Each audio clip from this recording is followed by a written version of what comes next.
I Am an Evil Sword Chapter 956 to Chapter 1033. If the upper echelons of the Alliance had seen his written report and believed that Deng Yifei could be nurtured and had value, they would not have only sent the three of them to meet him. At the very least, they should have at least one neutral person, a demon senior paired with a divine corpse sect and 9-sword sect elder. When Long Wancheng saw the three of them, he roughly knew that the upper echelons of the martial alliance did not like Deng Yifei. Wu Imiao was the same as usual. He had a deadpan expression and his eyes were like those of a dead fish. It was difficult for Long Wancheng to see any expression on his face. Instead, it was the 9-sword sect's Lin Xiujian who sneered when he met Long Wancheng's gaze. Clearly, Lin Xiujian was very displeased with Long Wancheng. Long Wancheng could understand Lin Xiujian's displeasure. After all, the divine power realm experts that had been executed by Deng Yifei in the southern region were from the 9-sword sect, speaking of which, Long Wancheng had not handled the matter properly. You are Long Wancheng? The black-robed senior, who was sitting in the middle with his eyes closed, spoke. Long Wancheng noticed, and when his gaze met the other party's eyes, he felt his heart turn cold. The other party's eyes were dark and deep, like a bottomless black hole. It was as if they contained a suction force that wanted to pull his soul out. Long Wancheng hurriedly turned his head and replied, "Yes, Lord." The black-robed senior did not even look at Long Wancheng. He slammed the table twice and asked coldly, "Can you tell me why that Deng Yifei is still free after killing people from the Martial Alliance in front of everyone?" Long Wancheng carefully replied, "I feel that he is very talented in martial arts. It would be a pity to kill him just like that. A domain realm expert in his 20s is indeed extremely talented, but he is different from us. He is not on the same path as us." The black-robed expert's tone was emotionless. "I have seen his information. His martial path is different from ordinary people. He is destined not to join our martial alliance." "Yes, Lord." The black-robed expert looked up and glanced at Long Wancheng. "Do you still remember what our martial alliance's mission is?" Long Wancheng responded with a loud voice, "Lead the humankind, fight against the non-humankind, and protect the humankind." "Very good. It looks like our martial alliance's mission has not changed much even after thousands of years." The black-robed expert nodded before asking, "Then tell me, how should we deal with any warrior who kills a martial alliance member without going through the martial alliance's law enforcement hall's trial?" "Kill the enemy." "Very good." The black-clothed expert sneered. "In that case, do you know what to do next?" "Kill Deng Yifei?" "Yes." The black-robed man stood up from his chair, and a powerful and bloody aura directly pressed down on Long Wancheng. Long Wancheng felt an immense pressure. His opponent was simply too strong. Just this aura alone was enough to disintegrate part of his will. "I understand your thoughts, but in this world, there is no one who is indispensable," the black-clothed expert said solemnly. "Deng Yifei may be a good seedling, but he has narrowed his path. He is destined to not be able to integrate into the martial alliance, and at times, he might even become a great hidden danger. Hence, Deng Yifei has to be eliminated." Long Wancheng gritted his teeth and said, "Lord, it was our martial alliance that was in the wrong first. We violated the country's rules." "Heh heh." The black-clothed expert sneered. "Our martial alliance exists to protect the safety and interests of all the humans on the continent. Hence, those who attack our martial alliance members are traitors to the human race. They are accomplices of the demons and fey beasts. Long Wancheng, remember this. Other than our martial alliance, there is no other organization on the continent that has the authority to judge our martial alliance members. Other than our martial alliance, no human warrior has the authority to kill our members. Those who go against our martial alliance are traitors to the human race." Inside the side hall, killing intent surged. Every word that came out of the black-clothed expert's mouth contained a surging murderous aura and a domineering aura. "If we don't eliminate him, all the warriors on the continent will think that our martial alliance is done for. Only blood can wash away the shame of our martial alliance. Only blood can make those unruly warriors know what reverence is and what obedience is." The black-clothed senior walked in front of Long Wancheng and said in a low voice, "Don't mention his martial talent to me. I only know that he deserves to die." Long Wancheng heaved a sigh of relief in his heart. "I understand.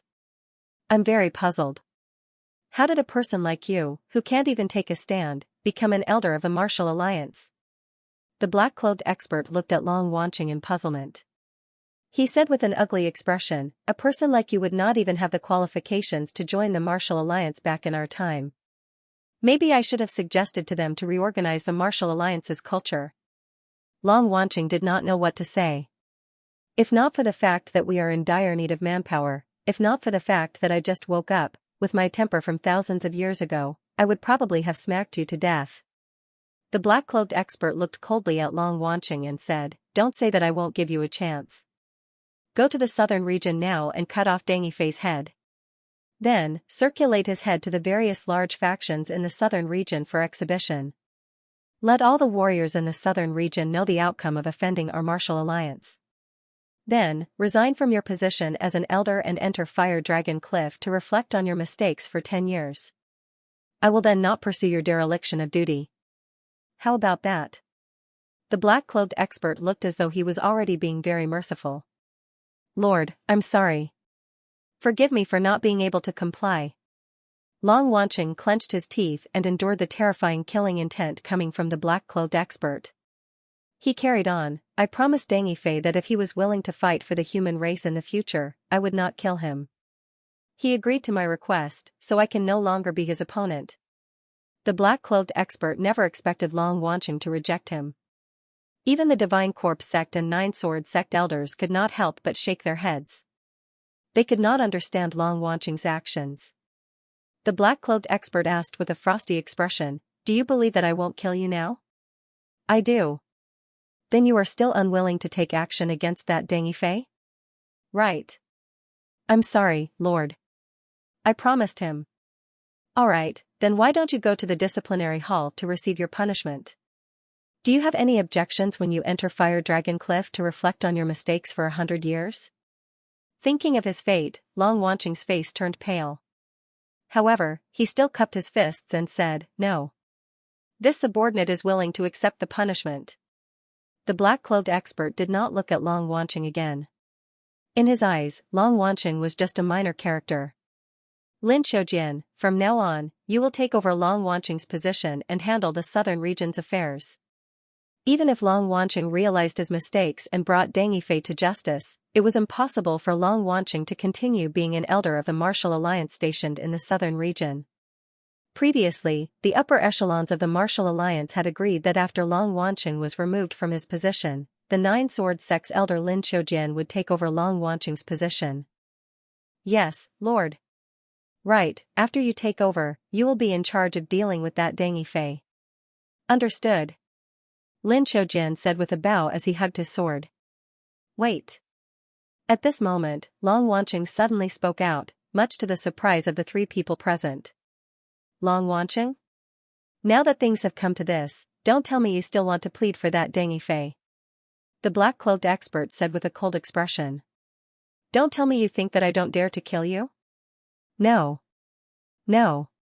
I'm not pleading for Deng Yifei. Long Wanqing defended himself. I only hope that Lord can be more cautious. Don't think that Deng Yifei is already at the early stages of the domain realm at such a young age. I believe that his strength is not limited to this. He definitely has some trump card that he has yet to reveal. It might even pose a threat to a peak domain realm expert. The Nine Sword sect's Lin Xiaojian and the Divine Corpse sect's Wu Imiao's expressions turned solemn. If what Long Wanqing said was true, that Deng Yifei had a trump card that could threaten the life of a peak domain realm expert, then they really had to be cautious. Long Wanqing was after all an elder of the martial alliance. Although he was muddle-headed about the southern region's matter, his strength was still respected by Lin Xiaojian and Wu Imiao. Lin Xiaojian had to take his words seriously, hence, Lin Xiaojian asked, how did Elder Long know? He insisted on executing people from our martial alliance, so I went to seek an explanation from him. I fought him before and he told me. Lin Xiaojian's expression froze. Even the black-dressed expert looked at him in puzzlement. It was as if he was looking at a fool. Lin Xiaojian asked, don't tell me you believed what that Deng Yifei said? Of course not. I just felt that with his arrogant character, he would not lie. Upon saying this, Long Wanqing added, I'm a very good judge of character. Over the past few centuries, I've been accurate in most situations. Then what was the result of your match? Did you win? I won. Long Wanqing said, however, he was still very powerful. He managed to injure me. Then he is indeed a genius. Unfortunately, he still has to die. Lin Xiaojian said, besides, I'm not you. You must have been careless during the match, right? However, I know that you won back then. That's enough. My strength is stronger than yours. If you can win, there's no reason for me to lose. Long Wanqing lowered his head in embarrassment. His strength was one of the top few peak domain realm experts in the Martial Alliance. However, the embarrassing thing was that Lin Xiaojian's combat strength was indeed stronger than his. As for the Divine Corpse sex Wu Imiao, her combat strength was even stronger. Lord, I have a nagging feeling that Deng Yifei was not lying to me back then. His confidence was not faked. He might really have a trump card that can threaten a peak domain realm expert. Long Wanqing insisted, I'm a very good judge of character. I rarely make mistakes. I feel that it's not safe to let Elder Lin Xiaojian go. On the general direction, Long Wanqing was still standing on the side of the Martial Alliance. Since Deng Yifei had really become the Martial Alliance's enemy, then he should be exterminated. He could not leave behind a potential threat. As for Deng Yifei, a junior he thought highly of, Long Wanqing believed that he had done everything he could. He had already done all he could. If Deng Yifei had listened to him, changed his name and fled far away, then he could have lived.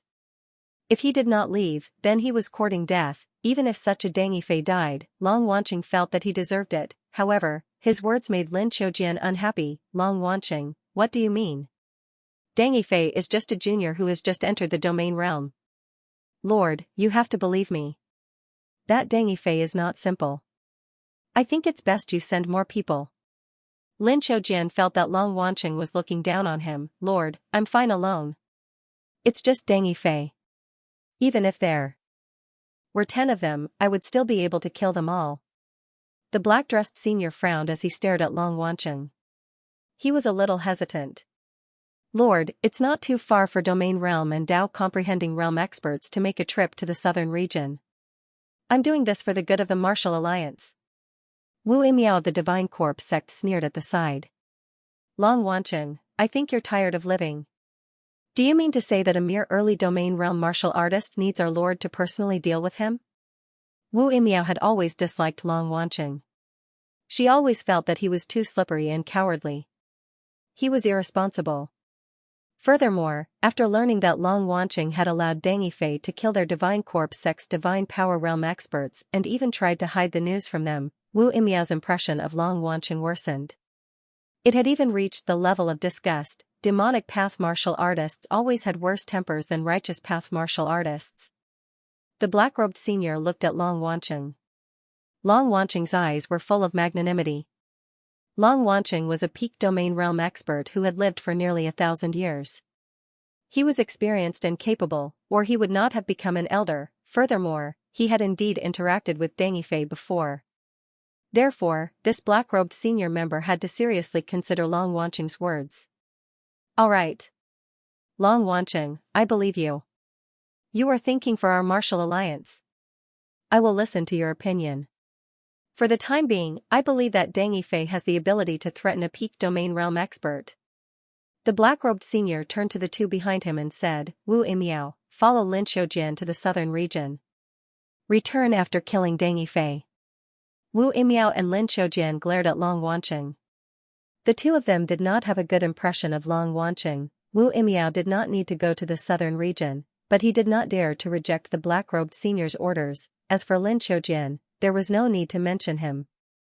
Long Wanqing's words seemed to imply that he, Lin Xiaojian, a peak domain realm expert, was inferior to a junior who had just stepped into the early stages of the domain realm. As a Martial Alliance elder, Lin Xiaojian was considered a top figure among the continent's humans. His status and strength were second only to peerless experts at the Dao comprehending realm. He had strength and pride. Upon hearing the black-robed senior's orders, Long Wanqing finally shut his mouth.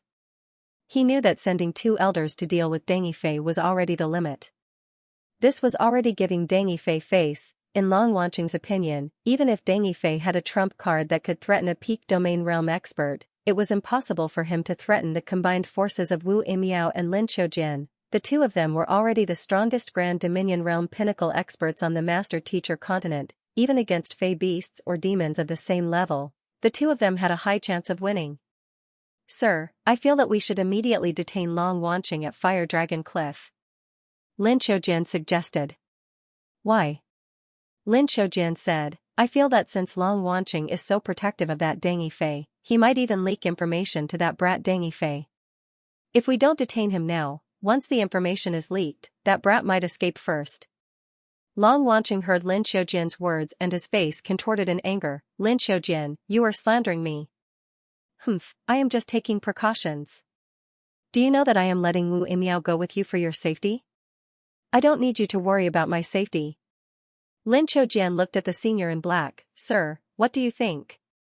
Since I can listen to Long Wanqing's opinion, then I can listen to yours. The senior in black nodded. I agree with your opinion. Both of you will detain Long Wanqing at Fire Dragon Cliff first, then depart for the southern region. I understand. Lin Qiujian and Wu Imiao looked at Long Wanqing with cold eyes. They were happy to see Long Wanqing fall to such a state. In their eyes, Long Wanqing only had himself to blame. Let's go, Long Wanqing. I don't think you need us to carry you. Lin Qiujian and Wu Imiao walked in front of Long Wanqing. Long Wanqing swallowed his saliva, looked at the mysterious expert in black, and finally lowered his head as if he had accepted his fate. The two of them took Long Wanqing out of the side hall. That afternoon, Lin Qiujian and Wu Imiao flew to the southern region. The southern region was the capital of Kai, and there were countless caravans coming and going. Since the establishment of Aurora Pavilion, almost all the bandits in Kai had been eradicated by the experts of Aurora Pavilion. The decrease in bandits had indirectly boosted the commercial development of Kai. In the long run, the civilians in Kai could clearly feel that the security in Kai had improved in the past 2 years. In the city, it was almost impossible to see martial artists fighting on the streets. If warriors wanted to settle their personal grudges, they would choose to stand in the arena and settle their grudges according to Kai's legal procedure. Within Kai City, all the aristocratic families, sects, and factions had joined the Aurora Pavilion. The forces that didn't join the Aurora Pavilion were deemed as illegal by the Aurora Pavilion and were all eradicated by the Aurora Pavilion's experts. Therefore, there were only 3 kinds of warriors in Kai City. One was the martial artists of the Aurora Pavilion. They were extremely powerful. They were the strongest and the only oligarchic organization in Kai City. The other type was the itinerant cultivator. Most of the rogue warriors in Kai's group weren't strong enough, and their inheritances weren't good enough. They didn't have any power or influence, so they had to wander around, looking for opportunities and accumulating resources to become stronger. This kind of rogue martial artist could hardly stay in Kai City. Because most of the cultivation resources in Kai City were monopolized by the Aurora Pavilion, they were forced to leave Kai City. Another group was the martial artists from other countries who came to Kai City. These martial artists had a huge difference in strength. Some of them were Hotian realm martial artists who came to Kai City as mercenaries, guards, and bodyguards. Some of them were martial artists with extraordinary backgrounds. They came to Kai City just to broaden their horizons, to gain experience, or just to pass by. These foreign martial artists were the easiest to commit crimes and were targeted by the Aurora Pavilion. Because they hadn't changed their minds, they weren't used to Kai City's legal provisions, public security was excellent. Many rich people began to choose to live in Kai City's capital. Kai City's business gradually became prosperous.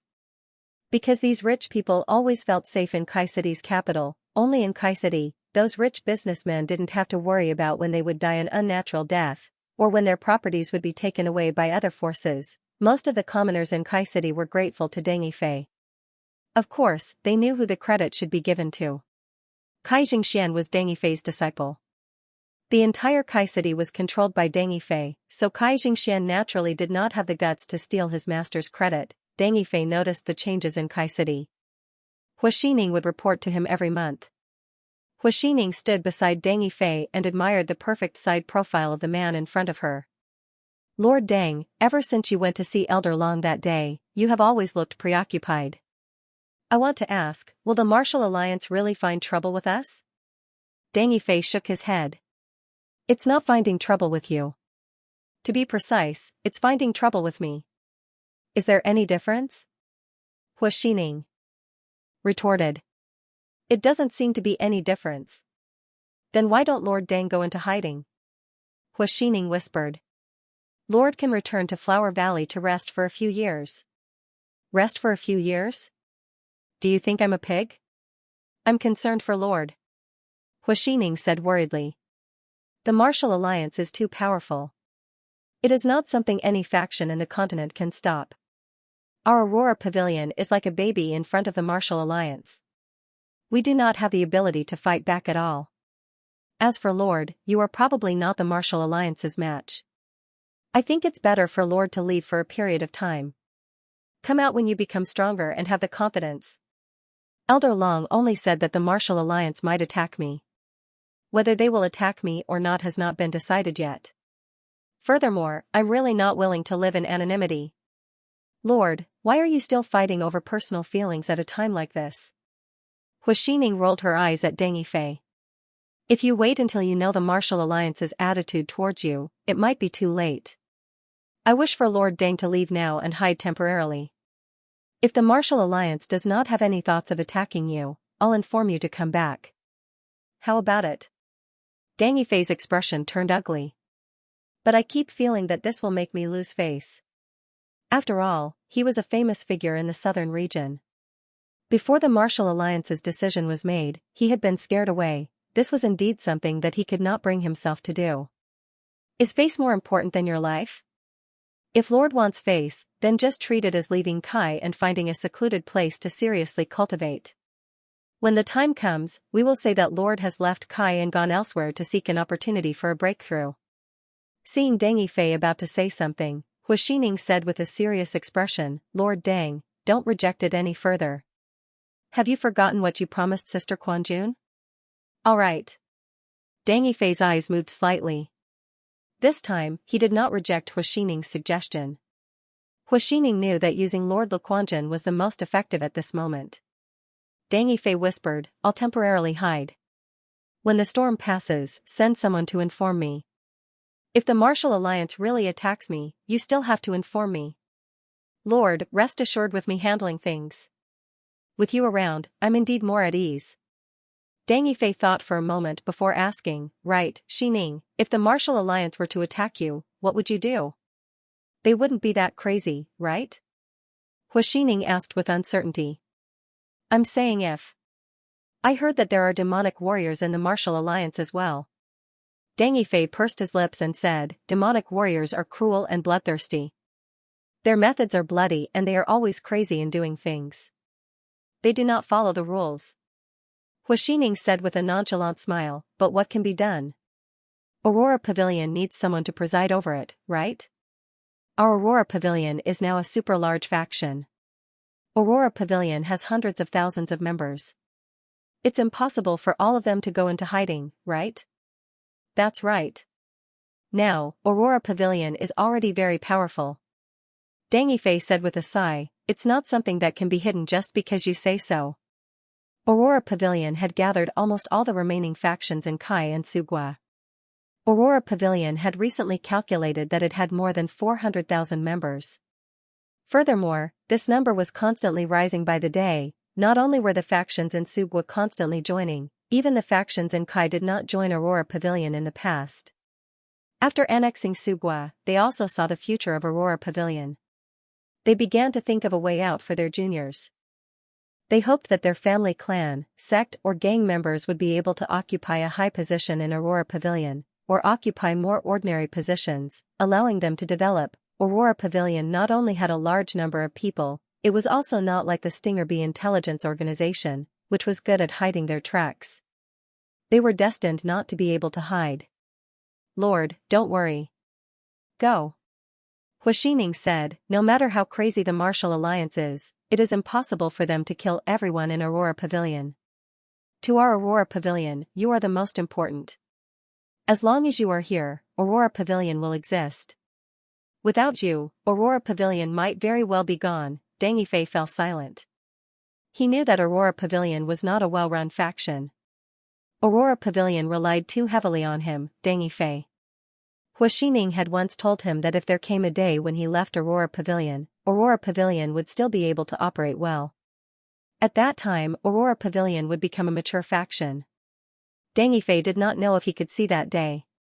Actually, how could Deng Yifei not wish to find more helpers? Unfortunately, the path he wanted to take was destined to be lonely. Almost no normal warrior was willing to help him. He could only nurture them himself. From those youths, he could find disciples who could inherit his mantle and be willing to follow in his footsteps. However, his time seemed to be a little tight. He could indeed use the secret of the Holy Spirit sword to recruit at least 8 or 9 domain realm experts. However, it was useless to recruit experts with benefits. If anything happened to him, these domain realm experts might be the first batch of people to stand out and betray him. I'm returning to Flower Valley. Take care. Contact me if there's anything. Yes, Lord, don't worry. I'll bring those disciples along as well. I'll also train them well. Deng Yifei's 9 personal disciples had already returned. Deng Yifei still had hopes for them. All right. After Deng Yifei left, Hua Xining heaved a long sigh of relief. Where is Deng Yifei going? Just as Hua Xining was relaxing, she suddenly heard someone ask her a question. So it's Senior Kai. Hua Xining saw the person and bowed. Lord Deng wants to go out to look for an opportunity to break through. Kai Baihao asked, he just became a domain realm expert, right? Lord Deng will never know what satisfaction is. Hua Xining said affirmatively. Yes, you're right. This is the mentality that a martial arts expert should have. Unlike me, I'm just muddling along every day and have long lost my former sharpness. Kai Baihao glanced at Hua Xining and said, however, don't lie to an old man like me. I think Deng Yifei is more likely to leave temporarily to avoid the limelight. Recently, Deng Yifei has been praised to the heavens. Although my legs are a little weak, I'm still quite well informed. Hua Xining smiled awkwardly. I didn't expect that I still couldn't hide it from Senior. Her lie was exposed, but she wasn't nervous at all. Firstly, she wasn't afraid of Kai Baihao at all. Even if she lied to him, Hua Xining wasn't afraid that he would pursue the matter. Secondly, as long as Kai Baihao didn't know where Deng Yifei went, it was fine. I suggest that you be careful in the coming days. After Kai Baihao said this, he disappeared from Hua Xining's sight. Looking at the spot where Kai Baihao disappeared, Hua Xining curled her lips as her eyes were filled with envy. This was a domain realm expert. However, Kai Baihao's last sentence still alerted Hua Xining. Back when she was following Deng Yifei, she was just a nameless lackey. However, after the Aurora Pavilion was established, she slowly walked up to the front. Many warriors in the southern region had heard of her name and knew that she was Deng Yifei's trusted aide. If the Martial Alliance wanted to deal with Deng Yifei, but they couldn't find him, they would very likely look for her first. Hua Xining felt that she had to consider for herself. Half a month later, Lin Qiujian and Wu Yimiao arrived at the Martial Alliance's southern region encampment in the Tianqing nation's capital. Just as the two of them walked to the entrance, they were stopped by a warrior guarding the entrance. The warrior guarding the entrance was originally arrogant, but when he saw Wu Yimiao's deadpan face, his expression immediately turned respectful. This is the Martial Alliance's southern region encampment. May I know why the two of you are here? Have you made an appointment? I'm the Nine Sword Sect's Lin Qiujian, an elder of the Martial Alliance. Lin Qiujian took out a black token. On the token, there was an engraving of the Pillar of Heaven's mountains. Although the warrior guarding the entrance had heard of the Nine Sword Sect's elder Lin Qiujian, he had never seen him before. However, he did not need to consider the authenticity of Lin Qiujian's identity because no one in the southern region would dare to impersonate an elder of the Martial Alliance. This subordinate pays his respects to the elder. This is the Divine Corpse Sect's elder Wu Yimiao. The guard's legs and stomach trembled. Lin Qiujian did not care about his reaction and directly ordered, "Bring me in and inform all the warriors in the encampment to gather immediately. I have an order from the Martial Alliance to announce this." All right. Soon, all the warriors in the Martial Alliance's southern region were alarmed. Lord Elder has ordered everyone to gather in the central courtyard. Lord Elder has ordered everyone to gather in the central courtyard. A few seconds later, a few guardians appeared in the central courtyard. Following that, the other Martial Alliance members quickly gathered. When the members of the Martial Alliance's southern region branch arrived in the courtyard, their expressions turned heavy when they saw Lin Xiaojian and Wu Yimiao. Only then did they realize that the so-called Martial Alliance elders were not Long Wancheng, but the two of them. The guardians stationed in the southern region knew Lin Xiaojian and Wu Yimiao. After all, they were Martial Alliance elders after all. They held high positions in the Martial Alliance and were even stronger and more powerful than Long Wancheng. Long Wancheng's strength could only be considered above average among the numerous Martial Alliance elders. At this moment, the ordinary members of the Martial Alliance stationed in the southern region noticed the two elders. Their expressions were rather calm. Most of them lowered their heads and stood respectfully. This was because regardless of who the elders were, it had little to do with them. No matter what secrets were involved, or what kind of game the upper echelons were playing, it had nothing to do with them. All they needed to do was do what they were supposed to do. However, Long Wancheng did not return. Instead, the two powerful elders, Lin Xiaojian and Wu Yimiao, came. This made the guardians have many guesses.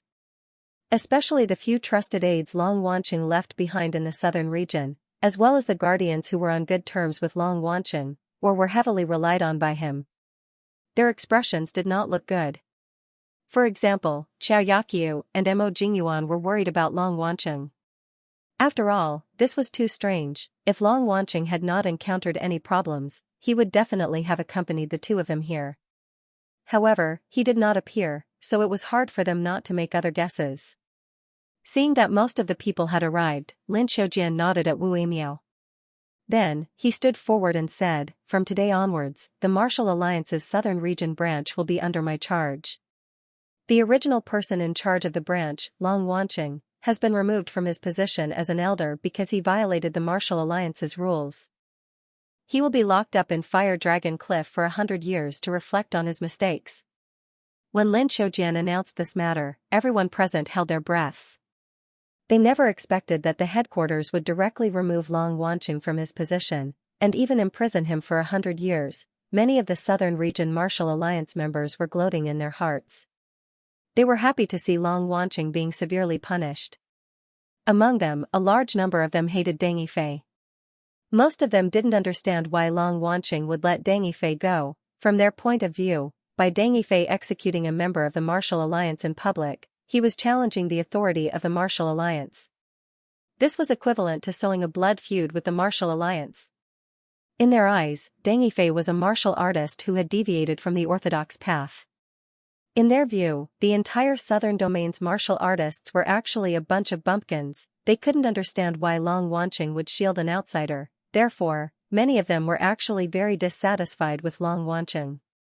This time, Deng Yifei was heavily punished by the Alliance, so it would be strange if they weren't happy. "From now on, I will be the person in charge of the Southern Region Subleague," Lin Xiaojian said with a cold face. "I don't know much about the situation in the Southern Region. In the following days, your tasks will remain unchanged. However, protectors, you need to report to me your current tasks one by one. Let me know the specific situation in the Southern Region and the progress of your tasks." Lin Xiaojian looked at the four protectors. The four protectors did not dare to tarry as they replied in unison, "Understood, Lord Elder." Including Xiaoyaqiu and Mo Jingyuan, they chose to side with Lin Xiaojian. At least in terms of work, they still had to cooperate with Lin Xiaojian. "Remember, the matter of me being the person in charge of the Southern Region Subleague is not to be revealed to the outside world. Everything will continue as it was when Long Wancheng was around.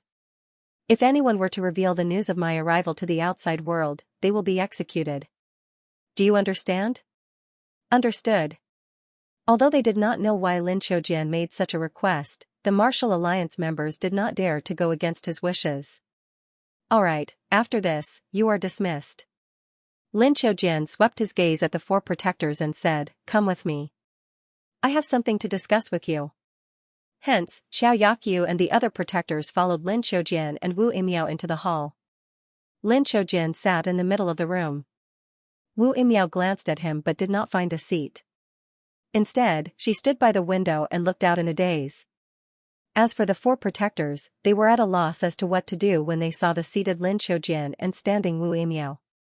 Lin Xiaojian gestured with his hand, "Sit down." The four protectors glanced at Wu Yimiao. Wu Yimiao nodded, allowing Qiao Yakyu and company to sit down. "Tell me, how much do you know about Deng Yifei?" When the other two protectors heard Lin Xiaojian's question, they looked at Qiao Yakyu and Mo Jingyuan. Qiao Yakyu smiled helplessly and tactfully said, "Elder Lin, back then, Elder Long left Deng Yifei's matter to me and Mo Jingyuan to handle." "Oh." Lin Xiaojian nodded before asking with a frown, "Who was the one who suggested sparing Deng Yifei?" "It was me." Qiao Yakyu glanced at Mo Jingyuan and raised her hand. The other two protectors tried their best to signal Qiao Yakyu to speak less. However, Qiao Yakyu only smiled at them and continued, "I was the one who persuaded Elder Long to spare Deng Yifei. I felt that Deng Yifei was a talent with great potential. With his talent, it was very likely that he would contribute greatly to the human race in the future battles." Long Wanqing was not only removed from his position because he covered up Deng Yifei's matter, he was also sent to Fire Dragon Cliff to suffer for 100 years. Qiao Yakyu's words showed that she did not intend to leave unscathed. This was Qiao Yakyu's character. She disdained to lie. "Oh, so you were the one who suggested it?" Lin Xiaojian looked at Qiao Yakyu in surprise. He did not expect her to be so honest. It was also at this time that Mo Jingyuan, who had been silent all this time, suddenly opened his mouth. "Actually, Elder Lin, the matter of sparing Deng Yifei was something that Qiao Yakyu and I discussed before we suggested it to Elder Long. If you want to punish him, not only will Qiao Yakyu be responsible, I will also have a share." Lin Xiaojian glanced at Mo Jingyuan, who was emitting a chill from head to toe, and immediately understood the other's background. He knew that the other was a member of the Seven Ultimates sect. "Just because you suggested to Long Wanqing to spare Deng Yifei, I have to punish you?" Qiao Yakyu was surprised. "Elder, you won't punish us? Why should I punish you? You only suggested it to Long Wanqing, that old guy. The one who really made the decision was Long Wanqing, not you." Lin Xiaojian casually glossed over Qiao Yakyu and Mo Jingyuan's mistake. "So, the one who should be punished the most is Lin Xiaojian, not the two of you who gave him the suggestion. This matter has already been dealt with." "Thank you, Elder Lin." "Thank you, Elder Lin." Although Qiao Yakyu and Mo Jingyuan were on good terms with Long Wanqing and were extremely displeased with the Martial Alliance's decision, at this moment, they were truly grateful to Lin Xiaojian. "Alright, the Alliance has decided that they want me to get rid of Deng Yifei." Lin Xiaojian looked at Qiao Yakyu and Mo Jingyuan and said, "This is the decision of the Alliance's upper echelons. If Deng Yifei does not die, our Martial Alliance's reputation will be ruined. Do you understand?" Qiao Yakyu said with a sigh, "Elder Lin, actually, Deng Yifei's martial talent is very strong. No matter how strong his talent is, he still deserves to die. The prosperity of the human race is not exchanged for by the hard work of a single warrior, but by the sacrifice of countless seniors, using their blood to exchange for it." Lin Xiaojian stood up from his chair and said with a serious expression, "Our Martial Alliance's mission is to protect the interests of the human race. All humans who are enemies of our Martial Alliance are traitors and deserve to be hacked to pieces. The dignity of our Martial Alliance is not allowed to be tarnished. If our Martial Alliance's reputation is ruined, how are we to command the warriors of the entire continent?" Lin Xiaojian's body emitted an intense sword intent, causing the four guardians to each take a step back. He carried on, "Both of your suggestions are not wrong in itself. You have good intentions. Similarly, it is to resist the Fey beasts and find a way out for the human race. However, your foresight is too low. You do not see the problem in a comprehensive manner. However, that old fellow Long Wanqing should not have such a problem. Remember, no one is indispensable to us humans. For us humans to come this far, for us humans to be able to repel the demon race, defeat the Fey beasts and dominate the continent, it is not because of a single expert, but because of the combined efforts of countless seniors. It is all because of our Martial Alliance's alliance with the human race. Do you understand?" "Understood." The four guardians nodded in unison. They understood Lin Xiaojian's words. Although Deng Yifei was impressive, he was not an indispensable person. He still deserved to die, This was because the dignity of the martial alliance was something that should be preserved. Tell us about the information regarding Deng Yifei. We need to know where he is. Alright. In less than 15 minutes, Xiaoyaqiu and Mo Jingyuan had reported everything about Deng Yifei to Lin Qiujin. After knowing the general information about Deng Yifei, Lin Qiujin felt that it was a pity. This Deng Yifei was indeed extraordinarily talented, if not for the fact that Deng Yifei was not suitable to join the martial alliance, if not for the fact that he was easily used by people, and if not for the fact that his execution of the martial alliance members had caused a stir. Lin Qiujin might not have pursued the matter of Deng Yifei killing the Nine Sword sect disciples. Actually, Lin Qiujin also knew that if Deng Yifei did not have any flaws in his character, the martial alliance might have spared him and imprisoned him as a punishment. As for changing Deng Yifei's personality, that was impossible. Every domain realm expert could see that Deng Yifei's personality was impossible to change. Because that was Deng Yifei's martial Dao. What's the point of saying so much? Wu Imiao, who had been silent all this while, said impatiently, Lin Qiujin, why don't you just get the two of them to bring us to Deng Yifei and kill Deng Yifei to complete the mission? Wu Imiao was truly impatient. The southern region was not a good place. The moment he arrived in the southern region, he felt the spiritual energy in the air greatly decrease. This made Wu Imiao, who was used to having abundant spiritual energy, somewhat displeased. Most importantly, his mission this time was not part of his plan at all. Not only was there no reward, he was also pursuing a junior at the early stages of the domain realm. His corpse was worthless. Alright then. The two of you will lead the way for us to meet Deng Yifei. Lin Qiujin did not mind Wu Imiao's tone and instead agreed to Wu Imiao's request. The entire martial alliance knew that Wu Imiao had a terrible temper, however, he was very strong. Lin Qiujin had once been defeated by him, so he had won Lin Qiujin's respect. Yes, Your Excellency. Although Xiaoyaqiu still felt that it was a pity for Deng Yifei to die, he did not dare to disobey Lin Qiujin's orders. This was because Lin Qiujin had already said that killing Deng Yifei was an order from the upper echelons of the martial alliance. The upper echelons Elder Lin was referring to were the legendary peerless experts at the Dao comprehending realm. Xiaoyaqiu absolutely did not dare to disobey the orders of such peerless experts. Once it was discovered, his sect and family would be implicated. Deng Yifei is now Emperor Kai's master. The Aurora Pavilion's headquarters is also set up in Kai's capital. Most of the time, Deng Yifei stays in the Kai Imperial Palace. Even if Deng Yifei is not there, that is still the headquarters of Deng Yifei's faction. His trusted aide, the Aurora Pavilion's Pavilion Lord, Hua Xining, is also there. Hua Xining definitely knows of Deng Yifei's whereabouts. Lin Qiujin said, alright, then let's go to the Kai Imperial Palace to search. 2 days later, Lin Qiujin and Wu Imiao brought Xiaoyaqiu and Mo Jingyuan to the sky above the Kai capital. Wu Imiao frowned as she looked at the bustling city below her. It seems like there's only one domain realm expert, and he's an old man with one foot in the grave. He's very weak. He shouldn't be Deng Yifei. Lin Qiujin said, let's go and ask. Alright. When they appeared again, they were already standing in front of Kai Baihao. Kai Baihao looked at the 4 people who suddenly appeared in front of him with an extremely ugly expression. He could tell that they were much stronger than him.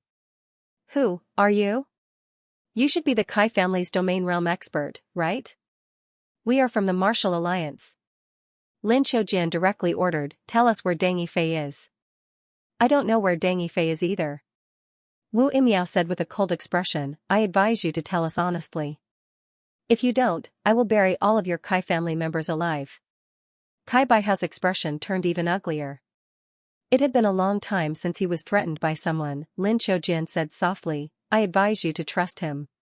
He is not only an elder of our martial alliance, he is also an elder of the Divine Corpse sect.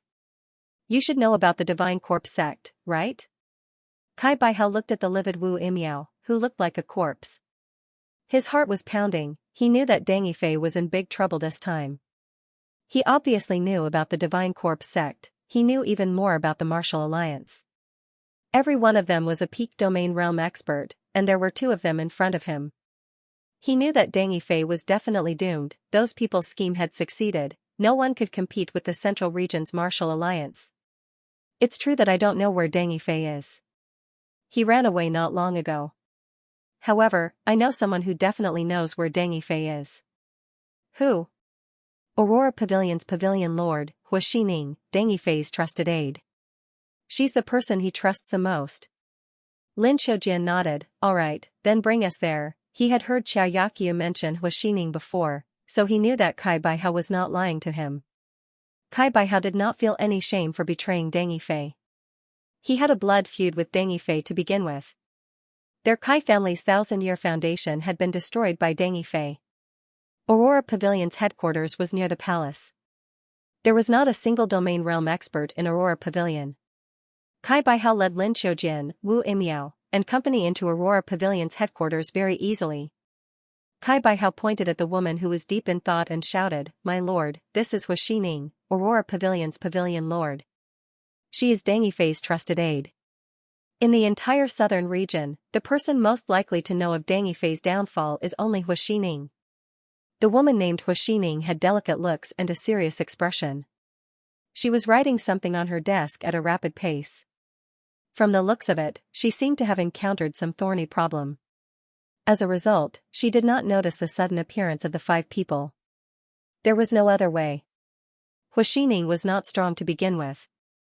It was too easy for the 5 domain realm experts to hide from her perception. "Hua Xining!" Lin Xiaojian shouted. The woman sitting in front of the desk suddenly looked up. When she saw Lin Xiaojian and company, she was extremely surprised. This was because this was the first time she was seeing them. Hua Xining shouted, "Who are you? Why did you barge into Aurora Pavilion?" Lin Xiaojian said, "We are from the Central Region's Martial Alliance. I hope you can tell me Deng Yifei's whereabouts truthfully. We have something to discuss with him." "Martial Alliance? I'm sorry, I don't know Lord Deng's whereabouts either." Hua Xining hurriedly stood up and rejected them. "If you have something urgent to discuss with him, you can wait outside for a few days. If there's nothing else, please leave immediately. When Lord Deng returns, I will inform him that you are looking for him." Kai Baihao said with a helpless smile, "Hua Xining, stop pretending. Deng Yifei is definitely dead. It's best you betray Deng Yifei. At least you won't have to suffer any physical pain." "My lords, I really don't know where Lord Deng is." Lin Xiaojian frowned at Hua Xining and suddenly asked, "That Kai Baihao, do you know Hua Xining's strength level?" "Hua Xining is a transcendent realm martial artist." Wu Imiao suddenly said, "Then why does this person in front of us seem to have the strength of a Xiantian realm expert?" Kai Baihao was stunned. Xiao Yakyu and Mo Jingyuan seemed to have understood something. Kai Baihao looked at Hua Xining and said angrily, "You're not Hua Xining?" "Of course I'm Hua Xining." "Humph." How could Kai Baihao not know that the Hua Xining in front of him was fake? The real Hua Xining clearly had the strength of the divine power realm, but the Hua Xining in front of him was only at the Khanate realm. Kai Baihao should have been able to discover it, but he had been escorted here by the Martial Alliance, so he had been fooled in a hurry. This made Kai Baihao lose some face. "Where is the real Hua Xining?" Kai Baihao asked angrily in a loud voice, "Tell me the truth, or I will definitely not show any mercy to you." The domain realm expert's thick killing intent scared the woman impersonating Hua Xining so much that she peed her pants. "I actually do not know where Her Excellency Pavilion Lord went." At this moment, the woman impersonating Hua Xining finally could not hold on any longer. The pressure from the 4 domain realm experts was too great. She could not resist at all. She said with a sobbing voice, 3 days ago, Her Excellency Pavilion Lord said that she had something to do and needed to go out. She got me to temporarily replace her in Aurora Pavilion to handle official matters." Kai Baihao looked at the woman wearing Hua Xining's mask and felt that she had not spoken. It was very likely that Hua Xining had sensed that something was amiss and immediately fled. The woman in front of him was Hua Xining's substitute. If Hua Xining had any brains, it was impossible for her to tell her substitute where she was going. In other words, it was not only Deng Yifei's clues that had been cut off. Even Deng Yifei's trusted aide, Hua Xining, could not be found. Then, who else could possibly know where Deng Yifei was hiding? If they could not find Deng Yifei's hiding spot, even if the Martial Alliance sent out powerful experts, it would be useless. If they could not find him, how could they kill him? "Go away. Let me ask. Wu Imiao stood out from behind Kai Baihao. Kai Baihao did not dare to speak nonsense and hurriedly made space for her. Since she wanted to ask personally, he naturally did not dare to reject her. "Tell me, where is Deng Yifei or that Hu Xining?" Wu Imiao asked sinisterly. An hour later, in the Aurora Pavilion headquarters, in the Pavilion Lord's residence, the ground and walls were stained with blood. There was only half a corpse at Wu Imiao's feet. Wu Imiao wiped her hands and said impatiently, "From the looks of it, she did not lie to me. She really does not know where Hu Xining is." Lin Xiaojin, Qiao Yaqiu, and Mo Jingyuan's expressions turned ugly. They did not care about the corpse at their feet. These four domain realm experts had lived for hundreds or thousands of years. What kind of corpse had they not seen? Wu Imiao stared coldly at Kai Baihao. Then, Lin Xiaojin, Qiao Yaqiu and Mo Jingyuan looked at him. These four domain realm experts did not wish to delay the mission to kill Deng Yifei for too long. This was especially true for Wu Imiao, Lin Xiaojin, Qiao Yaqiu, and Mo Jingyuan. The three of them were originally working in the southern mountain range. Even if they couldn't find Deng Yifei immediately, they could slowly track him down. However, Wu Imiao was different. It was an accident that he came to the southern region to kill Deng Yifei. If not for that darn long Wanqing, he might have been in the Central Region Martial Alliance headquarters, comfortably cultivating in seclusion. He did not make any preparations when he came to the southern region. He only hoped to quickly finish the mission and return to the Central Region Martial Alliance to continue cultivating. Wu Imiao looked at Kai Baihao and asked, "Your surname is Kai, right?" "Yes, my surname is Kai. My full name is Kai Baihao." "Alright, tell me how to find Deng Yifei." Wu Imiao stared intently at Kai Baihao like a venomous snake. "This?" Kai Baihao swallowed a mouthful of saliva. "If you can't think of a way, then you have no value in living." Wu Imiao looked at Kai Baihao and asked, "If I remember correctly, Deng Yifei has another disciple, right? Is he your junior?" Kai Baihao replied softly, "Xianxia actually doesn't know either." "I'll ask him." Ask Kai Xianxia directly. Kai Baihao could not help but shudder when he recalled the way this senior with a dead face asked questions. Wu Imiao turned around and asked, "What? About you? Have you thought of a way? If you haven't, then don't blame me." His hand was already on the scabbard of his sword and saber. "Actually, there is a way, but it's a little cruel." "It's fine. As long as we can find Deng Yifei, we can do anything." While the Martial Alliance's Wu Imiao, Lin Xiaojin and company invaded the Aurora Pavilion, Hu Xining did not leave Kai City. Regardless, the Aurora Pavilion was a faction that she and Deng Yifei had painstakingly built. Unless it was absolutely necessary, it could not be easily abandoned. Even though she was afraid of death and did not dare to stay in the Aurora Pavilion headquarters to wait for news, she was still constantly paying attention to the Aurora Pavilion's operations and the Martial Alliance's attitude towards Deng Yifei. As of now, Hu Xining had yet to receive news of Elder Long Wanqing's return from the Central Region, so she was unsure of the Martial Alliance's attitude towards Deng Yifei. On this afternoon, Hu Xining suddenly realized that her substitute had not completed the task she had arranged for her substitute. Her present identity was a messenger at the Aurora Pavilion's relay station. According to the plan, her substitute would order for a pavilion branch's pavilion master to be summoned back to Kai City for debriefing. However, even when night fell, the letter still did not arrive at the relay station. There was only one possibility for such a situation to occur. Something had happened to her substitute. This was a contingency plan that Hu Xining had arranged for herself. Before she left, she had instructed her substitute to complete certain tasks every day, ordering her substitute to complete them in order. Among these daily tasks, there were hidden special tasks. Once these special tasks were completed by her substitute, the present Hu Xining would know of them. This way, Hu Xining could receive daily updates on her substitute's safety. Hu Xining had arranged these secret matters extremely well, but her substitute definitely did not know about them. If her substitute died, no one would be able to complete those tasks, and the special tasks that were mixed in would be untouchable. Hu Xining knew that something had happened to the Aurora Pavilion headquarters. It was very likely that something had happened to her substitute. Hu Xining looked in the direction of the Aurora Pavilion headquarters as she frowned. Who could it be? Hu Xining's first reaction was that the Central Region Martial Alliance had taken action. Why wasn't it another faction? This was because the other factions did not dare to deal with the Aurora Pavilion. Everyone knew that the person behind the Aurora Pavilion was Deng Yifei. There was definitely a sequence between dealing with Deng Yifei and dealing with the Aurora Pavilion. Anyone with a brain would know that they would deal with Deng Yifei first, then the Aurora Pavilion. If they attacked the Aurora Pavilion first, they would be alerting the enemy, and Deng Yifei would be on guard. Once a Grand Dominion Realm expert was on guard, the difficulty of killing him would instantly increase by several times. No one in the entire southern region could deal with Deng Yifei.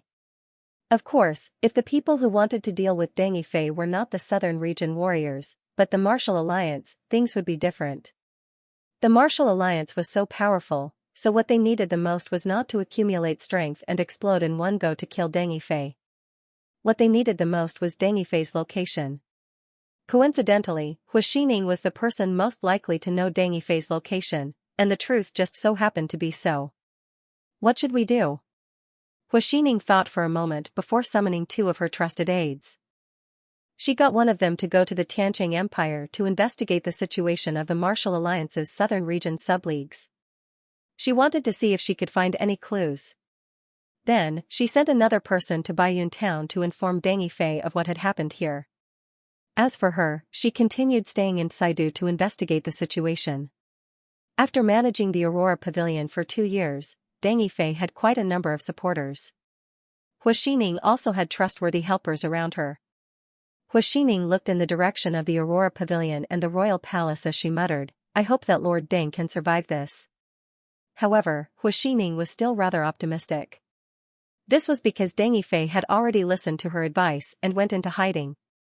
If Deng Yifei were to stay in the Aurora Pavilion and Saidu, once he encountered the Martial Alliance, a fight might break out. That night, everyone in Saidu's capital heard the sounds of fighting. The ground was trembling as many beams of light exploded in the sky. Hu Xining stood near the window and looked into the sky. She had not closed her eyes the entire night.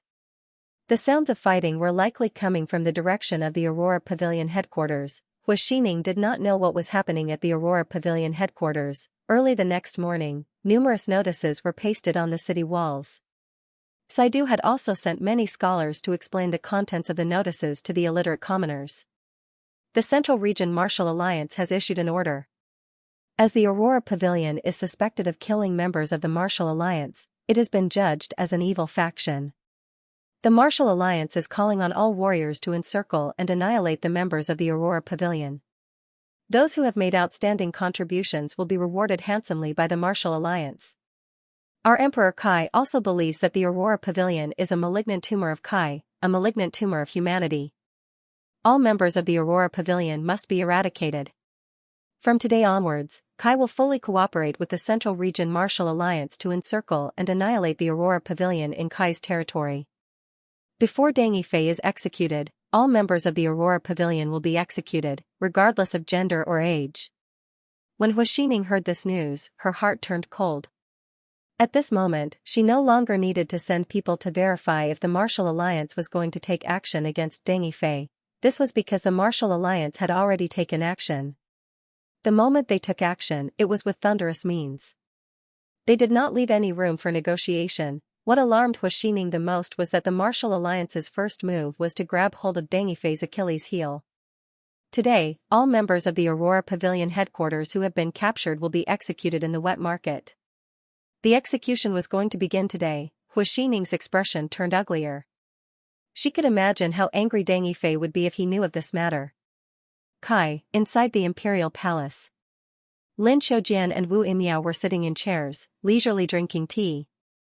Wu Imiao put down her teacup and asked, "Kai Baihao, are you sure this method of yours is really effective?" "Seniors, I'm 70% confident that Deng Yifei will appear. Furthermore, this is the best method we have now."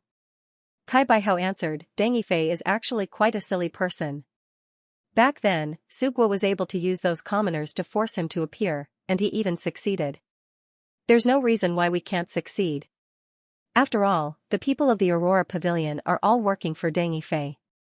Back then, Deng Yifei was able to stand up for those commoners he did not know, so there's no reason why he won't stand up this time." Lin Xiujian looked at Xiaoyaqiu, and Xiaoyaqiu immediately replied, "Elders, Kai Baihao's words are very reasonable. If we do this, there is indeed a high chance that we can force Deng Yifei out.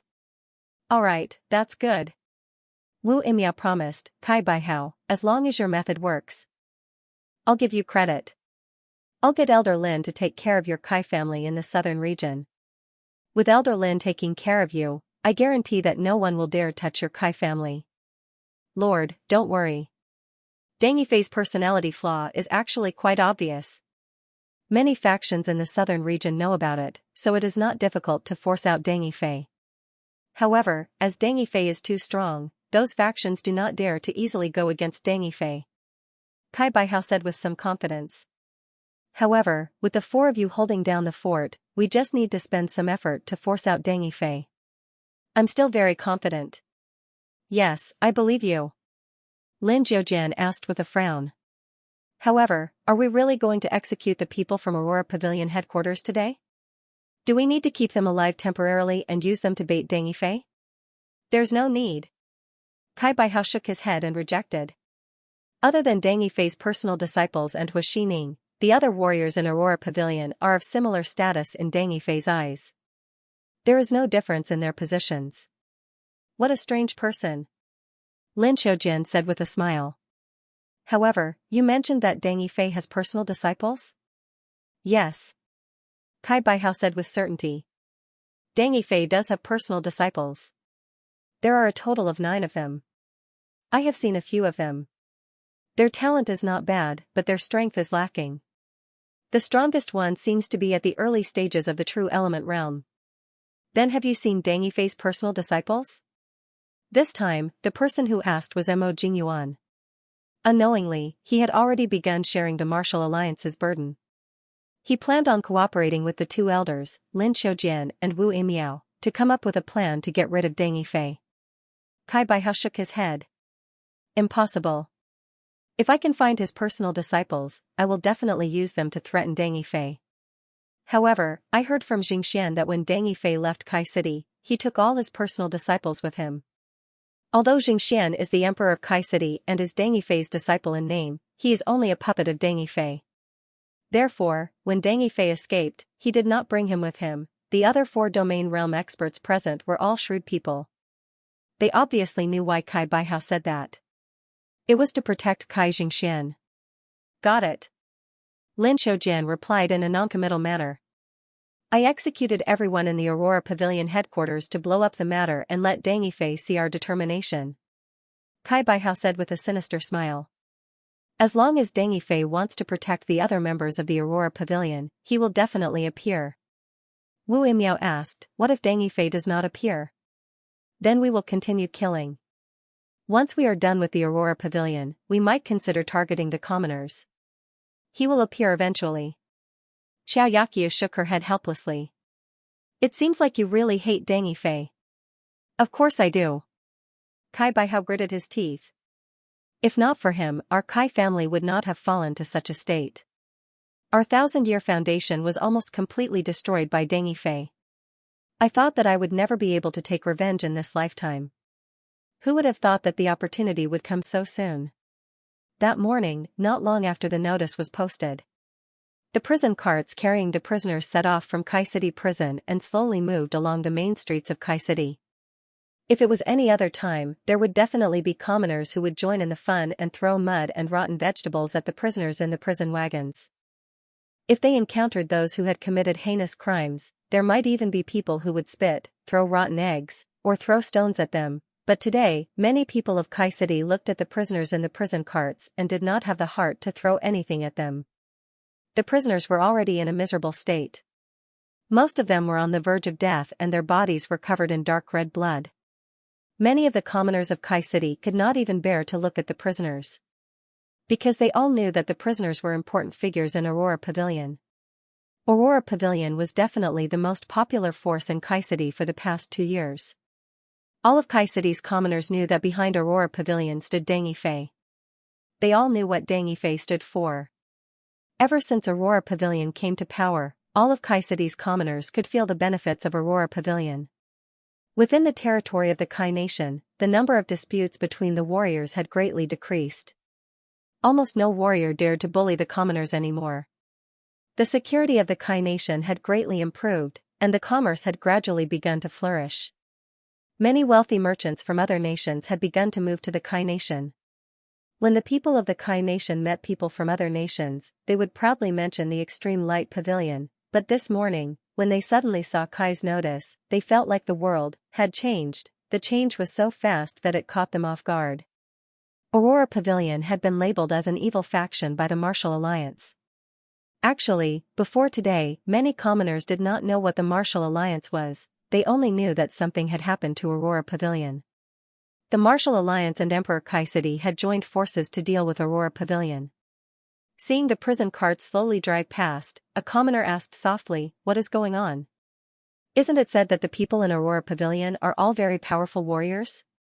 Why were they beaten to such a state? I heard that the people from the Central Region's Martial Alliance are even more powerful. They have very powerful experts. The people in Aurora Pavilion are not their match. How can the people from the Central Region's Martial Alliance be more powerful than Lord Deng? Lord Deng is invincible. Shoo! Lower your voice. The people in Aurora Pavilion are indeed powerful, but they are only powerful within Kai City. I heard that the warriors say that the Central Region's Martial Alliance is the strongest faction on the continent. Even Lord Deng Yifei is not their match. I heard that Lord Deng Yifei has temporarily left. Someone whispered, then why are the people from the Martial Alliance targeting Aurora Pavilion? Why are they targeting Lord Deng? That's because Lord Deng executed 2 evil Martial Alliance warriors in public. This is the Martial Alliance's revenge. It looks like the Martial Alliance is not a good person either. Shoo, lower your voice. Be careful not to be heard. And that Kai Xianxia. He actually cooperated with the Martial Alliance to target Aurora Pavilion. He even attacked his own master. What a despicable scum. Keep a low profile. Keep a low profile. Keep a low profile. A 7 or 8-year-old boy saw the prison carts drive past. He picked up mud from the ground and threw it at the prison carts. The mud bounced off the steel bars of the prison carts, but at this moment, a middle-aged woman angrily ran over. She took off her shoe and smashed it at the boy's head. Who asked you to throw things? Who asked you to throw things? The boy cried out after being hit, you also threw things at those carts in the past. You fool, how can this be the same? The sun was setting in the west. Under the orange sunlight, the wet market's entrance was filled with people. The crowd was so congested that the nearby streets were impenetrable. The executioner looked at the prisoners kneeling in front of him and swallowed a mouthful of saliva. His legs were weak and his hands could not exert any strength. He knew these people. They were all important figures in Aurora Pavilion. They were existences that he could not reach in the past, but now, these people were going to be executed by him, they were all going to die under his saber. This executioner did not feel any excitement. All he felt was fear and dread. The time has come. Begin the execution. The Kai City official's voice sounded. Many people could tell that his voice was trembling. Wu Imiao, Lin Qiujian and the other 3 domain realm experts stood in the clouds, looking down at the execution platform. Xiao Yaqiu said helplessly, it looks like no important figures will appear. There shouldn't be anyone. Although Lin Qiujian said that, his face did not show much disappointment. Or perhaps, he did not hold out much hope. Due to the large number of people involved, the execution lasted until the evening. It reached the point where many commoners could not withstand it and left midway. Hua Xining did not leave Kai City the entire time. When she received the news that members of Aurora Pavilion's headquarters had been captured and were about to be executed, she immediately informed Deng Yifei. Then, she sent people to monitor the situation at the execution site. It was impossible for her to raid the execution site. Hua Xining knew what she was capable of. She knew that she was no match for the Martial Alliance. She was not even Kai Baihao's match, she only dared to send people she trusted to investigate the situation, but she did not dare to go herself. This was because she had the strength of a Divine Power Realm expert, and in Kai City, most of the Divine Power Realm experts were from Aurora Pavilion. If she were to approach the execution site rashly, she might be noticed. The warriors she sent to investigate the situation at the execution site were warriors who had not reached the Khanate realm. Such warriors were inconspicuous and looked no different from itinerant cultivators. They were mixed in with the crowd, so it was not easy for them to be noticed by the martial alliance. When Huaxining received the news, her expression turned ugly. The martial alliance had indeed kept their word. They executed a large number of Aurora Pavilion's headquarters members, including Aurora Pavilion's deputy pavilion lord, Pei Shiyong, who had the strength of a peak divine power realm expert. Huaxining had always thought highly of Pei Shiyong. He was indeed doing his best for Aurora Pavilion. Even Deng Yifei noticed him and said that he wanted to observe him for 3 years before considering whether to help him break through to the domain realm. Who would have thought that he would die just like that? His cultivation base was destroyed and he was beheaded. He died at the hands of an ordinary executioner. The martial alliance is going all out. Huaxining only hesitated for a moment before deciding to leave Kaidu in the Kai capital. There were experts from the martial alliance. It was not safe, especially since the Kai family seemed to be leaning towards the martial alliance. Huaxining didn't even dare to guarantee that his intelligence system was still loyal to him. After all, the intelligence system that Huaxining had now was based on Kai's intelligence system. The Kai family must have placed their own spies in it. If it were in the past when Deng Yifei held the absolute advantage, the Kai family would need to rely on Deng Yifei. That was fine because the Kai family did not dare to betray him. But now, the Kai family was standing on the opposite side of them. Many of those intelligence networks could no longer be used. Thankfully, the people around Huaxining were all nurtured by her and were absolutely trusted subordinates. If not, she might have been found by Kai by how long ago. That night, Huaxining left Kaidu overnight. 10 days later, Huaxining came to a valley. She waited in the valley until the next morning when Deng Yifei appeared in front of her. When Huaxining saw him, she heaved a sigh of relief. Lord Deng. Yes. It's been hard on you. Deng Yifei nodded at Huaxining. I've confirmed that you were not followed. Huaxining did not dare to go to Flower Valley directly. She was too big of a target. She was afraid that she had been followed. However, the experts of the Martial Alliance did not want to alarm her. They wanted to use her to find Deng Yifei, hence, when Huaxining left Kaidu, she did not rush to Flower Valley where Deng Yifei was. Instead, she sent all her subordinates. One of the inconspicuous subordinates sent a message to Deng Yifei through a complicated channel, hoping that Deng Yifei would meet Huaxining in this valley and confirm if she was being followed. Deng Yifei naturally agreed to such a request. Huaxining was his trusted aide. The relationship between the two of them had already exceeded the relationship between an ordinary subordinate and his superior. Also, Deng Yifei really wanted to know what was happening outside. He needed to find someone to discuss what to do next. That's right, Deng Yifei wanted to hear other people's opinions.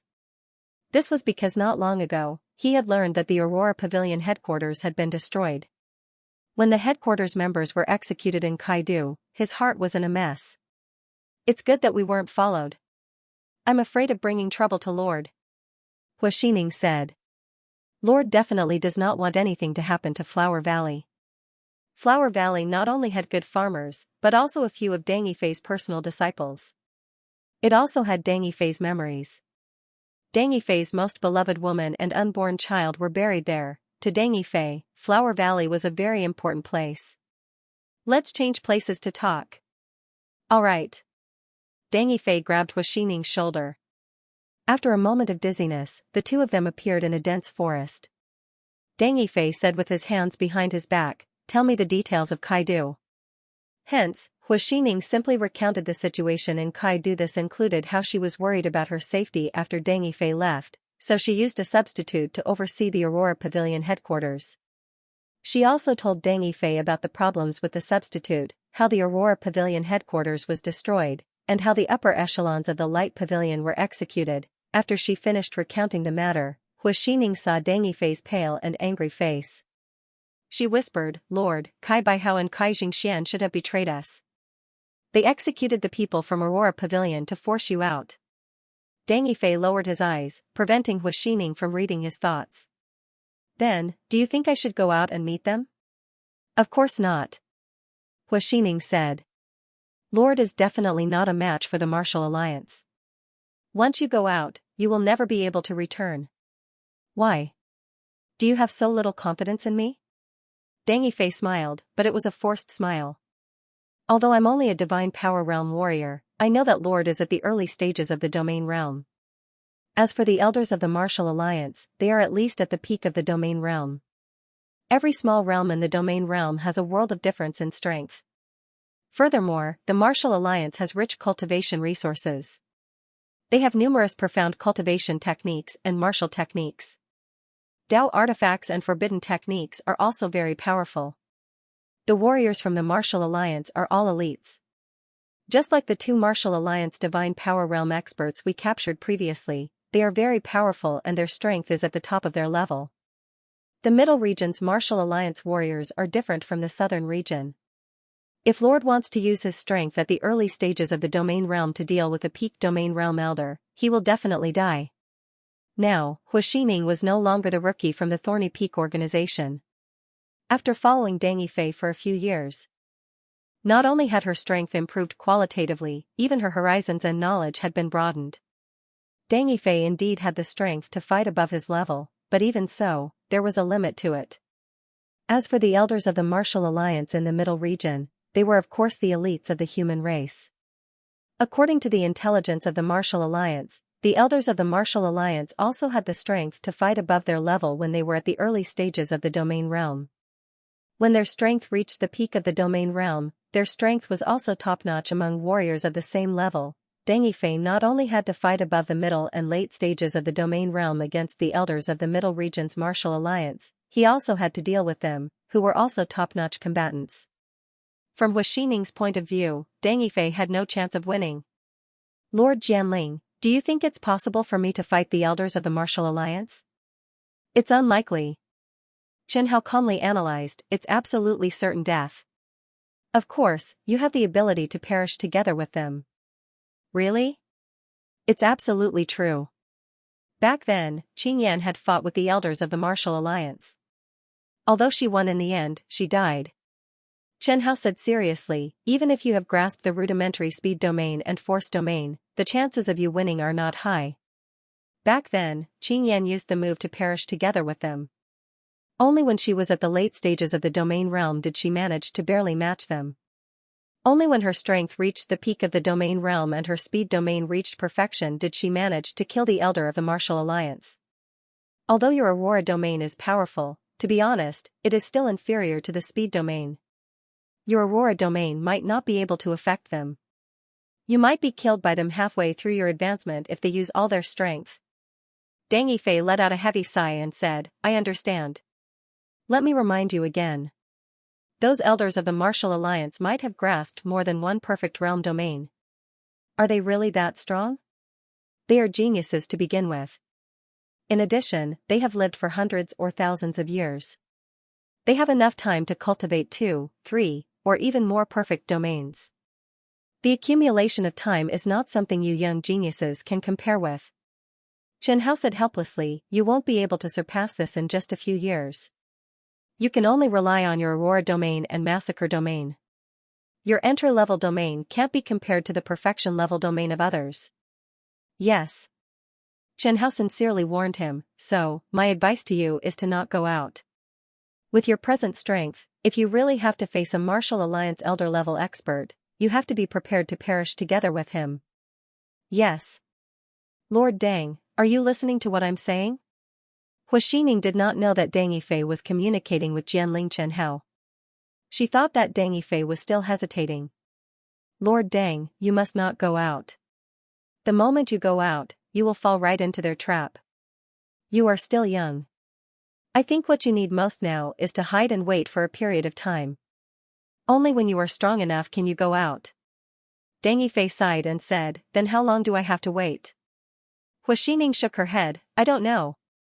However, Chen Hao added, when you reach the peak of the domain realm, with your current progress, you might have to wait for decades, or even centuries.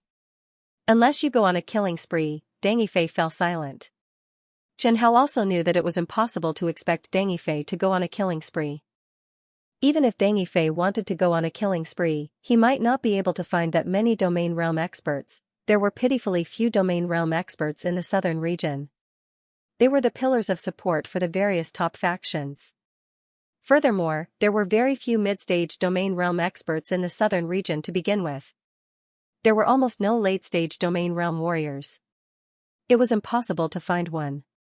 Even if he were to kill indiscriminately in the southern region, he would be easily found by the central region's martial alliance.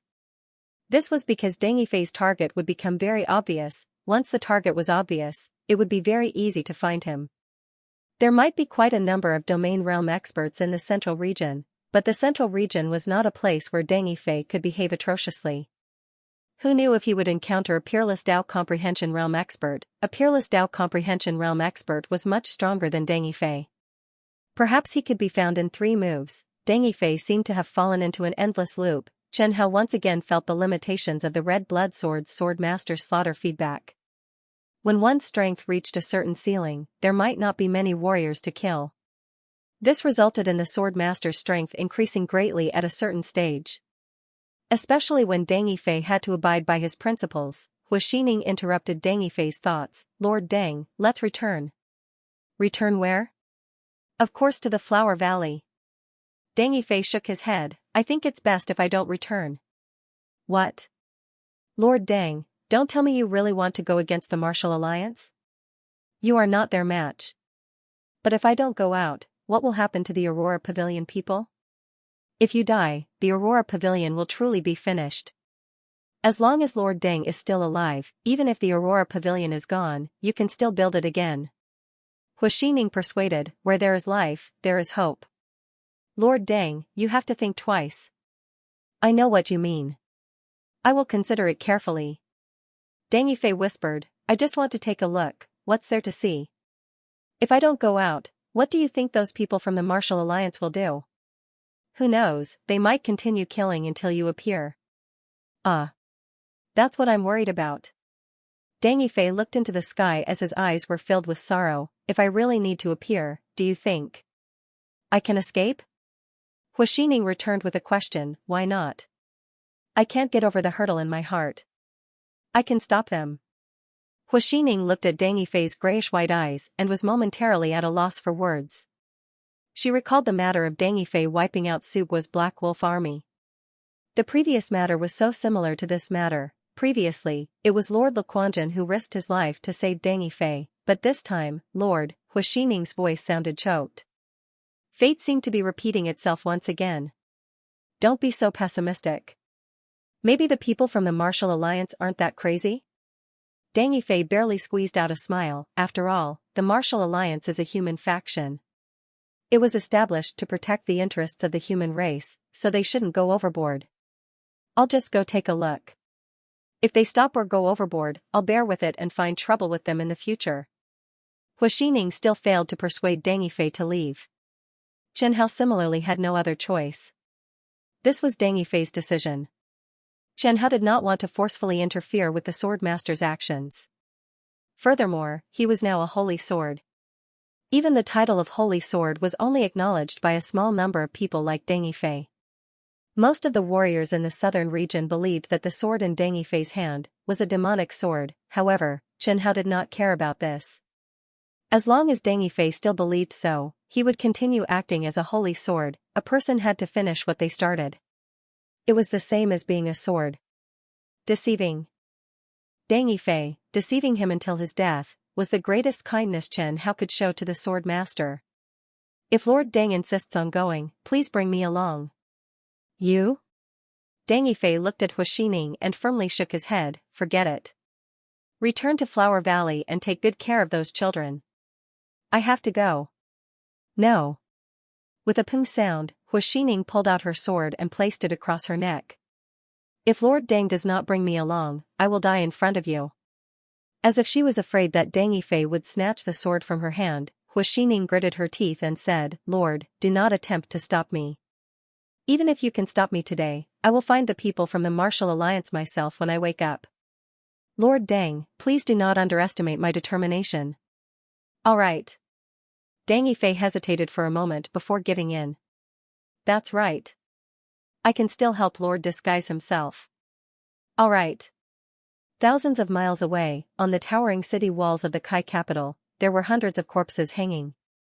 These corpses were no different from ordinary corpses. They would also stink and attract flies and mosquitoes. There would also be eggs hatching on the rotten flesh, and there would also be maggots traversing and gnawing on them. These were the corpses of the experts of the Aurora Pavilion. After they were executed, under Kai Baihao's suggestion, their corpses were hung up. A general hurriedly entered the palace and reported the situation to Kai Xianxia. "Your Majesty, the number of corpses hanging on the walls has decreased by 13 last night." Kai Xianxia stood up from the dragon throne and asked, "Who did it?" "I've already sent people to investigate, but they haven't found anything yet." Kai Xianxia paced a few more steps, thought for a moment and said, "You send more people to investigate. I'll report to the ancestors. Maybe the person they are waiting for is here." "Understood." After the general left, Kai Xianxia immediately reported the matter to Kai Baihao and the martial alliances Lin Xiujian and Wu Yimiao. After being executed, no one was allowed to collect the corpses that were hung on the city walls. Not even their relatives were allowed to collect them. The people who took the bodies away were either their relatives or people from the Aurora Pavilion. It might even be Deng Yifei. Xiao Yaqiu and Mo Jingyuan had already left 2 days ago. They returned to the Tiancheng Empire and mobilized all the members of the Martial Alliance stationed in the southern region to begin arresting all the members of the Aurora Pavilion. Kai Xianxia had already heard from his ancestors that the Martial Alliance was not the only one who wanted to take action against the Aurora Pavilion. Nearly all the top factions in the country surrounding Kai had joined in the encirclement of the Aurora Pavilion members. 5 days after the Central Region's Martial Alliance announced their intention to destroy the Aurora Pavilion, the domain realm experts of the top factions personally came to meet the Martial Alliance's elders. They raised the idea of sending people to assist the Martial Alliance in attacking the Aurora Pavilion. This action was greatly favored by the 2 elders of the Martial Alliance. After all, the quality of the Martial Alliance's experts in the southern region was not bad, but they were few in number. To destroy the massive Aurora Pavilion, they were clearly lacking. If they had the help of other top factions, they would definitely be able to wipe out the entire Aurora Pavilion in a short period of time. The Martial Alliance's Lin Xiujian and Wu Yimiao even announced on the spot that after the Aurora Pavilion was destroyed, the original territories of the Aurora Pavilion would be taken over by these factions. It was a reward for responding to the Martial Alliance's call. As the saying goes, when a wall is reached, everyone will push it. Kai Xianxia could already see the destruction of the Aurora Pavilion. Actually, Kai Xianxia still found it a pity. Not everyone in the Aurora Pavilion was convinced by Deng Yifei. Many of the Aurora Pavilion members were forced to join. However, the Martial Alliance did not care. They did not spend the effort to investigate who was forced to join and who really wanted to become a member of the Aurora Pavilion. The 2 elders of the Martial Alliance wanted to completely destroy the Aurora Pavilion. They wanted to use the Aurora Pavilion to force Deng Yifei out. Kai Xianxia knew about this. This was an idea his patriarch had given to the Martial Alliance. If the Martial Alliance did not care about the composition of the Aurora Pavilion's members, then the other top factions would not care either. They wished that there were no more warrior factions in Kai's territory, so that they could divide Kai's cultivation resources cleanly. In the Aurora Pavilion, there were a number of factions that were close to the Kai family, but Kai Xianxia could no longer care about them. It was already not easy to protect the Kai family's throne, and Kai Jingxuan's life.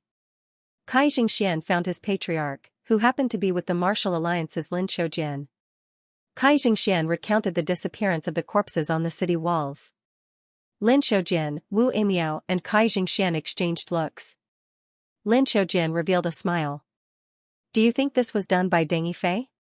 Did he come to collect the corpses of his subordinates?" They had stayed in Kai City to wait for Deng Yifei. This was because Kai City was where Deng Yifei was most likely to appear. "We'll know once we investigate." Wu Yimiao immediately stood up. "If Deng Yifei is here, then the number of corpses that disappeared from the city walls might not be just 1. Kai Baihao whispered. "However, we still need to investigate. The people with the corpses might be Deng Yifei's accomplices." "Right." Wu Yimiao was the first to rush out of the palace. Lin Xiujian also followed. Kai Baihao had no choice but to follow. With domain realm experts and Kai's army sealing the city, in just half a day, 11 of the 13 missing corpses were recovered. What disappointed the three domain realm experts was that the people who stole the corpses did not seem to be Deng Yifei's accomplices. If Deng Yifei's accomplices were that weak, that's right, the people who were captured were very, very weak. These people did not know each other. Some of them were commoners, while others were low-level warriors. The strongest one was a Khanate realm warrior. They were stopped by Wu Yimiao. Against these people, the two elders of the Martial Alliance did not even have the interest to interrogate them. After a series of punishments, these people confessed, "Your Majesty, after our interrogation, only 4 of these people are Aurora Pavilion members. The rest are ordinary people or itinerant warriors." Xianxia rubbed his temples. Since these people are not Aurora Pavilion members, why did they take the corpses away? They said that they could not bear to see the corpses hanging on the city walls. They can't bear to see their corpses hanging on the city walls? Yes, they said that they were greatly indebted to the lords of Aurora Pavilion. They even avenged them. They want to bury those corpses. Xianxia fell silent. He knew very well that with Deng Yifei's support, Aurora Pavilion had indeed done many good deeds for many commoners and itinerant cultivators. Many commoners and itinerant cultivators had received favors from Aurora Pavilion. Back then, in Kai City, the demonic factions were rampant. Many family clans, sects, and gangs were constantly oppressing the commoners. After Aurora Pavilion came to power, the demonic factions completely vanished. Those evil family clans, sects, and gangs also fell under the butcher's knife of Aurora Pavilion. Some of the evildoers, who had powerful backers, were also hunted down by Aurora Pavilion members. It could be said that almost all the commoners in Kai City had received favors from Aurora Pavilion directly or indirectly. The commoners who stole the corpses of Aurora Pavilion members were one of the commoners who had received favors from Aurora Pavilion. However, they were more daring and unafraid of death. "Are you certain that what they said is true?" "Your Majesty, it should be true. I have already sent people to investigate their backgrounds. They have nothing to do with Aurora Pavilion. They have indeed received favors from Aurora Pavilion." Xianxia turned to look at the other 3 domain realm experts. "Since they are useless, then kill them," Wu Yimiao said without a care. "Yes, Your Excellency." Xianxia did not have any right to speak. He could only obey the orders of the Martial Alliance. When Deng Yifei was around, he was a puppet emperor. Now that Deng Yifei was gone, he was still a puppet. He was already very familiar with the path of puppets. At this moment, Lin Qiujian interrupted. "First, announce their crimes. In a few days, execute them in public." Wu Yimiao thought for a moment before saying, "Yes, we will follow Elder Lin's request and announce their crimes." Of course, Wu Yimiao wasn't trying to warn those who wanted to continue stealing the corpses. He just wanted to force Deng Yifei out. Even those civilians who had nothing to do with the Aurora Pavilion but had received favors from the Aurora Pavilion wanted to steal the corpses and bury them secretly. However, as the leader of the Aurora Pavilion, Deng Yifei seemed to have no intention of doing anything. Xianxia waved his hand and ordered, "Do as the elders say." "Yes, Your Majesty." After everyone left, only Xianxia, Kai Baihao, and the 2 Martial Alliance elders were left. Lin Qiujian said, "If those civilians are executed and Deng Yifei doesn't show up, then we can only wait for the other members of the Aurora Pavilion to arrive at Saidu." They had previously ordered that when the Martial Alliance joined forces with other factions to wipe out the Aurora Pavilion, the captured members of the Aurora Pavilion would all be escorted to Saidu to be executed in public. Their thinking was very simple. If Deng Yifei missed the opportunity to execute the Aurora Pavilion headquarters, they would give Deng Yifei another chance to appear. Wu Yimiao said unhappily, "This Deng Yifei is really a coward." Actually, they knew that if the Aurora Pavilion had a different leader, the chances of them using such a method to force the leader of the Aurora Pavilion out was minuscule. Only a person like Deng Yifei would use such a method to be effective, who asked Deng Yifei to have too much useless kindness. When Deng Yifei and Hu Xining arrived at Saidu, Deng Yifei saw hundreds of corpses hanging on the city walls of Saidu from afar.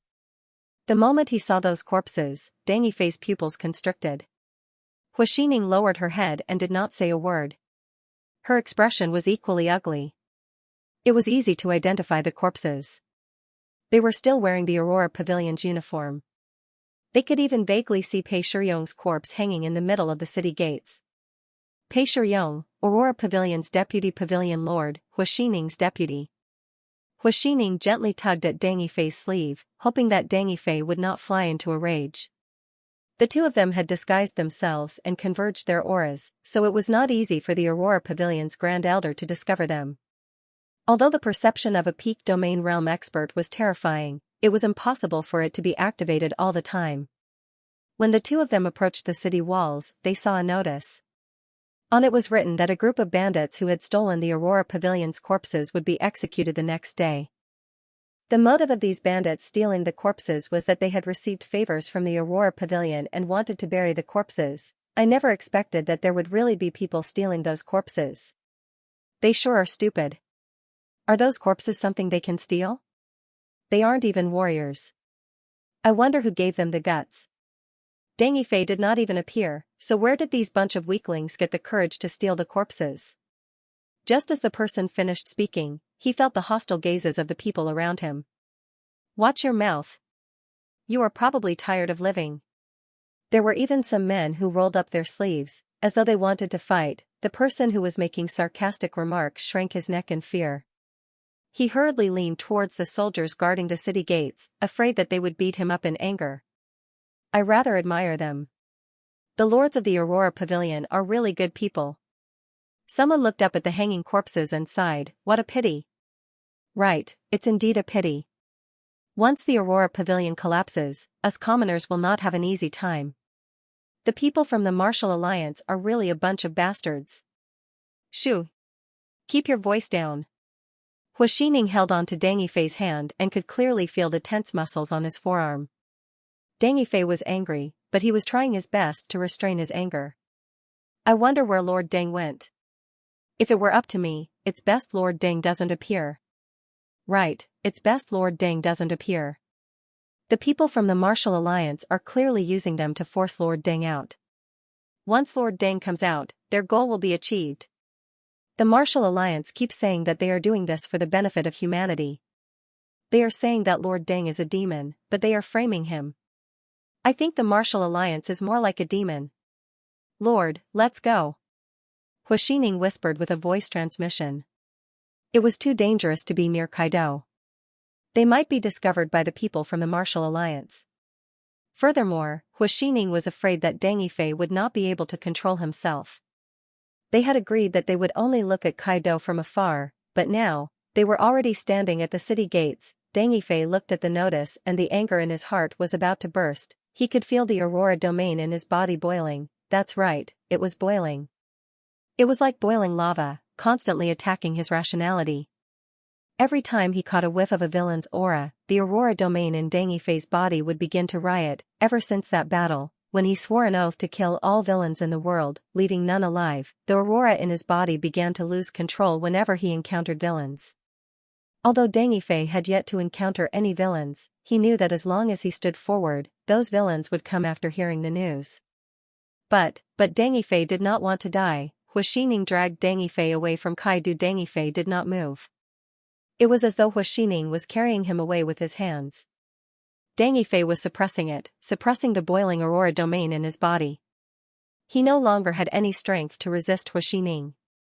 He felt that his heart was gradually cracking open. Cracks gradually appeared on his martial heart.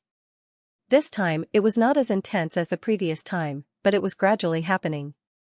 Deng Yifei still remembered the oath he had made back then. He would never betray the Aurora domain.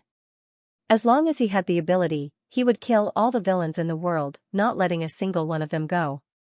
If he went against his oath, he would definitely suffer a deviation and die. Were the Martial Alliance members who destroyed the Aurora Pavilion headquarters considered villains for no reason? Of course they were villains. In this world, if those people were not villains, then there were no villains in this world. Did he have the ability to kill those villains who attacked the Aurora Pavilion? Yes, he had it. He had a way.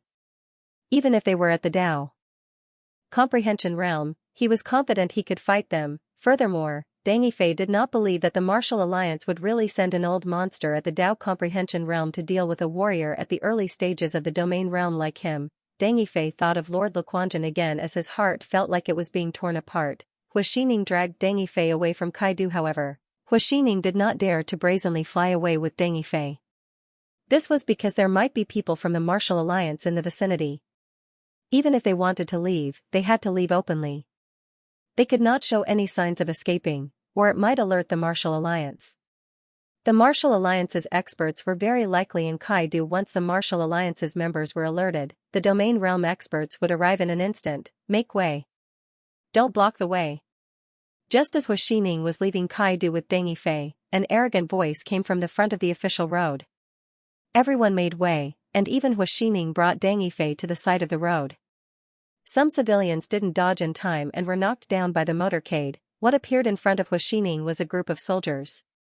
These warriors still had a strong smell of blood on them, as if they had experienced a bloody battle not long ago. Who are these people? I don't know. He looks very arrogant. If the Aurora Pavilion was still here, they would never dare to do this. Don't mention the Aurora Pavilion again. From their military uniforms, Hua Xining could tell that these soldiers were Kai's men. After more than 30 soldiers passed by, there was a group of prison wagons behind them. Hua Xining saw that almost all of the prisoners with disheveled hair and dirty faces who were covered in blood were wearing the uniform of the Polar Light Pavilion.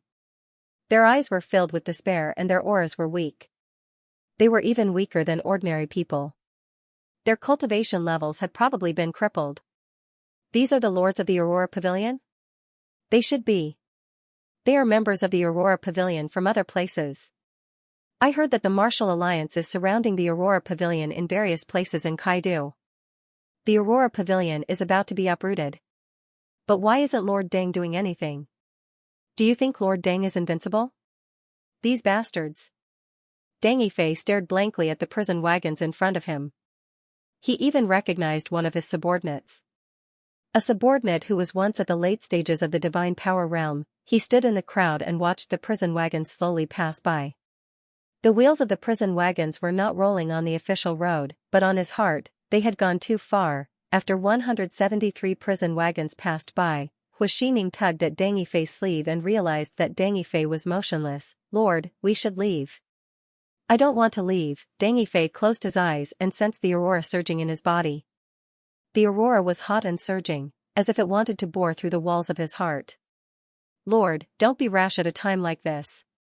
It's not that I'm rash, but I can't leave. Deng Yifei said, there are some things that I cannot escape from. If I escape, it will only implicate more people. Lord. Hua Xining sobbed, you can continue accumulating strength and teach the Martial Alliance a lesson. You can even kill them all, but now is not the time. Deng Yifei placed his hand on his chest and whispered, my heart does not allow me to escape. Why? All villains must die. Not a single one of them can be spared. This, Hua Xining seemed to sense Deng Yifei's determination as tears streamed down her cheeks. A divine power realm expert was crying just like that. Do you still remember Lord Quan? Yes, how can I forget? I also remember. No one is an exception. No villains can be an exception. All villains must die. If it was said that the Deng Yifei of the past could still escape and hide, hoping to make a comeback, then the current Deng Yifei had no way out. From the moment he made the oath, from the moment Lord Lu Quanjun died, he had cut off all paths of retreat. The aurora gave Deng Yifei a strong mind, helping him suppress his mental demons. It allowed Deng Yifei to become the strongest person in the southern region with mediocrity, but it also restricted Deng Yifei. But if you die, who will inherit your will? Hua Xining hugged Deng Yifei's arm and said with a choked voice, we can't do without you. Su Xiu and the rest are still young, so it's even more impossible for me. I'm just a piece of trash. It's hard for me to take on such great responsibilities. If you die, it's impossible for me. The only ones I can trust are all of you. Deng Yifei reached out his hand, stroked Hua Xining's long hair, and said with a bitter smile, you must make good use of the 9 Holy Spirit swords. As long as you can protect them, those children will definitely be able to do it. They are all very outstanding, and their martial talent is even better than mine. The convoy left, and the passers-by started to hurry on their way again. Some passers-by noticed Deng Yifei and Hua Xining, but they didn't care. They only thought that it was a conflict between couples. Hua Xining raised his head and looked at the tall and handsome Deng Yifei. Do you believe that if you die, I will immediately betray you? Kill your direct disciples and steal the Holy Spirit's sword? If you really did that, perhaps this is your fate. I'm destined to fail. Dang Yifei. You bastard. At this time, Hu Xining did not even call Dang Yifei Lord Dang. Dang Yifei was silent for a long time. Just treat me as a bastard. But there are some things that I have no choice but to do. There are some things that I can't avoid. I'm sorry, Xining. The person you're sorry for is not me, but Lord Lu Quanjun. I'm indeed not right for her. In my life, the person I'm most sorry for is still her. When Dang Yifei made up his mind to stop running and face the Martial Alliance elder, the churning aurora in his heart calmed down. Even his martial heart, which was beginning to shatter, began to heal once again. The stirring mental demons were suppressed by the aurora once again. Dang Yifei's emotions were unprecedentedly calm. Facing the possibility of death, he did not feel any fear or horror. What he felt was calmness and serenity, helplessness and enlightenment, as well as a sliver of relief. Please allow Dang Yifei to use the word relief. This emotion was not obvious, but Dang Yifei could still sense it. Dang Yifei touched his heart and whispered, "Don't worry, Aurora. I will not run away again. I will fulfill my promise and kill all the villains." Dang Yifei could feel Aurora's joy. "Hi." Hearing Hu Xining's sigh, Dang Yifei said with a smile, "Don't sigh. I'm already very lucky to be able to live until now." "Yeah. Of course, when I swore an oath to use my entire life to kill villains, I was already prepared to die." Chen Hao knew that Dang Yifei's words were not only directed at Hu Xining, but also at him. "Xining, go. Are you going now?"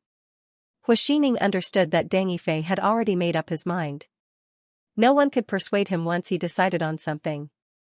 Dang Yifei hesitated for a moment before saying with a wry smile, "Maybe not. If you can lend me a few subordinates, that would be great.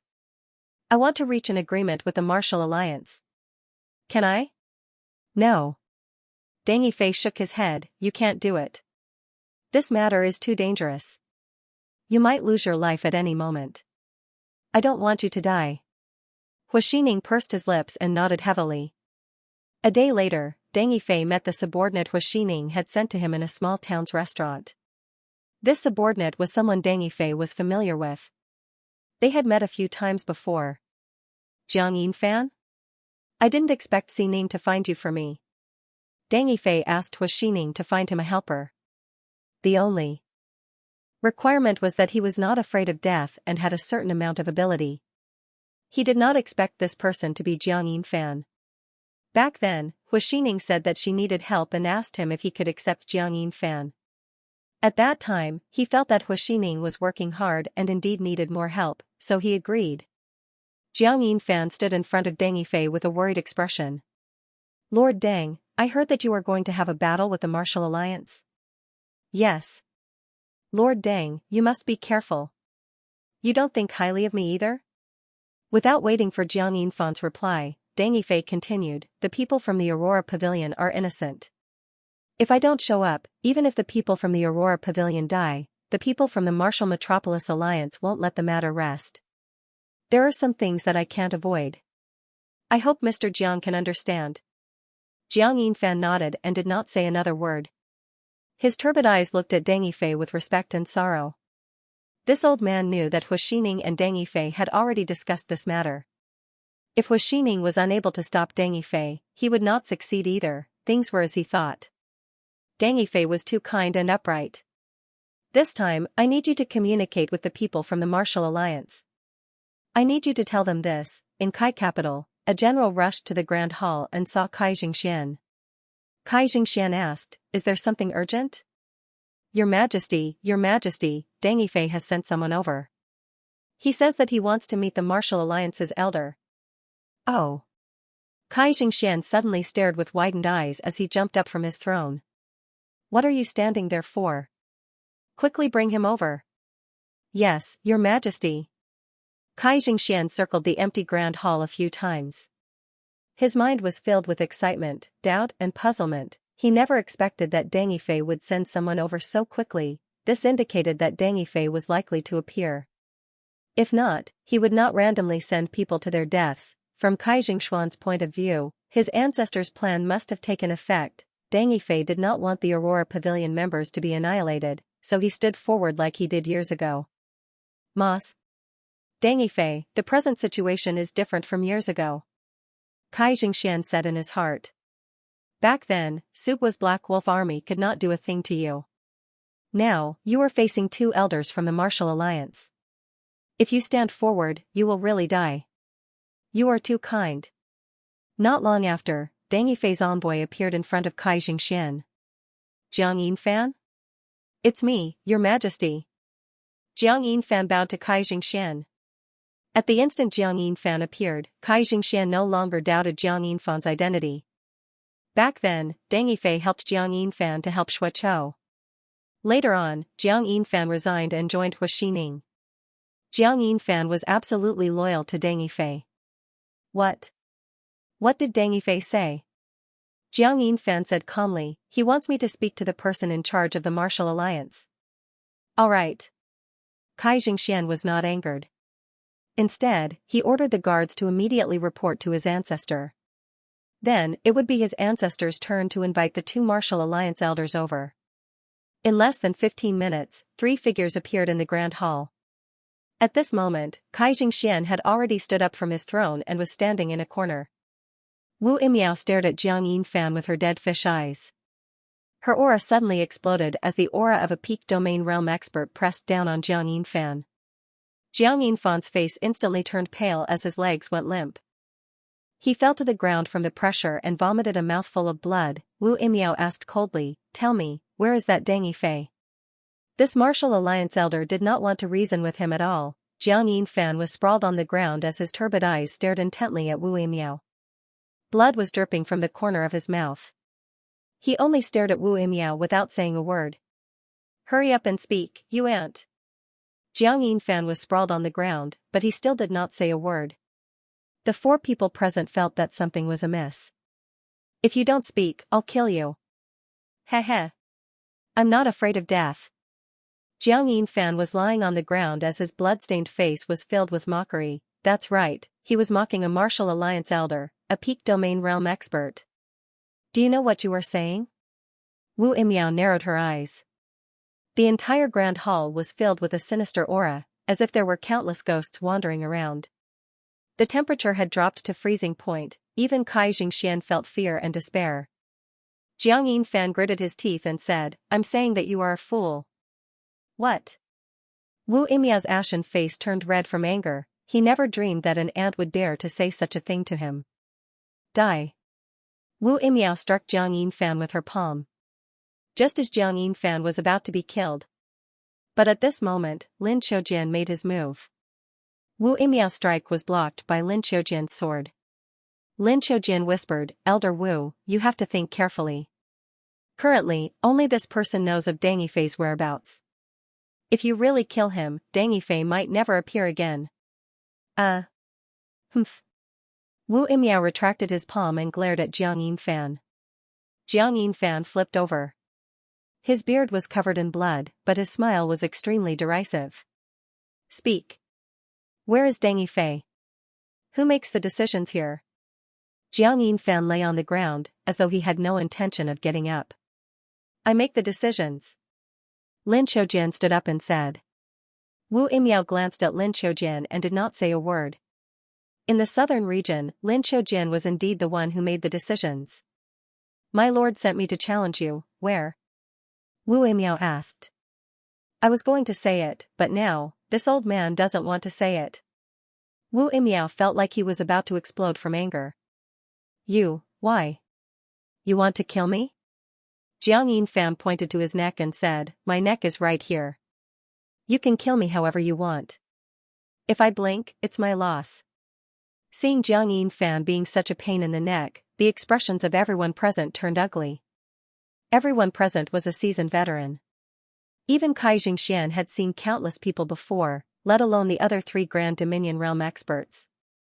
They knew that Jiang Yinfan was not lying.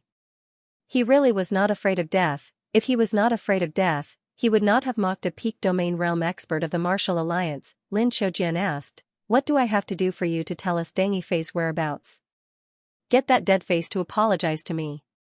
Jiang Yinfan pointed at Wu Yimiao and said. Dead face. Upon hearing Jiang Yinfan's form of address, other than Wu Yimiao, the other three people present had interesting expressions. Lin Qiujian glanced at Wu Yimiao and did not say a word. Kai Baihao and Kai Jingxian did not dare to interrupt. They tried their best to reduce their presence. Old man, do you know who you're talking to? I'm an envoy sent by Lord Deng. I represent Lord Deng's reputation. The moment I came, you humiliated me. By humiliating me, you are also humiliating Lord Deng. Hence, I feel that your martial alliance does not have any sincerity. There's no need to discuss this matter. Jiang Yinfan said loudly, Lord Deng wants to send me to negotiate terms with you, but I feel that you people from the martial alliance are a bunch of scum. Even if the terms are agreed upon, you will probably not keep your promises. Lord Deng, it's best you continue your reclusive training. What conditions? Jiang Yinfan answered Lin Qiujian's question with silence. For the first time, Kai Jingxian discovered that this little old man was simply too unyielding. He did not even give face to a martial alliance elder. Let me do it. Wu Yimiao stepped forward. It was impossible for him to apologize to this old man. If he really did that, where would he put his face as an elder of the martial alliance? Even Lin Qiujian did not dare to make Wu Yimiao apologize to Jiang Yinfan. Wu Yimiao lifted Jiang Yinfan up with one hand and threw a black pill into his mouth. This is our divine corpse sex rotting corpse pill. A person who consumes this rotting corpse pill will gradually rot and suffer the pain of thousands of poisons drilling into their hearts. The most amazing thing is that the person who consumes the rotting corpse pill will have a very clear consciousness. They will clearly feel the entire process of them gradually turning into a rotting corpse. Jiang Yinfan smacked his lips with a sneer. You make it sound so magical, but the taste is a little bitter. Let's see how long you can remain unyielding. 15 minutes later, Jiang Yinfan's sallow face had turned pale green. Jiang Yinfan clenched his teeth tightly as his body constantly convulsed. Veins swam on his forehead as he looked extremely pained. Wu Yimiao said smugly, our divine corpse sex rotting corpse pill is famous in the entire central region. All of you villains should be killed. Jiang Yinfan straightened his neck and cursed loudly. Wu Yimiao sent Jiang Yinfan flying with a kick. However, he controlled his strength and didn't seriously injure Jiang Yinfan. He was just venting his anger. Actually, Wu Yimiao didn't dare to kill Jiang Yinfan. After all, only Jiang Yinfan knew of Deng Yifei's location. Once he killed Jiang Yinfan, who knew if Deng Yifei would appear again. 15 minutes passed. An hour passed. Jiang Yinfan's entire body was dyed black, and the stench of rotting corpses filled the entire hall. 2 hours passed. Wu Yimiao and Lin Qiujian's expressions clearly weren't looking good. More than half of Jiang Yinfan's body was already rotting, but he still didn't speak. Have you thought it through? Tell me the whereabouts of Deng Yifei. Bah. Jiang Yinfan spat out a mouthful of dark green mucus. Wu Yimiao easily dodged that mouthful of saliva, but his expression was extremely ugly. Damn it, I'm going to kill you. Kill me, I might feel better after you kill me. Jiang Yinfan squeezed out an ugly smile from his ugly face. After you kill me, you can slowly search for Lord Deng. The southern region is so big, you might be able to find him in your lifetime. No matter how angry Wu Yimiao was, he still suppressed his urge to kill Jiang Yinfan. Compared to Lin Qiujian, he was the one who wanted to get rid of Deng Yifei the most. He didn't want to continue staying in this godforsaken place. Elder Lin, why don't you hand this guy over to me? Give me a day, and I'll make him spit out everything he knows. Lin Qiujian hesitated for a moment, but still nodded in agreement. Sure, but you have to kill him. Actually, in his heart, he still blamed Wu Yimiao. Originally, Deng Yifei had sent this old man to negotiate, but because of Wu Yimiao's rashness, things had become more troublesome. However, Lin Qiujian could only suppress these complaints in his heart. Okay. The next day, when Lin Qiujian found Wu Yimiao, he saw Jiang Yinfan lying at his feet. Jiang Yinfan's breathing was steady, and although his body was covered in blood, his life was stable. Only then did he heave a sigh of relief. How is it? Did you get anything out of him? Yes, I did. Wu Yimiao said. This guy has a stubborn temper, and even his mental strength is much stronger than the average person. Fortunately, I'm half an expert in mental strength. I've already asked about Deng Yifei, and he wants to talk to us. He hopes that we can let the people from Aurora Pavilion go, and then fight to the death with us. Humph. Wu Imiao sneered. Fight to the death, that's not a bad idea. Once I kill him, my mission will be complete. Did you ask where Deng Yifei is? This? Wu Imiao said awkwardly. That's why I healed him. Deng Yifei is too cautious. Without him, we might not have been able to find Deng Yifei. What do you mean? Wu Imiao said helplessly, he will not contact Deng Yifei. He is only here to deliver a message to Deng Yifei. He has no intention of returning. Unless we announce to the world that we will use the Martial Alliance's reputation to stop the encirclement of the Aurora Pavilion, Deng Yifei will not appear. He even wants to fight you. Does he want to die with dignity? Lin Qiujian frowned and said, are we really going to do as he says? I'm afraid that's the only way. Wu Imiao said, we are using the Aurora Pavilion to force him out. If we cannot guarantee that we will stop the encirclement of the Aurora Pavilion after his death, he might not come out. Because even if he comes out, he will not be able to protect the lives of the Aurora Pavilion's members. If we agree to Deng Yifei's conditions, wouldn't we be bowing our heads to Deng Yifei? What if the Aurora Pavilion disbands? Wu Imiao asked, would that be considered as destroying the Aurora Pavilion? After all, what Deng Yifei cares more about is the lives of those members, right? From what I know of him. Yes. I think so. Wu Imiao did not wish to continue staying in the southern region. The Martial Alliance had peerless experts at the Tao Comprehending Realm presiding over it. It was said that in the next 100 years, there would be a great upheaval in the continent. The Fey Beast race was likely to wreak havoc. These peerless experts at the Tao Comprehending Realm would occasionally give pointers to elders like them. The experience of these peerless experts at the Tao Comprehending Realm was extremely important to a warrior like Wu Imiao, who had been stuck at the peak of the domain realm for centuries. The southern region's spiritual energy was not as abundant as the central region's. There were almost no cultivation resources that peak domain realm experts needed. Staying in the southern region was equivalent to being exiled. The elders sent by the Martial Alliance to the eastern, western, southern, and northern regions were not considered strong. They were considered marginal figures among the elders in the Martial Alliance, the kind that did not have any potential. As for an elite elder like Lin Qiujian, he was sent to preside over the southern region because the southern region seemed to be cursed. 2 successive elders had met with major problems, causing the Martial Alliance's reputation in the southern region to be tarnished. They had no choice but to send Lin Qiujian here. Wu Imiao said, how about this? We'll take a step back. If Deng Yifei comes out to die, and the Aurora Pavilion disbands, we'll stop hunting down the former members of the Aurora Pavilion. What do you think? Sure. Lin Qiujian glanced at Wu Imiao and knew that he wanted to end the mission early, so he nodded in agreement. Furthermore, this would not damage the Martial Alliance's dignity. Lin Qiujian glanced at the unconscious Jiang Yinfan. What should we do with him? Release him first and let him live. That's one of Deng Yifei's requests. Wu Imiao laughed cruelly. Elder Lin, do you know why this old man is so rude to me? Why? It's because he wants to die. Wu Imiao sneered. If I kill him, not only will I not know the details of the deal, I might even completely destroy the deal. If I miss this opportunity, Deng Yifei might not negotiate with us again. He just doesn't want Deng Yifei to step forward.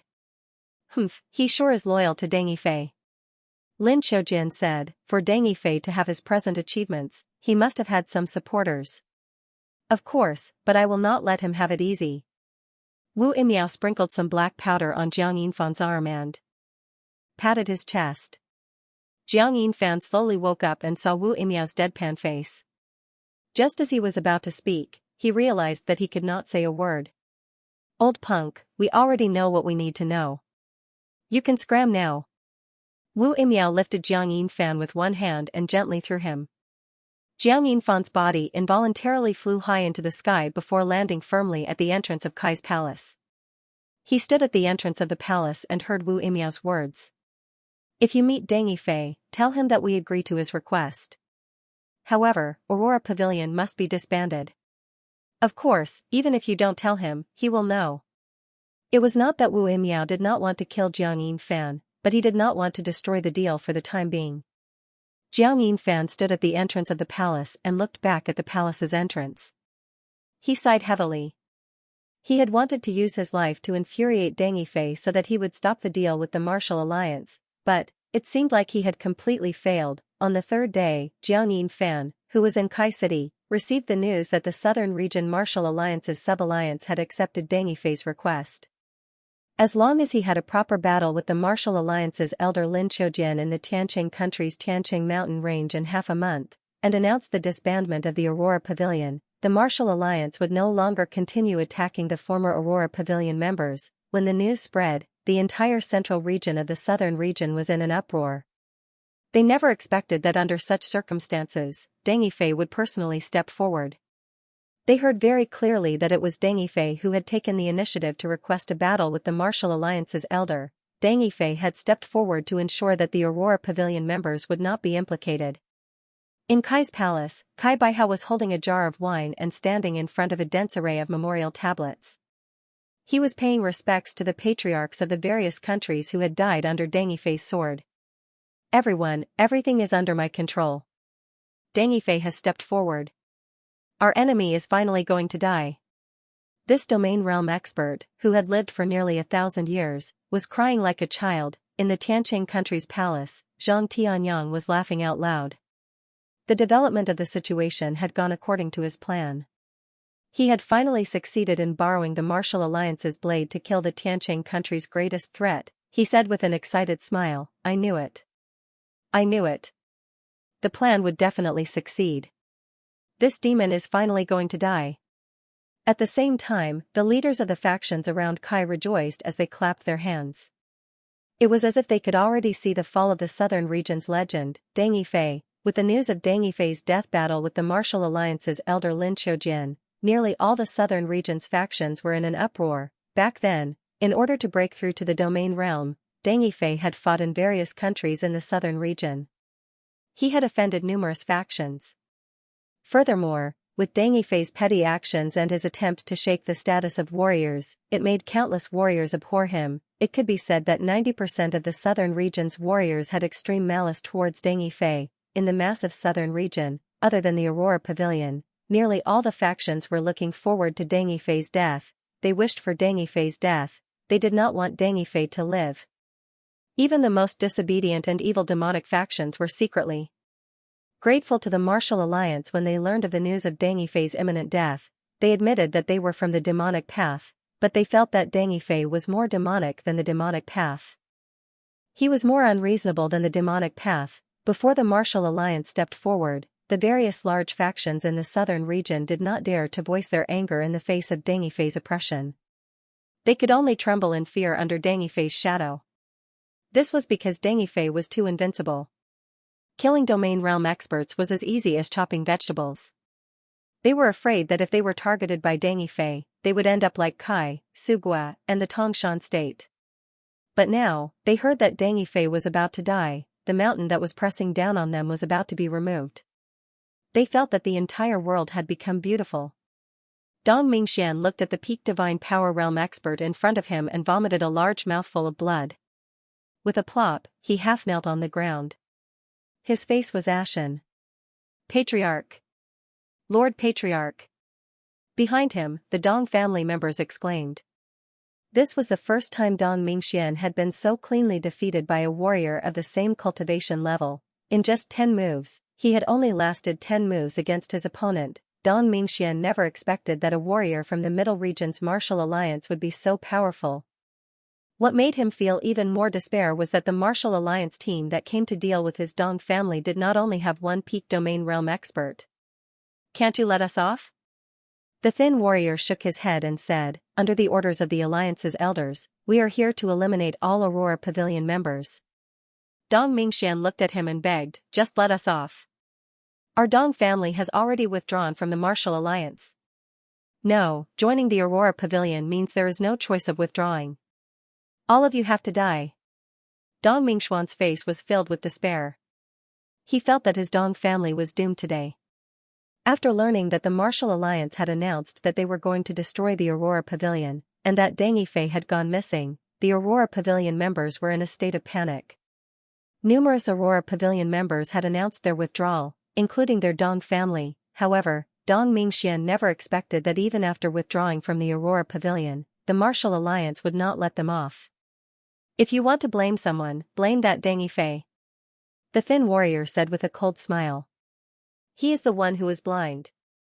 He was the one who provoked our Martial Alliance first. Our Martial Alliance is the true ruler of the entire continent. No one has ever been able to escape unscathed after provoking our Martial Alliance. Most importantly, he actually acted like a coward. He has the guts to do things, but he does not have the guts to take responsibility. Therefore, we can only borrow your lives." Dong Mingxian clenched his sword tightly. He could not help but hate Deng Yifei. The Martial Alliance was not wrong. The matter was indeed instigated by Deng Yifei. He admitted to this. Actually, Dong Mingxian didn't want to join Aurora Pavilion. Of course, he had joined the Aurora Pavilion because of the circumstances. Later on, most of the Dong family's warriors had joined the Aurora Pavilion because of the benefits. It was impossible for him to be loyal to Deng Yifei. "Don't worry, the important members of the Dong clan won't die for the time being. We'll cripple you, then send you to Kaikai City to be executed. Guess what? When the time comes, will Deng Yifei come to your rescue?" The thin martial artist raised his hand and waved it in the direction of the Dong family's residence. Countless Martial Alliance warriors and warriors from the southern domain factions charged towards the Dong family. It would only take an hour for the once illustrious Dong family to be annihilated. The despairing Dong family members also picked up their weapons. Even if they were going to die, most of them still wanted to drag one or two people down with them. At this critical moment, someone suddenly shouted, "Stop!" "What?" The Martial Alliance and warriors from the southern domain factions immediately came to a halt. They saw the person in midair take out a martial token and shout, "Under Elder Lin's orders, we are to temporarily give up on the annihilation of the Aurora Pavilion members." The thin martial artist from the Martial Alliance, who was leading the annihilation of the Dong family, looked at the person and immediately ordered loudly, "Stop!" All the warriors stopped. The thin martial artist looked at the person in midair and cupped his fists. "Guardian Xiao, may I ask why the elder wants us to stop?" Xianxia replied, "Deng Yifei has already decided to step forward. His request is for us to stop the annihilation of the Aurora Pavilion members. 7 days later, he will fight Elder Lin to the death in the Skyform mountain range." The thin martial artist glanced at Dong Mingxian and said with a somewhat indignant tone, "Are we really going to agree to that, Deng Yifei?" "The elders have already agreed to it," Xianxia casually explained. Although the Aurora Pavilion is Deng Yifei's lackey and is Deng Yifei's accomplice, many of the warriors joined the Aurora Pavilion under Deng Yifei's coercion. The elders did not want to cause a massacre, so they decided to spare these warriors. Of course, Deng Yifei has to announce the dissolution of the Aurora Pavilion. Dong Mingxian said loudly, "Yes, yes, yes. The Lord is right. Our Dong family was coerced." No one bothered with Dong Mingxian. When the thin martial artist heard this, his eyes were filled with reverence. "The elders are truly benevolent." Xianxia ordered, "It's good that you know. You will be in charge of informing the other alliance teams in this county. I'll be leaving first." "Yes, ma'am." After Xianxia left, the thin martial artist looked at Dong Mingxian, who was half kneeling on the ground, and the Dong family behind him. He said with a smile, "You sure are lucky." Dong Mingxian tried his best to squeeze out a smile from his blood-stained face. "Let's go." After the people from the Martial Alliance dispersed, Dong Mingxian sat directly on the ground. The members of the Dong family on him were all abnormally excited. Just a moment ago, they believed that their Dong family was about to be wiped out. All of them were prepared to die, however, they never expected that they would survive. The Martial Alliance had actually spared them. A young martial artist ran out from the Dong family and helped Dong Mingxian up. "Patriarch, our Dong family is fine." "That's great. The Martial Alliance is truly benevolent, letting us off just like that." Dong Mingxian glanced at his great-grandson beside him and snapped, "The Martial Alliance is benevolent? Are you an idiot?" If not for Deng Yifei, do you think the martial alliance would have spared us? Patriarch, if not for Deng Yifei, our Dong family would not have offended the martial alliance. Dong Mingxian shook his head and said, actually, I did not like Deng Yifei in the past, but now, I have to thank him. If it were me, I would not have the courage to face the martial alliance. That would be such a pity. In the original Sugua, the crisis of Mirror Moon Sect's destruction was resolved. Mirror Moon Sect's Grand Elder, Bai Shijing, announced in front of the martial alliance that the entire Mirror Moon Sect would leave the Aurora Pavilion. After the martial alliance left, Mirror Moon Sect's sect leader, Chen Ming, stood alone on Mirror Moon Mountain's peak. Under the howling cold wind, he held a mirror-like scimitar in his hand as he looked in the direction of Kaidu Lord Deng. You still came forward? The clouds moved and covered the moon. It also cast a shadow over Chen Ming's eyes. Bai Shijing appeared behind him. Deng Yifei is a freak that cannot be tolerated in this world. It is already a miracle that he has achieved what he has today. If he were to die one day, I would not be surprised at all. Chen Ming said in a low voice, I respect him. He did what I always wanted to do, but did not dare to do. Bai Shijing knew that her sect leader, who liked to exterminate bandits, also had a heart of justice. After joining the Aurora Pavilion, he was the happiest person in the entire Mirror Moon sect. Bai Shijing patted his shoulder and said, in this world, there is no such thing as fairness or equality. Only the strength of one's strength is the basis for measuring one's worth. A martial artist should be high above, while a commoner ant should have the awareness of an ant. Deng Yifei went down the wrong path from the beginning. You are far more mature than him, so you should understand. What I admire most is Deng Yifei's character. If not for him stepping forward, our Mirror Moon sect would probably have become history. Bai Shijing said with a sigh. However, because of his character, he is destined to never amount to anything great. On a desolate mountain at the borders of Kai City, Deng Yifei was similarly standing in the night. Clouds covered the sky. There were no stars or moon. It was pitch black. Deng Yifei stood in the darkness and did not move for a long time. He was like a statue, waiting for Huaxining to walk to his side. How is it? The Martial Alliance has already agreed to your request. They have announced to the entire southern region that they will stop the encirclement of the Aurora Pavilion. However, they still request that you disband the Aurora Pavilion. If I die, the Aurora Pavilion should indeed be disbanded. Huaxining asked, are you really willing to do that? Huaxining was not willing to do so anyway. After all, it was an organization that she had slowly built up, just like her child. Deng Yifei said calmly, many factions in the southern region see the Aurora Pavilion as a thorn in their side. Only by disbanding the Aurora Pavilion can we reduce the unnecessary casualties. The family clans, sects, and factions in the Aurora Pavilion are considered to have some conscience locally. Hundreds of thousands, even millions of warriors. I can't bear it if they all die under the hands of the Martial Alliance. Why are you still worried about this at a time like this? Right, did they say where they would fight to the death? Deep in the Heavenly Mountain Range. That place is large enough. Even a peak domain realm expert can go all out there. Deng Yifei nodded. That's not a bad place. I heard that the scenery there is beautiful. What a pity. Have you really made up your mind? Yes. Deng Yifei said calmly. Aurora, I hope to continue killing villains. Even if it means death? As long as I have the ability, I have to take action. Inside the red blood sword, Chen Hao was at a loss for words. The development of the situation was too dramatic. Deng Yifei had the possibility of killing any peak domain realm elder of the Martial Alliance, but the elders of the Martial Alliance were trying every means possible to force him out.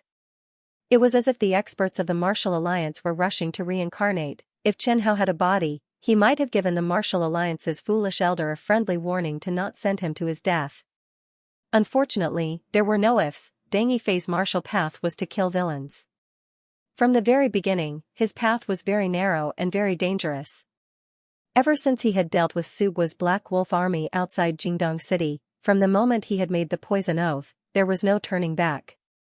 Either he would go berserk, or he would kill his way through, kill until no one in the world is a match for him, kill until everyone was afraid and obeyed. Clearly, Deng Yifei, who had provoked a behemoth like the Martial Alliance, no longer had a chance.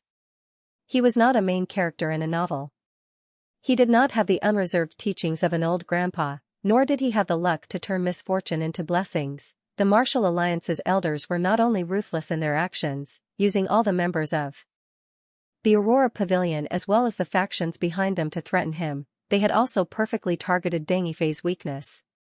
Of course, this was also because Deng Yifei's weakness was too obvious. Chen Hao could only say, success is due to Aurora, failure is due to Aurora. Right, Xining, is Jiang Yinfan alright? She's fine. That's good. Deng Yifei nodded. I'll return to Flower Valley and see her and those disciples. Alright. In Flower Valley, the sun was shining brightly as flowers bloomed. Countless insects and birds were flying among the flowers. A few women were holding baskets as they plucked the flowers.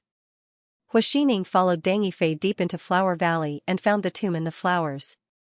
Xining, bury me here in the future. Hua Xining replied with an I have something to say to Lord Quan. Alright. With a light leap, Hua Xining disappeared in front of Deng Yifei. Deng Yifei did not find it dirty as he sat down on the ground and leaned his upper body against the tomb. He said in a light tone, Lord Quan, don't wait too long. I'll be accompanying you soon. The only pity is that our dreams are probably unable to be realized in my hands. Sometimes, I even feel that I'm a bit useless. Sorry, I've let you down. Not only have I let you down, I've also let down the holy sword in my hand. But thankfully, even if I die, there will still be future generations who will continue working hard for our dreams.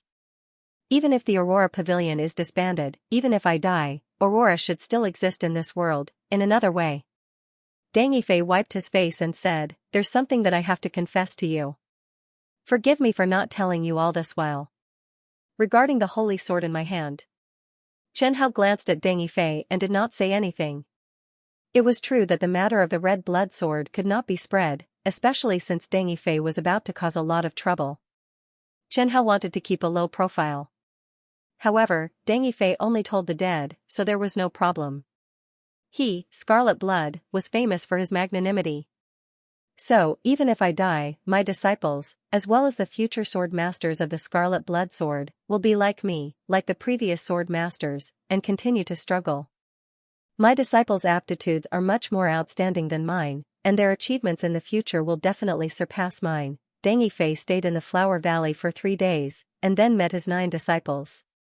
Tomorrow, he would set off for his appointment, and on the last day, he wanted to guide them in their cultivation again. The eyes of the 9 direct disciples were filled with mist. Some of them even took advantage of his turn to secretly lower their heads and wipe their tears behind his back. None of this escaped Deng Yifei's senses.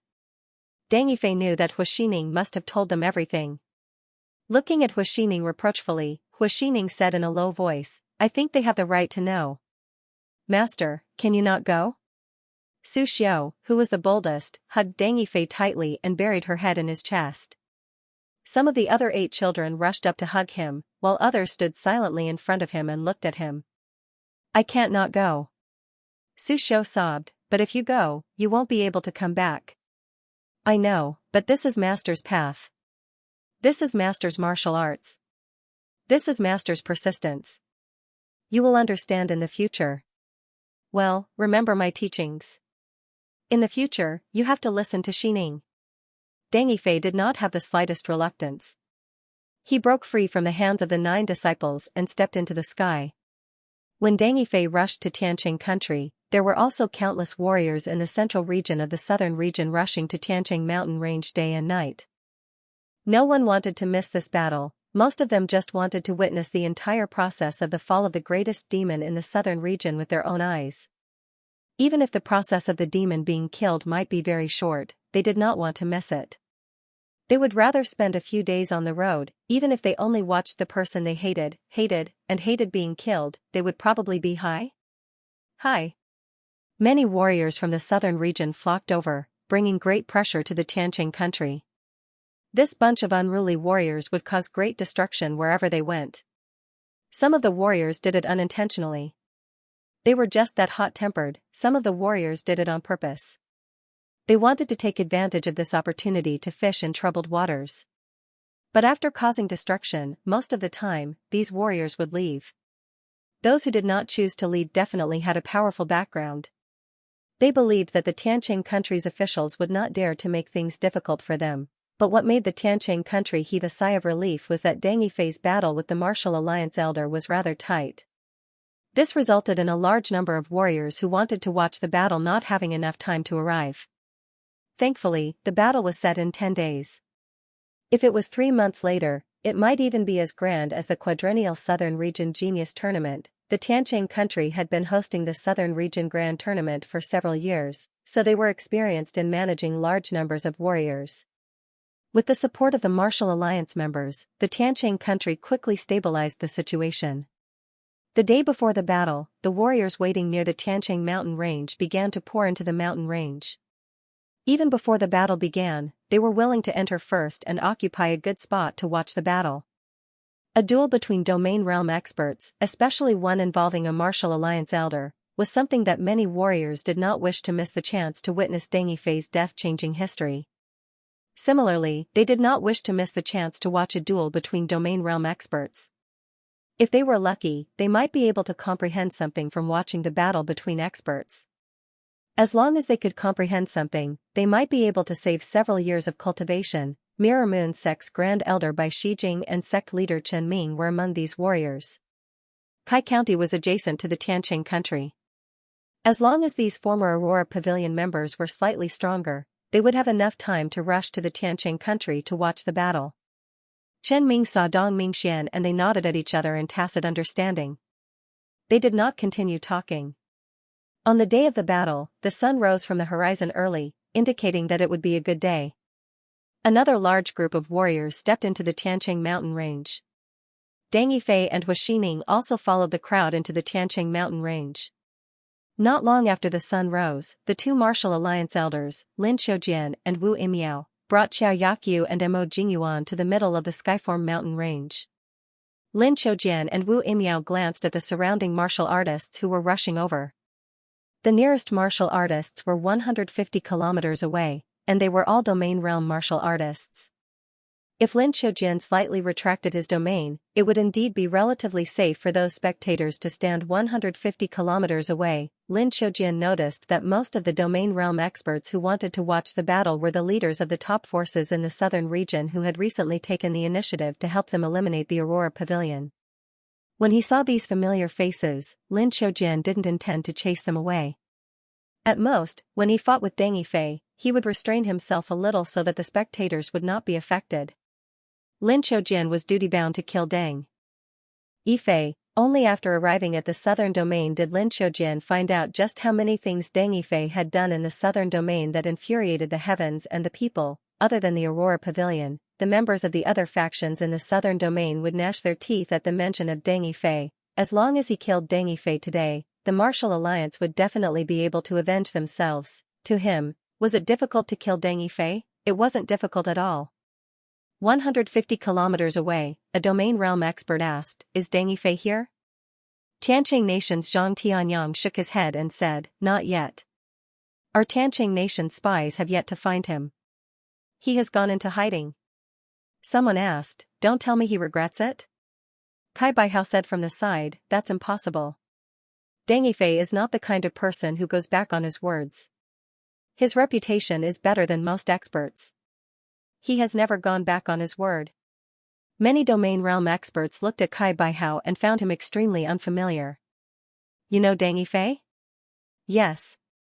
Kai Baihao noticed the hostility the surrounding domain realm experts had towards him, so he hurriedly introduced himself. "I'm Kai Baihao, the patriarch of the Kai royal family. I was the one who suggested to the Martial Alliance's elders that we destroy the Aurora Pavilion and force Deng Yifei out." "Oh."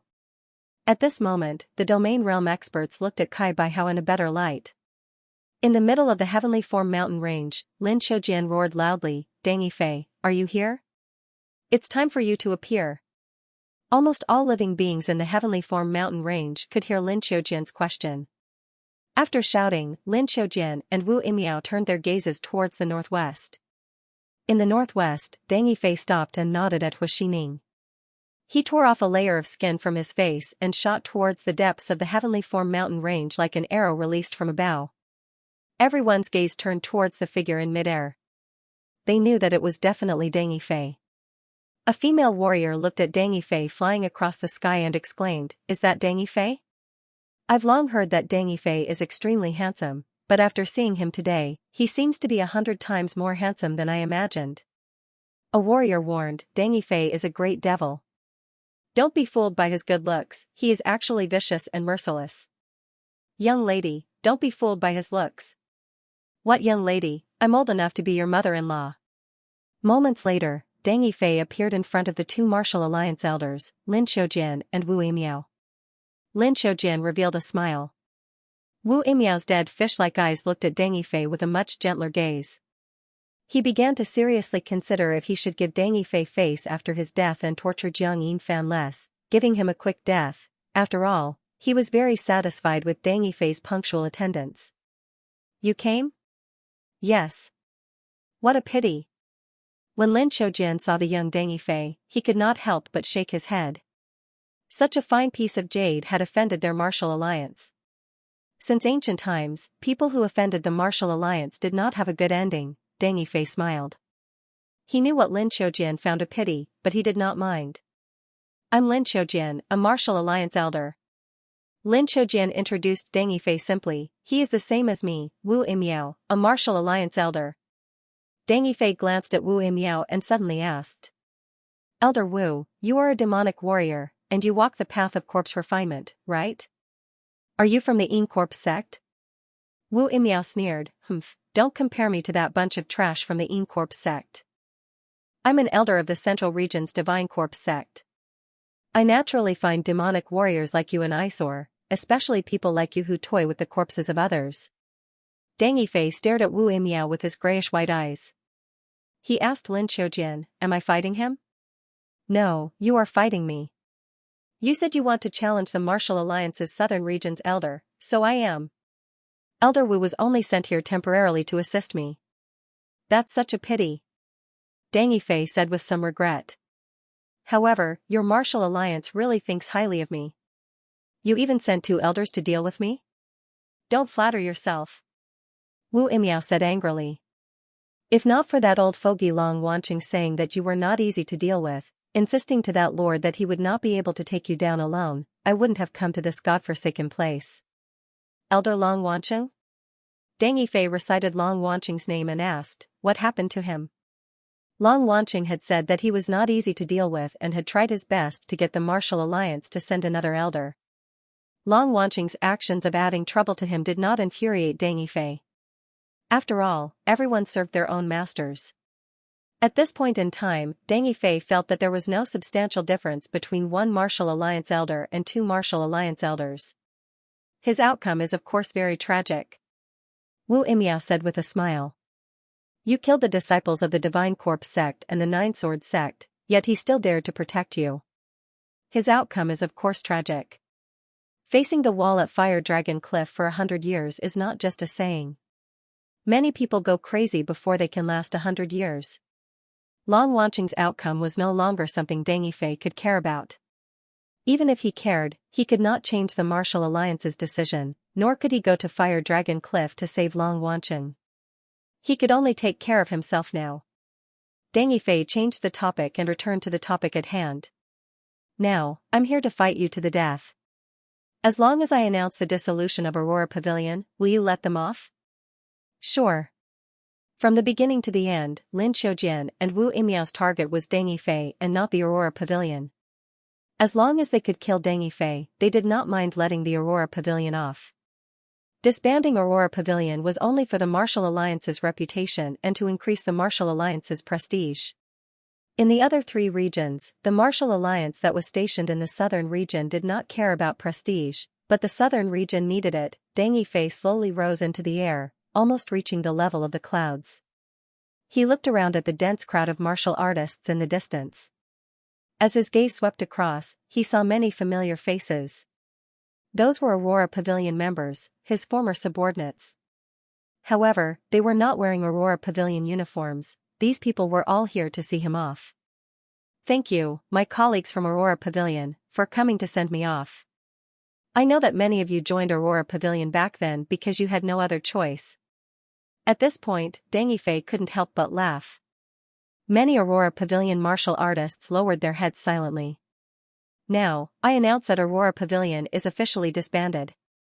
Congratulations, all of you are free.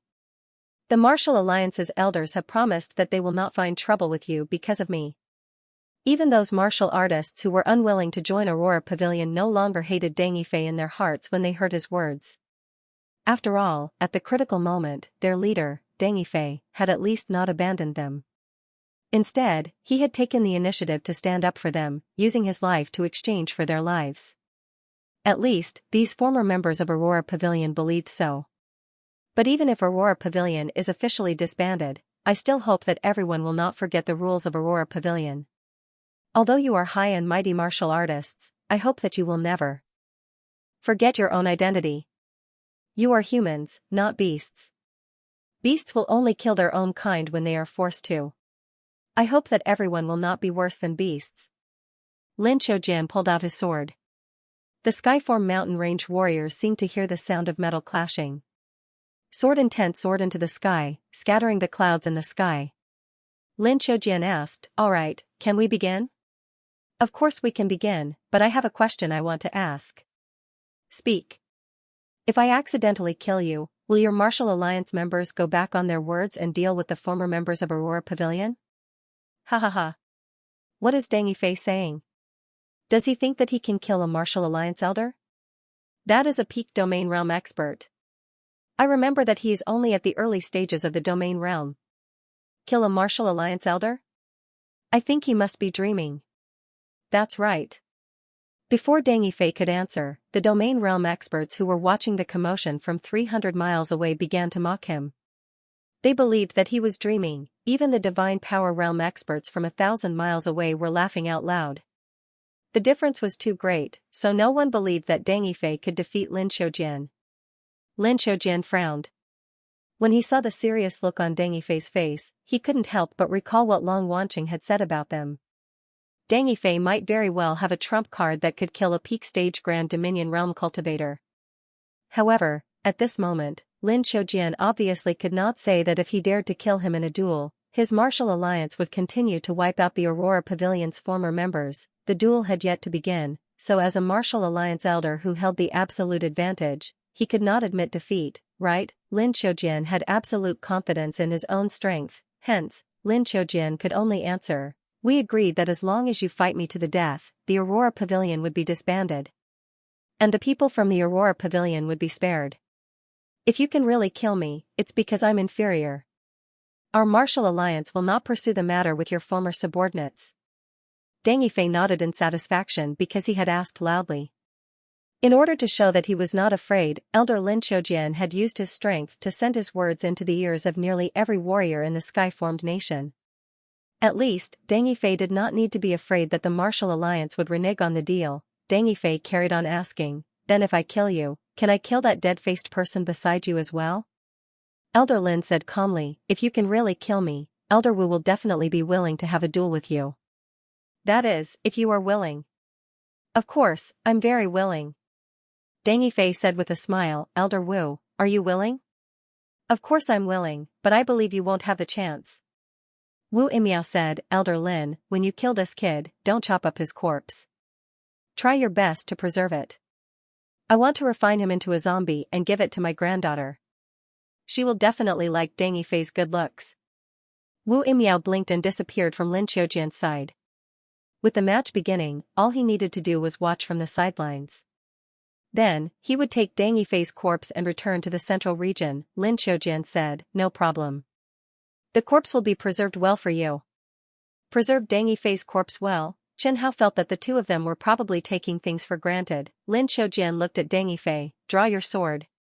If you're too late, you won't have the chance. Let me see your trump card. Let me see if it's as incredible as Long Wanqing said." "Even if you didn't say it, I would still do it." Deng Yifei said with a sigh, "Actually, I didn't want to be your enemy. Unfortunately, you were too overbearing, so I had no choice but to step forward." Peng the red blood sword was unsheathed. Sacred Sword Domain. The final elegy. Deng Yifei chanted in his heart. Deng Yifei followed Lin Xiaojian's wishes and drew the red blood sword.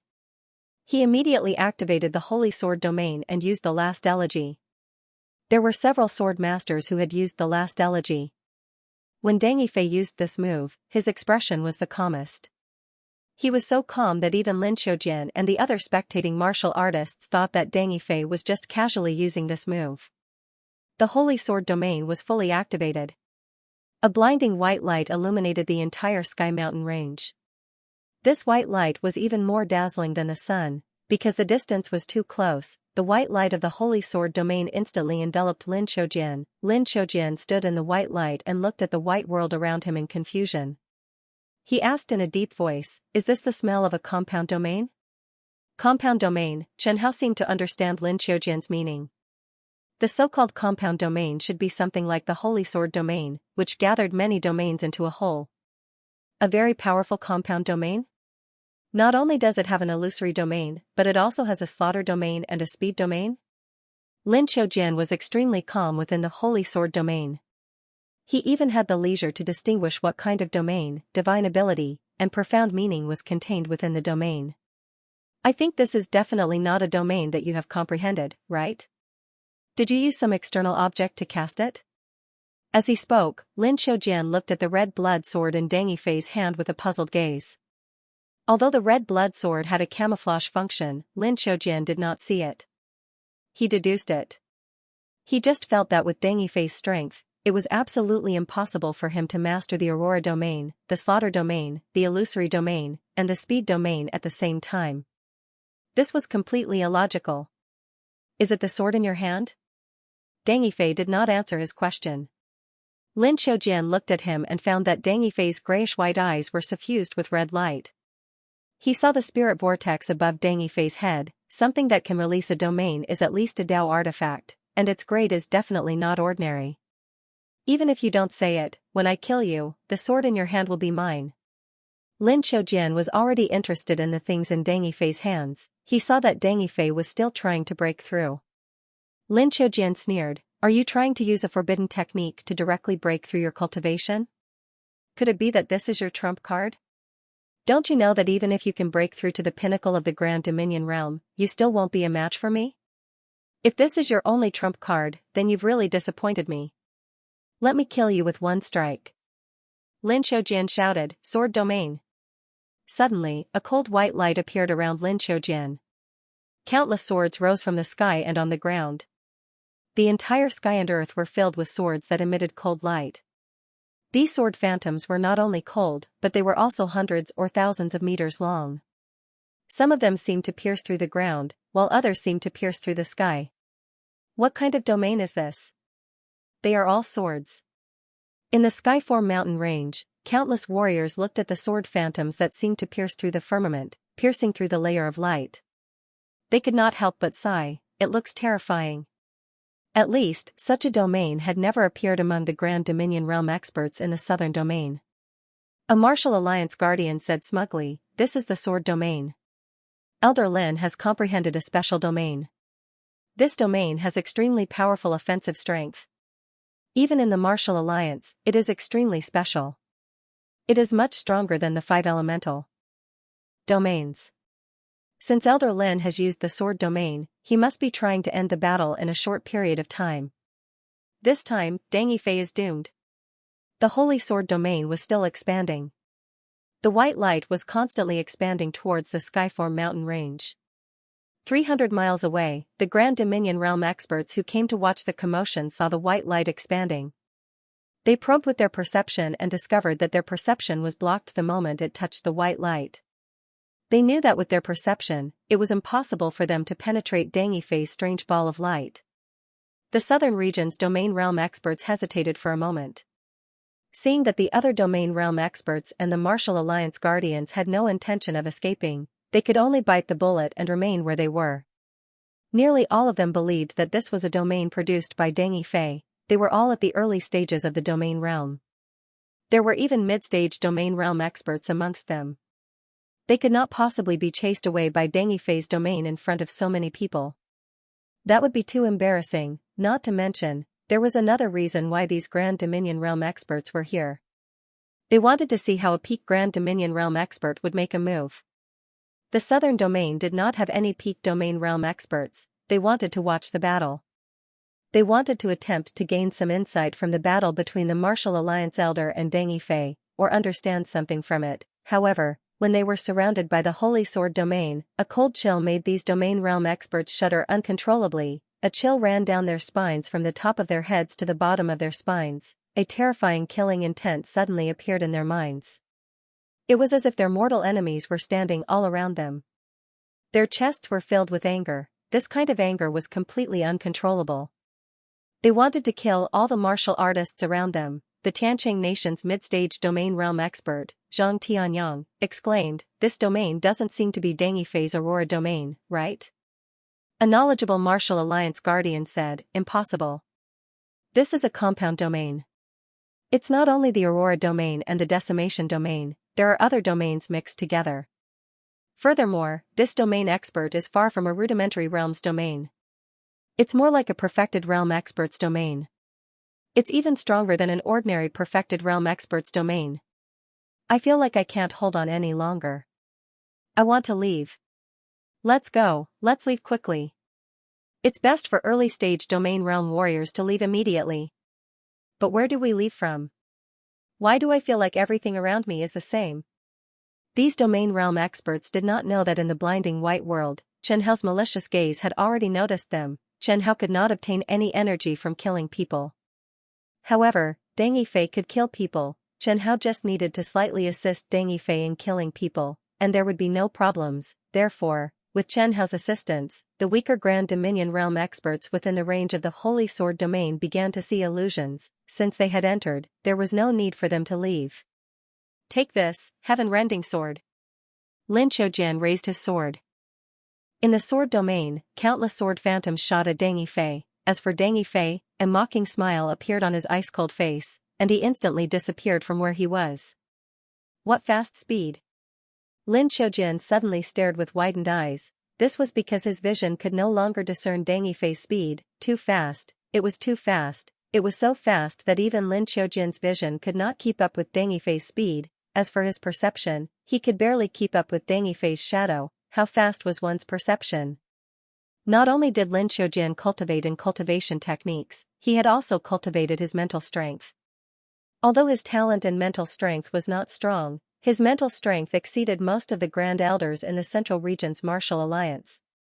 After all, every increase in a warrior's strength by a small realm would strengthen their body to a certain extent, including their vision and perception. If one's eyes could not keep up, one could only see after images. Although one's perception could barely keep up, it was not as fast as Deng Yifei's. Even if one's perception could barely keep up, it would be extremely difficult to keep up with one's moves. Hence, Lin Qiujian could only watch as countless divine sword phantoms brushed past Deng Yifei. He watched as Deng Yifei used an unimaginable movement technique to dodge his attack. How is this possible? In the sacred sword domain, Wu Imiao stared with widened eyes as he tried his best to catch Deng Yifei's shadow. However, Wu Imiao realized that he was not much stronger than Lin Qiujian. The only thing he was stronger than Lin Qiujian in was probably his mental strength and perception. However, although his perception could keep up, his personal speed was still slower than Lin Qiujian's. Speed was not the strong point of a zombie refinement warrior to begin with. Wu Imiao frowned as he pondered over how he would deal with Deng Yifei if he were to face him. However, after thinking for a long while, he had to admit that if he were to encounter such an opponent, he would probably summon zombies to set up an iron bucket formation to protect himself. However, based on his experience, he also felt that Deng Yifei would not be able to stay in this state for long. If Deng Yifei could maintain such a state without any burden, then no one could do anything to him unless it was a peerless expert at the Tao comprehension realm. When one's speed reached a certain level, even if he couldn't win, he wouldn't lose either. At the very least, he could still run. Other than Lin Qiujian and Wu Imiao, only a few of the other Grand Dominion Realm experts were able to see what was happening inside the Holy Sword domain. Most of the Grand Dominion Realm experts were filled with regret. That was right, they regretted it. He regretted his carelessness in entering this terrifying white domain. Now, even if they wanted to leave, they couldn't find a way out. The world in the white domain was like a maze. They had no choice but to endure the erosion of their minds by the sacred sword domain. They hoped that the Martial Alliance's elder Lin could quickly kill Deng Yifei, so that the white world would dissipate. The sacred sword domain had spread out for 300 li and was still expanding. However, none of the other spectators had the guts to enter the sacred sword domain like the domain realm experts. Before the holy sword domain could spread in front of them, they had already scattered like birds and beasts. The divine power realm warriors knew their limits. They knew that once they were enveloped by a domain realm expert's domain, even if they didn't die, they would definitely lose a layer of skin. They were very far away from Lin Qiujian and Deng Yifei, so they were able to easily escape. As such, they could only hear the rumbling sounds coming from the white light from outside. They could see the shocking sword shadows shooting out from the white light. Too powerful. This is the strength of a Martial Alliance elder. Those sword shadows are too powerful. Just a glance at them makes me feel a chill in my heart. Don't you think that Deng Yifei's Aurora domain is equally terrifying? This domain's range is in no way weaker than Elder Lin's domain. That seems to be the case. It seems like none of the domain realm experts who entered the Aurora domain have come out. They are inside, so they must have seen it clearer than us. The spectating warriors did not understand the difference between the sacred sword domain and the Aurora domain. They mistakenly believed that the sacred sword domain was Deng Yifei's Aurora domain. Inside the sacred sword domain, Deng Yifei used the power of the speed domain to dodge Deng Yifei's sword moves. His soul was burning and his mind was clear. The aurora within his body was leaping, fully cooperating with Deng Yifei's insights. Countless profound, obscure, and mysterious insights filled Deng Yifei's mind. Instantly, Deng Yifei found it hard to accept. The Aurora domain increased rapidly, going from the initiation realm to the small success realm. As for the bright white spiritual energy vortex above Deng Yifei's head, it also increased in size. With a soft boom, Deng Yifei's strength reached the mid-stages of the domain realm. Facing this situation, Lin Qiujian did not panic at all. He could still easily deal with a mid-stages domain realm warrior. He was a peak domain realm expert. In this era where Tao-comprehending realm warriors did not appear, he was humanity's top expert. Furthermore, he could tell that Deng Yifei had definitely used a forbidden move. What was a forbidden move? It was a move that required one to pay an extremely high price. When Deng Yi flew out of this terrifying domain, it was a forbidden move. He had already discovered that the white domain was filled with a power that corroded one's mind. This kind of corrosive energy was extremely powerful. Even a peak Grand Dominion realm expert like him could feel some pressure from it, let alone a mid-stage Grand Dominion realm cultivator like Deng Yifei. Deng Yifei definitely did not dare to use this move for an extended period of time, or he would be in danger of suffering a cultivation deviation. That's right, Lin Qiujian felt that in this strange white domain, Deng Yifei's pressure was even greater than his. It was obvious just by looking at his eyes. They had already turned blood red. Furthermore, Deng Yifei's current method of breaking through completely defied common sense. Such a breakthrough definitely required a great price. Their martial alliance also had such a method to increase one's combat strength, but the price they had to pay was so terrible that it left one's heart cold. Lin Qiujian was not afraid that he would continue breaking through. Even if he continued breaking through, what could Deng Yifei do? Unless he could break through to the peak of the domain realm, Lin Qiujian would ultimately be the victor in this life and death battle. That's right. Long Wanqing said that you have the strength to threaten a peak domain realm expert. From the looks of it, you do have some means. Long Wanqing's words were not made up. Lin Qiujian could already tell that it was indeed difficult for him to kill the present Deng Yifei. That terrifying speed made it very troublesome for him. However, how long can you last in this state? 15 minutes? Or 2 hours? Deng Yifei did not answer Lin Qiujian's question because the spiritual energy vortex that was about to dissipate above his head had appeared again. A pale white flame rose from Deng Yifei's body. This flame was formless and did not have any temperature. His soul began to float. He had never been so clear-headed and clear as he was today. He felt like he had been enlightened. He even thought that if he was in such a state during normal times, he might not be trash. In the Holy Sword domain, he felt unprecedentedly relaxed. In the past, when he used the Holy Sword domain, he had to spend a great deal of effort to resist it. He had to resist the power that confused his mind. He did not dare to use the Holy Sword domain for long periods of time. afraid that he would be invaded by mental demons. But now, he did not need to worry about mental demons at all. This was because after using the last elegy, his mental demons seemed to be completely suppressed. Lord Jianling had once told him that a large number of warriors had mental demons. Warriors without mental demons were pitifully few. Everyone's mental demons were rooted in their soul. Once a mental demon appeared, it was extremely difficult to eradicate it. Now, he was burning his soul, so his mental demons were similarly burning. The Aurora domain seemed to sense its owner's decision as it continued to increase in strength. Deng Yifei's breakthrough was still ongoing, as the spiritual energy vortex continued expanding. Just as he was about to break through to the late stages of the domain realm, Wu Imiao, who was watching from the side, said in a deep voice, "Lin Qiujian, be careful. Don't use your true strength. I keep feeling uneasy. This Deng Yifei is somewhat strange. He seems to be breaking through. If he breaks through to the late stages of the domain realm, it will be troublesome." It was impossible for Wu Imiao to interfere in Lin Qiujian's duel. Every top martial artist had their own pride and dignity. In such a fair duel, if he chose to withdraw, Wu Imiao would not be able to obtain Lin Qiujian's gratitude. She would only be the target of Lin Qiujian's anger. It was impossible for Wu Imiao to do such an arduous and thankless task. Furthermore, this life-and-death duel was known by all the southern region warriors.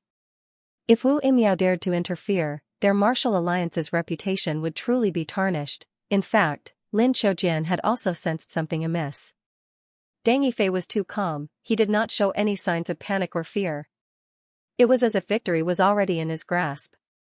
At this age, Lin Qiujian didn't think that a young domain realm expert like Deng Yifei would be an idiot who didn't know the immensity of heaven and earth. He definitely had something to rely on, therefore, he used action to respond to Wu Imiao's reminder.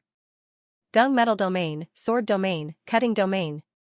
Gung metal domain, sword domain, slicing domain. As soon as the three realms appeared, even Chen Hao, who was inside the red blood sword, became serious. As expected, none of the elders of the martial alliance were easy to deal with. The three domains were almost all special domains. Lin Qiujian had cultivated all three to the extreme, reaching the perfect realm. For veteran domain realm experts like Lin Qiujian, their martial talent was already at the peak of the human race on the continent.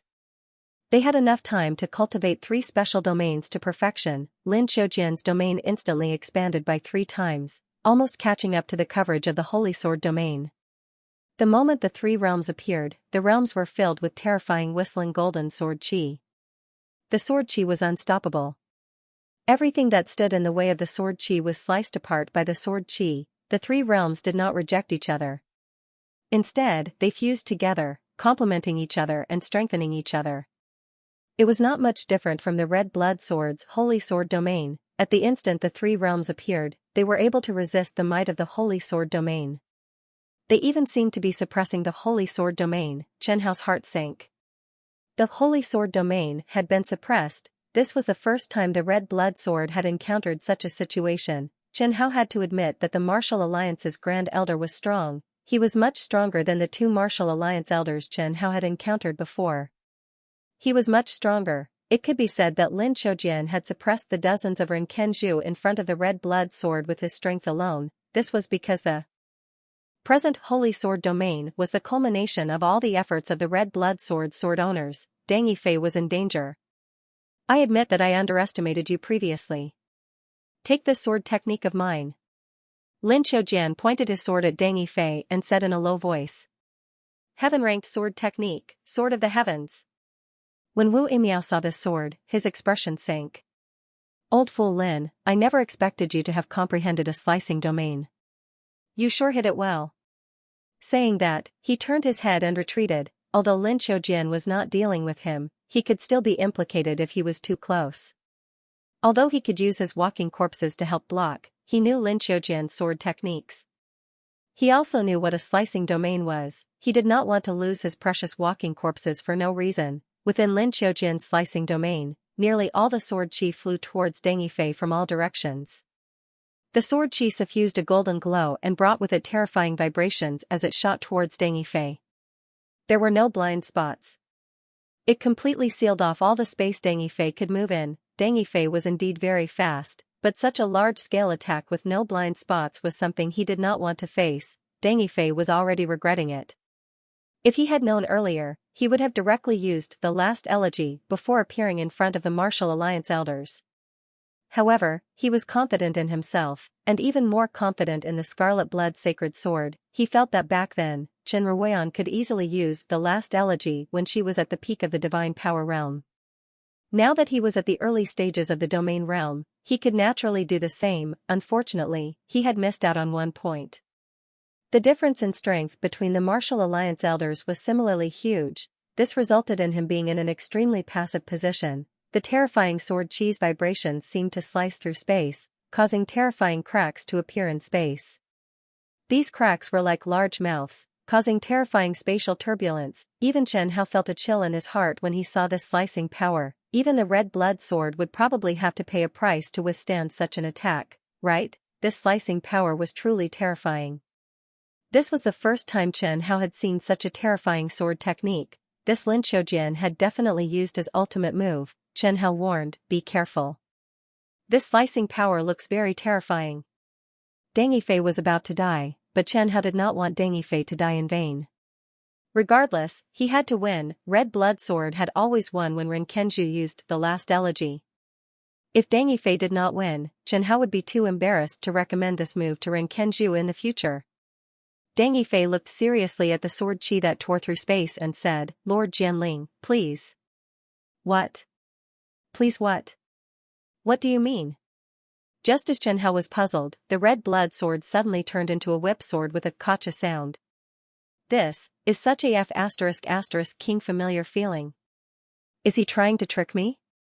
Is Deng Yifei really using me as a shield? 17 had set a bad example for the future sword masters. Later sword masters, such as Xiao Hongyan, Zhou Lihua, and Yi Qingyan, all followed suit and used the red blood sword as a shield. This made Chen Hao very distressed. He was afraid that one day, he would lose the red blood sword.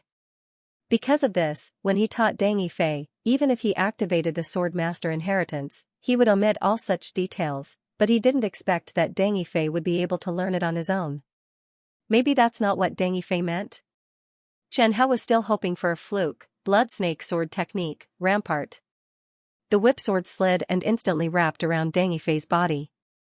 Indirectly, the red blood sword's blade formed a sturdy barrier around Deng Yifei's body. Damn it. Even Chen Hao, who was extremely well-mannered, couldn't help but swear. So it's this move. When he saw Su Xiu choose the soft sword, Chen Hao was excited and wanted to pass down the blood snake sword technique. When Deng Yifei was in danger, he passed down the sword technique to Su Xiu through Deng Yifei. But Chen Hao never expected that Deng Yifei would use it for himself. With Deng Yifei's stupid brain, it was impossible for him to master an earth-level superior sword technique. But he didn't need to master it. He only needed to know that there was a sword technique and that the red blood sword could be used as a shield. That was enough. Deng Yifei didn't have Qingyan's extraordinary control ability, so he couldn't use dozens of whip swords at the same time. But with his current strength, it was easy for him to control one whip sword and imitate the rampart sword technique. He could make the whip sword wrap around his body and form a protective barrier. All in all, having red blood sword block outside was the right choice. Even though Chen Hao was infuriated, there was nothing he could do.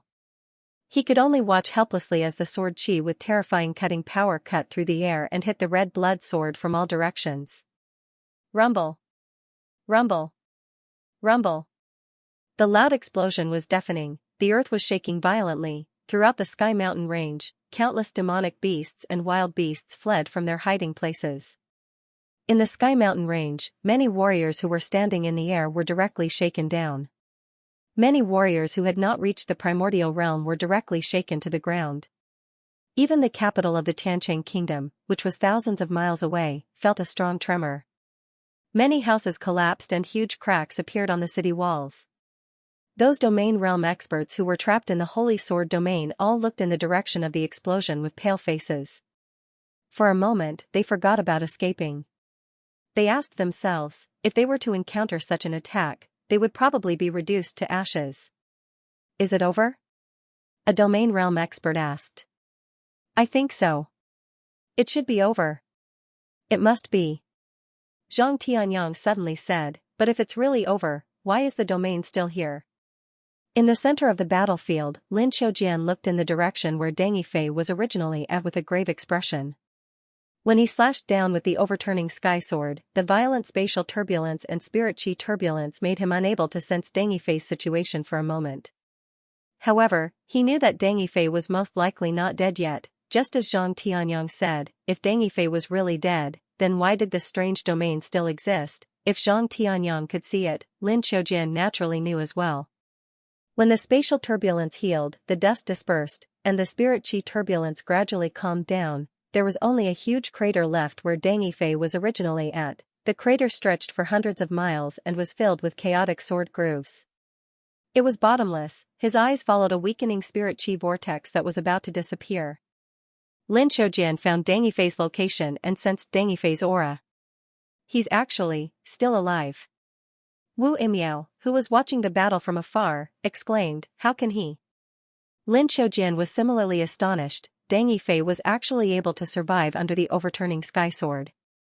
This greatly exceeded Lin Xiaojian's expectations. One had to know that this sword strike contained his full strength, and it was his trump card. His slicing domain had only recently reached the perfected realm. Many people in the Martial Alliance did not know about it.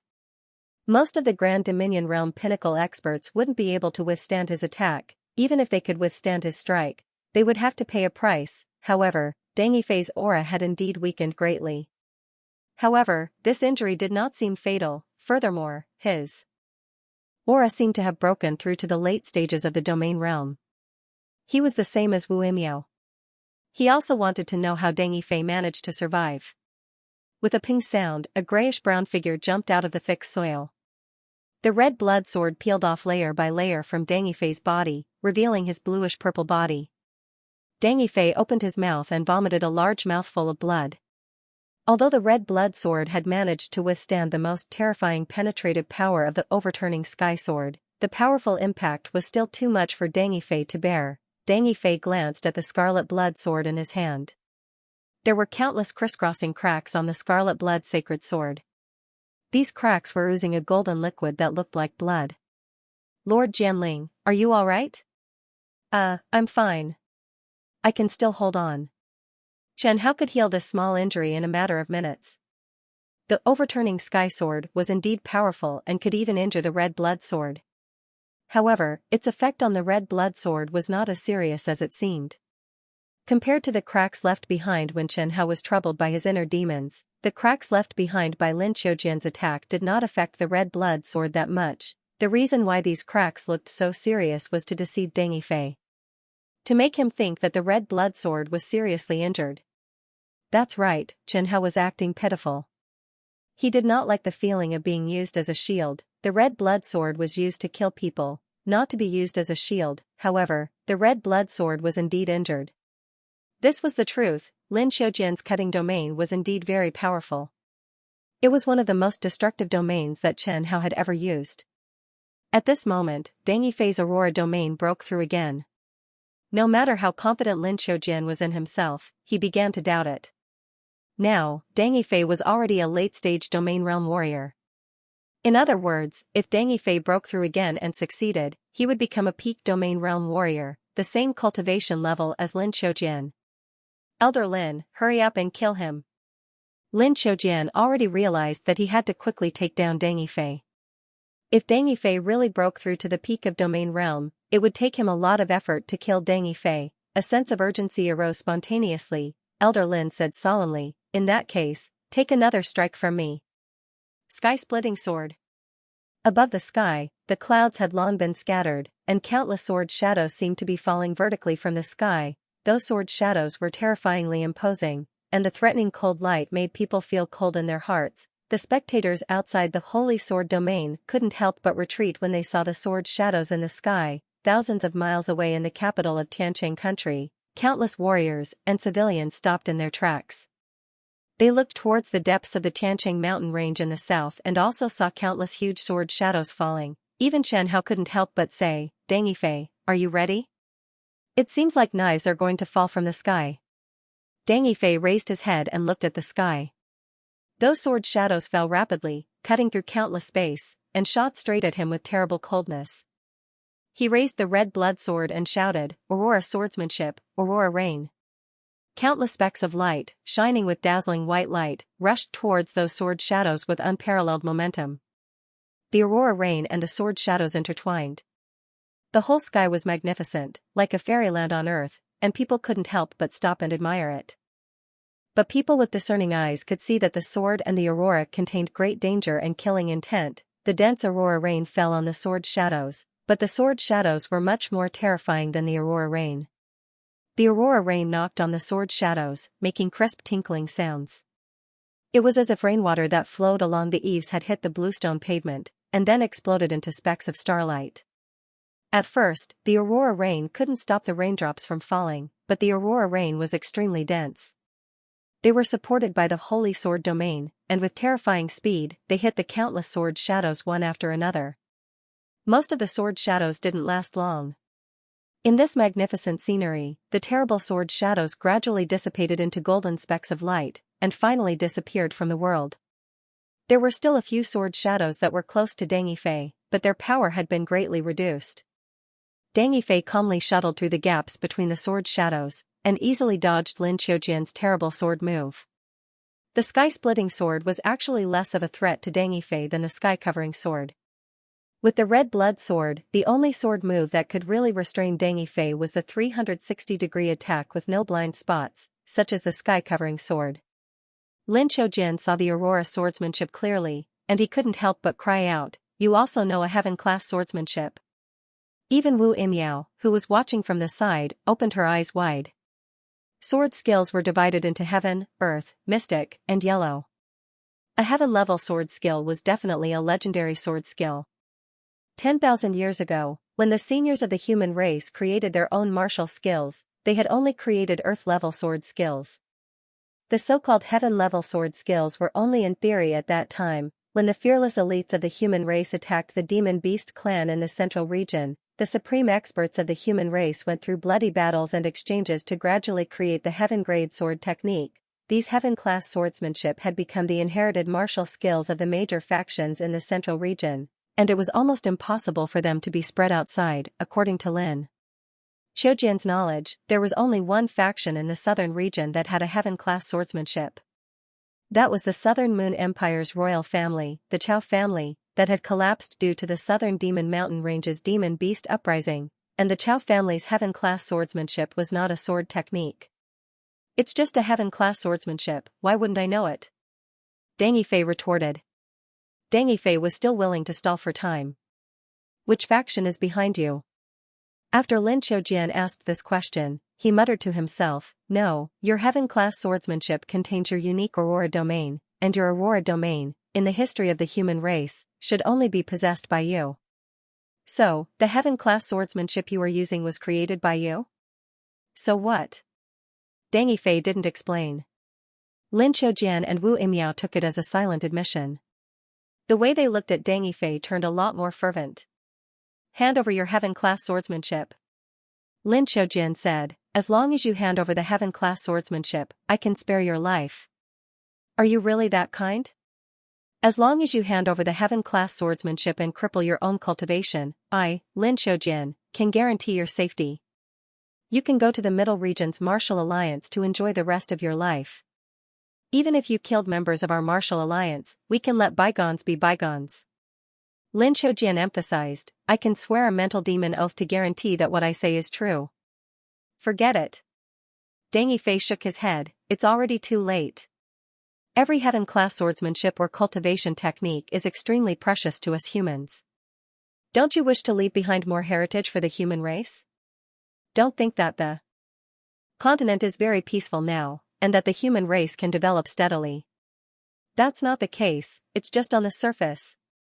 Lin Qiujian persuaded, "Handing over the heaven-class swordsmanship is to strengthen the human race. I know that you are not a bad person, but I hope that you are not too selfish. For the sake of the bigger picture, hand over your swordsmanship." Deng Yifei sneered and said, "You keep saying that it's for the bigger picture of the human race. From what I see, your swordsmanship is also a heaven-class swordsmanship. Then, have you given your swordsmanship to all the warriors in the world to study and learn? Inside the red blood sword, Chen Hao applauded Deng Yifei's rhetorical question. This bunch of martial alliance members did not even share their own cultivation techniques and martial techniques, yet they wanted other warriors to hand over their heritage cultivation techniques. Was there such double standards? Lin Qiujian fell silent. This is our Nine Sword Sect's heritage cultivation technique. I do not have the authority to do so. Heh. That is to say, the Nine Sword Sect behind you is as selfish as me? Are you really not handing it over? I have already told you that I have no way out. From today onwards, there will be no Deng Yifei in the southern region. At this moment, Deng Yifei's aurora domain broke through once again, a spiritual energy vortex appeared once again. Wu Yimiao warned, Lin Qiujian, don't waste your breath on him. Kill him first. At this moment, Lin Qiujian already knew that it was impossible for Deng Yifei to hand over his swordsmanship. He had already learned from Deng Yifei's words that Deng Yifei had used a move that would end in mutual destruction. The expression on his face turned completely serious. The destruction of the heaven splitter was not enough to make Lin Qiujian serious. Deng Yifei had barely managed to withstand the heaven splitter. What made Lin Qiujian take Deng Yifei seriously was Deng Yifei's constantly increasing strength. If Deng Yifei was given a little more time, he could very well break through to the peak of the domain realm. His strength would officially be on par with the Martial Alliance's elder, Lin Qiujian. At this moment, Lin Qiujian thought of Long Wancheng. Only then did he realize that Long Wancheng had not lied to him. Deng Yifei was truly not simple. He really had the strength to threaten a peak domain realm expert. Most importantly, Lin Qiujian did not hold back. Heaven Shrouding Sword and Heaven Splitter Sword were true heaven-ranked sword techniques. They were Lin Qiujian's signature moves and were the cornerstone sword techniques of the Nine Sword Sect. But even so, Lin Qiujian was still unable to kill Deng Yifei. The strange white light domain around him was too terrifying, especially the speed domain.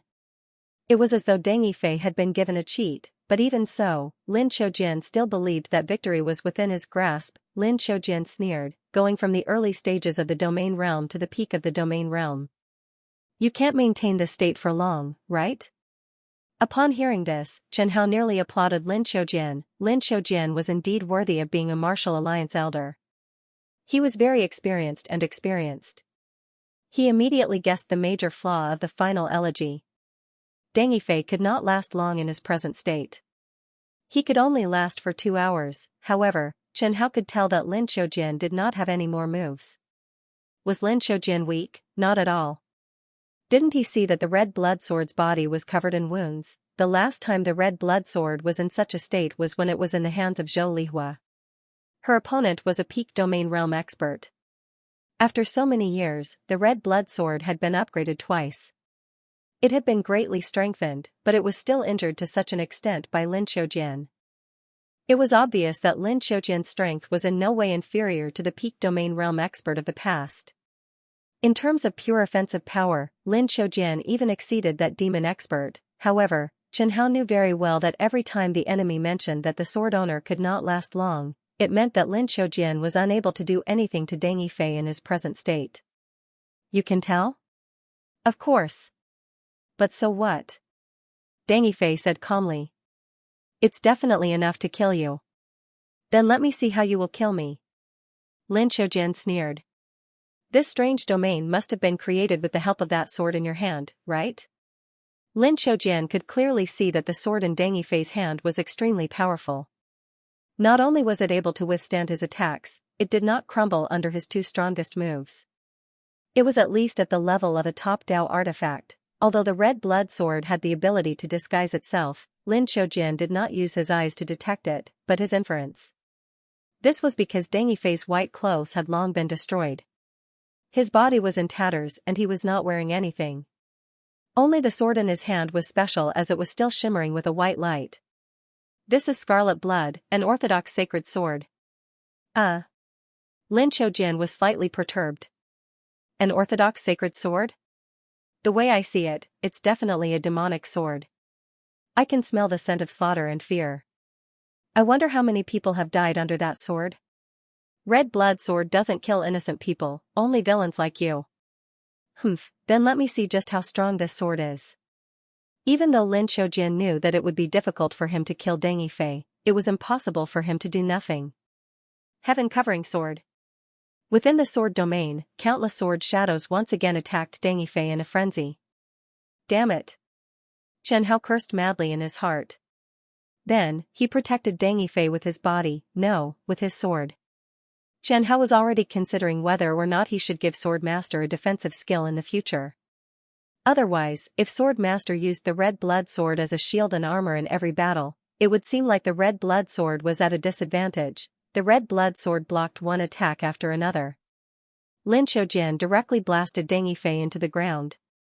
Even with the red blood sword blocking the cutting power of the sword shadows, Deng Yifei, who was hiding behind the red blood sword, still suffered a lot of backlash.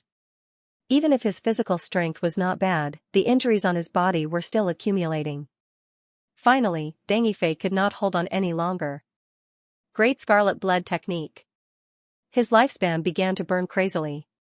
Deng Yifei did not care at all when he was fighting with his life on the line. Since he was going to die anyway, it did not seem like a loss to burn a bit more. The holy light once again enveloped Deng Yifei. Chen Hao covered Deng Yifei with a layer of white light, completely covering the bloody light on his body. Even in this situation, Chen Hao was still cautious and conscientious. It was also at this moment that Deng Yifei broke through again. Within the holy light domain, the spirit energy vortex began to dissipate. Lin Qiujian and Wu Imiao looked at the ground with extremely grave expressions. They could clearly sense the powerful and majestic aura deep underground. It was the aura of a peak domain realm expert. Unlike the ordinary forbidden techniques they saw, this was the aura of a peak domain realm expert. He clearly had the perfect domain that a peak domain realm expert should have. At least now, Deng Yifei was no longer an early-stage domain realm expert that they could underestimate. Instead, he was a peak expert on the same level as them. White light, dazzling white light, it shot straight from the ground into the sky. It shot through the holy sword domain and Lin Qiujian's sword domain. Those sword shadows in the void became somewhat transparent and pale. Deng Yifei's figure appeared in the sky like a second sun. It was even more dazzling than his sun. Even Lin Qiujian and Wu Imiao could not help but narrow their eyes. Aurora. Aurora domain. A dazzling light burst forth. It was like a rising sun that illuminated the land. The entire land was covered in white, and at this moment, Lin Qiujian and Wu Imiao's expressions froze. They could feel a powerful pressure coming from this white light. The white light that was emitted from Deng Yifei's body was different from the red blood sword's domain. It could be said that all the domains in the holy sword domain added together were not as oppressive as the aurora domain. It was a suppression that came from a spiritual level. In the holy sword domain, Lin Qiujian and Wu Imiao only needed to divert their attention to resist the corrosive power. But in the aurora domain, they could clearly feel their strength gradually draining away. The massive quintessential essence in their bodies slowed down greatly. Lin Qiujian's heptametal domain, slicing domain, and sword domain also showed signs of stagnation. Lin Qiujian sensed it slightly and realized that his control over them was no longer as smooth. Villains will eventually be beheaded. Deng Yifei's glowing white eyes looked coldly at the two martial alliance elders. You have only just broken through to the peak of the domain realm. Lin Qiujian sneered. Do you think you can kill me? Let me show you what it means to respect your seniors. Sword of Annihilation. In the sword domain, countless void sword shadows fused into a gigantic sword. The gigantic sword seemed to tear through the void as it slashed at Deng Yifei in midair. Wu Imiao looked at this sword with a complex expression. Her eyes were filled with greed as she looked at Lin Qiujian. When Lin Qiujian comprehended the slicing domain to the perfection realm, his ranking among the martial alliance elders would definitely rise to the top 5. As an expert of the Divine Corpse sect, Wu Imiao knew the strength and means of the martial alliance elders very well. Lin Qiujian's sword had already exceeded the level of a peak domain realm expert. In terms of offensive and destructive power, Lin Qiujian was definitely one of the best among the martial alliance elders. This was because only an attack from a perception realm expert could tear through space. It was impossible for an ordinary peak domain realm expert's attack to be that powerful. By shattering the void, it was another world. However, against such a terrifying and fatal attack, Deng Yifei's face was cold and calm. He did not show any signs of panic. Don't you know that such a move is ineffective against me? Dang Yifei's figure flashed as he calmly dodged the terrifying gigantic sword. As the great sword fell, the sword edge directly cut the heavenly mountain range into two halves. Even space itself was collapsing. Countless lives were turned into dust, including some martial artists who were watching the fun. Facing this great sword, they simply couldn't dodge it. So what? By opposing our martial alliance, you are destined to die. Lin Xiaojian looked at Deng Yifei and said, I admit that you have indeed surprised me. However, even if you have broken through to the peak of the domain realm, do you think that I, Lin Xiaojian, will be afraid of you? Let me tell you, Deng Yifei, even though I don't know how you managed to become a Grand Dominion Realm pinnacle expert, I know that you won't be able to last long using such a fearsome forbidden art. As long as I spend a little more time, you'll still die. Deng Yifei's eyes were calm. He did not panic even though Lin Xiaojian had exposed his fatal weakness. If Lin Xiaojian had taken the initiative to use a delaying tactic, he would have been more than happy. However, Deng Yifei knew that Lin Xiaojian was likely to take the initiative to attack. His soul continued burning. The aurora rapidly strengthened, and when it reached a certain bottleneck, in just a few seconds, Deng Yifei's perfected domain realm broke through once again. Deng Yifei had once heard Long Wanqing mention that above the domain realm, there were peerless experts at the Dao perception realm. The so-called Dao perception realm was really about comprehending the Dao. Back then, Long Wanqing did not explain it very clearly. In the entire continent, peerless experts at the Dao perception realm were the true pinnacle of strength. Dao perception realm experts were the true decisive forces that determined the fate of the continent's races. As for Dao perception realm warriors, they only existed in the Middle Region's martial alliance. Even the Fey Beast sovereigns only had the strength of a Dao perception realm expert. Deng Yifei placed great importance on strength and individual strength. He had always been curious about the Dao perception realm. Deng Yifei felt that it was not bad to be able to experience the scenery that a Dao perception realm expert could enjoy before his death. When the Aurora domain broke through to the limit, Deng Yifei's eyes suddenly opened up. In his eyes, the entire world had changed. It was as if he could see the connection between all things, and the laws behind all things. Deng Yifei closed his eyes, and many insights appeared in his mind. A Xiantian realm martial artist comprehended a concept, while a heaven-breaking realm martial artist poured his or her own spirit and will into the concept. A divine ability realm martial artist comprehended his or her own supernatural power from the profound, while a domain realm martial artist expanded his or her supernatural power and fixed it around him or her, forming a domain that belonged solely to him or her. In this domain, he or she was the master, and Dao perception realm warriors were indeed comprehending the Dao. What they comprehended was the power of the laws of this world. What Deng Yifei comprehended was the Aurora domain laws. It was an extremely special law that was completely different from ordinary laws. This law only existed in Deng Yifei's heart. When one's mental will reached a certain level, they could rewrite the laws of heaven and earth. With their own will, they could distort the laws, and at this time, Deng Yifei's entire body was shrouded in a blinding light. The oppressive aura that was originally emitted from his body suddenly increased by a great deal. Lin Xiaojian's figure paused slightly, and he nearly fell from the sky. He stared at Deng Yifei in disbelief. He could sense it. He could sense the terrifying aura coming from Deng Yifei's body. It was no different from the aura of a Dao perception realm expert in the Martial Alliance. Lin Xiaojian had seen the world. As an elite elder of the Martial Alliance, the Dao perception realm experts in the Alliance had given him pointers before. Hence, he was certain that Deng Yifei had definitely broken through to that legendary realm. Don't tell me you have broken through? Lin Xiaojian looked in horror above Deng Yifei's head. There was an extremely large spiritual energy vortex that had just appeared, and it was already more than 100 miles in diameter. The spiritual energy above the entire Skyform mountain range and the entire Skyform kingdom was in turmoil.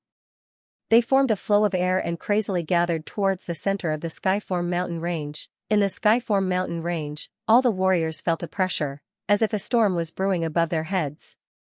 What's going on? Why do I feel so uneasy? It's a little stifling. The warrior who spoke looked up and saw the sun above his head. He did not know where the stifling feeling came from. Me too.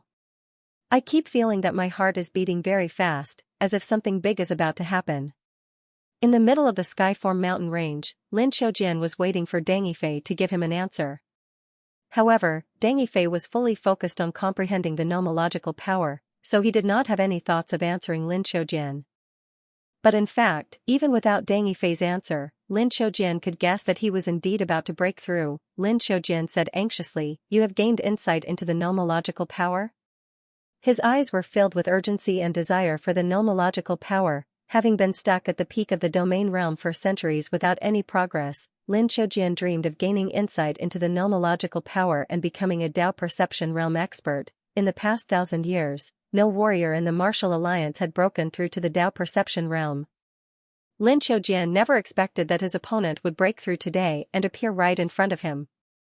He suddenly had great interest in Deng Yifei's forbidden techniques.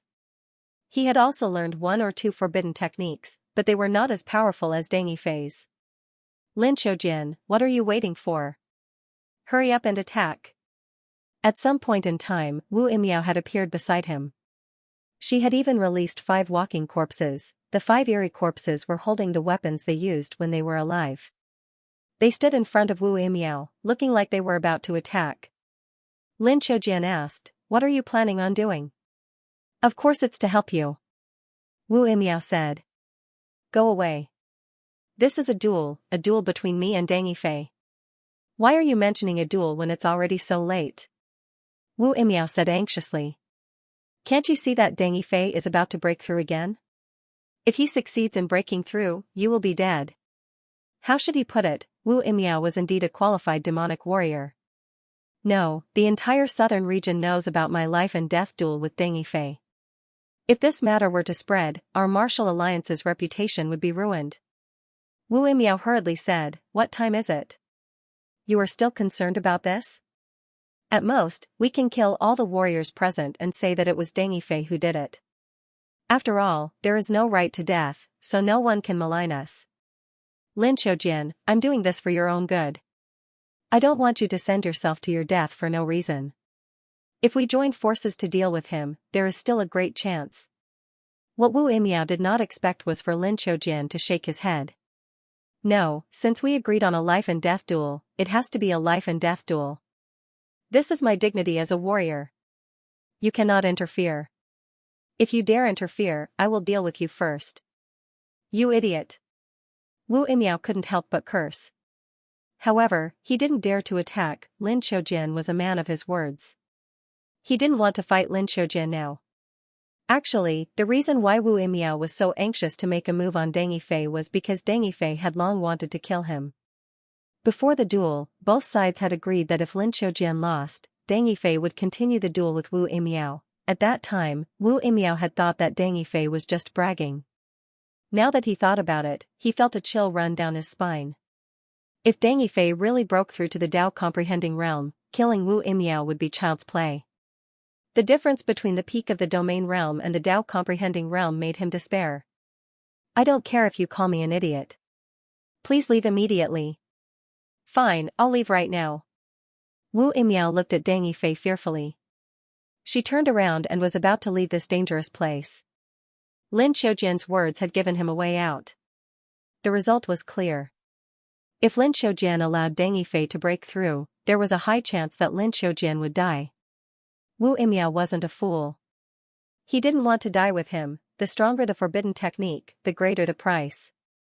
Deng Yifei had gone from the initial stage of the domain realm to the Dao comprehending realm. It was easy to imagine the price he had to pay. Based on Deng Yifei's words, it wasn't hard for Wu Imiao to guess that Deng Yifei would die. Since Lin Qiujian wanted to die, Wu Imiao couldn't care less. He didn't want to die. As for whether Deng Yifei would win or not, it didn't matter. He would most likely die. Sensing Wu Imiao's departure, Lin Qiujian held his breath. His eyes flickered. Finally, he made up his mind. Forbidden technique, sword chi infusion. Countless sword shadows shot toward Lin Qiujian. Those who didn't know would think that Lin Qiujian was going to commit suicide. However, the moment the sword shadows touched Lin Qiujian's body, they quickly fused into his body. Lin Qiujian's aura rose to another level. His entire being was like a sword. Even his eyes carried a terrifying sword intent. "Come, let us fight to the death," Lin Qiujian said crazily. Having been stuck at Grand Dominion Realm Pinnacle for several hundred years, Lin Xiaojian had been yearning for this battle for a long time. Fighting was the best way for martial artists to break through, and now, he had encountered the best opportunity. A martial artist who had just broken through to the early stage of the Tao comprehending realm, how could there be a better opponent? Through this life and death battle, he might be able to directly break through and become the second human martial artist in 1,000 years to reach the Tao comprehending realm. As for the first person in 1,000 years, that was Deng Yifei. Lin Xiaojian's aged heart began to beat violently again. His blood began to boil. The last time this happened was a long, long time ago. Just as Wu Yimiao fled and Lin Xiaojian used the forbidden technique, Deng Yifei made his move. He didn't attack Lin Xiaojian. Instead, he stopped Wu Yimiao, who was preparing to escape. Wu Yimiao looked at Deng Yifei, who was standing in front of him, and was dumbfounded. If it was someone else who blocked his way, he would definitely summon his zombies and kill them all. However, if the person who blocked him was Deng Yifei, who was in the midst of breaking through, then it was hard to say. Deng Yifei was as fast as a ghost. Wu Yimiao didn't have much confidence in taking him down. Wu Yimiao took a deep breath. "I'm not your opponent." Deng Yifei opened his eyes. Wu Yimiao didn't see any pupils in his eyes. He only saw a blinding white light that seemed to shoot out from his eyes. "You can't leave. It'll be your turn soon." Deng Yifei was very greedy. He didn't want to let Wu Yimiao go. He had once sworn that as long as he had enough power, he wouldn't let any villain go. Coincidentally, Wu Yimiao fulfilled Deng Yifei's definition of a villain. Chen Hao was very satisfied with Deng Yifei's greed. "Deng Yifei, your opponent is me." Someone suddenly shouted from behind Deng Yifei. Following that, countless sword shadows shot towards Deng Yifei's back. Deng Yifei was in the middle of a duel with him, but he still went to stop Wu Yimiao. This made him furious. He felt that he was being looked down upon. "You are a respectable opponent." Deng Yifei had heard the conversation between Lin Xiaojian and Wu Yimiao. He knew that Lin Xiaojian had asked Wu Yimiao not to interfere in the duel. However, in Deng Yifei's opinion, regardless of whether Wu Yimiao interfered or not, the outcome wouldn't change. It was already impossible for him to lose this duel. "In order to respect you, I will use all my strength to give you a quick death." Deng Yifei didn't even turn his head. He lightly waved the red blood sword and shouted in a low voice. "Aurora! La!" Aurora, a blinding aurora illuminated the surroundings. When the aurora shone on the skin, there wasn't any warmth. There was only bone-chilling coldness. It was as if it wasn't light, but ice. The sword shadows that were shooting towards Deng Yifei were illuminated by the white aurora. The sword shadows that were constantly slicing through space suddenly melted by more than half. The violent cutting power of the sword shadows was also greatly reduced. When the sword shadows neared Deng Yifei, their power was greatly reduced. Deng Yifei waved the red blood sword and effortlessly and elegantly knocked down the sword shadows. The white aurora shone on Lin Xiaojian and Wu Yimiao. Their faces instantly changed. The circulation speed of the true essence in their bodies was suppressed by half. Moreover, the true essence was flowing more and more freely. Even the area of effect of Lin Xiaojian's heptametal domain, cutting domain, and sword domain was shrinking at a visible rate. Suppression, absolute suppression, an unreasonable and domineering suppression. Deng Yifei sighed and said, "Villains, you will be beheaded in the end." What a frightening suppression. Is this the power of the law? Lin Xiaojian looked at the long sword in his hand. The true essence in his body was somewhat unable to circulate. Even his domain was suppressed to less than half of its peak state. I have seen the laws of Tao comprehending realm experts. Their laws don't have as much suppression as yours. Different people have different laws. Deng Yifei's aurora was originally domineering and unreasonable. Back when it was still a divine power or domain, Deng Yifei's aurora had 3 abilities.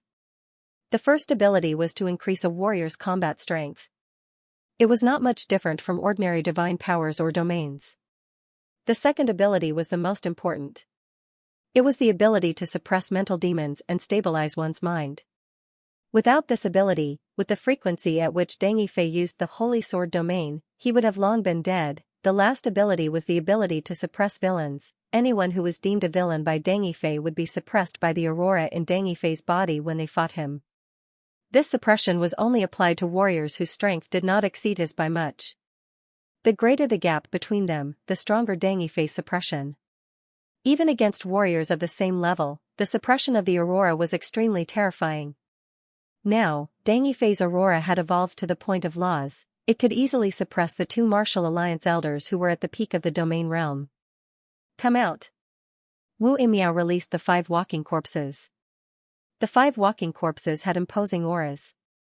Their bodies were wrapped tightly in black metal, resembling the Yin corpse sect of yesteryear. With just a glance, Deng Yifei could tell that the 5 walking corpses were not simple. They were all at the peak of the domain realm. The metal wrapped around their bodies looked extremely hard. Presumably, with Wu Imiao's status, the black armor was no ordinary item. Lin Xiaojian glared at Wu Imiao. Wu Imiao said with a sullen expression, "Old Lin, it's no longer a question of whether I want to attack. It's a question of whether Deng Yifei will let me go. With your present strength, you are no match for Deng Yifei. If the two of us attack together, we might have a chance. Even if you want to attack me, I will accept it." Wu Imiao stretched out his hands as a pair of black metal claws appeared on the back of his hands. Darkness Domain, Corrosive Poison Domain, Shadow Domain. As an elder of the Martial Alliance, Wu Imiao's strength was similarly not simple. Before Lin Xiaojian gained insight into the slicing domain, his strength firmly suppressed Lin Xiaojian. The black domain was completely released. Under the illumination of the Aurora light laws, its might was not as vast as when Lin Xiaojian released his 3 domains. Get moving! Wu Imiao shouted as the 5 walking corpses in front of him moved simultaneously. Under Wu Imiao's control, the 5 walking corpses immediately released their own domains. Wu Imiao's 5 walking corpses were all extraordinary. They were likely experts when they were alive. Each of them had grasped at least 2 perfected domains.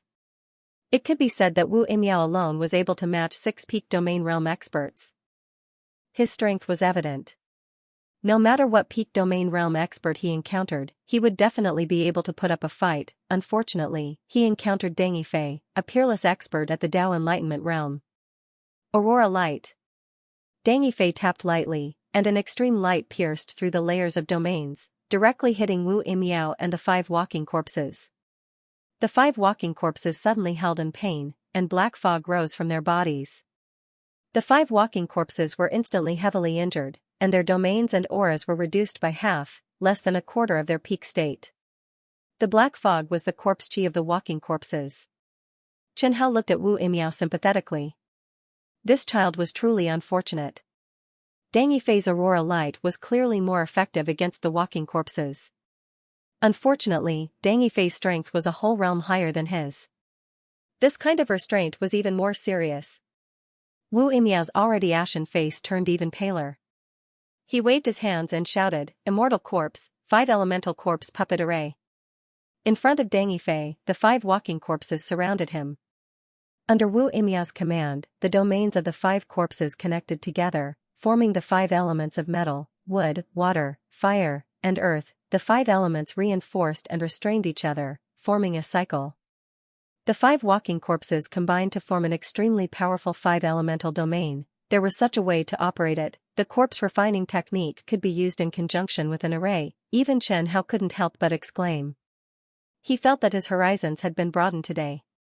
However, this 5 elemental domain might be able to deal with a peak Grand Dominion realm expert, but if it was used against Deng Yifei, then it was a bit of a fantasy. Chen Hao admitted that if Wu Imiao's 5 walking corpses were in perfect condition and their strength wasn't suppressed, they might actually be able to exchange a few blows with Deng Yifei. However, their strength had been greatly weakened by Deng Yifei, and their attributes were completely suppressed. Immortal Corpse, 5 Elements Heaven-Destroying Ring. Within the domain of the 5 elemental perfected realm, a terrifying ring of light flashing with gold, green, blue, red, and yellow enveloped Deng Yifei. It kept shrinking as if it was trying to imprison Deng Yifei. Wu Imiao shouted, "Lin Xiaojian, hurry up and use your strongest move against him." Lin Xiaojian hesitated for a moment before waving his long sword. Countless sword shadows attacked Deng Yifei again.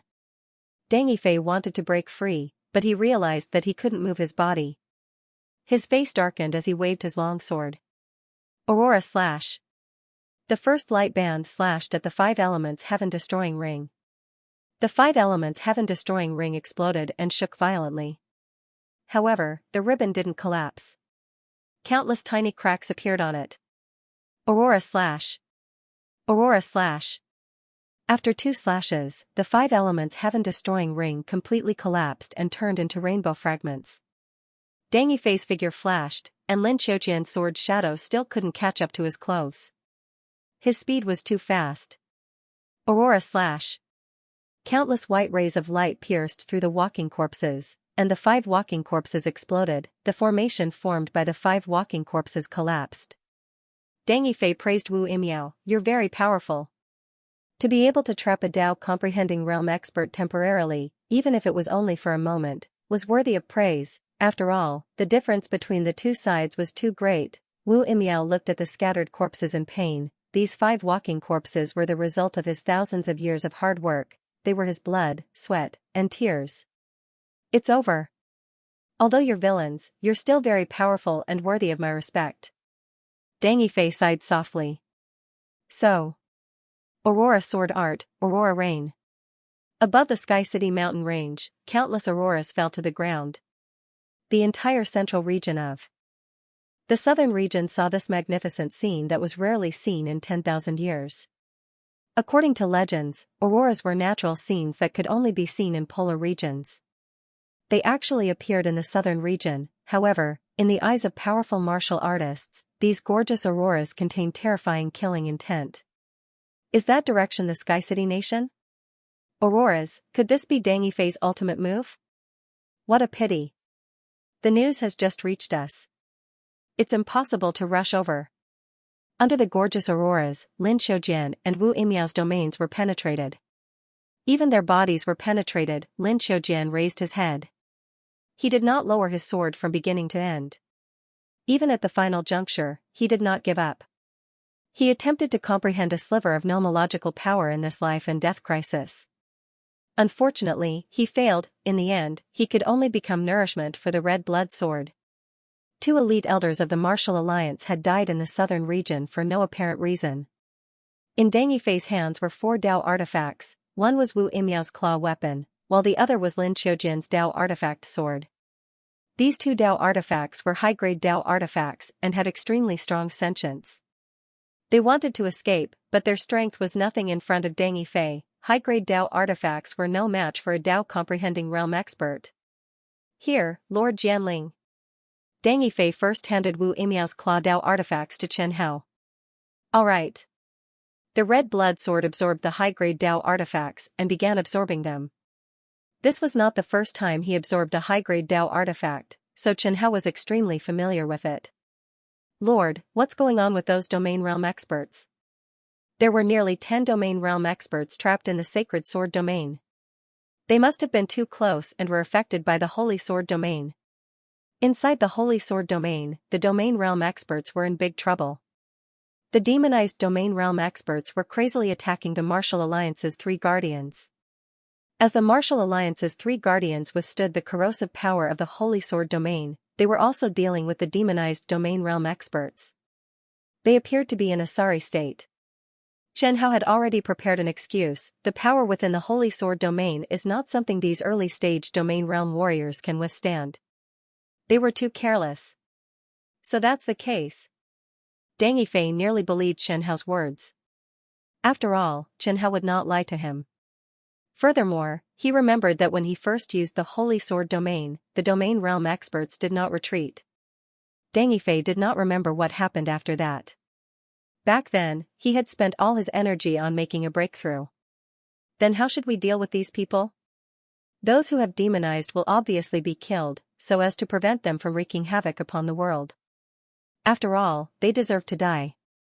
Didn't Hu Xining say that this bunch of people were plotting against you behind your back, instigating conflict between you and the Martial Alliance? As for the Martial Alliance guardians, do as you deem fit. It was not that Chen Hao did not want to kill the Martial Alliance guardians, but that he had not found a suitable reason to do so. As there was a dual agreement with Lin Xiaojian and Wu Imiao, if Dang Yifei killed them, the Central Region's Martial Alliance would definitely not make things difficult for the Aurora Pavilion members on the surface. After all, both sides had agreed on the duel, and it was an open and aboveboard duel. However, Deng Yifei did not have a sufficient reason to kill the remaining guardians. With the two Martial Alliance elders in his pocket, Deng Yifei did not have more than 2 hours left to live. Chen He did not want to force Deng Yifei any further. He would let him do whatever he wanted. Since they have already gone berserk, there's no need for them to continue living. Deng Yifei waved the red blood sword in his hand, and a blinding light instantly enveloped those domain realm cultivators. In 3 moves, Deng Yifei killed all of them. "It's you?" Xiaoyaqiu asked in surprise when she saw Deng Yifei helping them out.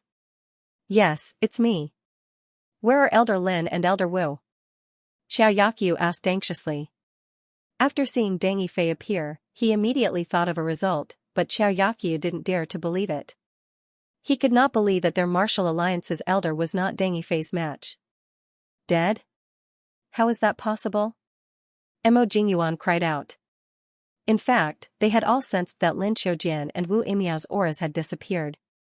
However, there were some things that they would not give up until they saw it with their own eyes. Why not?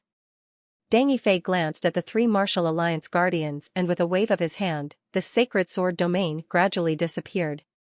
Following that, they saw the messy heavenly form mountain range. The huge heavenly form mountain range was now a flat plain. There was not a single bit of greenery in a radius of 1,000 miles. Soon, the 3 domain realm experts found Lin Xiujian and Wu Imiao's corpses. "We lost. The elders lost. The elders actually lost." Xiaoyaqiu looked at Deng Yifei and muttered in a daze. The other 2 Martial Alliance guardians were similarly in a bad state. They did not seem to be able to withstand such a blow. "It's time for me to leave. I hope that the Martial Alliance will abide by their promise." Xiaoyaqiu, Mo Jingyuan, and the other guardian watched Deng Yifei leave, but none of them dared to attack him.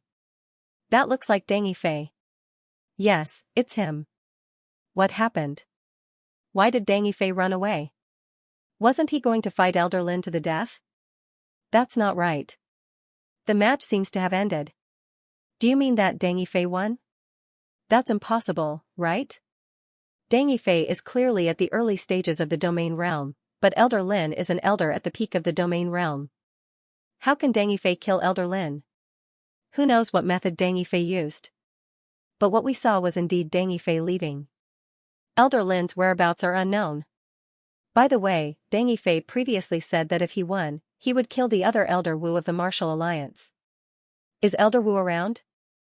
"Elder Wu doesn't seem to be around either." Everyone fell silent. They had also guessed the same outcome, but common sense told them that it was impossible. A warrior at the early stages of the domain realm was absolutely unable to match an expert at the peak of the domain realm. The Martial Alliance still has 3 guardians. Shall we ask them? All right. Finally, a bold person approached Xiaoyaqiu and company, who were collecting Lin Xiujian and Wu Imiao's corpses. "Lord Qiao, who won this match?" Xiaoyaqiu took a deep breath and glanced at the person who asked her. "As you can see, Deng Yifei won. Elder Lin Xiujian and Elder Wu Imiao unfortunately died in battle." "Ah." Xiaoyaqiu continued asking, "You are from the Tianqing nation, right? I remember that you are from the Zhang family. Your patriarch, Zhang Tianyang, was unfortunately killed because he was too close to the battlefield. Help him collect his corpse." "What? How is that possible? Could it be that Deng Yifei killed him?" "That's not it." Xiaoyaqiu said with a wry smile, "Back then, we were too careless. We underestimated that white domain, causing your patriarch to go berserk. He even attacked us directly, but was killed by us and Deng Yifei." Xiaoyaqiu's words were very pertinent. It did not garner much hatred for Deng Yifei. This was because this hatred did not affect Deng Yifei at all.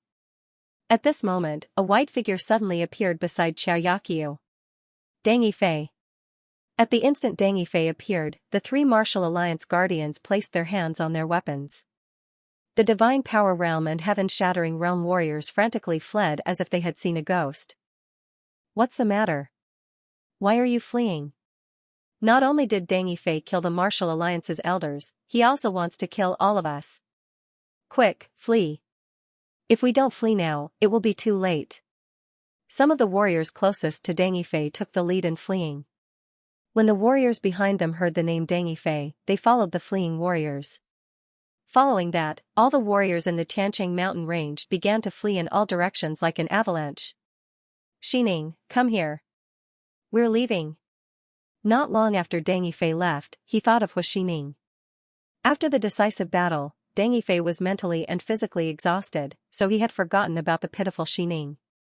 With a leap, Xining squeezed her way out with great difficulty and appeared beside Deng Yifei. Xining's seriousness hid a deep worry. She had already guessed Deng Yifei's outcome. Seeing that Deng Yifei was only here for Xining, the three Martial Alliance guardians heaved a sigh of relief. Deng Yifei thought of the few domain realm experts he had killed.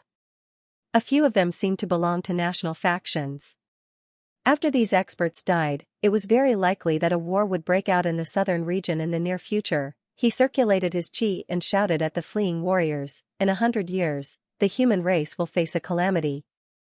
I hope that within 100 years, there will be no more wars in the southern region. If anyone dares to fight, they will be going against me, Deng Yifei. When the time comes, don't blame me, Deng Yifei, for being impolite." Deng Yifei's voice was like rolling thunder. It was heard by all the warriors who had escaped the Tianqing mountain range. His extremely domineering words were also spread by these warriors to the entire southern region. Xining looked at Deng Yifei with eyes full of reverence and worry. "Let's go." "All right." Deng Yifei instantly flew high into the sky with Xining. Xining stood high in the sky and looked down at the flattened Tianqing mountain range. She looked at the spot where Deng Yifei and the two elders of the Martial Alliance had fought. There was still a twinkling aurora. She asked softly, "Lord Deng, do you still have 100 years of life left?" "No, I don't." "Then why did you say that they are not allowed to fight for 100 years?" "I was just scaring them." Deng Yifei looked down at the entire world and said with a forced smile, "I'm already about to die. I just want to do my last bit for this world. I hope that my deterrence is still there." At least for now, Deng Yifei's deterrence was absolutely off the charts. After he had consecutively killed the two elders of the Martial Alliance, he was definitely worthy of being called the strongest person in the southern region. Unfortunately, he was about to die. Chen Hao felt a little melancholy. After experiencing so many sword masters, Deng Yifei was definitely a special one. He was a pure idealist. He lived a very pure life. Even after experiencing so many hardships, his heart remained unchanged. Xining said with a choked voice, "How much longer can you live?" "Less than 2 hours, more than an hour. However, it's enough for us to return." After becoming a Dao comprehending realm expert, it only took 15 minutes to travel from the Tianqing mountain range to the Flower Valley and cross a border. "All right, let's return." 15 minutes later, Deng Yifei returned to the Flower Valley. A group of disciples came to welcome him. Su Xiu said in pleasant surprise, "Master, you won?" "Yes, I won. Even the Martial Alliance's elders are not Master's match." "I knew that Master was invincible." These disciples began to flatter Deng Yifei, nearly making Deng Yifei the strongest person in the continent.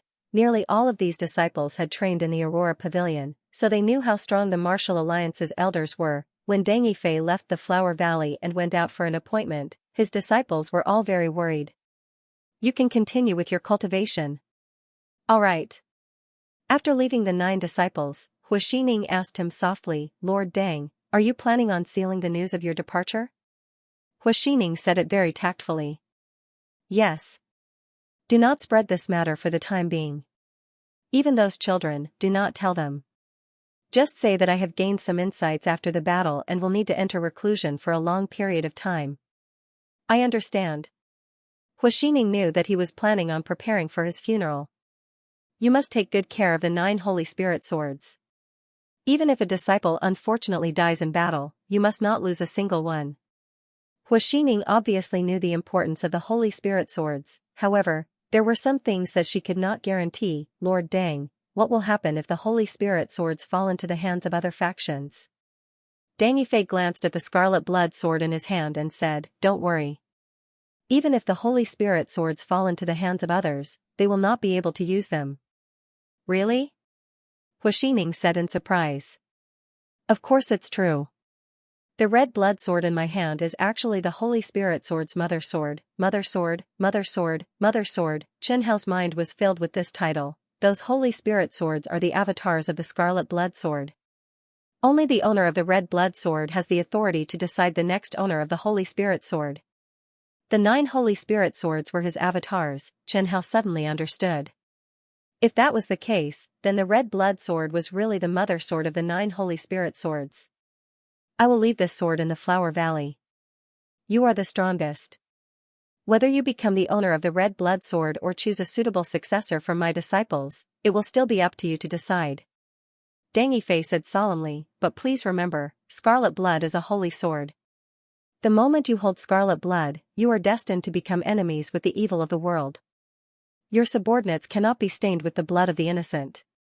You must be like me, abiding by your heart and killing all the evil people in the world. Hua Xining looked at the scarlet blood in Deng Yifei's hand and felt that the sword was definitely heavy as a mountain. This pressure made it difficult for her to breathe. She began to doubt herself, her ability, and her will. She wondered if she could become a peerless expert like Deng Yifei, who could suppress the southern region with his sword. Difficult, it was too difficult. After following Deng Yifei for so long, he understood how much suffering and setbacks Deng Yifei had suffered. Could she really do what Deng Yifei did? Hua Xining looked like she was under a mountain of pressure. Chen Hao saw this and felt extremely helpless in his heart. He actually wanted to tell Hua Xining that the Red Blood Sword's true situation was not that complicated. There was no need to insist on any disputes, no need to kill any villains. If she wanted it, she could just put her hand on the hilt and take it. I'll give you some time to consider. Seeing that Hua Xining was hesitating, Deng Yifei emphasized, the Scarlet Blood Holy Sword will only recognize one master. Unless the previous master dies, there won't be another Ren Kenju. You have to be careful. Then that's it. In the depths of the Flower Valley, purple rhododendrons covered the mountains and plains. Deng Yifei stood in front of Lord Liuchuan's tombstone for a long time. Lord Jianling, I'm leaving. At this point, Chen Hao's heart was slightly heavy. I'm too stupid. All these years, I've troubled Lord Jianling. I'm very grateful for your guidance. Among the sword masters, you're very outstanding. It's just that your talent isn't on the path of martial arts. Chen Hao said in a low voice, moreover, this is what I should do. Killing all the villains in the world is the long-cherished wish of all the previous Red Blood Sword masters. Even at the final juncture, Chen Hao would still insist on telling the lies that should be told. Then, from now on, I'll leave Xining and my disciples in your care. Deng Yifei stroked the hilt of the Red Blood Sword and said with some reluctance, those disciples, with Xining's help and my guidance, should be able to produce a few good seedlings. They should be able to satisfy Lord Jianling. Chen Hao followed his words and said, that Su Shou sounds good. Lu Hu is also quite good. I have high hopes for these 2 people. Deng Yifei smiled. Does Lord Jianling think so too? Yes. In any case, Chen Hao was just following Deng Yifei's thoughts.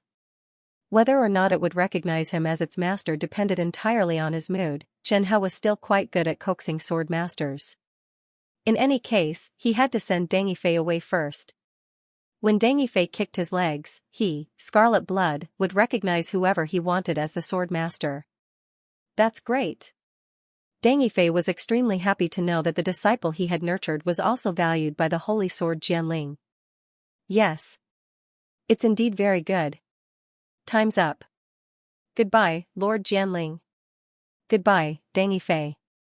I'll miss you in the future. Congratulations, host. The 38th Ren Kenju has died. The long-awaited system notification sounded again, yes. Congratulations. Congratulations. Chen Hao replied weakly.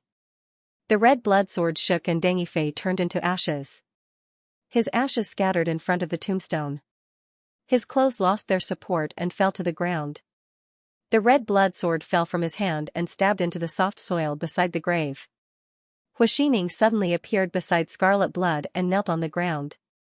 Looking at the clothes on the ground and the ashes on the ground, she couldn't help but cover her face and cry. She didn't go far just now. She saw Deng Yifei turn into ashes with her own eyes. Hua Xining sobbed softly. Hearing her sobs, Chen Hao had the urge to cut her throat. There was nothing he could do. Chen Hao couldn't bear to see women cry, however, for Deng Yifei's sake, Chen Hao didn't really stab Hua Xining when he saw that there was no benefit in killing her. The red blood sword trembled secretly and a light breeze blew over. Hua Xining quickly stopped crying and wiped her face. She carefully packed up Deng Yifei's ashes and clothes on the ground. After packing up, Hua Xining dug up Lu Quanjun's grave. She dug out 2 coffins in the grave. She opened the coffin on the right. It was empty. Hua Xining's expression was normal, as if she had already guessed it. She put Deng Yifei's clothes and ashes into the coffin. Then, she closed the lid and filled it with soil. After patting it solid with her palm, she sighed heavily. Deng Yifei was dead. There wasn't even a tombstone. She followed Deng Yifei's orders and buried him together with Lu Quanjun so that the 3 of them could be together after death. After burying Deng Yifei's ashes, Hua Xining turned her attention to the red blood sword that was stabbed into the ground. She reached out to grab the handle, but just as her hand was about to touch the hilt, she stopped. It was obvious that Hua Xining had some misgivings. "Scarlet blood, can you hear me?" Hua Xining said, "I might not be able to compare to Lord Deng, nor do I have Lord Deng's lofty ideals, nor do I have Lord Deng's will. It's impossible for me to be like Lord Deng and spend my entire life killing evil. I think that this world should be a place where the strong preys on the weak. The weak are not worthy of sympathy. So this sword might not be suitable for me." Hua Xining grabbed the hilt of the red blood sword and walked into the depths of the Flower Valley.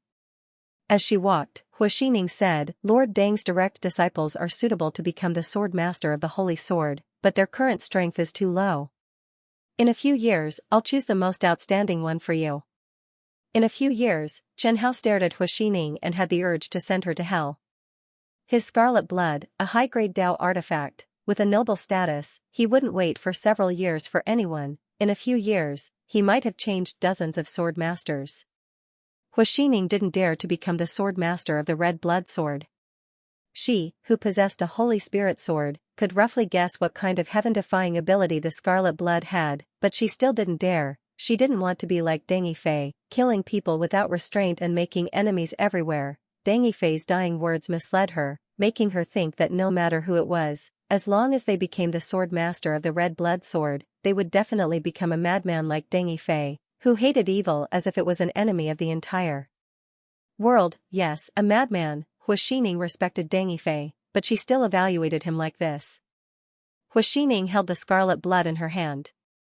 Then, she tried it and found that the scarlet blood, like the other 9 holy spirit swords, could not be placed into the space ring.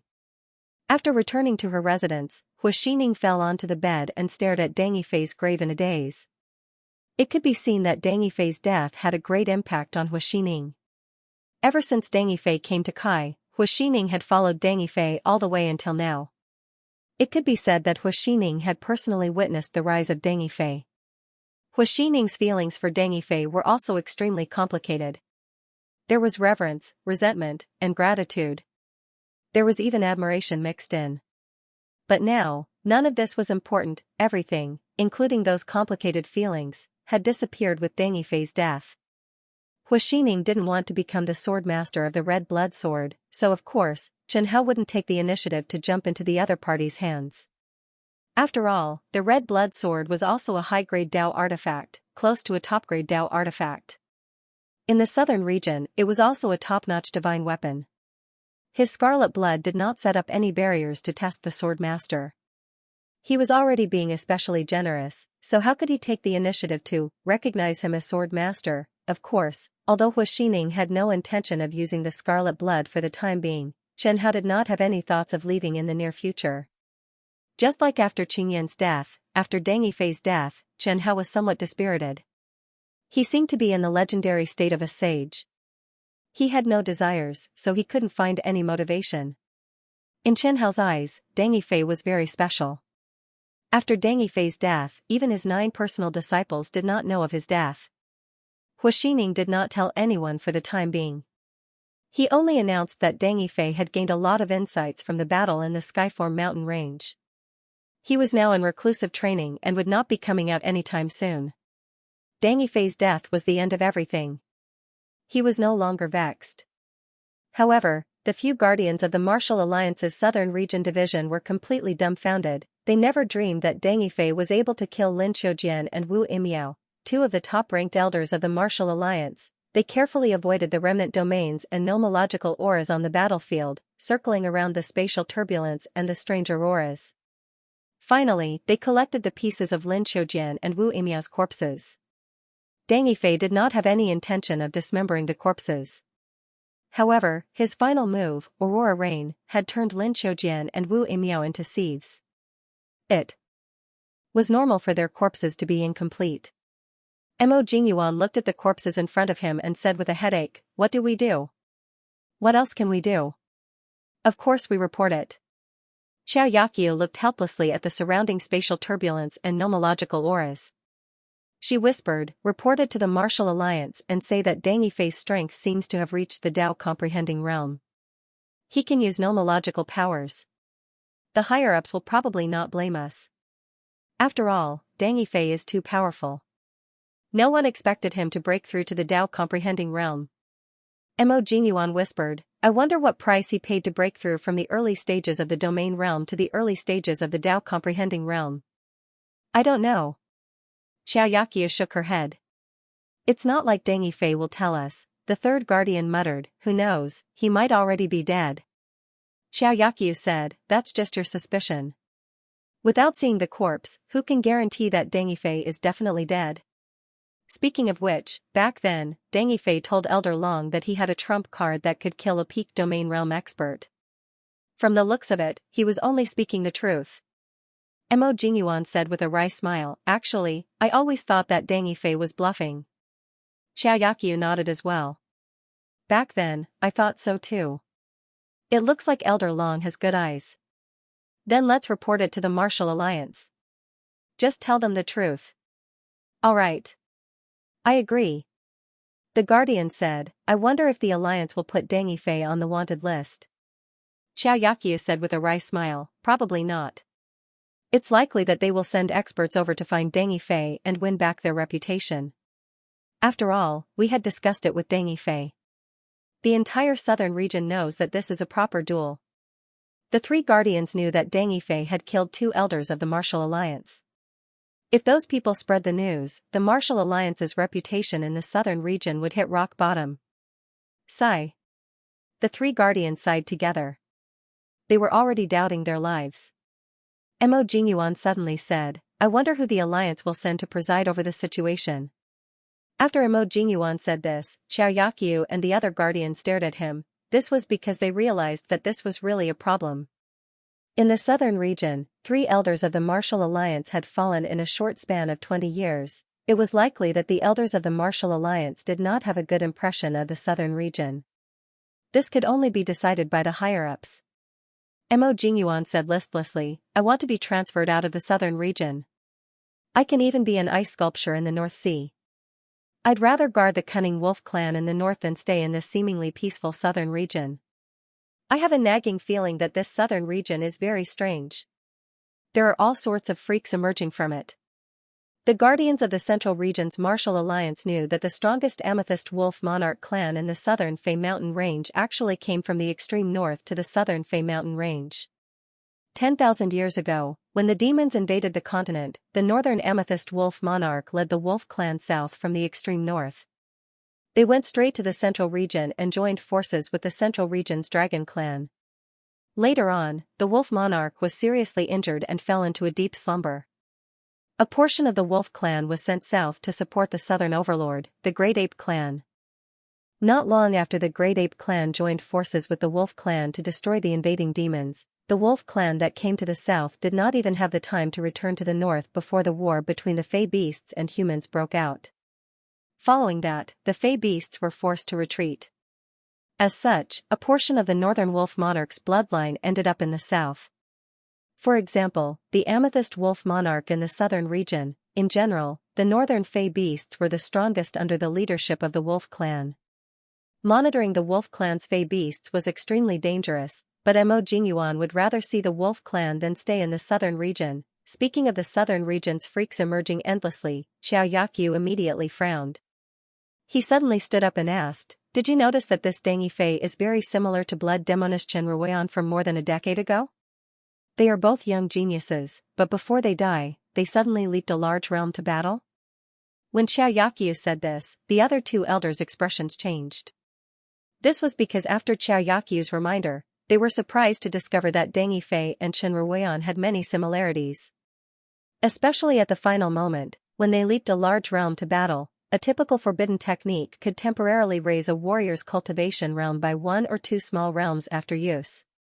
It was already very powerful. In the martial alliance, even the strongest forbidden technique could not raise a peak stage divine power realm expert to the peak of the domain realm. Similarly, there were no forbidden techniques that could raise a peak stage domain realm expert to the Tao Enlightenment realm. There was none. There really was none. Forbidden techniques were techniques that countless seniors had risked their lives to figure out. Using them was extremely dangerous, not to mention how much risk the warriors who studied forbidden techniques had to take. Furthermore, there was an unimaginable gap between the divine power realm and the domain realm, and between the domain realm and the Tao Enlightenment realm. The martial alliance's forbidden techniques could at most allow a warrior to suddenly burst out with several times their combat strength. Some forbidden techniques that used one's soul and lifespan as the price could only raise one's cultivation realm by a small realm. It was impossible to raise one's cultivation realm by a large realm. It might appear in the future and be created, but for now, it had yet to appear. This was because the human race's martial arts had only been developed for less than 10,000 years. However, Dangy Fei and Chen Ruoyan could raise their combat strength by a large realm by 10 times, dozens of times, or even 100 times. Mo Jingyuan asked, "Could it be that they have learned the same terrifying forbidden technique?" "It's very possible. It should be. It's most likely the same. It can directly raise one's strength by a large realm, and it's not even a watered-down version. Even domains and laws can be comprehended. This forbidden technique is extremely terrifying." Xiaoyaqiu said suspiciously, "Chen Ruoyan and Dangy Fei have both killed our martial alliance's elders. Tell me, do you think they are pawns sent by the demon race or the Fey beast race to deal with us humans? Let's report it first. Then, we can continue investigating. Who knows, Dangy Fei and Chen Ruoyan's relationship might not be as simple as that." If Dangy Fei heard the guesses of the three martial alliance guardians, he would probably not be able to hold back his laughter. Chen Ruoyan and Dangy Fei were pawns sent by the demon race and the Fey beast race to deal with the human race. To think they dared to have such thoughts, they were clearly the ones who bumped into Chen Ruoyan and Dangy Fei, yet they were so paranoid that they believed someone was trying to harm them. This was persecutory paranoia. As for Chen Hao, he was still staying in Flower Valley, accompanying Hu Xining out of boredom every day. Through her, he could see the situation of the entire southern region. Hu Xining began to reorganize the intelligence organization in her hands. Back when she took over Kai and Subwa's intelligence organization, she became the nominal leader of the Aurora Pavilion. Although Kai had betrayed her, causing Hu Xining's intelligence organization to be affected, it did not suffer a major blow. It was still in operation. This intelligence organization's ability and scale exceeded most countries' intelligence organizations. In Kai and Subwa's territory, it still had a very strong intelligence network. Hu Xining named this organization Black Light, as if she wanted to completely cut ties with the Aurora Pavilion. However, Chen Hao knew that Hu Xining would still follow Dangy Fei's last words. If not, she would not continue taking care of Dangy Fei's 9 personal disciples. Black Light would replace the Aurora Pavilion and continue lurking in the southern region. In the beginning, Chen Hao, who was inside the red blood sword, could still endure the loneliness. After all, before Dangy Fei died, he had already broken through to the Tao comprehending realm. Chen Hao had also learned the power of law that Dangy Fei had comprehended. When he was bored, he could even comprehend the power of law. Although he couldn't cultivate, he could still watch and feel the power of law a little. It could still kill some time. But after half a month, he was a little bored. Because he wanted to hide the news of Dangy Fei's death, Dangy Fei's sword could not be revealed in front of others, even Dangy Fei's personal disciples could not be told. Hu Xining had to deal with endless matters every day, so she was so busy that her feet did not touch the ground. Thus, she placed the red blood sword in an exquisite sword sheath. And the sword sheath? The sword sheath was carried on Huixining's back. There were tens of millions of warriors on the continent, and there were many who carried sword sheaths on their backs. But Huixining was different. She did not have the habit of carrying a sword sheath on her back in the past, but for the sake of scarlet blood, she had no choice but to carry scarlet blood with her. Because scarlet blood was too important to Huixining. Whether it was its practical value or its commemorative value. In Huixining's opinion, the next owner of the holy sword, scarlet blood, had to be chosen from Deng Yifei's personal disciples. There was no other reason, perhaps it was just an obsession. She wanted to complete the mission that Deng Yifei had entrusted her. She wanted to pass down Deng Yifei's spiritual will from generation to generation. Huixining had such thoughts, but she did not know that Chen Hao was thinking even more inside the red blood sword. Chen Hao had been thinking about how to leave Flower Valley with dignity recently. Chen Hao did not reject Deng Yifei's decision to appoint an heir to the red blood sword, but the problem was that he did not like to be in a state of being without a sword master for a long time. The red blood sword was now a high-grade Dao artifact. It was very difficult to advance further. He himself was already a bit of a Buddha. But just because he was passive and lazy didn't mean that he didn't want to jog towards his goal. Although he felt that leveling up was still far away, he still hoped that there would be a sword master who could lead the red blood sword to a higher level. Now that Deng Yifei was dead, red blood sword had no sword master for the time being. It was like a holiday. But like everyone else, when the holidays were too long and they had nothing to do, they would still yearn for work. Even when he was working, he was slacking. Chen Hao was now in such a state. Chen Hao didn't tell Huixining about his thoughts for no other reason than that he wasn't close to Huixining. In other words, Chen Hao disdained to speak to any creature that wasn't the sword master. Lord Hua, is Lord Deng really just in seclusion? A white-haired, skinny, and slightly stooped old man asked Huixining. This was Jiang Yinfan, who had just returned to the Flower Valley. After returning to the Flower Valley, the first thing he did was to ask Huixining about Deng Yifei. It's absolutely true. Huixining replied, even the two elders of the Martial Alliance are not Lord Deng's match, so how could anything happen to Lord Deng? Jiang Yinfan said excitedly, I knew it. I knew that Lord Deng would be fine. Alright, Jiang Yinfan, you just returned. Rest in the Flower Valley for 10 days. 10 days later, I have a mission for you. We have a huge mess to clean up. Yes, Lord Hua. Chen Hao remembered Jiang Yinfan. He was previously a loyal follower of Deng Yifei and Kai. He was Huixining's trusted aide. He was somewhat pedantic, but he was quite capable. Previously, Jiang Yinfan had taken the initiative to negotiate with the two elders of the Martial Alliance. It could be said that he had done quite a lot for Deng Yifei. Jiang Yinfan's only weakness was that his strength was too low. He was only at the mid-stages of the Khanate realm, so he was quite disappointing. As night fell, Chen Hao released his perception. The distribution of people in the Flower Valley was clearly displayed in front of him. He casually looked around and found Jiang Yinfan. Illusion Domain. The moment the illusion domain was released, Jiang Yinfan quickly opened his eyes. Jiang Yinfan rubbed his eyes. He felt like he was still in a dream. With Chen Hao's strength at the Dao comprehending realm, it was too easy for him to create an illusion that a Khanate realm warrior could not see through. Chen Hao was bullying the weak, so Jiang Yinfan instantly fell into an illusion. Jiang Yinfan felt the world distort before countless dazzling and familiar lights flashed once again. When Jiang Yinfan saw the aurora in the distorted illusion, he revealed a smile and muttered to himself, "Oh. I actually dreamt of the aurora again." From the looks of it, this was not the first time he had dreamt of the aurora. Then, he dreamt of Deng Yifei. Deng Yifei was dressed in white. He looked handsome, like a banished immortal. However, his grayish-white eyes were too cold.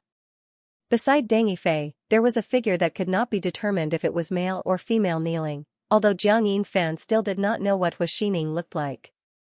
Jiang Yinfan was certain that the person beside Deng Yifei was Huixining the moment he saw the figure. There was no need to ask why. It was just a feeling, it was the feeling of a dream. Xining, I can't live for more than an hour. The two Martial Alliance elders are much stronger than I imagined. As a last resort, I can only use a forbidden technique and use my life and soul as the price to gain temporary strength.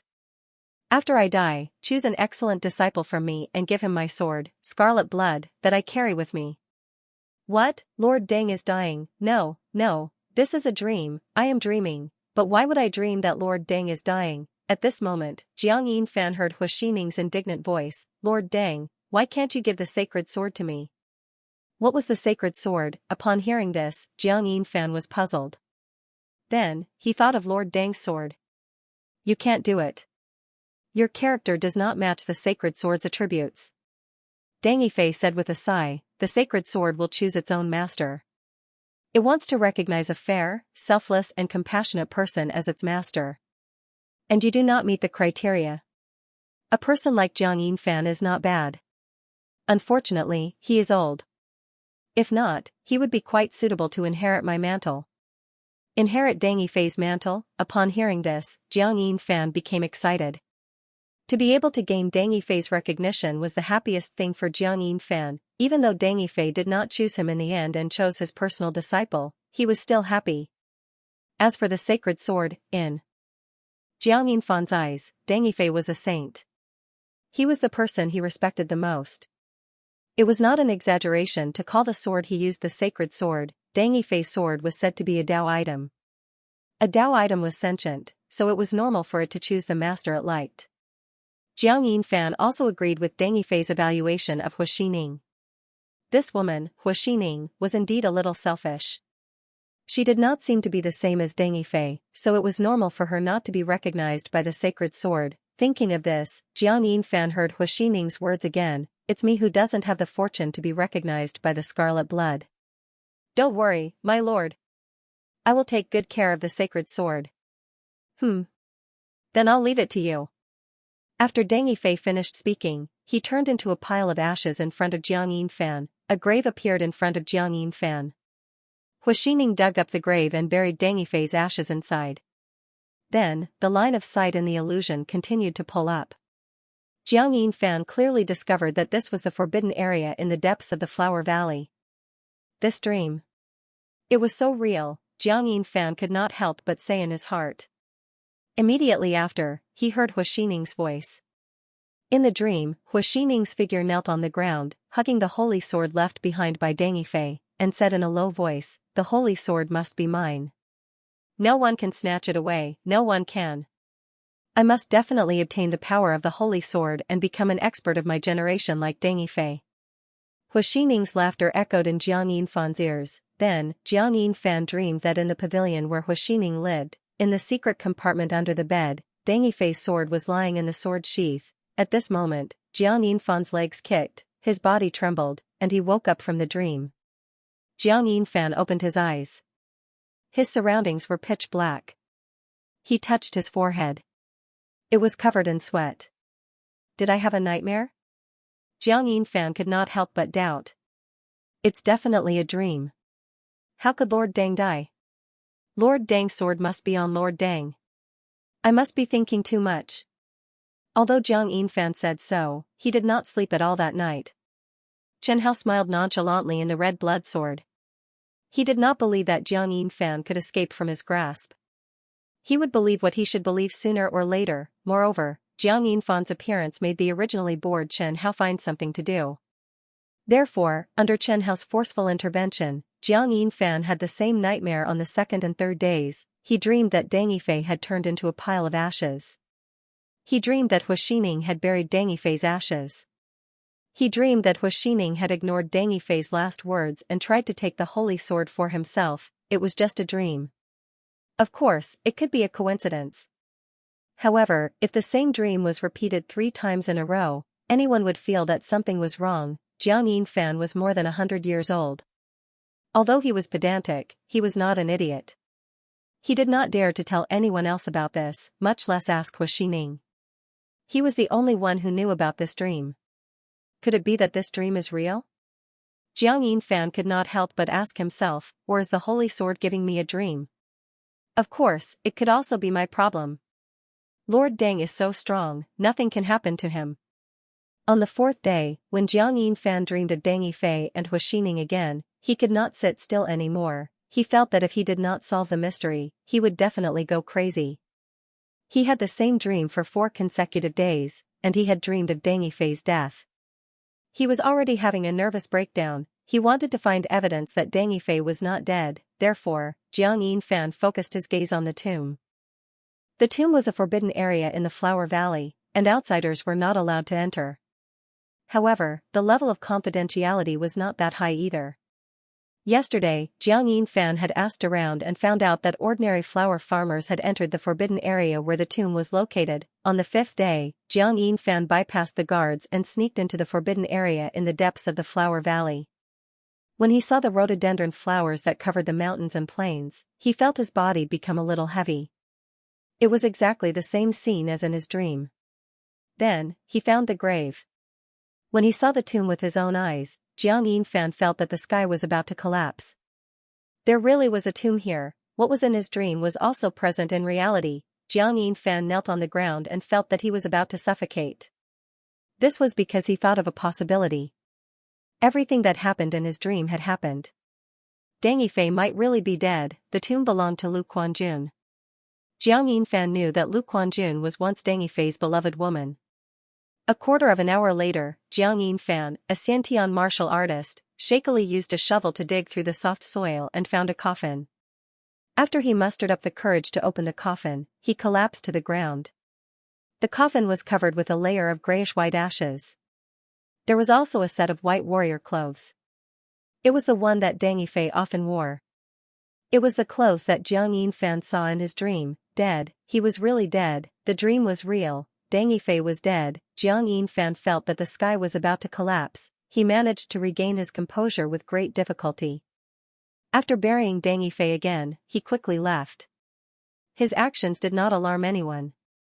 Even if the guards were alerted, Chen Hao would be able to flatten it out for him. In Flower Valley, there was nothing that Chen Hao could flatten. After Jiang Yinfan returned to his room, he did not lock himself up. He did not sleep the entire night. He had probably accepted the fact that Deng Yifei was dead.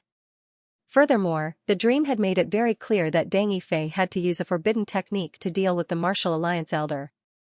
He had paid the price of his life to kill the enemy. Actually, even after seeing Deng Yifei's clothes in the coffin and seeing Deng Yifei's ashes, Jiang Yinfan still held on to the thought of being lucky. He did not see Deng Yifei's corpse. Deng Yifei did not die in front of him. Maybe the dream was fake, hence, Jiang Yinfan turned his attention to Deng Yifei's sword. This sword was called a sacred sword by Hu Xining. If he could really find Deng Yifei's sword at Hu Xining's place, then it could prove that Deng Yifei was really dead. For an important item like a sword, unless they were dead, a warrior would not casually abandon it. Jiang Yinfan waited in Flower Valley for 2 days before it was finally time for Hu Xining to teach Deng Yifei's personal disciple. Actually, Jiang Yinfan was not very good at doing such sneaky things. He had already considered the possibility of failure. In broad daylight, if he really failed to infiltrate, he would not admit it as long as he did not enter Hu Xining's residence. If he was caught after entering, then it was his bad luck. When that happened, he would definitely ask Hu Xining about Lord Deng's situation back then, so as to become a ghost who knew the truth. However, what Jiang Yinfan did not expect was that he could easily enter Hu Xining's residence. It was as if Hu Xining did not set up any hidden sentries nearby. After entering the 2nd floor of Hu Xining's residence, there was no one on the 2nd floor. However, Jiang Yinfan heard a commotion on the 1st floor. It was probably Hu Xining's maidservant doing something. Jiang Yinfan came in front of Hu Xining's bed. According to the dream, he found a row of protrusions under the bed. Jiang Yinfan held his breath and pressed on the row of protrusions 3 times. A metal box landed in his hands. The 7 protrusions were pressed in the correct order. Jiang Yinfan looked at the sword case in his hand and swallowed a mouthful of saliva. At least up to this moment, the scene he saw in his dream had been verified. It shouldn't be. Lord Deng shouldn't be dead, right? Jiang Yinfan muttered as he placed the sword case on the ground. Then, he opened the sword case and was surprised to see the red blood sword in it. How could Jiang Yinfan not know about Deng Yifei's companion sword?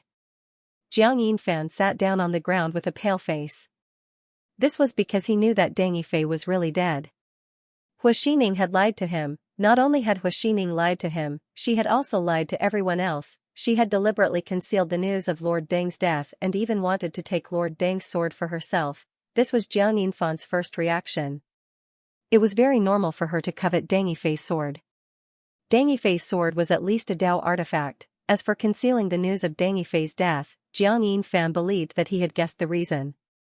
Hu Xining must have wanted to continue giving orders in Deng Yifei's name after Deng Yifei's death. After all, after Deng Yifei killed the two elders of the Martial Alliance, Deng Yifei was truly the #1 person in the southern region. Thinking of Hu Xining, Jiang Yinfan felt a deep hatred for her. He never expected that as the person Deng Yifei trusted the most, she would betray him immediately after Deng Yifei's death. Is this Lord Deng's red blood sword? Since it's Lord Deng's companion sword, it must be very strong. It was no secret that Deng Yifei's sword was called Scarlet Blood. Many factions in the southern region knew of this mysterious Dao artifact. Jiang Yinfan looked at the red blood sword's hilt. There were intricate black and red patterns on the hilt. It looked like it had not been wiped clean after being stained with blood. Those veined patterns were curved and had a strange charm that made people want to pick it up. Jiang Yinfan's mind was in a trance. He stared at the red blood sword, and a voice beside his ear was telling him, "Pick it up. This sword should have belonged to you in the first place." Lord Deng once said that an upright person like me is qualified to become the master of the red blood sword. My only shortcoming is that I'm too old. Jiang Yinfan's eyes were absent-minded as he muttered to himself, right now, Hu Xining is acting selfishly and wants to take the red blood sword for himself. Lord Deng's direct disciples are young and weak, so it's difficult for them to be of great use. Furthermore, right now, only I have a way to take the red blood sword away. In other words, from the looks of it, I am the most qualified person to possess the red blood sword. I'll take the red blood sword now. When Lord Deng's direct disciples grow up or reach a certain level of strength, I'll find an opportunity to return the red blood sword to them. Lord Deng will be able to smile in the underworld, yes. Yes. Yes. Yes, that's how it should be. As Jiang Yinfan spoke, he grasped the red blood sword's hilt. Just as his old hand touched the red blood sword's hilt, Chen Hao, who was inside the red blood sword, felt a jolt of energy. After spending close to 10 days planning, he finally had some results. Jiang Yinfan was successfully bewitched by Chen Hao and became the master of the red blood sword. He could finally leave the Flower Valley. Don't ask Chen Hao why he didn't just fly away when he clearly wanted to leave the Flower Valley. Instead, he spent so much effort to bewitch Jiang Yinfan. The person who asked this question definitely didn't know Chen Hao well. In short, Chen Hao didn't like disappearing for no reason. He wanted to leave, but he wanted to leave in a dignified manner, using his own unique method. If he just disappeared, it would be very unstylish. It wouldn't be the style that a demon sword should have. Ding. Would you like to bind the 39th Renkenju, Jiang Yinfan? Chen Hao simply said, yes. Congratulations, you have bound the 39th Renkenju, Jiang Yinfan. Then, Chen Hao transferred most of the red blood sword's abilities into Jiang Yinfan's brain. Jiang Yinfan was over 100 years old, and his strength was only at mid-grandmaster. Chen Hao didn't like him and didn't even bother to talk to him. However, he still had to go through the necessary procedures. The master of the red blood sword had the right to know the abilities of the red blood sword. So the holy sword is this powerful. So this is the secret to Master Deng's strength. The ability that Chen Hao transferred to Jiang Yinfan was the holy sword version. Jiang Yinfan had followed Deng Yifei for a long time, so he probably knew that red blood didn't kill innocent people. When Jiang Yinfan unfortunately died in battle, Chen Hao didn't plan to continue pretending. That's right. When Jiang Yinfan died, Chen Hao didn't plan to continue pretending. This was because he realized that the path of a holy sword was not feasible. With Deng Yifei's good looks, good character, and good aura, he was still unable to turn red blood into a holy sword. It was unlikely for the red blood sword to become a real holy sword. Maybe he should be a vegetarian, and after Chen Ruoyan and Deng Yifei, Chen Hao was worried that the Central Region's martial alliance would notice him. After all, Chen Ruoyan and Deng Yifei had too many similarities. The martial alliance would easily link them together, and the swords in their hands happened to be called red blood. This would be very awkward. Besides, being at the early stages of the Dao comprehending realm was not invincible. In the Martial Alliance, it was very likely that there were peerless experts at the Tao-comprehending realm. The feud between Red Blood and the Martial Alliance had long been established. If the Martial Alliance were to discover something, Red Blood might encounter an enemy at the Tao-comprehending realm. This was definitely something that Chen Hao did not wish to see happen. Rather than being sealed, it would be better to live a carefree life. This was also the reason why Chen Hao left Huaxining. If the Martial Alliance really wanted to investigate, Huaxining would definitely be an important target of the Martial Alliance. Furthermore, Blacklight's help to the Red Blood Sword was extremely limited. Besides, they had 9 Holy Spirit swords. The effects were already heaven-defying. As long as they were given some time, Chen Hao would not find it strange if one of Deng Yifei's 9 personal disciples had reached the Divine Power Realm or even the Domain Realm. Red Blood, don't worry. I will be like Lord Deng. I will sacrifice the villains' lives to you. As Jiang Yinfan spoke, he revealed a twisted and ugly smile. His smile was like a blooming chrysanthemum. Upon hearing this, Chen Hao suddenly realized that Jiang Yinfan was rather tactful. However, when he thought of Jiang Yinfan's life experiences, Chen Hao could understand him. Jiang Yinfan was an upright person to begin with. Back when he was serving in Kai's Ministry of Justice, his entire family was killed by his enemies because he was too upright. And his enemy was killed by Deng Yifei more than 40 years later. If Chen Hao did not remember wrongly, Huaxining had mentioned to Deng Yifei that Jiang Yinfan had buried his entire family in his back garden. Therefore, Jiang Yinfan had some problems to begin with. Chen Hao suddenly realized that he needed to carefully examine this old man. He was not a pure good person. He was different from Deng Yifei.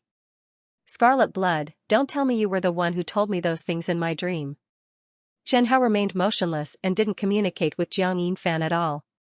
He just pretended to be dead and refused to admit it. Without receiving a response from Red Blood Sword, Jiang Yinfan asked with a puzzled expression, could it be because of other reasons?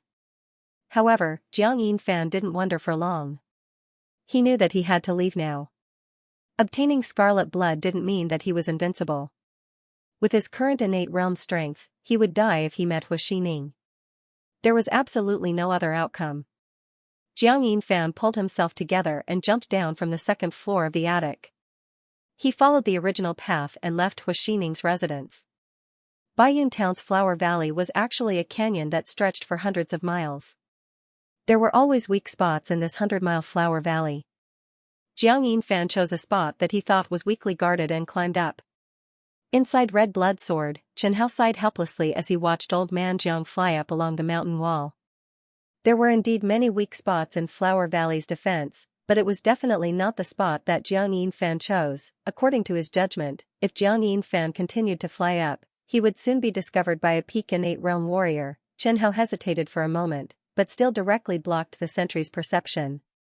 In the eyes of the sentry, the surrounding scenery was no different from usual. Jiang Yinfan's aura didn't exist in his perception. Jiang Yinfan couldn't die yet. Chen Hao still needed him to take him out. In any case, it wasn't the first time Chen Hao helped Jiang Yinfan. He was able to enter Huaxining's room because he secretly helped him. He only guaranteed that Jiang Yinfan would be able to leave Flower Valley. As for Jiang Yinfan's life after leaving, Chen Hao didn't care. As long as the Red Blood Sword continued to circulate among sword masters and wasn't left idle in a certain place, he could accept it. As everyone knew, Chen Hao was a sword that couldn't stay idle. He, Chen Hao, was the real Scarlet Blood model sword. After escaping from Baiyun Town, Jiang Yinfan continued to flee towards the north. Kai was probably located in the northern part of the southern domain, while Huaxining's intelligence organization was developing towards the southern Tianqing kingdom. In Jiang Yinfan's opinion, his top priority was to escape Huaxining's pursuit. It would be best if he went all the way north, past the East Qin and West Qin, and entered the central region. Once he entered the central region, he wouldn't be afraid of Huaxining finding trouble with him. Jiang Yinfan believed that even if Huaxining wanted to pursue him, he would definitely have his hands tied and would not dare to use his full strength. After all, the Central Region's Martial Alliance had definitely made Huaxining their target, although the Martial Alliance had promised that they would not pursue the matter with the Aurora Pavilion members. The Martial Alliance was still in charge of the Aurora Pavilion. However, Deng Yifei had killed a Martial Alliance elder. With the Martial Alliance's tyranny, they would definitely not let the matter rest. They definitely wanted to find Deng Yifei, but now, it was impossible for Deng Yifei to appear. Therefore, the Martial Alliance's target was definitely Hu Xining. Hu Xining must be under a lot of pressure too. Upon thinking of this, Jiang Yinfan began escaping towards the north of Kai. And in Flower Valley, Hu Xining returned to her residence after teaching Deng Yifei's 9 personal disciples. Just as she pushed open the door, she glanced at her bedside and immediately turned pale with fright. She realized that the dust by her bedside was different from when she left in the morning. Hu Xining hurriedly ran to the bottom of her bed and bent down to see the red blood sword case. The sword case had been opened, but it was empty inside. There was nothing inside. Damn it, who came to my room? Hu Xining angrily ran to the window and shouted, Li Jingyu, are you there? Lord, I'm here. A female warrior jumped out from the bushes near the loft. Li Jingyu was about 30 years old and had a cultivation level at the early stages of the divine power realm. She was subdued by Hu Xining last year. Li Jingyu used to be a member of Kai's Black Feather Intelligence Organization. Hu Xining had always been on guard against her, but she didn't want to waste this combat power, so she let her be in charge of the sentry post in her residence and protect the red blood sword. But Hu Xining still didn't expect that even so, the red blood sword would still be stolen. That's right, it was stolen. Did someone enter my room just now? No. Where are the maidservants? Li Jingyu said affirmatively, not yet. She had originally thought that Li Jingyu might have been the one who had caused the disappearance of the scarlet blood sword. However, since Li Jingyu didn't escape with the red blood sword, then the one who stole the red blood sword might be someone else. And that person's strength was very likely above Li Jingyu's, or he had an extremely high concealment ability. Li Jingyu continued to ask, Lord, what happened? Hu Xining explained, just this morning, someone snuck into my room and stole a very important item from me. Impossible. I've been guarding here the entire time and haven't left. So this thief is very powerful. Hu Xining immediately said, inform all the guards of the Flower Valley to immediately seal off and search the entire Flower Valley. Capture all the suspicious people within 1,000 miles of the Flower Valley. In addition, order the steward to thoroughly check all the registered people in the Flower Valley to see if anyone has gone missing. All right. After Li Jingyu disappeared, Hu Xining immediately flew into the air and began to search for everyone in the Flower Valley. Nothing, he couldn't find it, nothing at all. Hu Xining did not find anything. She looked down at the Flower Valley with an extremely solemn expression. The scarlet blood sword was no small matter. The Holy Spirit sword could be dropped, but the Holy Sword Scarlet Blood definitely could not be dropped. Hu Xining asked in a low voice, Scarlet Blood, where exactly are you? Who can take you away? Could it be that you've recognized me as your master? Hu Xining casually found a direction and immediately chased after it. Jiang Yinfan continued to run. His luck was not too good. Hu Xining's consciousness had once swept past his body. Fortunately, Chen Hao had disguised Jiang Yinfan in time, allowing him to avoid Hu Xining's perception and escape this calamity. With Chen Hao's protection, unless Hu Xining used her eyes to see Jiang Yinfan, it would be impossible for her to discover Jiang Yinfan. After searching for a day and not finding any clues, Hu Xining immediately returned to the Flower Valley. In her heart, she was certain that the person who threw away the holy sword was definitely a transcendent realm expert. If she couldn't find the other party for a day, she wouldn't have the chance to personally capture the other party. When the manager of the Flower Valley heard that Hu Xining had returned, he immediately reported to her, Lord Hua, we have thoroughly investigated the Flower Valley and discovered that only Jiang Yinfan is missing. Lord Jiang. Hu Xining asked in surprise, Jiang Yinfan? How is that possible? Hu Xining was very clear about Jiang Yinfan's strength. He was only a middle-stage Xiantian realm warrior. How did a middle-stage Xiantian realm warrior avoid layers of hidden sentries, avoid the consciousness of a transcendent realm expert to sneak into her room and steal the Scarlet Blood Holy Sword? Things were getting a little unbelievable. Moreover, based on Hu Xining's understanding of Jiang Yinfan, he did not seem like the kind of person who would betray her. However, the person she thought was more reliable had betrayed her. Are you sure? I'm sure. Everyone in Flower Valley is here except for Lord Jiang Yinfan. The steward said in a low voice. Witnesses said that they saw Jiang Yinfan walking toward Lord Zhang's attic this morning. They didn't pay much attention to him at the time. Even if Jiang Yinfan had betrayed her, why would he betray her? What price did the other party pay to bribe Jiang Yinfan, who had no children and was all alone? How did Jiang Yinfan hide from a divine tier powerhouse? Someone helped him. Who? Which force? Also, how did they know about Deng Yifei's death? How did they know about this sword case? How did they know about the scarlet blood sacred sword? Hu Xining could not figure it out. There were too many questions and too many doubts that troubled her. Hu Xining would never have dreamed that all of this was planned by the Jianling in red blood sword. Notify everyone in Black Light to immediately search for Jiang Yinfan as their top priority. We must find him. Okay. Find him and know. Don't alert him. Inform me immediately. Hu Xining ordered. I suspect that he has the strength of a peak divine tier powerhouse or that he has a peak divine tier powerhouse protecting him. Other than me, no one in Black Light is his match. Li Jingyu said seriously. Understood. Go. Watching Li Jingyu disappear, Hu Xining sat on the bed and sighed helplessly. The theft of the sacred sword was a huge blow to her. Could Jiang Yinfan be a divine tier powerhouse? Of course not. Jiang Yinfan's disguise could not fool Deng Yifei.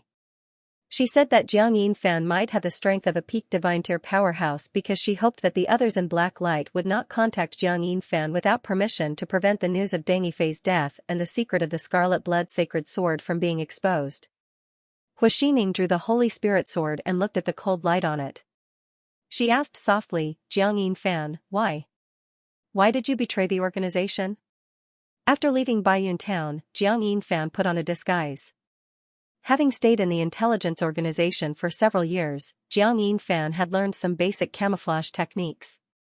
Jiang Yinfan almost didn't dare to stay in Kai City's territory.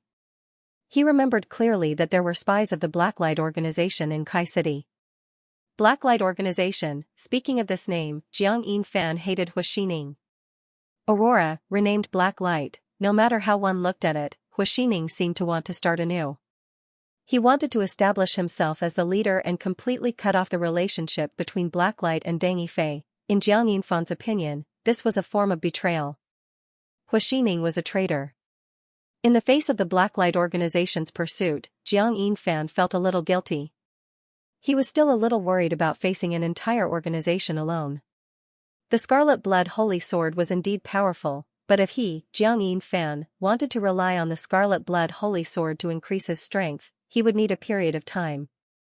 In such a short period of time, Hu Xining might be able to find and kill him before he had even grown up. Jiang Yinfan hesitated for a moment, then looked at the Scarlet Blood Sacred Sword in his hand. He wanted to ask the people of Aurora Pavilion for help and carefully analyze the possibilities. He had dealt with some of the people in Aurora Pavilion. When Aurora Pavilion was still around, most of the martial artists didn't like Deng Yifei's ideas. However, there were still some martial artists who agreed with Deng Yifei's ideas.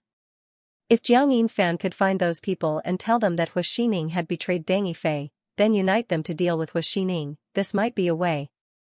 As Hu Xining's confidant, Jiang Yinfan knew that there weren't many true experts in the Blacklight organization. As long as he found a few peak Transcendent Realm experts, even if Hu Xining knew that the sacred sword was in his hands, he couldn't do anything to him.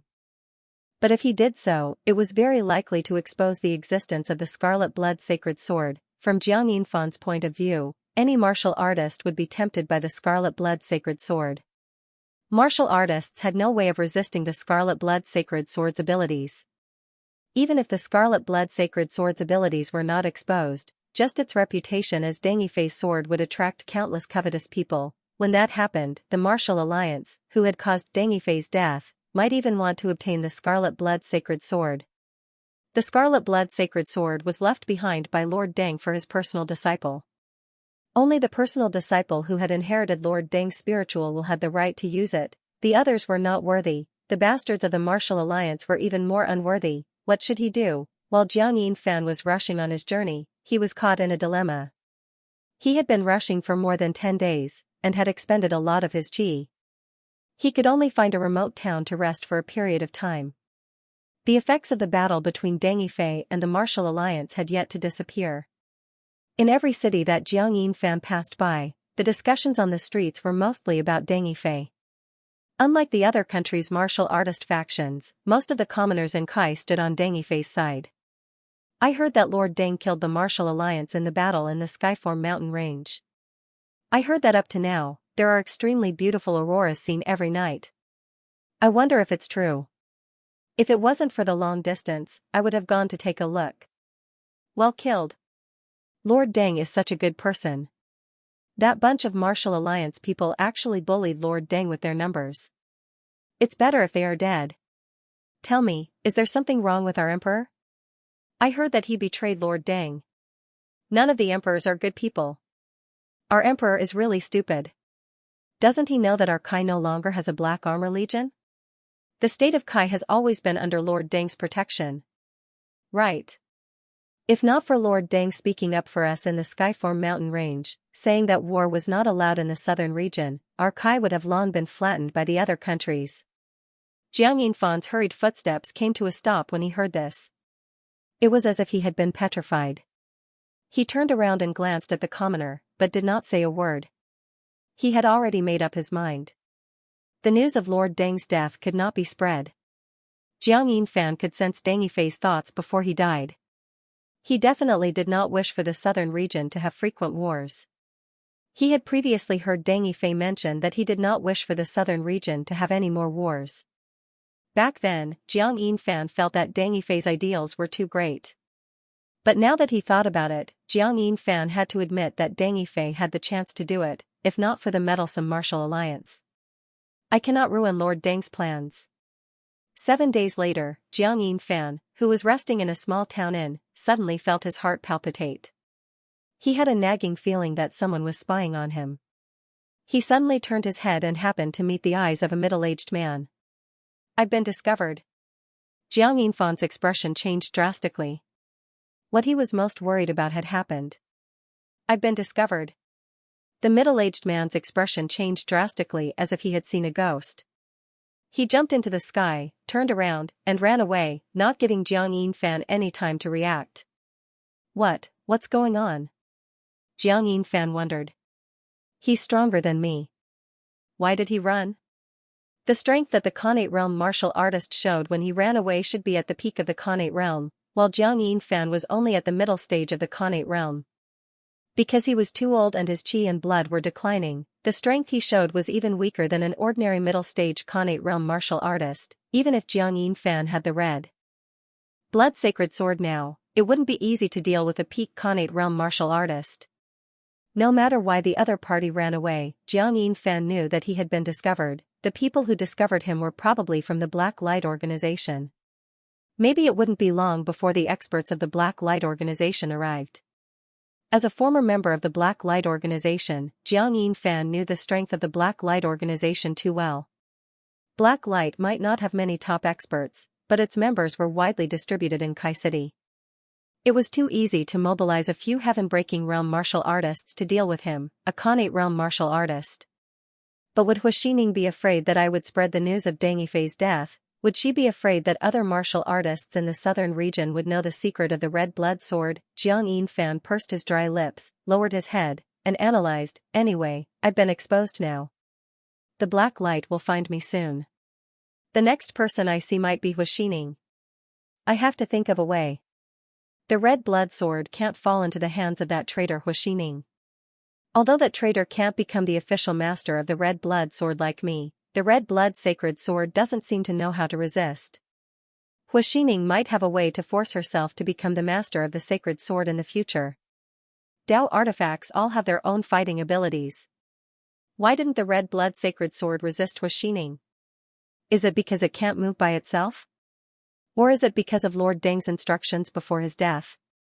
Or is it because the sword spirit of the sacred sword is not intelligent enough? Hearing Jiang Yinfan's analysis, Chen Hao cursed in his heart. Sacred sword Jianling doesn't have enough intelligence. Does he look retarded? I have to think of a way. I can't exchange it for Huaxining's red blood sword, or find someone I can entrust it to. Jiang Yinfan suddenly thought of someone, and then disappeared from the town in a few flashes. Not long after, he came to a hidden forest in the west of the town. As soon as he entered the forest, he heard the sound of someone practicing boxing. A 13 or 14-year-old boy stood in front of a big tree with his upper body naked. He straightened his right leg and kicked the tree as hard as he could. As he kicked, he shouted, 321, 322. Beside him, there was a big tree that had been kicked down. This youth was a ruthless person, but his talent was too poor. When Jiang Yinfan passed by last night, he had already noticed it. However, this young man had a firm heart of martial arts, which was commendable.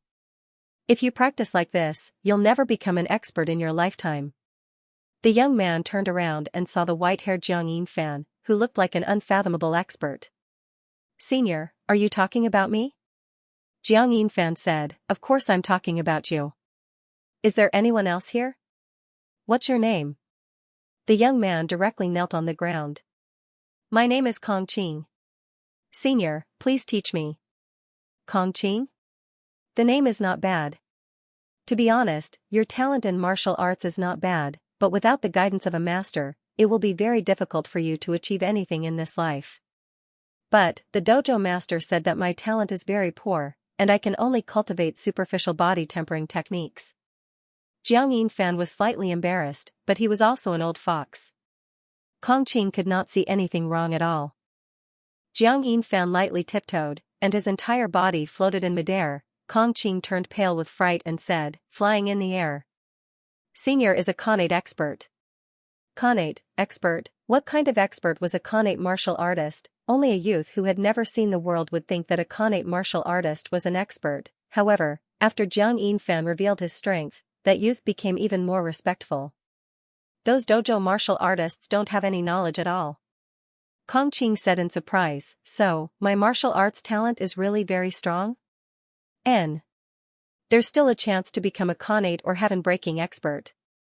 Ever since knowing the ability of the Scarlet Blood Sacred Sword, Jiang Yinfan believed that as long as it was a person, they would have a chance to become a heaven-breaking martial artist, so this could not be considered deceiving the other party. Heaven-breaking expert?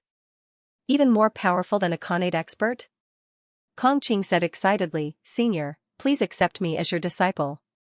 In the young Kong Qing's view, the dojo master saying that he had no talent in martial arts was bullshit, because Jiang Yinfan, who displayed the strength of a Khanate martial artist, was even more authoritative. Kong Qing believed that the fortuitous encounter he had been searching for so long had arrived. Jiang Yinfan said in a low voice, I can accept you as my disciple, but you need to go through a test. Unless you can pass my test, otherwise, no matter how good your talent is, I can't accept you. What is it?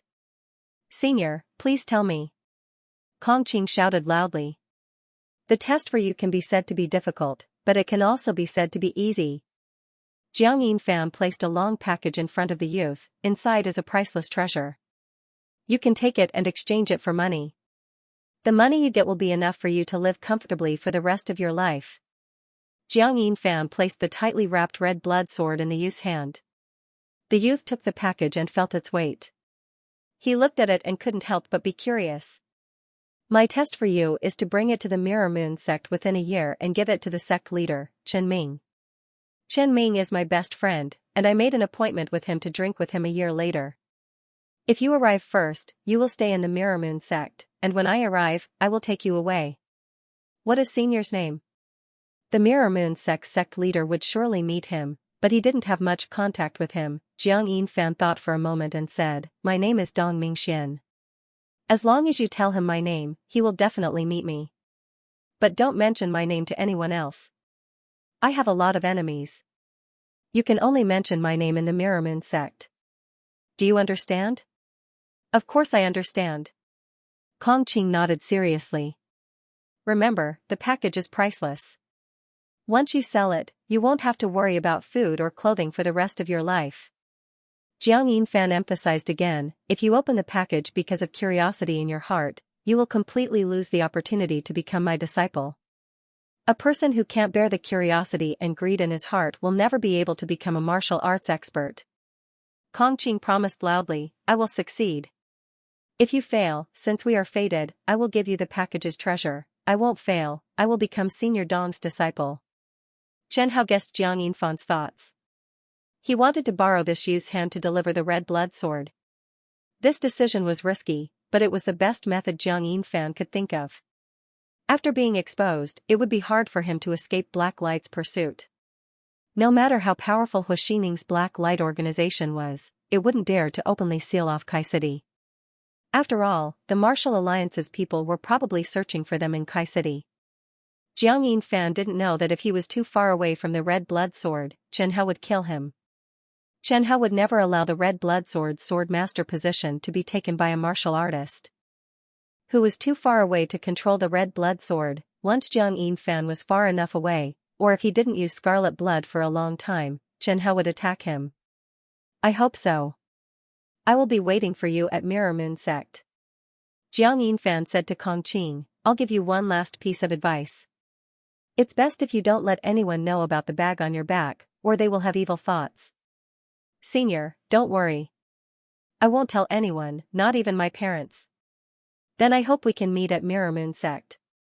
I will definitely be there on time. Jiang Yinfan left Kong Qing and continued heading north. He could feel the Red Blood Sword getting farther and farther away from him. Jiang Yinfan didn't have much hope of escaping Huixining's pursuit. He only hoped that the Red Blood Sword would follow a good sword master. Jiang Yinfan believed that Mirror Moon Sect's sect leader, Chen Ming, was a good choice. Rather than finding a random stranger to entrust the Scarlet Blood Sacred Sword to him, it was better to find a reliable and recognized righteous martial artist to take over the sacred sword. When he investigated Chen Ming, he felt he wasn't bad. He might not be on par with Deng Yifei, but among all the Southern Domain's Transcendent Realm cultivators, he was the most righteous, the most suitable to become a Sacred Sword Lord. Of course, if Kong Qing couldn't resist the temptation and secretly opened the package to become the Sword Master of the Holy Sword, Jiang Yinfan could accept it. He had already placed a letter in his bag. That letter had two parts. One part was for the Mirror Moon Sect's sect master, and the other part was for Kong Qing. It would be best if the Red Blood Sword fell into Chen Ming's hands, or the young Kong Qing's, but it couldn't fall into the hands of a traitor like Huixining. This was Jiang Yinfan's idea. Jiang Yinfan continued to rush for another 100 miles. In the wilderness, Jiang Yinfan kept feeling that he was being watched in the dark. As expected, he really couldn't escape. After running for another 2 days, the feeling of being watched grew stronger and stronger. Although Jiang Yinfan didn't know why the Black Light martial artists hadn't taken action, he guessed that Huixining would arrive at the scene tomorrow. I wonder if Kong Qing is successful or not, Jiang Yinfan thought in his heart. Just as he was in a daze, 2 martial artists suddenly appeared in front of him. When Jiang Yinfan saw the two's attire, and one of them had a deadpan face, his pupils constricted and he took a deep breath. Jiang Yinfan never expected that he would encounter people from the Martial Alliance. This was too much of a coincidence. Along the way, the Martial Alliance's martial artists had suddenly blocked his path. This was definitely not a coincidence. A Khanate realm martial artist like him was too inconspicuous, so there was no reason for them to stop him. Unless he, Jiang Yinfan, was exposed. Jiang Yinfan felt bitter in his heart. He felt that he was too unlucky. Never in his wildest dreams did he expect that he would encounter people from the Martial Alliance before meeting Huixining. He saw the Martial Alliance's martial artist, who looked like a member of the Divine Corpse sect, coldly glance at Jiang Yinfan before opening his hand. In his palm, there was a black, fat and disgusting worm. The worm spun 3 times in the martial artist's palm before straightening its body. Its triangular head was like an arrowhead as it pointed at Jiang Yinfan. The dead-faced martial artist suddenly came close to Jiang Yinfan and after taking a whiff, he muttered to himself, "It seems to be the God Corpse fragrance. The fragrance is very pure." For no reason, Jiang Yinfan suddenly thought of the Martial Alliance's deceased elder Wu Yimiao. The God Corpse fragrance was clearly a fragrance that could be traced. And the dead-faced martial artist in front of Jiang Yinfan was too similar to the Martial Alliance's elder Wu. The dead-faced martial artist looked down at Jiang Yinfan condescendingly. "Tell me, who are you? Who left the God Corpse fragrance on you? Was it Elder Wu? Why would Lord Elder Wu leave the God Corpse fragrance on you? What do I have to tell you? That's up to you." The dead-faced martial artist sneered, "Consider yourself unlucky to have landed in my hands." Jiang Yinfan suddenly thought of Wu Yimiao. He remembered that Wu Yimiao had an extremely strange method to make him reveal the truth. If one were to ask who Jiang Yinfan hated the most, the Martial Alliance would definitely be at the top of the list. Even Hu Xining would only be second. In Jiang Yinfan's eyes, the Martial Alliance was extremely detestable. If not for them, Deng Yifei would not have died. Upon thinking of this, Jiang Yinfan's body trembled. He straightened his neck and shouted loudly, "The Martial Alliance is no good." Before he could finish his sentence, he spat out a mouthful of blood. In a bloody mist, he fell straight to the ground. A Martial Alliance warrior caught him before he hit the ground. What happened to him? He's dead. He even severed his own heart. Another Martial Alliance member shrugged his shoulders helplessly. He committed suicide very decisively. There's no saving him. The dead-faced martial artist nodded coldly and kept the fat black worm. I thought I could find clues about Deng Yifei from him. In the entire southern region, for Elder Wu to use the God Corpse fragrance to track someone, it's most likely Deng Yifei's people. What a pity. There's nothing we can do about it. Another warrior said with a laugh. Actually, the Martial Alliance member did not mind that he had gained nothing. Before he came to the southern region, his family's elders had warned me that there were monsters in the southern region. They said that the southern region warriors were difficult to deal with, so he should keep a low profile and not act rashly. The dead-faced martial artist looked around. There seems to be quite a number of warriors around. They might know the old man's identity. Let's go ask them. All right. Thousands of miles away, Chen Hao was bored as he observed Kong Qing in his bag. Suddenly, he heard the system's notification, "Ding, congratulations to host. Ren Kenju Jiang Yinfan has died." Ah. He's dead just like that? Chen Hao was somewhat surprised. He had yet to use misfortune explosion. It was not that Chen Hao was lenient towards Jiang Yinfan. Chen Hao only hoped that Jiang Yinfan could lure away the pursuers sent by Hu Xining. Also, he did not plan on changing the sword owner for the time being, so he was not in a rush to kill Jiang Yinfan. Chen Hao never expected that Jiang Yinfan would die before he could even take action. He was killed by Hu Xining. To be honest, Chen didn't have good intentions when he chose Jiang Yinfan as Ren Kenju. Jiang Yinfan's talent was limited and he was old. In Chen Hao's heart, he was no different from a tool. As long as Jiang Yinfan could leave Flower Valley with crimson blood and escape from Hu Xining's pursuit, that would be enough. Of course, if Jiang Yinfan could show good ability in the later stages and become a true sword master, Chen Hao wouldn't mind. However, when Jiang Yinfan chose to abandon Crimson Blood Sword, his death was just a matter of time. Wait, Jiang Yinfan, tool? Inside Red Blood Sword, Chen Hao suddenly came to a realization. He suddenly realized that he seemed to have done something very strange recently. He actually bewitched an ordinary warrior and even used an ordinary warrior as a chess piece that could be abandoned at any time. This method was very different from his previous style of doing things. In the past, no matter how much he wanted to leave a certain place, he couldn't use illusions to bewitch warriors and make them become Red Blood Sword masters. All the sword masters took the initiative to hold the red blood sword's hilt.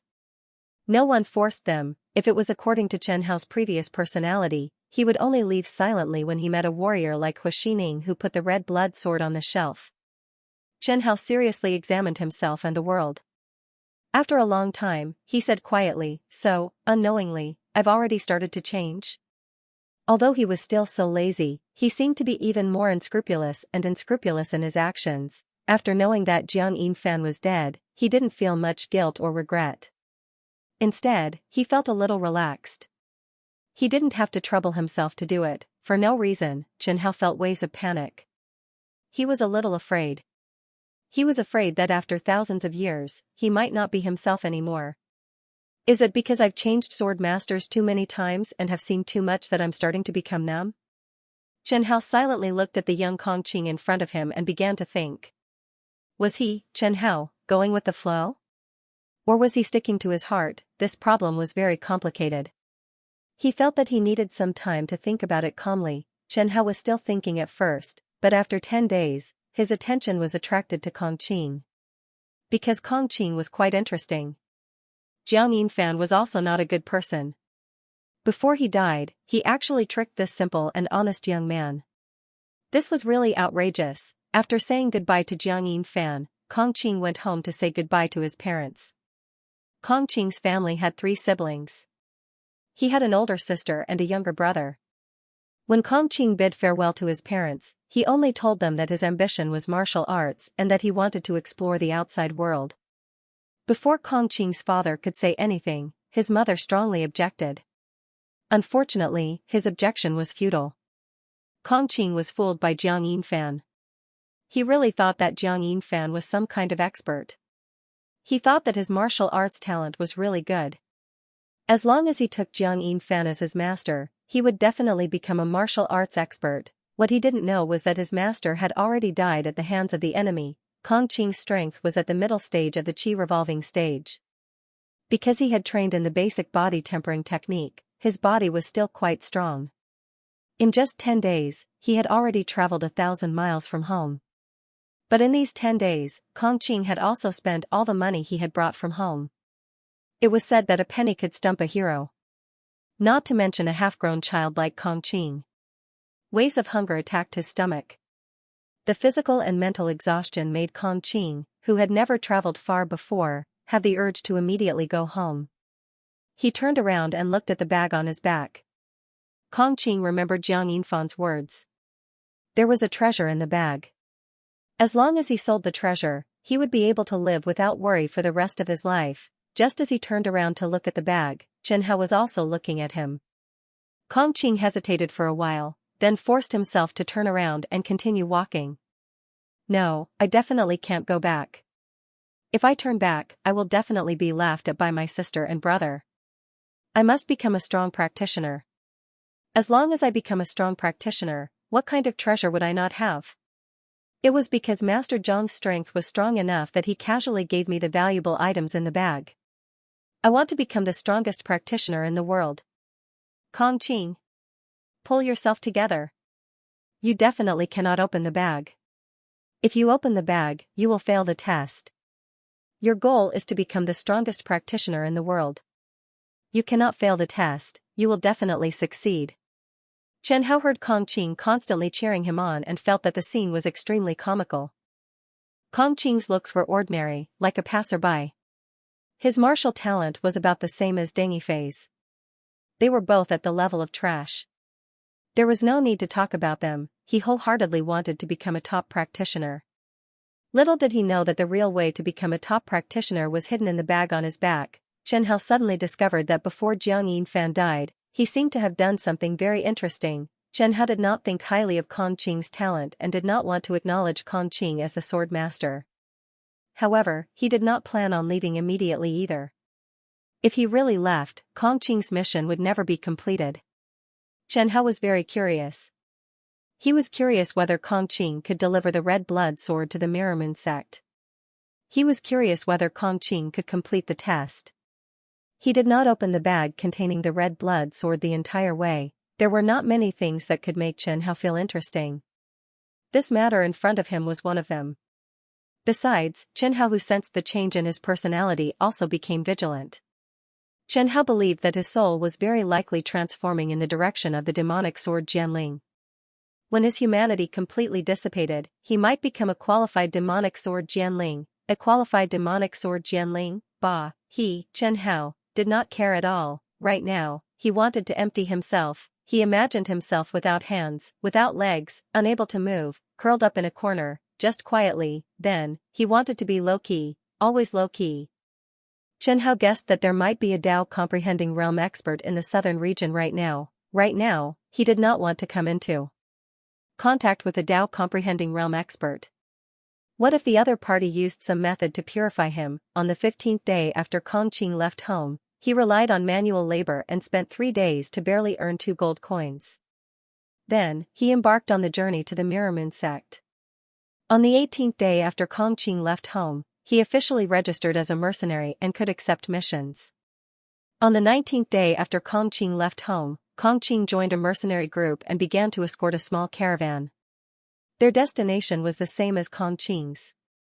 On the 2nd month after Kong Qing left home, he escorted the small caravan to its destination. The mercenary group did not try to persuade Kong Qing to stay. However, they still gave him enough money. Without much money, with Kong Qing's strength, he could only do odd jobs. On the second month after Kongqing left home, in order to earn money for the journey, he planned to hunt demons. However, his luck was not good, and his strength was not enough.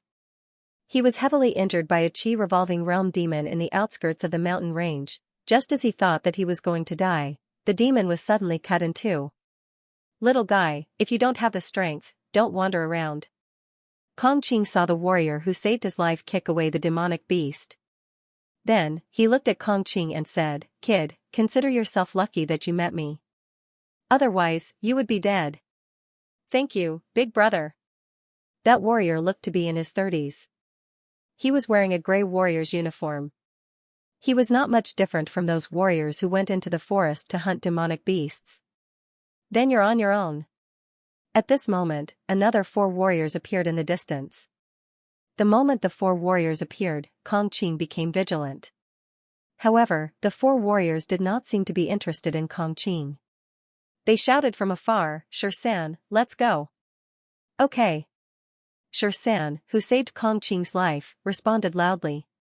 Xianxia glanced at Kongqing and said, "With your current strength, once you step into this forest, as long as you encounter a demonic beast, it will be difficult for you to survive.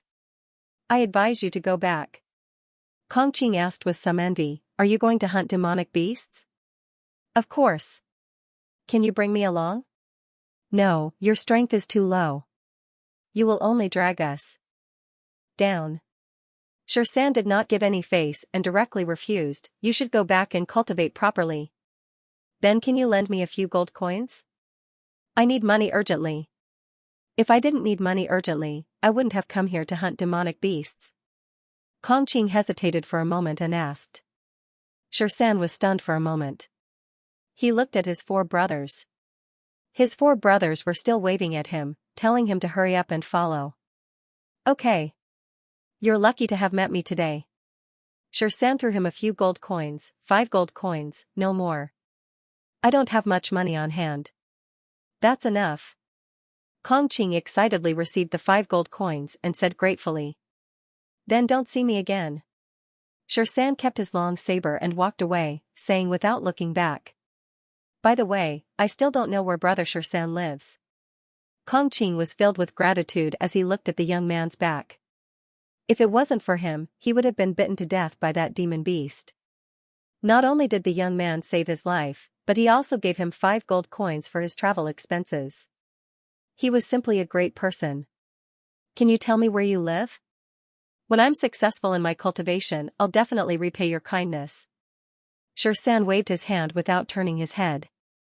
However, one of Xianxia's brothers in the distance shouted, "Xianxia is from Xikou City Shiyan Martial Arts Club. If you want to repay him, you can go there to find him." "Xikou City, Shiyan Martial Club, Xianxia," Kongqing whispered. It could be seen that he definitely had thoughts of repaying Xianxia. Kongqing glanced at the demon beast that almost bit him to death. It was a rat the size of a bathtub. He gave it a fierce kick and left the edge of the forest with 5 gold coins in his hand. Completely leaving the forest and arriving at a small town, Kongqing found a cheap inn to stay in. The long time of living in the open made him extremely tired. Now that he had money, he wanted to have a good night's rest. Lying on the bed, Kongqing tossed and turned, unable to fall asleep. His mind was filled with the scene of that demon beast pouncing on him. He took out the long package from his side. After carefully inspecting it, he stared at the package in a daze. In 3 months, he had only covered a small part of the journey. The rest of the journey was still very far. No one knew what would happen on the way. Without enough strength, the journey was too dangerous. Kongqing thought of his family and the dangers he encountered on the way. Sigh. Should I give up? Go home and sell the treasures inside? Unknowingly, his hand was placed on the rope that tied the package.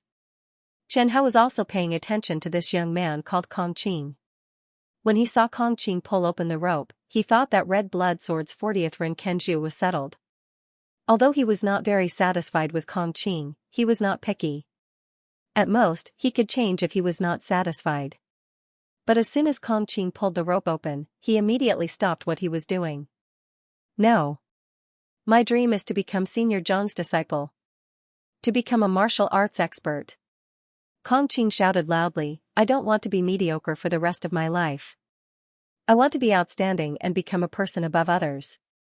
So what if I have money? As long as I have the strength, I can definitely earn a lot of money. As if afraid that he would continue to waver, Kong Qing flipped up from the bed and stood in front of the bronze mirror. He said seriously to his own shadow, Kong Qing, don't be short-sighted. You have endured for 3 months.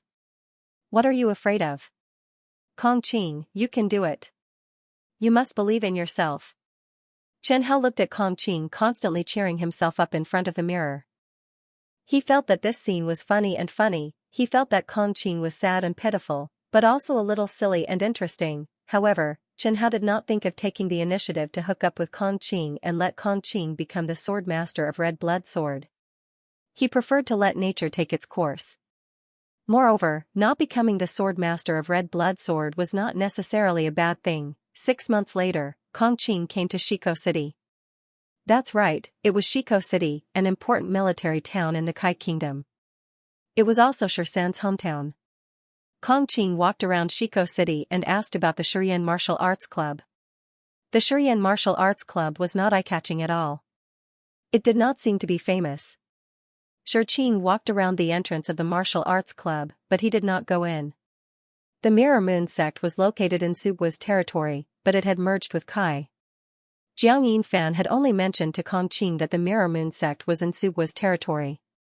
In the past, when Shi Qing asked about the Jingyue sect's location, many warriors did not know. However, after approaching the border of Sugua and Kai, more and more people knew about the Mirror Moon sect. The middle-aged merchant that Kong Qing asked about the Mirror Moon sect asked, Little brother, are you going to the Mirror Moon sect? Yes. I have an elder who joined the Mirror Moon sect a long time ago. After half a year of training, Kong Qing had grown a lot. He had already thought of a reason for himself. I want to go to the Mirror Moon sect to try my luck and see if I can become a disciple of the Mirror Moon sect. Oh. Then, I wish you success. Thank you. The middle-aged merchant said, however, little brother, let me tell you something. There are many bandits along the way from Shiko City to Jingdong City. If you go alone, I'm afraid your life will be in danger. Why don't we travel together? Kong Qing was puzzled. Didn't you say that Kai's territory was safe these years? That was before. The merchant said in a low voice, since the Aurora Pavilion was disbanded and the Aurora swordsman disappeared, Kai's territory has been unstable. As for Sugua's territory, it's even more chaotic. In the past 2 months, the bandits have risen again. I heard that several companies have suffered heavy losses, so that's how it is. We have no choice but to wait in Shiko City. However, we can't stay here forever. Recently, we've been planning to gather more people and go through together. Maybe the bandits won't dare to touch us after seeing that we have so many people. How about it, little brother? Let's go together. The merchant advised, if you run into those bandits by yourself, you probably won't survive. If we go together, we can take care of each other. All right. Kong Qing thought about it carefully and felt that the merchant's words made sense. It was indeed much safer for everyone to go together. Within Red Blood Sword, Chen Hao rolled his eyes. Was it really safe for everyone to go together? Probably not. The more people there were, the bigger the target. Such a big target, such a fat lamb, as long as they could swallow it, how could the bandits let it go? Gathering more people and charging through together was of course more beneficial to this group of merchants. Because they had too many goods, no matter where they went, they were very conspicuous and easy to be targeted. Since they were easy to be targeted, the merchants might as well gather their entire group together, but a lone ranger like Kong Qing could totally pass through that area alone. Anyway, he was a small target, and as long as his luck wasn't too bad, he could pass through without alerting the bandits. Perhaps even if he was discovered by the bandits, they wouldn't even bother with him, because he didn't look like the kind of person who would benefit from it. Therefore, Kong Qing didn't really need to join the merchants' group. But since he liked it, then it was up to him. Chen Hao stayed by Kong Qing's side because he wanted to see if Kong Qing would open his bag and take a look at the scarlet blood before he arrived at the Jingyue sect. After all, this was the first time Red Blood Sword had been left out in the cold. Thinking about it, it was quite humorous. After following the merchant into a small inn, Kong Qing started chatting with him. The merchant was more talkative, and after a few words, Kong Qing found out that he was called Ma Haolin, originally from Sugua. His cultivation was a little higher than his, but not by much. Ma Haolin had always relied on business to make a living. 3 years ago, his business had taken a slight turn for the better. However, he lost all of his savings in a gamble and ended up with a huge debt. After a period of depression, he was persuaded by his wife to borrow some money and start all over again. He started his business from scratch. When I went out, Kai City was still very safe. Everywhere was unimpeded, and no one would pick up lost things. Ma Haolin said in distress. But when I was about to go back, Aurora Pavilion collapsed. What does the collapse of Aurora Pavilion have to do with Brother Ma's business? Of course it's related. Ma Haolin said, if the Aurora Pavilion was still here, do you think I would be worried about those bandits? Kong Qing sighed. I wonder where Senior Deng went. Kong Qing grew up hearing the legend of Deng Yifei. He even spent a gold coin that he had saved with great difficulty to buy a portrait of Deng Yifei to hang in his bedroom. It was said that if one worshipped it daily, one would be able to cultivate faster. I don't know. It's all because of those bastards from the Martial Alliance. Ma Haolin suppressed his voice and said to Kong Qing. Little brother, you might not know this, but if not for Senior Deng's words in the Skyform mountain range, the entire Kai City would have gone to war. What words? The words about not allowing a war in the southern region. Ma Haolin looked at Kong Qing with a puzzled look. You don't know? Kong Qing laughed and said, I know. I just didn't think of it. Let me tell you. Didn't Kai City betray Senior Deng? Ma Haolin whispered. After the Aurora Pavilion was disbanded, many areas were no longer under Kai's control. In my hometown, I heard that a city lord appointed by Kai was killed. Without the Aurora Pavilion and Senior Deng, with Kai's strength, there was no way they could control such a large area. If not for Senior Deng's words before he left, Kai City would have been besieged. Kong Qing cursed, that goddamn Martial Alliance. Ma Haolin also laughed and said, right. That goddamn Martial Alliance. If not for the Martial Alliance targeting the Aurora Pavilion and Deng Yifei, he would not have stayed in Shiko City out of fear of bandits. Just as the two of them cursed, a loud voice came from behind them. Right. Those bunch of idiots from the Martial Alliance. Kong Qing and Ma Haolin turned around and looked in the direction of the voice. A boorish man raised his wine cup and cursed loudly, the Martial Alliance is a bunch of idiots. Who thinks so? Right. Well said. Let's drink. Ma Haolin shrugged his shoulders and drank another cup. It is very popular here to curse the Martial Alliance. After cursing a little, you will feel better. Oh. After staying in the inn for 3 days, Ma Haolin informed Kong Qing to set off on the 4th day. On the morning of the 4th day, there were indeed numerous convoys, guards and mercenaries that began leaving the city. Kong Qing followed Ma Haolin and followed the flow of people out of the city. Ma Haolin's business could not be compared to those caravans. He drove a carriage that pulled goods. Beside him were other merchants who were in a similar situation as Ma Haolin.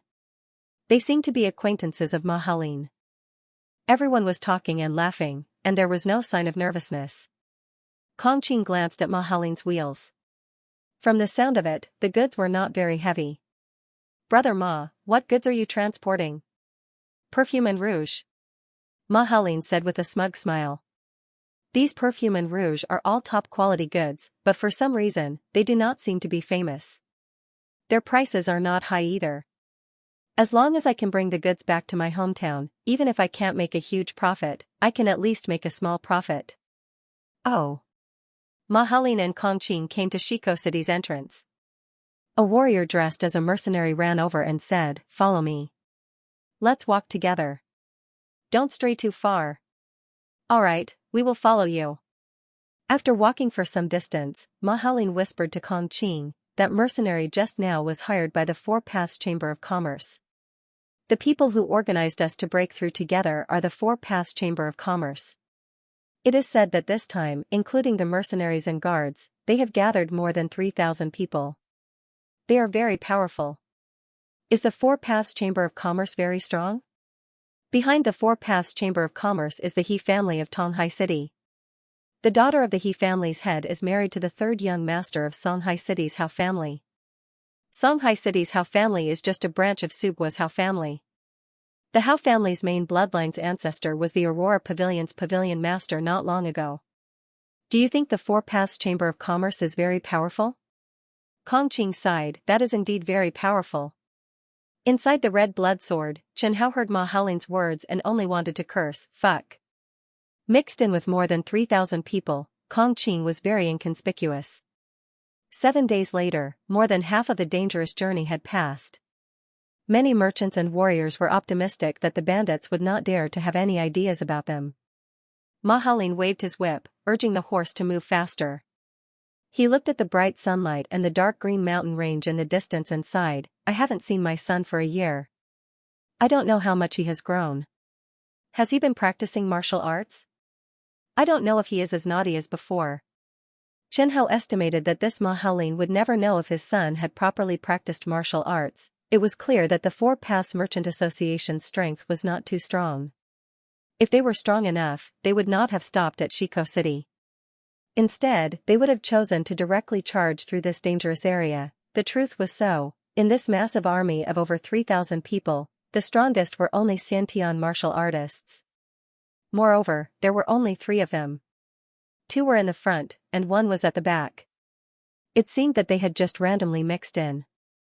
And Chen Hao discovered that the surrounding 3 bandit teams also had 3 Xiantian martial artists. Moreover, the strength and aura of these bandit experts clearly surpassed the martial artists on the Merchant Association's side. That's right, there were 3 bandit teams, at least for now, they were scattered. If the 3 bandit teams besieged the Merchant Association of 3,000 people, Chen Hao was not optimistic about Kong Qing's chances. Among the 3,000 people gathered by the Four Paths Merchant Association, there were too many people like Kong Qing who were just there to make up the numbers and did not have much battle strength. They did not have a subordinate relationship to begin with. They were originally a motley crew. Once they encountered danger, this group of 3,000 people might immediately collapse. Under Chen Hao's Dao comprehending realm divine sense, the Four Paths Merchant Association and the bandits had no secrets to speak of. Chen Hao looked on helplessly as the group of 3,000 people walked step by step towards death. Would Kong Qing survive? Chen Hao did not know, but he did not care. Let fate decide. After a mere 15 minutes, the front of the group stopped. Immediately after, the entire group stopped. What's wrong? Ma Haoling tightened his grip on the reins and asked. I don't know. The person in front of him replied. It was also at this time that a majestic sword aura whistled over, cutting a blood-red ravine in the middle of the group. Kill them all. 3 bandit teams led by 3 Xiantian martial artists charged over from 3 different directions. The 2 Xiantian martial artists of the Four Paths Merchant Association had no choice but to meet the 2 Xiantian martial artists of the bandits. A Xiantian martial artist from the Four Links Trading Company shouted, Suli, I'll leave the other Xiantian martial artist to you. At this time, a warrior who had been hiding at the back of the group stepped out and intercepted the last Xiantian warrior among the bandits. The battle had begun. Without needing anyone to remind them, everyone drew their swords. Whether it was the mercenaries, guards, ordinary workers, or other merchants, they all took out their weapons. They knew that it was time for them to fight for their lives. Kong Qing took out his sword and heard countless screams.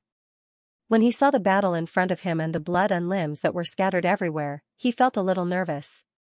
This was his first time encountering such a large-scale battle. As for the red blood sword behind him, Chen Hao didn't think too much about it. It's just a fight between a few thousand people.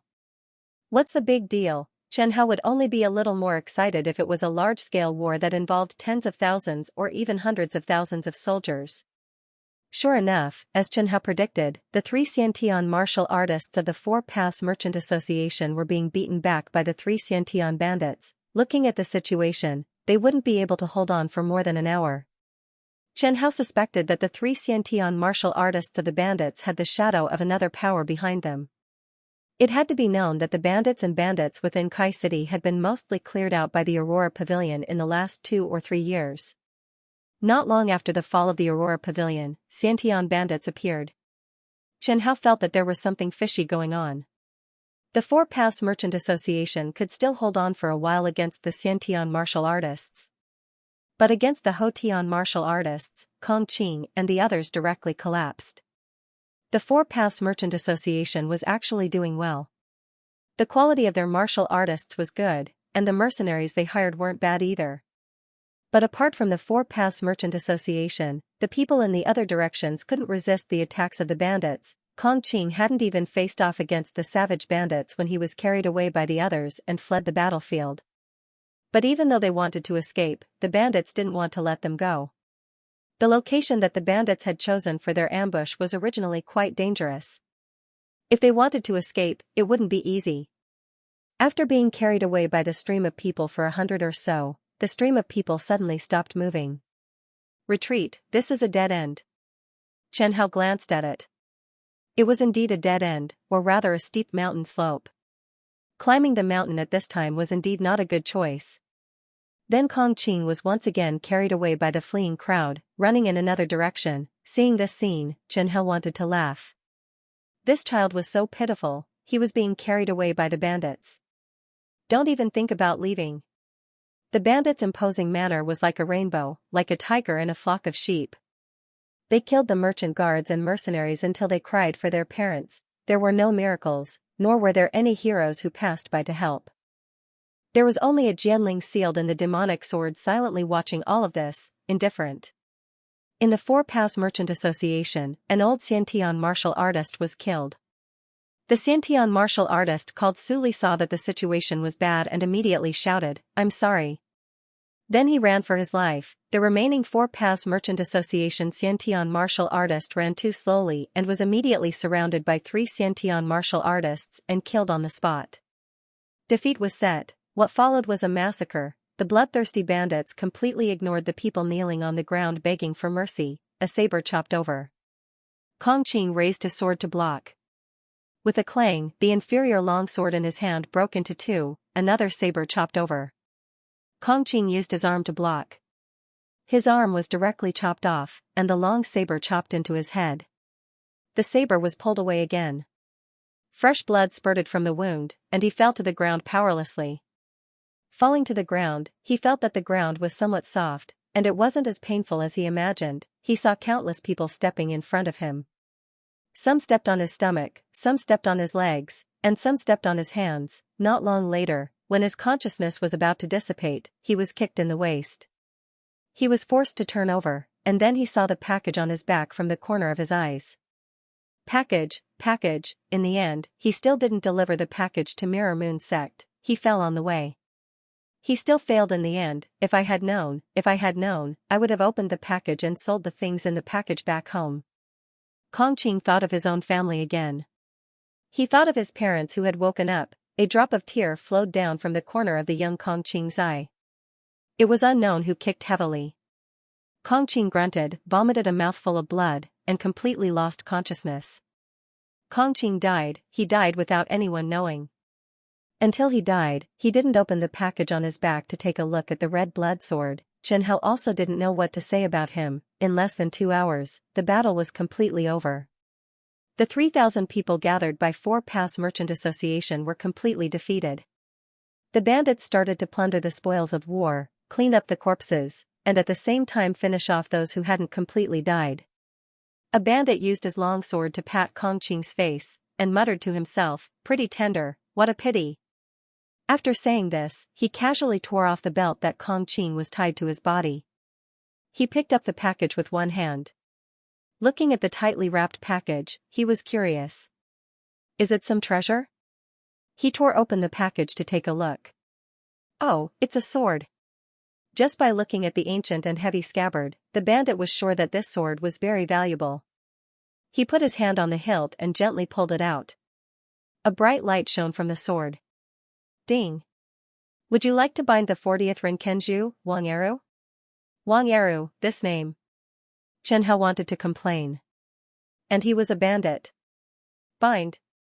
Congratulations on binding the 40th Renkenju, Wang Eru. Sigh. Chen Hao sighed. If Dang Yifei knew that I bound a bandit to be my sword master, he would be so angry that he would crawl out of his grave. So, not leaving his corpse intact was the right choice? After binding Wang Eru, Chen Hao planned to transfer the red blood sword's information to his mind. No matter what, he had to treat sword masters equally. He couldn't make the same mistake as Jiang Yinfan. Luckily, he didn't have a close relationship with Jiang Yinfan. Besides, Wang Eru wasn't bad. At least he was stronger than the idiot Kong Qing. That's right, Chen Hao felt that Kong Qing was an idiot. He brought the red blood sword to Kai City for half a year just to pursue the path of martial arts. Becoming the sword master of the red blood sword meant that as long as he worked hard, he would be able to learn heaven-level techniques and sword techniques. Wouldn't that be great? What are you doing? At this moment, a loud roar sounded out. Wang Eru quickly put down the scarlet blood sword in his hand and saw a fiendish-looking true element boundary martial artist walk over. He pointed at Wang Eru and shouted, "Are you from the Heaven Bandits? Put down the sword in your hand. That's the spoils of war. The spoils of war must be collected and divided among the three of us. Don't keep it for yourself." Wang Eru smiled awkwardly. I'm just looking. After that, he reluctantly threw the red blood sword onto the carriage behind him. The true energy realm martial artist looked at the simple but heavy scabbard of the red blood sword. His intuition told him that this was a sword worth paying attention to. Just this, that's it. Chen Hao fell silent. However, he still sent the red blood sword's ability to Wang Eru. Everyone was treated equally. If Wang Eru couldn't obtain the red blood sword in 5 days, he would be dead for sure.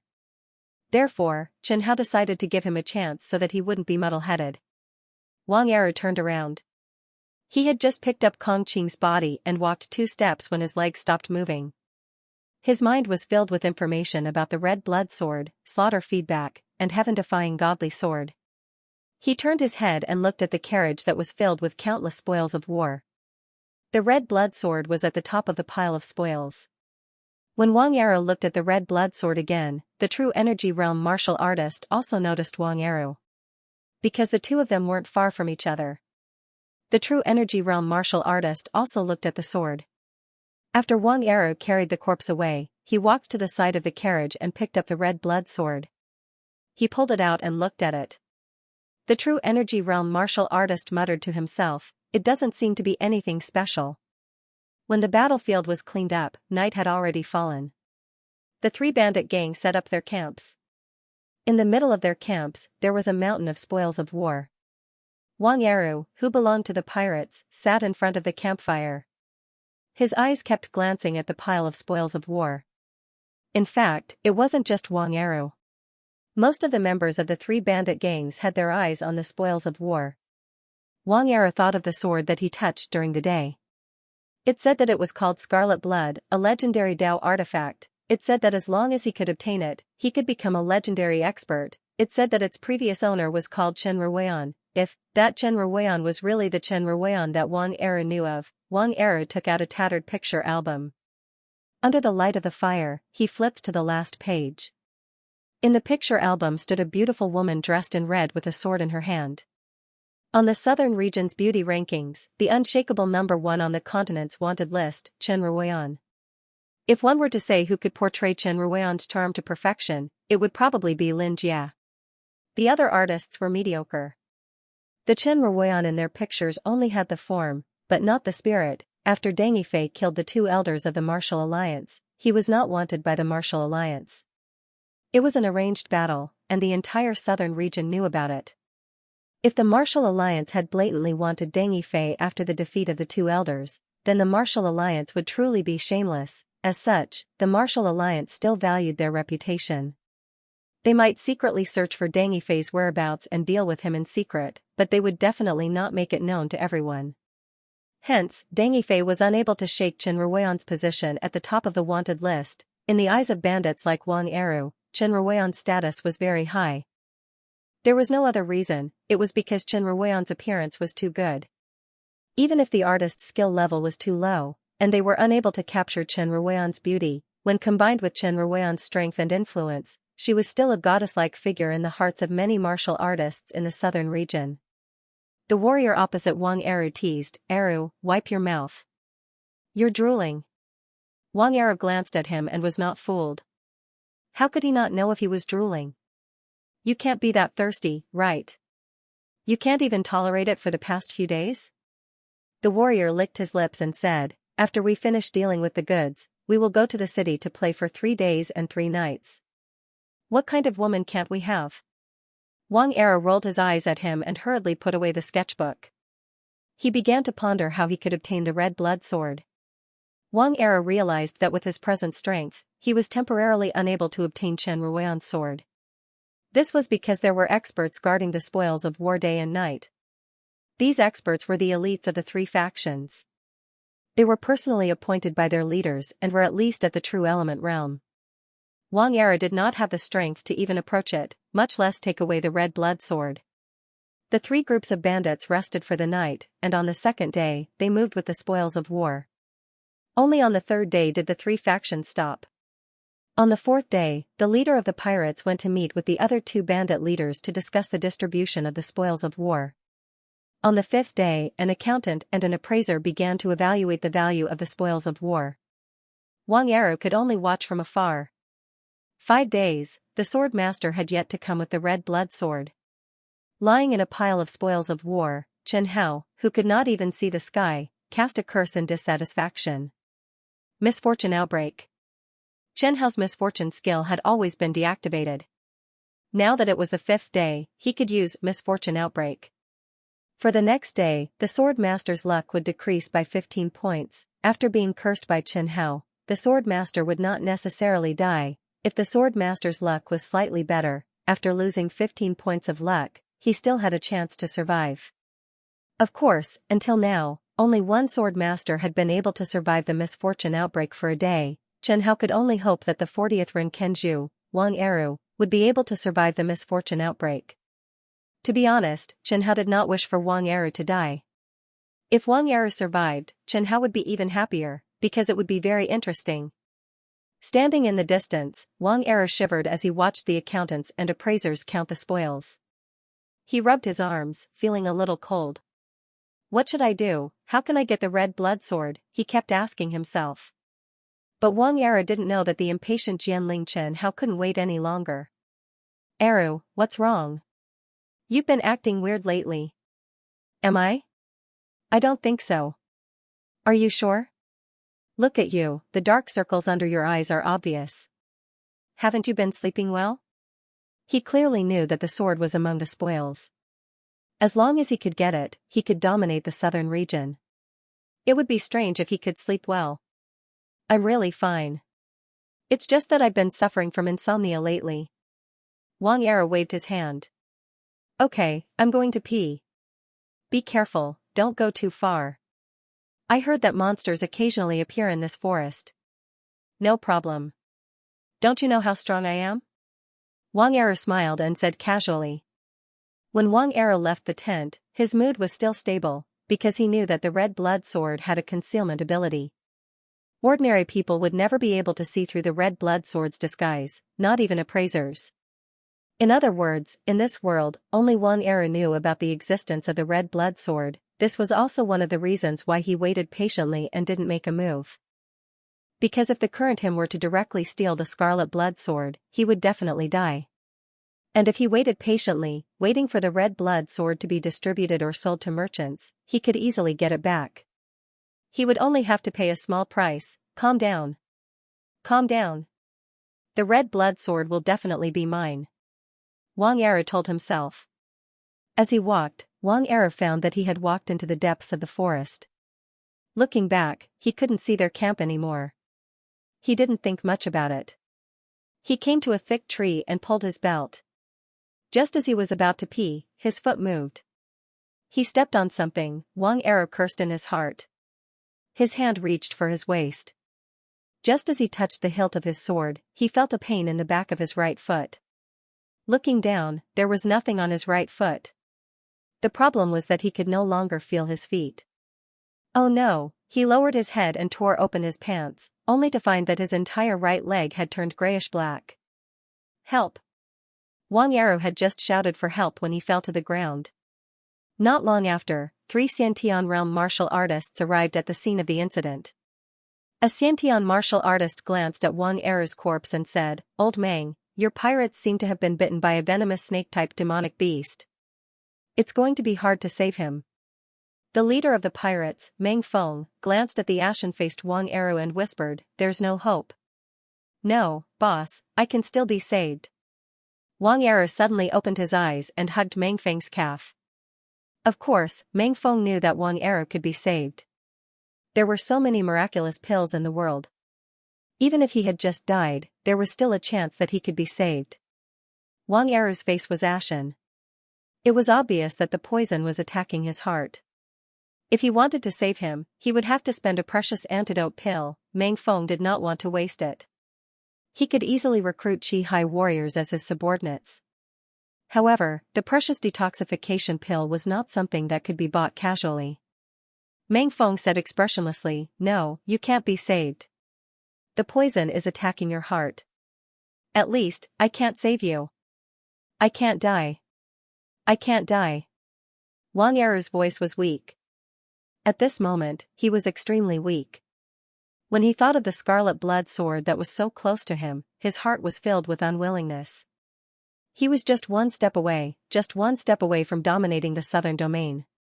But now, he was going to die. "Boss Meng, please save me, as long as you save my life." I will tell you, tell me what?" Meng Feng lowered his head in confusion.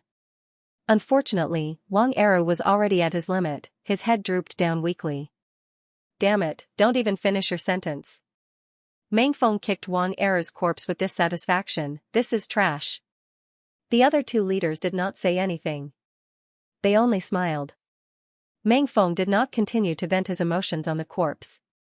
He said to the other two, "This poisonous snake is very poisonous. Let's split up and search for it. Let's get rid of it." "Okay." Not long after, the news of the pirate's Wang Er being bitten to death by a true energy realm red glaze poisonous snake while he was peeing spread, everyone thought that Wang Er was just an unlucky bastard. As for the red glaze poisonous snake, the leader of the pirates, Meng Feng, killed it. It was said that the snake's corpse was stewed into soup. Ding! Congratulations to the host. The 40th Renkenju Wang Er has died. Same to you. Same to you. The red blood sword was quickly picked up by an appraiser. Ding! Would you like to bind Le Gang as the 41st Renkenju of the red blood sword? No. Chen Hao rejected without hesitation. Chen Hao recognized Wang Er as the owner of the red blood sword. He thought that it was just a sword. After Wang Er took it, the red blood sword would belong to him. In the end, Wang Er died. This appraiser's situation was similar to Wang Er's. She did not want to use the red blood sword. Moreover, the red blood sword was the joint property of the three bandit groups. Even if she recognized this appraiser as the owner of the sword, he would not be able to use it, just like Wang Er. The appraiser, Lu Gang, said, "A top-tier Xian artifact without an artifact spirit." After that, he threw the red blood sword into the pile of other weapons. In this battle, the three bandit groups had obtained quite a number of weapons. Most of the weapons had some gaps. "A top-tier Xian artifact? Boss, can you give me that sword?" The true energy realm elite who had noticed the red blood sword earlier asked the leader of the kamikaze bandits. Just in time. "It's time for me to change my weapon." After saying that, the true energy realm elite pulled out the long sword in his hand. The leader of the kamikaze bandits saw that there were many gaps on the blade of the long sword. The leader of the kamikaze bandits, Ho Liang, said to the other two leaders, "My subordinate wants that sword. Just put it on the account of the kamikaze." The other two leaders nodded and did not object. A top-tier Xian artifact was precious, but it could be deducted from the spoils of the battle from the kamikaze bandits. As long as it was not a spiritual artifact, a Xiantian realm elite would not care. "Jing Yong, go get it." "Thank you, boss." Jing Yong went around the appraiser and came to the pile of weapons.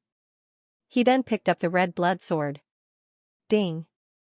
"Do you want to bind Jing Yong as the 41st Renkenju of the red blood sword?" "Bind." This time, Chen Hao did not hesitate. Jing Yong was already the owner of the sword. Congratulations to the host for binding the 41st Rinkenju. Chen Hao glanced at Jin Yong. He was tall and sturdy, with short hair and a long beard. His beard was a little messy, like a boar. His strength was at the middle stage of the true energy realm. Not bad. Compared to the Deng Yifei of the past, he was much stronger. However, his strength at the true energy realm was still a little low. However, Chen Hao did not have any plans to change the sword owner for the time being. He planned on observing to see if Jin Yong was a talent that could be molded. Perhaps, Jin Yong, who came from a bandit background, would be more suitable to become the red blood sword owner. Chen Hao would not be a sacred sword in the near future. The Martial Alliance's peerless Dao comprehending realm expert might already be in the southern region. Chen Hao did not plan on taking the risk. He planned on staying low. After Deng Yifei broke through to the early stages of the Dao comprehending realm and gained insight into the Aurora laws, Chen Hao realized that this world was not as simple as it seemed. Jin Yong casually brandished the sword and felt very comfortable. He could use it with ease, he was very satisfied. It was as if this sword was tailor-made for him. He sheathed the red blood sword and walked towards the kamikaze camp. Chen Hao transmitted the red blood sword's information to Jin Yong. Jin Yong's face revealed a look of shock, there was no other way. Anyone who saw the red blood sword's ability would probably be shocked, even a peerless Dao comprehending realm expert would find it difficult to resist the temptation of the red blood sword. How is this possible? There's actually such a divine sword in this world? Chen Ruoyan's sword. No wonder Chen Ruoyan is so strong. She obtained this divine sword by chance. Chen Hao once again used Qingyan's name. This name was really useful, he used Qingyan's influence to highlight the extraordinariness of the red blood sword. Just as Jin Yong's expression changed, the kamikaze leader, Ho Liang, stared at him. After Jin Yong returned with the red blood sword, Ho Liang noticed the complicated changes on his face. Chen Hao also quickly noticed that the Xianxia martial artist from Kamikaze was looking at Jin Yong, but he didn't remind him. After all, he wasn't the sword master's babysitter. Whether the sword master cried or laughed, he didn't care. Jin Yong. Yes, chief. Jin Yong shivered, he also realized that he had been careless just now. What are you so excited about? Ho Liang sat on a chair and observed Jin Yong. No. Nothing. Say something. Leader, I'm not lying. Jin Yong quickly said, I'm really not lying, I just suddenly thought of something happy. What is it? Jin Yong was speechless. He couldn't come up with a suitable excuse for a long time. Inside red blood sword, Chen Hao was speechless. Come here. Ho Liang waved at Jin Yong. Jin Yong took a deep breath and slowly walked in front of Ho Liang. Kamikaze's leader, Ho Liang, was at the early stage of the Xiantian realm. His body was like a bamboo pole, his face was long and thin, his cheekbones protruded. He had a protruding nose, triangular eyes, and extremely thin lips. He seemed to have a cold personality. He looked at Jin Yong with a faint smile and said, You're already a grown man, yet you don't even know how to lie. Chief, I'm not lying. Give me the sword in your hand. This, Jin Yong hesitated slightly. Ho Liang's eyes revealed a smile. Inside red blood sword, Chen Hao was speechless. He felt that Jin Yong was likely to be in trouble. Moreover, Chen Hao definitely wouldn't take the blame for this matter. This was all because Jin Yong didn't manage his expression well enough, and his flaws were so easily discovered. Even the few true energy realm warriors behind Ho Liang also noticed Jin Yong's unnatural expression. Ho Liang lowered his voice and said viciously, Give it to me now. Yes, yes, yes. Jin Yong gritted his teeth and handed the red blood sword to Ho Liang. Ho Liang took the red blood sword and narrowed his eyes. Jin Yong, you actually didn't give such a treasure to me and even wanted to keep it for yourself. Spare me, chief. I didn't want to keep it for myself. I just got it and didn't think too much. Jin Yong directly knelt on the ground and desperately begged for mercy. Inside red blood sword, Chen Hao sighed again. Under normal circumstances, red blood sword could only have one Rinkenju. Once the red blood sword had a sword master, other people who came into contact with the red blood sword would not be able to discover the secret of the red blood sword. Red blood sword was not well known in the southern mountain range. It had no obvious characteristics and most people who had seen it were dead. In addition, the red blood sword had the ability to conceal itself. This meant that after Jing Yong became the sword master of the red blood sword, Ho Liang would not be able to see through the truth of the red blood sword. Jing Yong was too nervous and was tricked by Ho Liang. "You're saying that this sword is really a treasure?"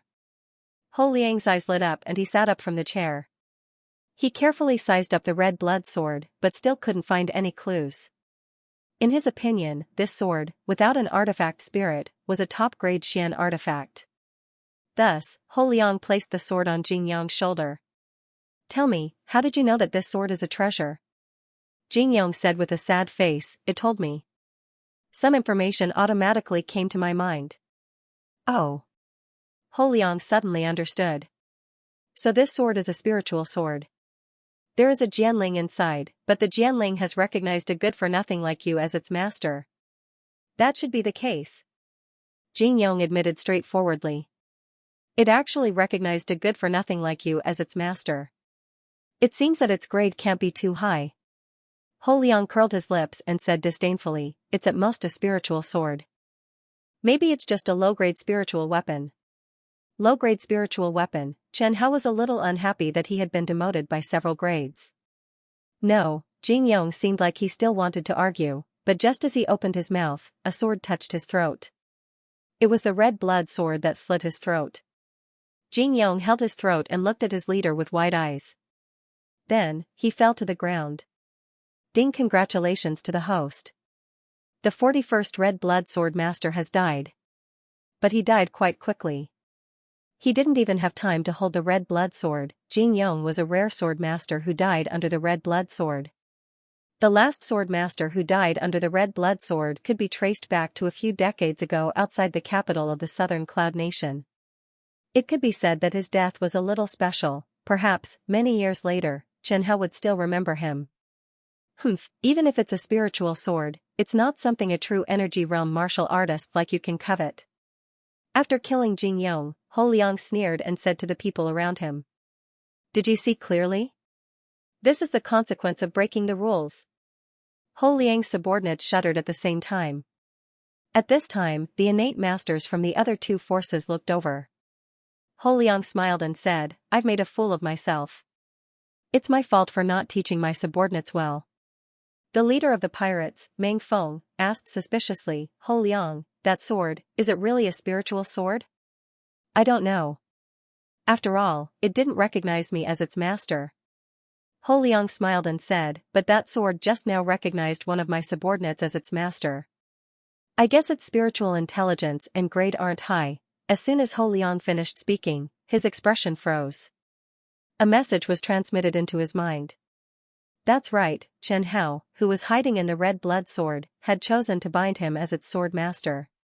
The 42nd Ren Kenju of the red blood sword was Ho Liang. Other than telling Ho Liang about the main abilities of the red blood sword, Chen Hao also considerately told him that if he gave up on the red blood sword, or if he lost the red blood sword for a long time, he would definitely die. Wasn't it said that the red blood sword didn't have the intelligence of Jianling? Wasn't it said that the red blood sword was very weak, and could only be a low-level spiritual weapon? Chen Hao planned to scare him.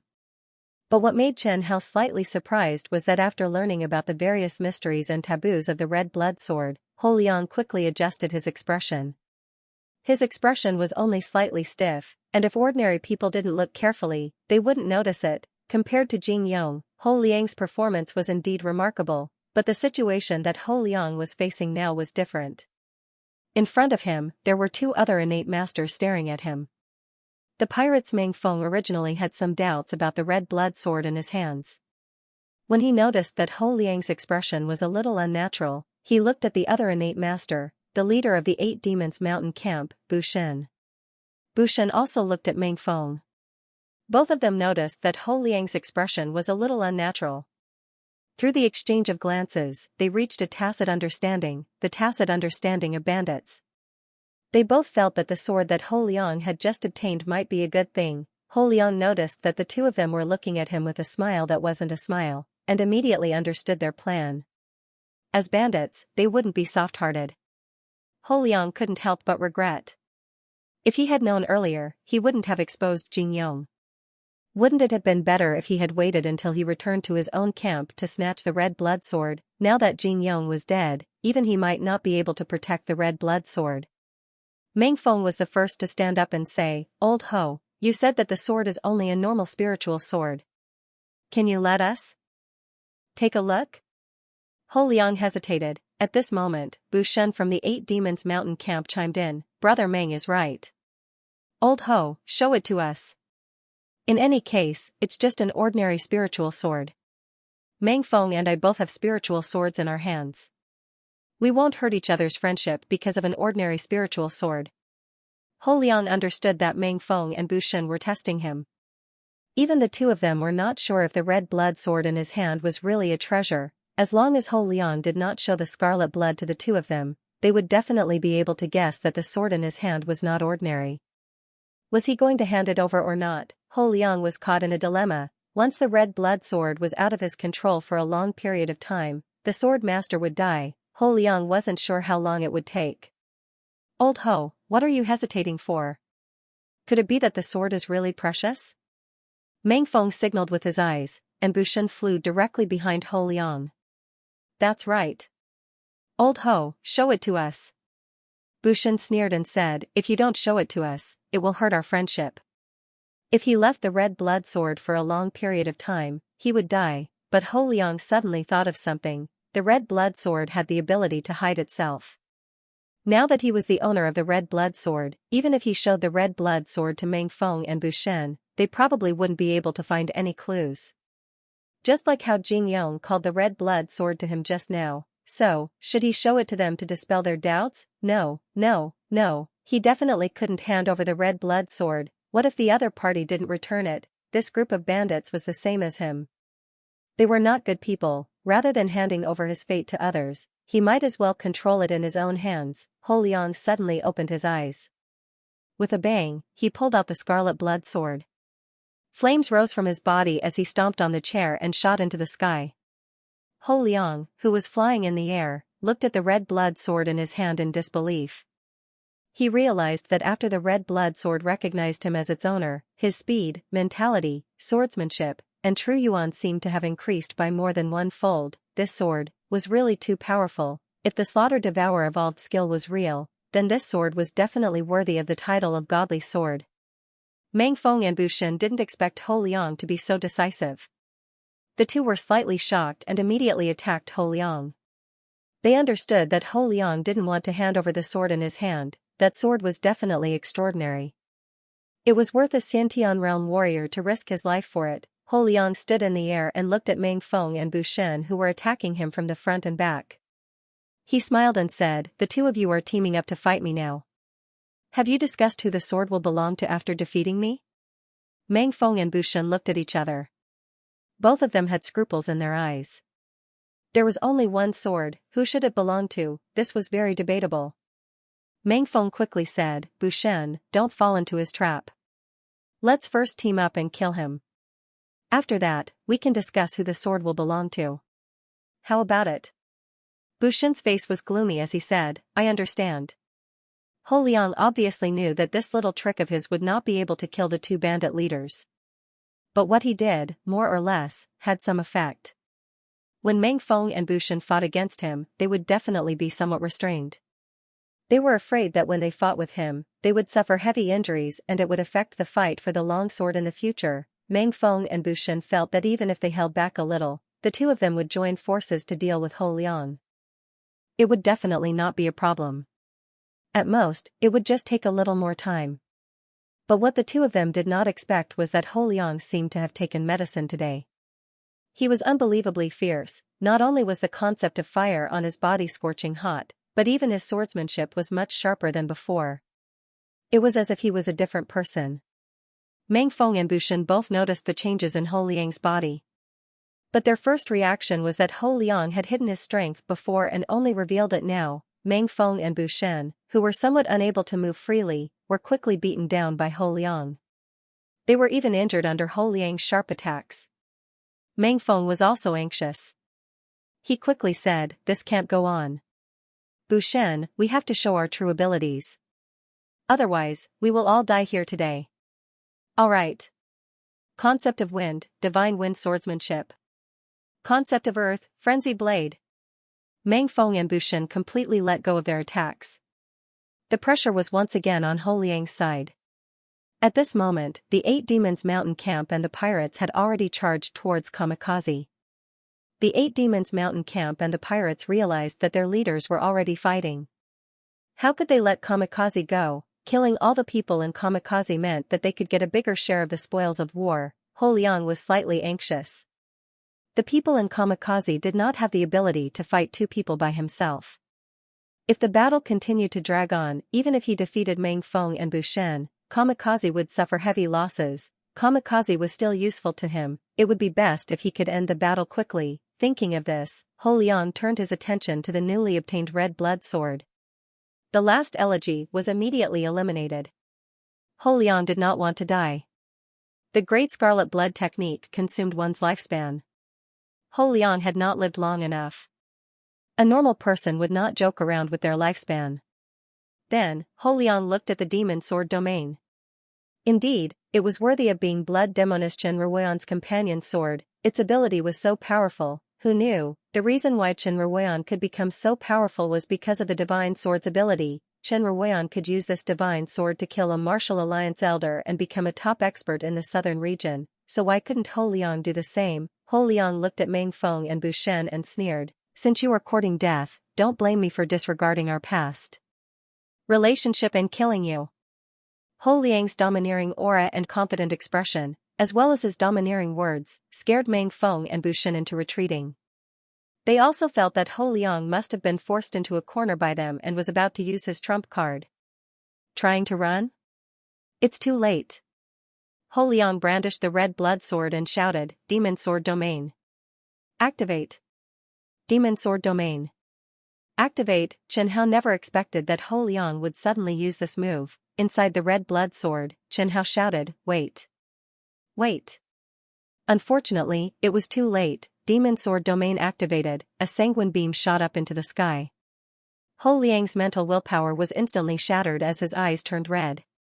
Even his skin and flesh turned blood red. Kill. He had completely lost his mind. Like a wild beast, he charged crazily at Meng Feng, who was closest to him, with the red blood sword. Just seeing this blob of sanguine light was enough to make the 2 Xiantian warriors, Meng Feng and Bushen, lose their minds. Their legs trembled. In front of the sanguine light, they had completely lost the ability to resist. They were like frightened rabbits, without even the strength to escape. With his perfect realm speed domain, Ho Liang seemed to produce afterimages behind him. In an instant, he was in front of Meng Feng. The red blood sword stabbed into Meng Feng's chest as Ho Liang revealed a hideous smile. It was indeed a sinister and ugly smile. Almost all of Ho Liang's skin and flesh had disappeared. Even his bones seemed to have melted quite a bit. Chen Hao could even see that most of his brain had evaporated. The only thing on his body that was still intact was the red blood sword. Just now, in the air, with the support of the speed domain, Chen Hao had seen Ho Liang's body melt and disintegrate while flying. The speed was too fast. It was so fast that Ho Liang's body couldn't support it. If Ho Liang's body was strong enough, he could endure it. If his cultivation was strong enough, he could also use true essence to protect his body. If Ho Liang wasn't possessed, he could still reduce his speed. But the possessed Ho Liang was simply a beast that had lost its mind. Unfortunately, he didn't take advantage of any of them. Ding! Congratulations to the host on the 42nd Ren. Kenju. Ho Liang has died. The Master Slaying Inheritance skill has been activated. You have obtained Ho Liang's Fire concept and the Mystic level low grade 3 Flames 9 Cloud Sword Art. Chen Hao wasn't used to hearing the system's notifications recently. His system had never had a sense of existence. But recently, its sense of existence had exploded. Chen Hao glanced at the red blood sword's Demon Sword Realm ability introduction 10. Demon Sword Realm, activated fuses with the red blood sword's sword intent, profound meaning, divine ability, realm. The more creatures killed, the stronger the evil aura gathered, forming a unique evil aura field. The evil aura field affects the minds of everyone within range, causing enemies to feel fear, dread, and frightening illusions. allies will become fanatical and crazy. The lives killed by allies will also slowly increase the strength of the evil aura field. At the same time, it will also have a negative effect on the sword master. The skill introduction didn't deceive the other party, but it did have a negative effect. But Ho Liang might not know how many negative effects there would be. Chen Hao hesitated for a moment, but still decided to add a line at the end. Martial artists of the Transcendent Realm and below are advised not to fully activate the Demon Sword Realm. The Demon Sword Realm can be activated by 1, 2, 3, 10 layers. When activating, it is recommended to communicate with Jianling, or activate it carefully one layer at a time. If Jianling falls into a deep sleep and doesn't respond, the Sword Master needs to shout out the number of layers to activate. After he finished writing the new skill introduction for Demonic Sword Domain, Chen Hao read it again. It really was a stinky and long skill introduction. It was like an old granny's footsteps. Chen Hao glanced at Ho Liang's corpse, which had lost most of her flesh and bones, and remembered her. Because of Ho Liang's death, Chen Hao had perfected the Demon Sword Realm skill introduction. This would benefit many future sword masters, allowing them to avoid repeating Ho Liang's mistakes. Therefore, Ho Liang's death was a contribution to Red Blood Sword, and it could be considered as benefiting future generations. Presumably, his spirit in heaven would be gratified. When Bu Shen saw Meng Feng being killed by Ho Liang, he had already lost all hope. He thought that he would definitely be killed by Ho Liang, but later, he realized that after Ho Liang killed Meng Feng, she didn't move for a long time. When the bloody light on Ho Liang's body dissipated, Bu Shen realized that the insufferably arrogant Ho Liang had also died, and her death was extremely strange. It was as if she had touched something scorching hot and had been melted. Seeing Ho Liang fall to the ground with Meng Feng, Bu Shen was still confused. What is going on? Bu Shen scratched his head. This Xiantian realm martial artist felt that something was amiss, but even after racking his brain, he still couldn't figure out what had happened. However, Meng Feng and Ho Liang were both dead. In terms of the ending, Bu Shen was definitely the biggest winner. That sword. Bu Shen landed on the two corpses and used his sword to pick up the Red Blood Sword. When he picked up the Red Blood Sword, Chen Hao received a system notification. Ding, do you want to bind Bu Shen as Red Blood Sword number 43 Rinkenju?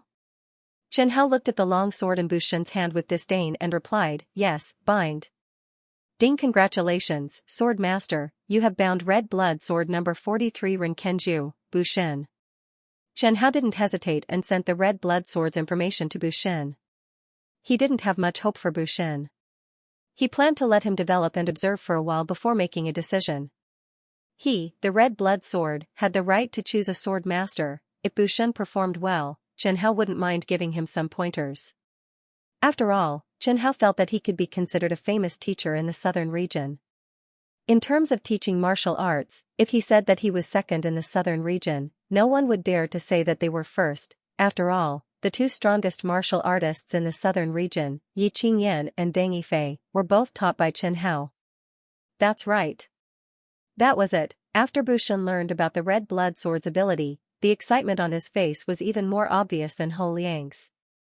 But now, he was the strongest martial artist in the area. No one could take the Red Blood Sword from him. Bu Shen's hand that was holding the sword was trembling. He looked at the Red Blood Sword and whispered, looks like I have to practice swordsmanship. Not bad at all. Bu Shen's words were timely. After hearing Bu Shen's words, Chen Hao suddenly had a good impression of him. Bu Shen looked at the battle that was taking place in the distance.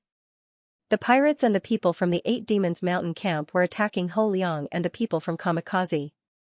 With the pirates and the Eight Demons Mountain camp working together, the people from Kamikaze were definitely not a match for them. The pirates were killing merrily while the people from Kamikaze were bitterly holding on. There were also people who threw away their weapons and wanted to surrender. The pirates did not know that their leader, Meng Feng, had already died under Ho Liang's sword. After all, they had just chased out and were still some distance away from the battle site of the 2,000 people. Bu Shen thought for a moment before putting away Ho Liang and Meng Feng's corpses and belongings. Then, he directly fled to the north. The pirates and the bandits from Kamikaze were actually the same as the Eight Demons Mountain camp. They were all supported by a large power. Otherwise, with just these Xiantian martial artists, it would be impossible to pull together such a large force in a short span of a few months. The entire Heaven Bandits, Divine Wind Bandits, and 8 Devils Mountain stronghold had all heard about the treasured sword that Ho Liang had asked for and the resulting fight. If Bushen wanted to keep the red blood sword in his hands, then it was necessary to keep the news a secret. But unfortunately, Bushen did not have the ability to kill all of the 3,000 bandits. Among these 3,000 bandits, there were quite a few true energy realm martial artists. Once they scattered and escaped, even if Bushen risked his life, he would not be able to kill all of them. At least a few hundred people would escape. Since he could not kill all of them, Bushen chose to leave.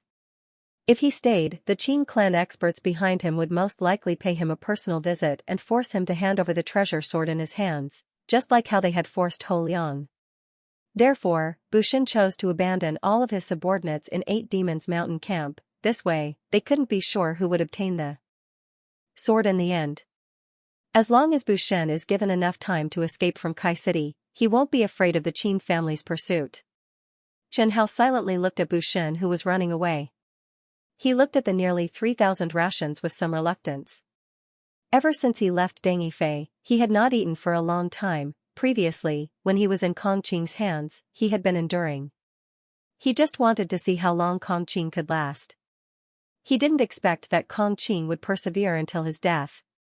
He had persevered for half a year. A few months later, Bushen left Kai City and came to Tangshan State. When Bushen stepped into Tangshan State, he finally heaved a sigh of relief. The enmity between Tangshan State and Sugwa had lasted for hundreds of years. After Deng Yifei killed all of the Tangshan people's domain realm experts, the Tangshan people hated Kai City even more. When Sugwa and Kai City merged, the Tangshan State did not have a good impression of Kai City. The Qing clan behind Bushen was only a first-rate clan. The strongest in the clan was only a late-stage transcendent realm expert. The Qing clan's strength was not enough to touch Tangshan State. In other words, the entire Kai City's influence was not enough to reach Tangshan State. In the eyes of the Tangshan people, all of Kai City's forces were their enemies, because all of Kai City's forces were once the subordinates of that man. Along the way, Bushen did not only run for his life. Before he escaped to Tangshan State, Bushen's strength had also increased to late-stage Khanate realm. Before Bushen could rest, the red blood sword in his hand began to tremble violently. Danger? Bushen immediately became alert. From the information he received about the red blood sword, once the red blood sword trembled, it meant that someone within 20 miles had the intention to kill him. If Chen Hao used his divine sense, the red blood sword would certainly be able to sense further away. However, Chen Hao rarely did things like protecting the sword master, unless there were obvious benefits. Otherwise, Chen Hao would have watched the sword master die with his own eyes. This time, Chen Hao really did not sense anything. After all, he was not a radar. If he really wanted to sense something, it would consume a lot of energy. Seriously speaking, 20 miles was actually not far at all. Bushen looked around, and his face instantly became extremely ugly. Because he did not know when, but he had already been surrounded. And inside the red blood sword, Chen Hao was also somewhat surprised to see the Tangshan people surrounding him, because among these Tangshan people, there was more than one Heavenbreaker realm martial artist. Bushen deliberately ran into big trouble. Tangshan people, this was not the first time Chen Hao had seen them. The last time Deng Yifei came to Tangshan State, he had almost crippled this brave and good at fighting race. Their clothing was actually not much different from other people outside Tangshan State. Even their language was very similar. Perhaps 10,000 years ago, they were still a race, but 10,000 years later, they had gradually assimilated. 7 Tangshan people martial artists, 2 at the peak of Heavenbreaker realm and 5 at the Xiantian realm. As soon as they appeared, they surrounded Bushen. With one look at their posture, it was clear that they did not have much goodwill. A martial artist at the peak stage of Shattering Heaven tier in the lead stepped out. His skin was dark, and he had short hair. The muscles all over his body were stacked together, and he looked extremely powerful. He used a scrutinizing gaze to stare at Bushen. "You're from the Kai Kingdom?" Bushen quickly denied, "No." He knew that the Tangshan people did not have any good impression of Kai Guowu. "You are lying. Please spare my life, senior. I am from Tanqing country, just passing by." I will leave immediately. You are lying again. You can't fool me with Sugua's accent. Bushen shook his head in pain. Suddenly surrounded by Tangshan people, he had forgotten about his accent. The entire continent had a unified human language. However, there were still certain differences in the accents of different regions. Many experienced old people could tell the difference. The old man from the Bronze Mountain tribe was the same. The angry Tangshan people expert waved his hand and said, "Go, kill him for me." "Xianxia, can you leave him to me?" A relatively young Tangshan people stood out. "He seems to be the same as me, a late-stage Xiantian realm martial artist. I want to compete with him to deepen my understanding of martial arts." Xianxia nodded and said, "Okay, then I will leave him to you." Thus, the Tangshan state martial artists surrounded Bushen and let Bushen fight with the young Tangshan people who volunteered. Bushen pursed his lips and held the red blood sword tightly. He knew that his crisis had come. Today, even if he risked his life, he might not be able to escape. The opponent seemed to have a Heavenbreaker realm martial artist. The young man from the Bronze Mountain race was wearing a demonic beast leather coat. Half of his muscular arms were exposed. He was carrying a heavy axe, pointing at Bushen with the tip of the axe and said, "Come on, make your move." Bushen asked, "If I defeat you, will you let me go?" The young Tangshan people turned to look at Xianxia. Xianxia shook his head and said, "Impossible." Bushen's face turned ugly. He threatened, "If you don't let me go, then I won't fight. If you don't fight, then die." The axe chopped down, and a powerful force went straight for Bushen's head. It was impossible not to fight, unless Bushen was willing to stretch out his neck and let himself be killed. Even ants would drag out their lives, not to mention humans. At the crucial moment, Bushen raised the red blood sword and blocked the energy. With just this block, Bushen felt his right wrist go slightly numb. Bushen immediately understood that the Tangshan state Xiantian martial artist in front of him was not as simple as a late-stage Xiantian martial artist. If Bushen guessed correctly, the other party might have also cultivated a body forging technique. This kind of martial artist who cultivated a body forging technique to a certain extent had always been very difficult to deal with. The two exchanged a few more moves, and Bushen had already discovered the other party's strength. However, he relied on the red blood sword in his hand to increase his strength. Even if the other party's body forging technique was very good, Bushen still had the upper hand. "Your strength is not bad," Bushen's opponent praised. However, Bushen himself did not have a trace of joy in his heart. Because he did not forget that the Tangshan people still had several martial artists eyeing him covetously from the side. Even if he defeated his current opponent, it would be useless. Bushen's mind spun quickly, and then he had an idea in his heart. If he could capture his current opponent alive and use this opponent's life to force the heaven-breaking realm martial artist to let him leave the Tangshan state, wouldn't he save his life? Bushen knew that he had no way out.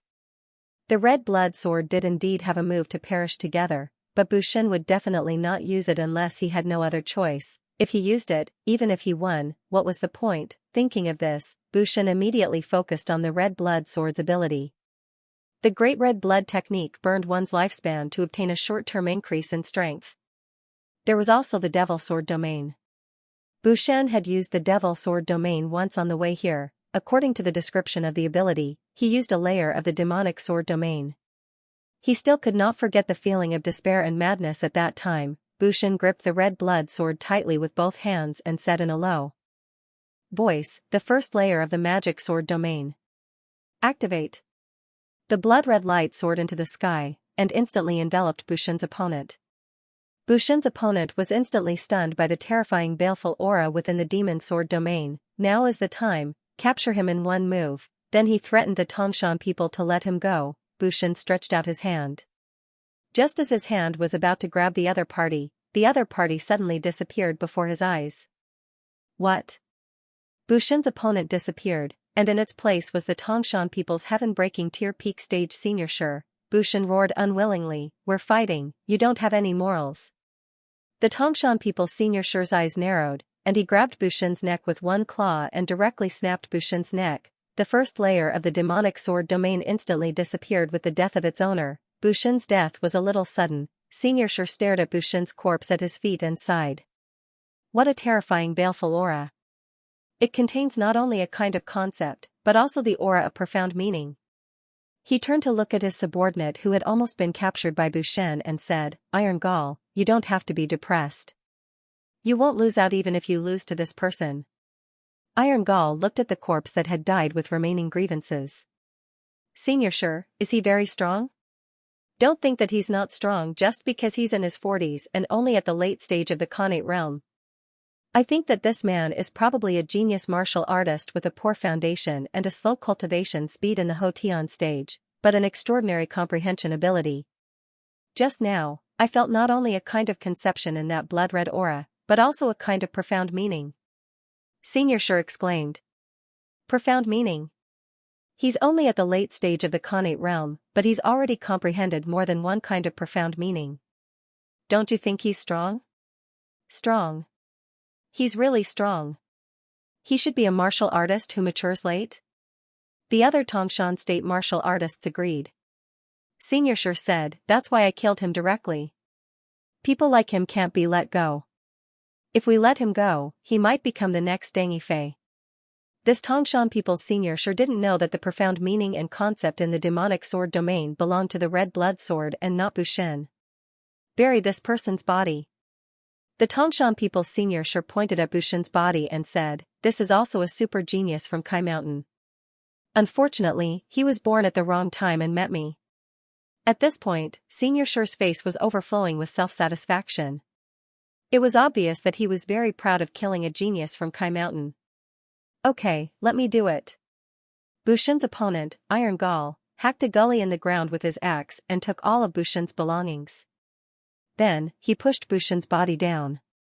Bang! Iron Gall stamped his foot and buried the body of Bushen, the leader of the 8 Demons Mountain camp, in Kai Mountain. From then on, there was no such person as Bushen. Senior Sure, these are the spoils of war. Inside the red blood sword, Qianhao stopped binding the sword owner.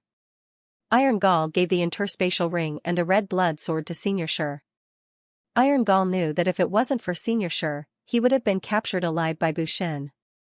Bushen died in Senior Sure's hands, so the spoils of war should belong to Senior Sure. Okay. Senior Sure didn't hesitate and directly took Bushen's weapon and the interspatial ring. He wanted to put the red blood sword into the interspatial ring, but he was surprised to find that the long sword couldn't be put into the interspatial ring. Spiritual weapon, Taoist weapon, the experienced Xianxia knew that things weren't simple. He glanced at Iron Gall and found that his face was normal. He knew that Iron Gall probably didn't notice that the long sword couldn't be put into the interspatial ring. He knew Iron Gall's character. He was careless and couldn't hide things. Moreover, Xianxia was at the peak of the heaven-breaking realm. Why couldn't he get a spiritual sword? He even smiled and said, "This spiritual sword should be of high quality. It's rejecting the interspatial ring. As long as Senior Sure is satisfied. Then we'll go back to the city."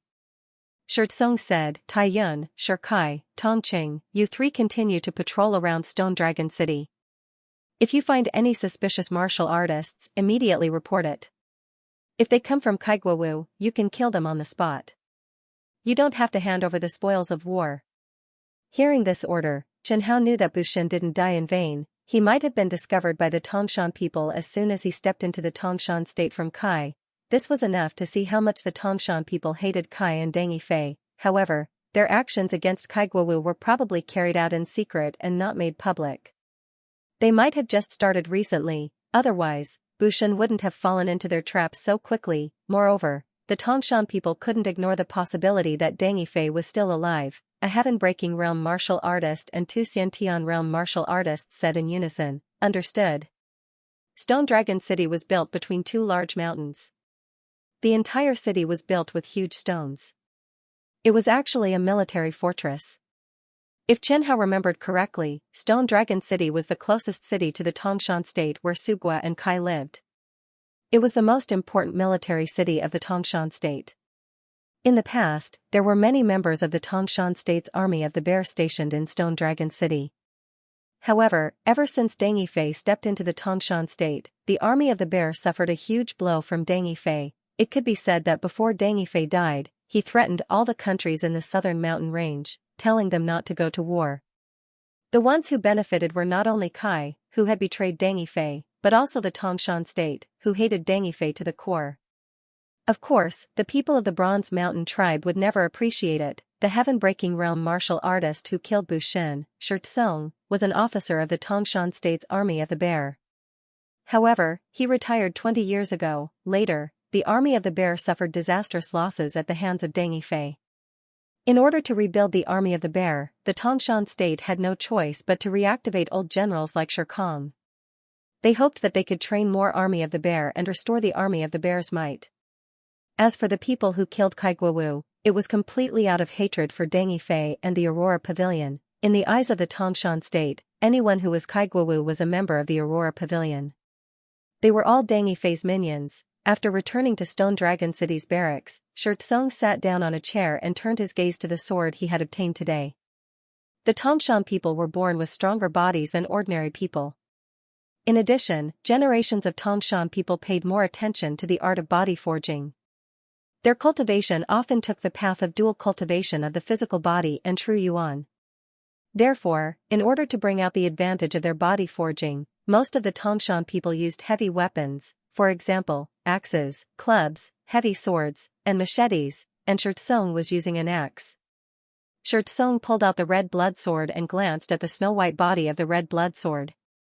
Although he couldn't tell that the red blood sword was a Dao artifact, he could tell from his experience that the red blood sword was extraordinary. Ding! Would the host like to bind the 44th Renkenju Shi Tsung? Bind. Congratulations, the host. You have bound the 44th Renkenju Shi Tsung. Recently, Chen Hao had become numb to binding sword masters. After Deng Yifei's death, he had lost the passion to teach sword masters. He didn't even bother to talk to sword masters. How numb was Chen Hao? He could automatically filter out the notifications of the master-slaying inheritance, the system's congratulations, and the system's questions about binding. In his opinion, the red blood sword was made of iron and the sword master of flowing water. He shouldn't and didn't need to spend too much effort on sword masters, unless the sword masters were really outstanding. After Shi Tsung received the red blood sword's information, his jaw dropped. His expression was even more exaggerated than Bu Shen's.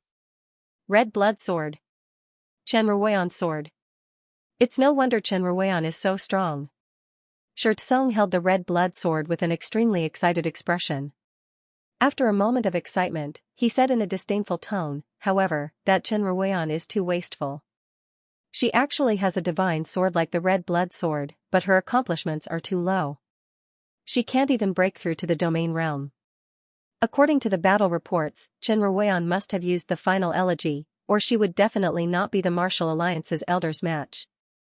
When did Renkenju become so fond of ridiculing their senior sword masters? These juniors seemed to think that they were very outstanding. Wait. Scarlet blood? Shi Tsung was suddenly stunned. This sword seems to be called Scarlet Blood. Upon hearing Shi Tsung's words, Red Blood Sword's Chen Hao suddenly came to a realization. Then, he silently removed the Aurora Law in the Demon Sword domain, Shi Tsung reminded Chen Hao. Back then, Chen Ruoyan's sword was called Scarlet Blood. Now, Deng Yifei's sword seemed to be called Scarlet Blood as well. The two Scarlet Blood swords appeared one after the other. Furthermore, they were both the swords of young geniuses. This matter was indeed too coincidental. It must be an accident. Shi Tsung muttered to himself. Chen Ruoyan's red blood sword is filled with blood-red light and killing intent. As for Deng Yifei's red blood sword, it needs to drink the blood of villains. These two scarlet blood swords are two extremes. They are definitely not the same sword. Seeing Shi Tsung convince him, Chen Hao heaved a sigh of relief. If that was the case, Chen Hao did not need to silence him. Alright, from today onwards, red blood sword, I am your master. Shi Tsung stood up and said with a smug smile. Chen Hao glanced at him from inside the red blood sword. Master, not the sword master? Is he sure he wants to be the master? The red blood sword was extremely important to Shi Kong Jianling. Are you here? You should have some intelligence, right? Shi Tsung asked as he stared at the red blood sword. Regardless, it should be a Dao item, right? Jianling definitely has some intelligence, and it might even be quite intelligent. Chen Hao silently went into a daze. After all, in the entire continent, the only people that could make him apprehensive were the old monsters at the Tao Comprehending Realm and the Martial Alliance. As for the others, Chen Hao did not care at all, hence, he did things without any scruples, doing as he pleased. "Jianling, are you here or not?" Seeing no response, Shi Tsung held the red blood sword's hilt and closed his eyes, as if he was trying to comprehend something. Chen Hao knew that he was trying to sense the Jianling of the red blood sword. However, Shi Tsung's actions were futile. As the Jianling of the red blood sword, an expert at the early stages of the Tao Comprehending Realm, Chen Hao had enough strength to block Shi Tsung's senses. Shi Tsung sighed and said, "It looks like the red blood sword does have a Jianling, but it has hidden itself, or it doesn't want to bother with me." Hearing this, Chen Hao looked at the Demon Sword Domain Revised Skill Introduction. This Heavenbreaker expert of the Tangshan people had pretty good observation skills. The red blood sword was very important to Shi Tsung was over 150 years old. He had become a martial artist at the early stages of the Heavenbreaker realm before joining the Army of the Bear. He had served in the Army of the Bear for another 200 years. During these 200 years, he had experienced countless battles, both big and small.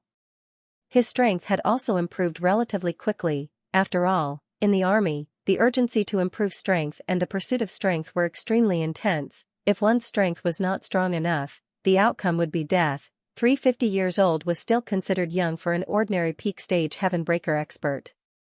However, to the Army of the Bear's General Shi Tsung, who often fought and was often injured, his age was not young. He chose to retire because he discovered that his strength had begun to decline, and he lamented that his strength was not as strong as he wished. During his 10 years of retirement, he stayed in the clan and taught the younger generation with great care every day. When he was called to rejoin the Army of the Bear, he was still very repulsed by this matter, but now, he had unexpectedly obtained the red blood sword by accident. "I need to kill. I need blood." Shi Tsung stared at the crimson body of the red blood sword and closed his eyes. Given the current situation, it would be very difficult to kill and shed blood. It would be very difficult. As a Chiliarch of the Army of the Bear, he had many superiors above him. As a soldier, his task was to guard Stone Dragon City and train the newly recruited soldiers. He would train these soldiers into reserve members of the Army of the Bear and then carefully select the talented soldiers to join the real Army of the Bear. To put it simply, Shi Tsung's current identity was a novice instructor. He was mainly responsible for training the soldiers. He trained the soldiers day and night. He would strive to restore the glory of the Army of the Bear as soon as possible. Therefore, without receiving orders from his superiors, Shi Tsung couldn't leave Stone Dragon City without permission. Occasionally, he would hunt Kaiguawu's warriors within the boundaries of Stone Dragon City. This was permitted by his superiors. However, the superiors didn't forbid him from taking the initiative to attack. They just controlled the conflict within the boundaries of Stone Dragon City. However, the warriors who occasionally broke into the boundaries of Stone Dragon City from Kai City were very few in number. Most of them were Hotian warriors. Xiantian warriors like Bushin were very few. Then where could he find warriors to kill? Inside Stone Dragon City, that was impossible. Inside Stone Dragon City, civilians had no value. None of the forces in Stone Dragon City were easy to deal with. Almost all of them had Divine Realm experts. As for the rest, the place with the most experts was, of course, the military camp. Inside Stone Dragon City, the Army of the Bear, which was still recovering, was garrisoned. The general in charge of the Army of the Bear and many other Divine Realm generals were all inside Stone Dragon City. As long as Stone Dragon City was in a bit of chaos, a few, a dozen, or even dozens of Divine Realm experts would rush out. Therefore, in the heavily guarded Stone Dragon City, Shi Tsung didn't dare to be the first one to stand out. Starting a war was even more impossible. The Tangshan State's Army of the Bear was still in the midst of rebuilding, and the Tangshan State's Domain Realm experts were almost completely wiped out. They should be thankful that others didn't attack the Tangshan State, so why would they attack others? To put it bluntly, if it weren't for Deng Yifei forbidding all the major countries from starting a war when he left the Tiancheng mountain range, the Tangshan State might have been besieged on all sides. Now, the Tangshan State was so weak. The neighboring countries had not dealt with them yet because of Deng Yifei's warning. Those countries were all waiting to see which country would be the first to stand out. So, what should I do? Shi Tsung walked out of the tent, and the two bodyguards saluted him. He nodded and slowly paced around the camp. He found this matter extremely troublesome. That feeling was like finding gold, silver, and treasures, but being unable to move them away. It made Xianxia's heart itch. What Xianxia didn't know was that while he was troubled, there was also a pair of eyes staring at him from beside him. Xianxia could tolerate it for a short period of time. When Bushin was escaping, he had only killed people occasionally, so Xianxia could tolerate it. However, if Xianxia didn't give Xianxia an explanation within this period of time, he would be in big trouble. Xianxia was conflicted the whole night. The next day, the third day, and the fourth day, he followed the instructions of his superiors and trained the reserve soldiers of the Army of the Bear. On the fifth day, Xianxia finally couldn't take it anymore and asked to see a Transcendent Realm General. "General Tong, send me to patrol Stone Dragon City today." General Tong looked at Xianxia strangely and said, "Didn't you go out 5 days ago?" "But it's already been 5 days. General Tong shook his head. "You're not the only one who wants to do this. General Shi is strict with the army. Many of our brothers are bored out of their minds. They're using this opportunity to go out and relax. You went out 5 days ago, so it's not your turn yet." Can't you make an exception?" General Tong shook his head, indicating that there was no room for discussion. Xianxia knew that although General Tong was shaking his head, if he was willing to pay a certain price, General Tong would definitely allow him to go out and get some fresh air. However, Xianxia didn't think that was necessary.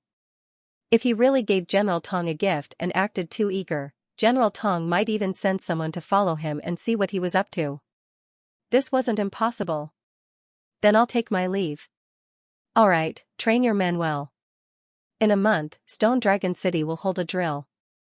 General Shi attaches great importance to this drill, so we can't be careless." "Yes, General." After leaving General Tong's tent, Xianxia returned to his own.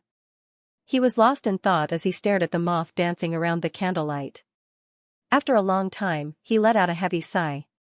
He couldn't leave the barracks yet. Soldiers who left the barracks for no reason would be punished as deserters. Generals like Xianxia would be punished even more. Xianxia didn't dare to leave just like that.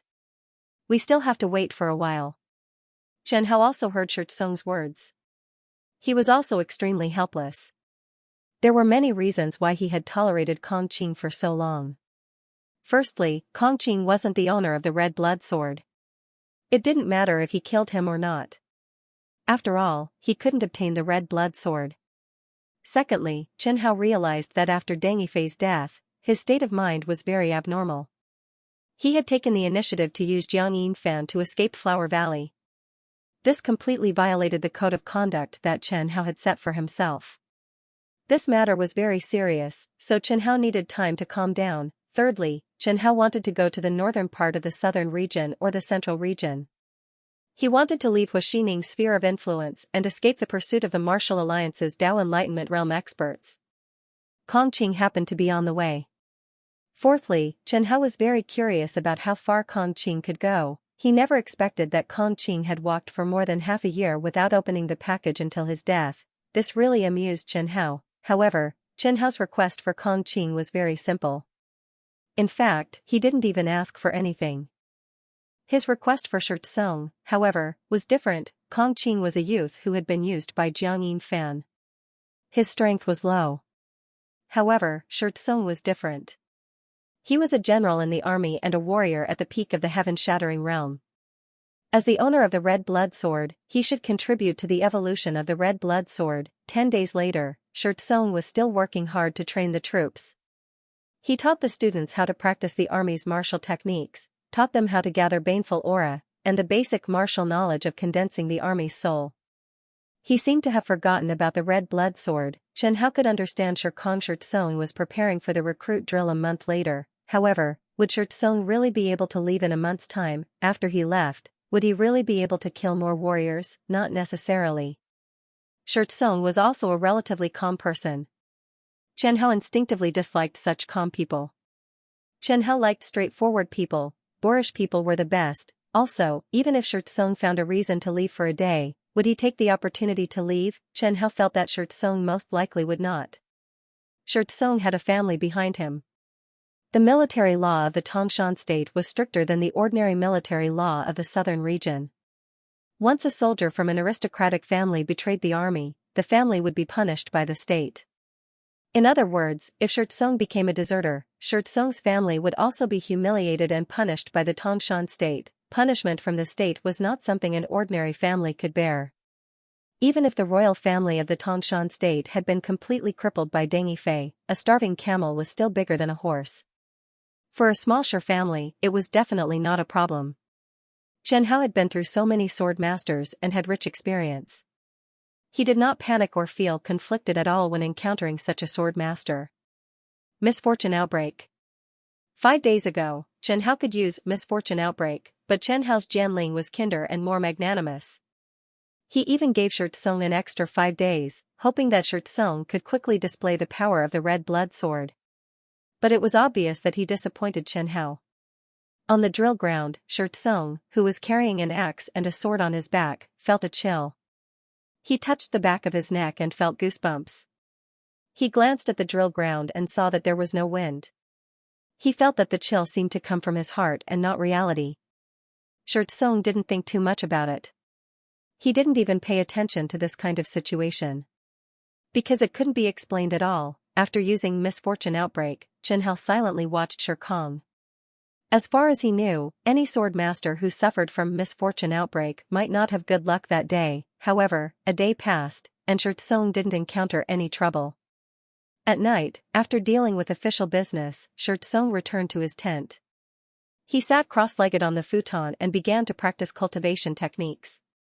Xianxia was able to cultivate to the peak stage of the heaven-shattering realm because he had worked very hard and risked his life to begin with. Xianxia closed his eyes and quickly immersed himself in cultivation.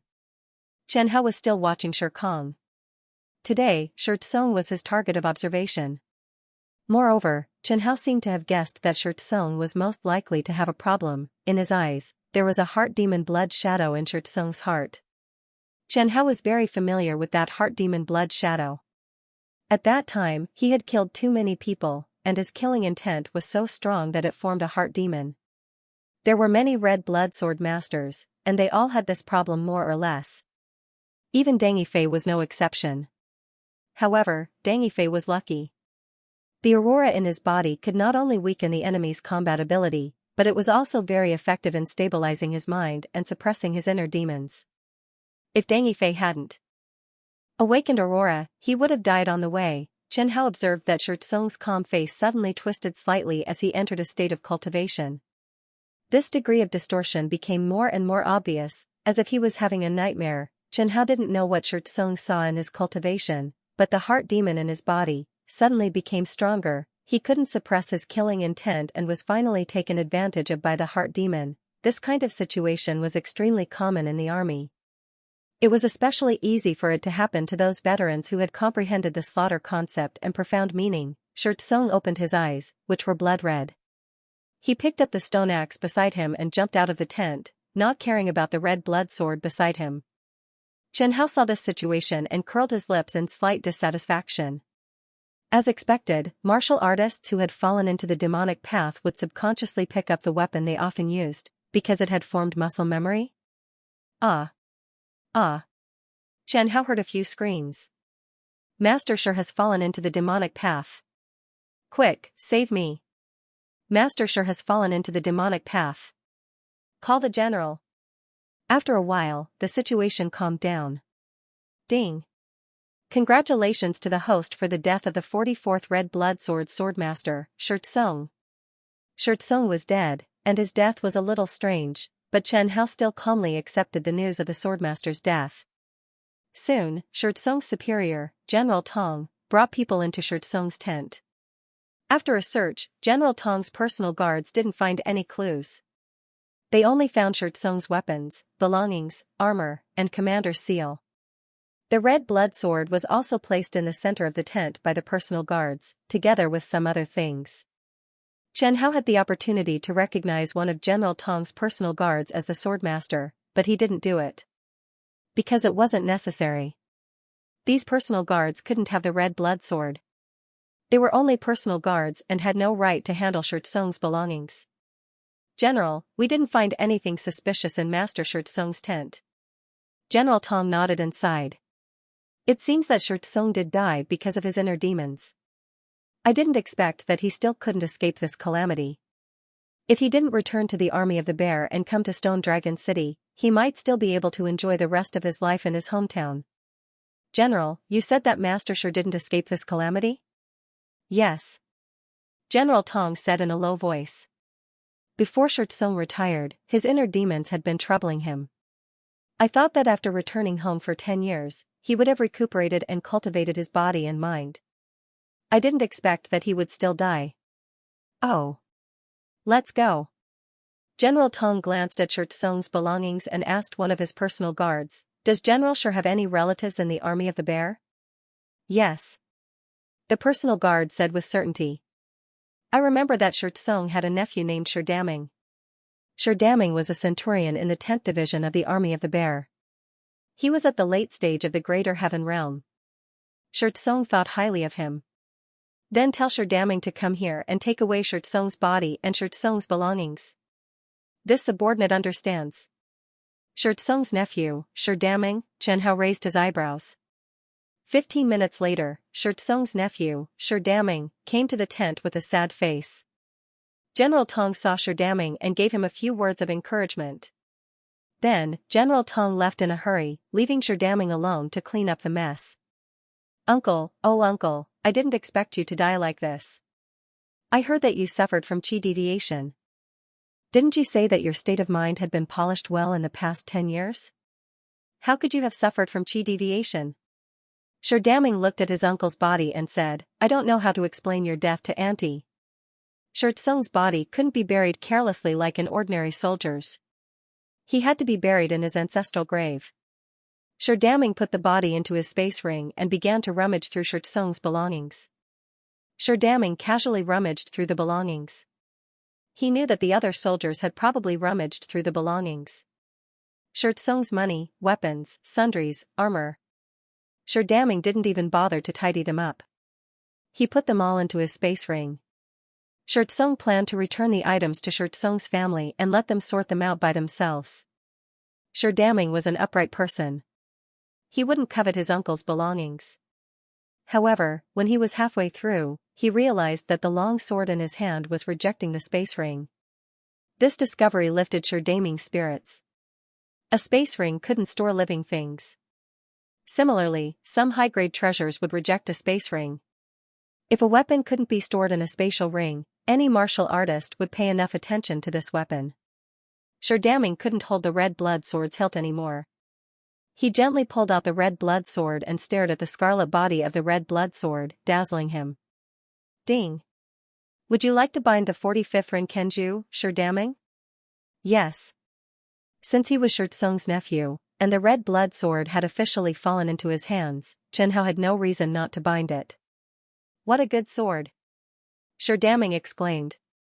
I didn't expect General Tong to not take this sword with him. Did he have high standards and look down on this sword? Or did he accidentally overlook it? It's a spiritual sword. Although I don't like using normal swords, this sword should still be very valuable. General Tong probably didn't expect Xianxia to have a treasure like the red blood sword and accidentally overlooked it. As for General Tong's subordinates, they didn't recognize it because Chen Hao didn't recognize them as sword masters. Therefore, Xianxia benefited from it. As usual, Chen Hao transmitted all the information about the red blood sword to Xianxia. After learning about the miraculous properties of the red blood sword, Xianxia was just as surprised as his uncle. His face was filled with ecstasy. Uncle, you must have just gotten the red blood sword and didn't have time to use it. Xianxia shook his head as he stroked the body of the red blood sword. I didn't expect you to use such a powerful godly sword right after you got it. Your luck is really bad. Xianxia might not know this, but the people who obtained the red blood sword were usually unlucky. Uncle is already dead, but he still gave me such a big gift. When I reach the Transcendent Realm, or even the Grand Dominion Realm, I'll definitely treat Uncle's family well. Xianxia knew how to repay kindness. He knew that he would take care of Xianxia's family when he became powerful in the future. In the past, Chen Hao might have praised Xianxia. But now, he didn't care at all. Whether the sword master's character was good or bad, it didn't matter as long as he could kill people. There was no need to care too much about the things that the sword masters had promised, because those sword masters might die one day. Many of the things that they had promised would become empty talk. For example, Xianxia had recently complained that Chen Ruian, the sword master of the red blood sword, was only at the transcendent realm before he died. Now, as the 44th Ren Kenju of the red blood sword, Xianxia had died, and he hadn't even broken through to the Heaven Breaker realm before he died. Xianxia packed up his uncle's belongings and returned to the 10th Army of the Bear. Then, he hurriedly wrote a letter and sent it back. Xianxia had always been a centurion in the Army of the Bear.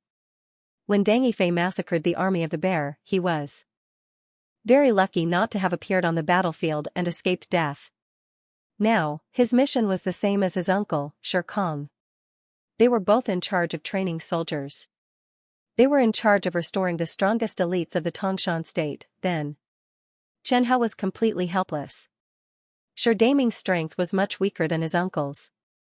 In the short term, he didn't plan to leave the Army of the Bear. It wasn't that Chen Hao hadn't thought of having a good talk with Xianxia. However, he still stopped himself from doing so. What was there to talk about, threatening Xianxia and telling him that if he didn't go out and kill people, he would kill him? Impossible. Chen Hao had never thought of forcing the sword master to do anything. At most, he would deceive him. Therefore, 5 days later, General Jin of the Army of the Red Blood Sword stood with his hands on his waist. He looked at the twitching corpse at his feet and roared angrily, "What the hell is going on?" The group of officers and soldiers all lowered their heads. General Jin glanced at Wu Yanghong, who was also a centurion. Wu Yanghong's face was full of astonishment. He held the bloody heavy sword in his hand and said, "Wu Yanghong, tell me, why did you kill Xianxia? If I remember correctly, you two were quite close." Wu Yanghong immediately knelt on the ground and said, "Lord General, I didn't do it on purpose. I definitely didn't want to kill Xianxia. I just wanted to compare notes with him." "Compare notes? You call this comparing notes?" General Jin was furious. For the current Army of the Bear, the death of a centurion was also a painful matter. This centurion was the backbone of the Army of the Bear. Since it was comparing notes, how did Xianxia die? Wu Yanghong said with a sad face, "Lord General, I didn't want to do it either. I once found an incomplete heavy sword technique on Sugua's body. I studied it for many years and suddenly found something this morning. When I told Xianxia about it, he insisted that I compare notes with him. At that time, I also wanted to give it a try and see the power of the sword technique. I didn't expect that once I made my move, I wouldn't be able to stop. Xianxia also couldn't resist and died." Wu Yanghong said loudly, "The other brothers can testify. I already wanted to stop, but unfortunately, it was already too late." "That's right. General Jin, Wu Yanghong didn't do it on purpose." "General Jin, I heard with my own ears that Xianxia wanted to compare notes with Wu Yanghong. Wu Yanghong's move is too powerful. Xianxia's technique is too weak." General Jin pondered for a moment and asked, "Let me see that heavy sword technique of yours." "Okay." Wu Yanghong had no choice but to hand over the sword technique. He was still counting on this heavy sword technique to save his life. General Jin flipped through the sword technique and found that it was incomplete. He then asked Wu Yanghong about his breakthrough this morning. Wu Yanghong had no choice but to tell General Jin what he had discovered. After General Jin gave it a try, he said in a deep voice, "Wu Yanghong's idea is very good. Although it can't be compared to the original version of the sword technique, it can still exert the power of a high-grade earth-level sword technique. Xianxia didn't die in vain." Wu Yanghong said, "Then General Jin, since there are witnesses and evidence, let's just consider it a manslaughter." Wu Yanghong hurriedly said, "Thank you, General Jin, for sparing my life. Although you can avoid the death penalty, you can't escape punishment. I'll give you 100 lashes and you'll have to compensate the Shi family with 50,000 low-grade spiritual stones." "I understand, sir. The 50,000 low-grade spiritual stones will definitely not be in arrears." General Jin waved the sword technique in his hand and said, "I'll keep this sword technique as evidence for you first. When you've recovered, come to me and I'll let you make a copy." Wu Yanghong's mouth twitched, but he still accepted his fate. Although the incomplete sword technique was powerful, it was definitely not as valuable as his life. The military rod was still very powerful. The person carrying out the military rod had to be at the same level as the person being beaten. Furthermore, they couldn't be waterproof. Once they were found to be negligent, they would face an extremely harsh punishment. Therefore, 100 lashes were enough to split any martial artist's buttocks and directly take away half of their life. After seeing Wu Yonghan being escorted away, General Jin asked, "I remember that Shi Daming's uncle died 5 days ago due to qi deviation. Does Shi Daming still have any family members in the military?" Reporting to the general, "There is. Shi Daming has a younger cousin and a nephew in the army. I heard that the nephew is an illegitimate son and has a very low status in the Shi family." It was very likely that more than one member of a faction that was close to the military would join the military. The Army of the Bear was the strongest elite army of the Tangshan state. Many factions that were close to the military were very willing to insert people into the Army of the Bear. This was because once the Army of the Bear was rebuilt in the future, the members of these factions would very likely obtain great power in the military. General Jin ordered, "All right. Inform Shi Daming's younger cousin and tell him the cause of Shi Daming's death. Also, tell him to take care of the corpse and Shi Daming's belongings." As an officer in the military, Shi Daming's belongings had to be handed over to his family. This was an established rule. Of course, this was on the premise that there were no valuable treasures among his belongings. Of course, Red Blood Sword didn't belong to this category. This was because they didn't even know about it. Red Blood Sword received the news of Shi Daming's death in the camp. Shi Daming was best at axe techniques. Everyone around him knew that he used a heavy axe. Therefore, even though Shi Daming attached great importance to Red Blood Sword, he still didn't rashly bring the Red Blood Sword out for safety's sake. After all, it was hard not to be suspicious if he suddenly changed an axe technique that he had practiced for decades for no reason. He suspected that Shi Daming might have discovered a powerful heavy sword or obtained a powerful heavy sword technique. Although Shi Daming looked bold and powerful, he was actually quite shrewd. Otherwise, he wouldn't have been able to reach the innate realm. After waiting for half an hour, Chen Hao saw General Jin's personal guard enter with a young soldier. "Shi Tsongyun, your older cousin, Shi Daming, died during a spar. General Jin has already given the person who accidentally killed your older cousin 100 lashes and punished him with a sum of spiritual stones. If the Shi family is still unsatisfied, you can report this to the military." The personal guard pointed at the tent and said, "This is your older cousin's tent. None of us touched it. I will give you 2 hours to pack up your older cousin's belongings." "Understood?" "Understood." When the personal guard left the tent, Chen Hao heard him mutter softly, "Speaking of which, this Shi family seems to be very unlucky recently." When Chen Hao heard the personal guard's words, he couldn't help but think. Could it be that he had gone too far recently? However, at this moment, Chen understood how Shi had died. To be accidentally killed while sparring with someone else. What a useless piece of trash. After the personal guard left, Chen Hao sized up Shi Tsongyun curiously. Perhaps it was because they were not related by blood, but Shi Tsongyun and Shi Daming didn't look alike. Shi Tsongyun was slightly taller, not too burly, and somewhat skinny. Apart from his dark skin, his eyes were clear and distinct, and he was quite handsome. Handsome, dark and handsome, Chen Hao felt that he had been in the Tangshan state's military camp for too long recently. Even his sense of beauty was about to change. Shi Tsongyun was at the peak of the true energy realm, and his martial arts talent was not bad. Chen Hao didn't see Shi Daming's corpse. He guessed that Shi Tsongyun had put it away. Shi Tsongyun curiously sized up his older cousin's tent. Then, he began to casually rummage through the not-so-spacious tent. Shi Tsongyun flipped through the items somewhat absent-mindedly. She only glanced at them casually before stuffing everything into her spatial ring. Perhaps he also thought that his older cousin's treasures were all stored in his interspatial ring. The Red Blood Sword was hidden in Shi Daming's pillow. Since the Red Blood Sword could hide from divine sense, it was impossible for an ordinary person to find the Red Blood Sword without making a move. Shi Tsongyun casually rummaged through the tent. He only pulled the blanket and checked under the bed. When he found nothing, he was about to leave. Then, just as he was about to leave the bed, he seemed to have accidentally bumped into something, and the pillow on the bed rolled to the ground. Even Shi Tsongyun didn't know when he had bumped into the pillow.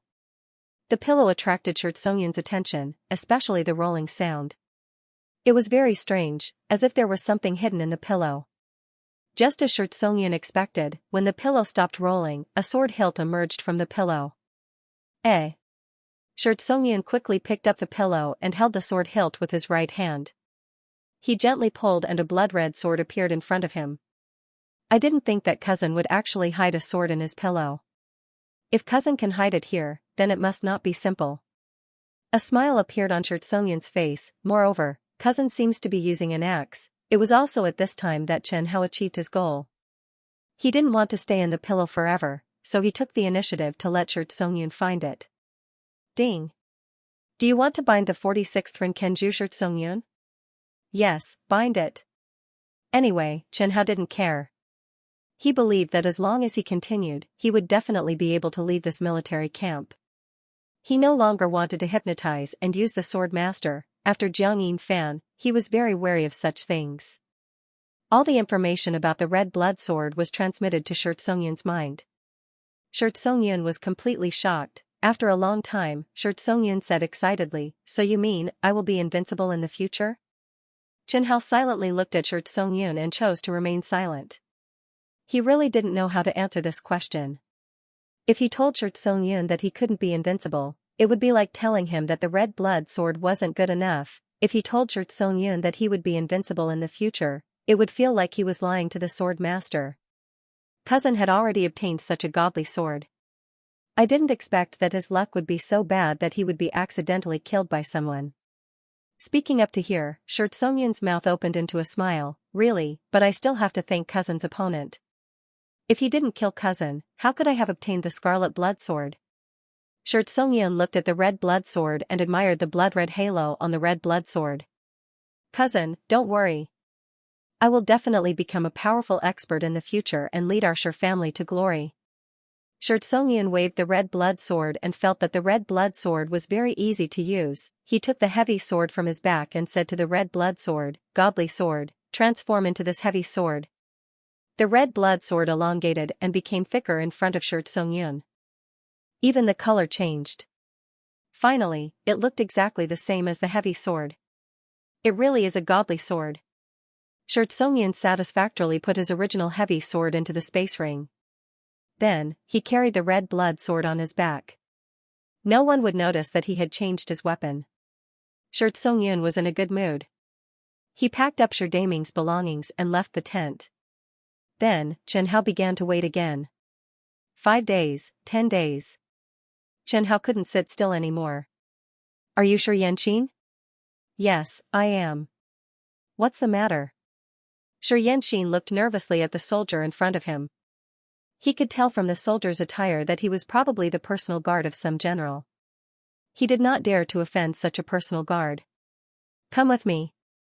Sir, I didn't do anything wrong. Yanqin said hurriedly. I always train hard and never slack off. The personal guard shook his head and said, I didn't say you did anything wrong.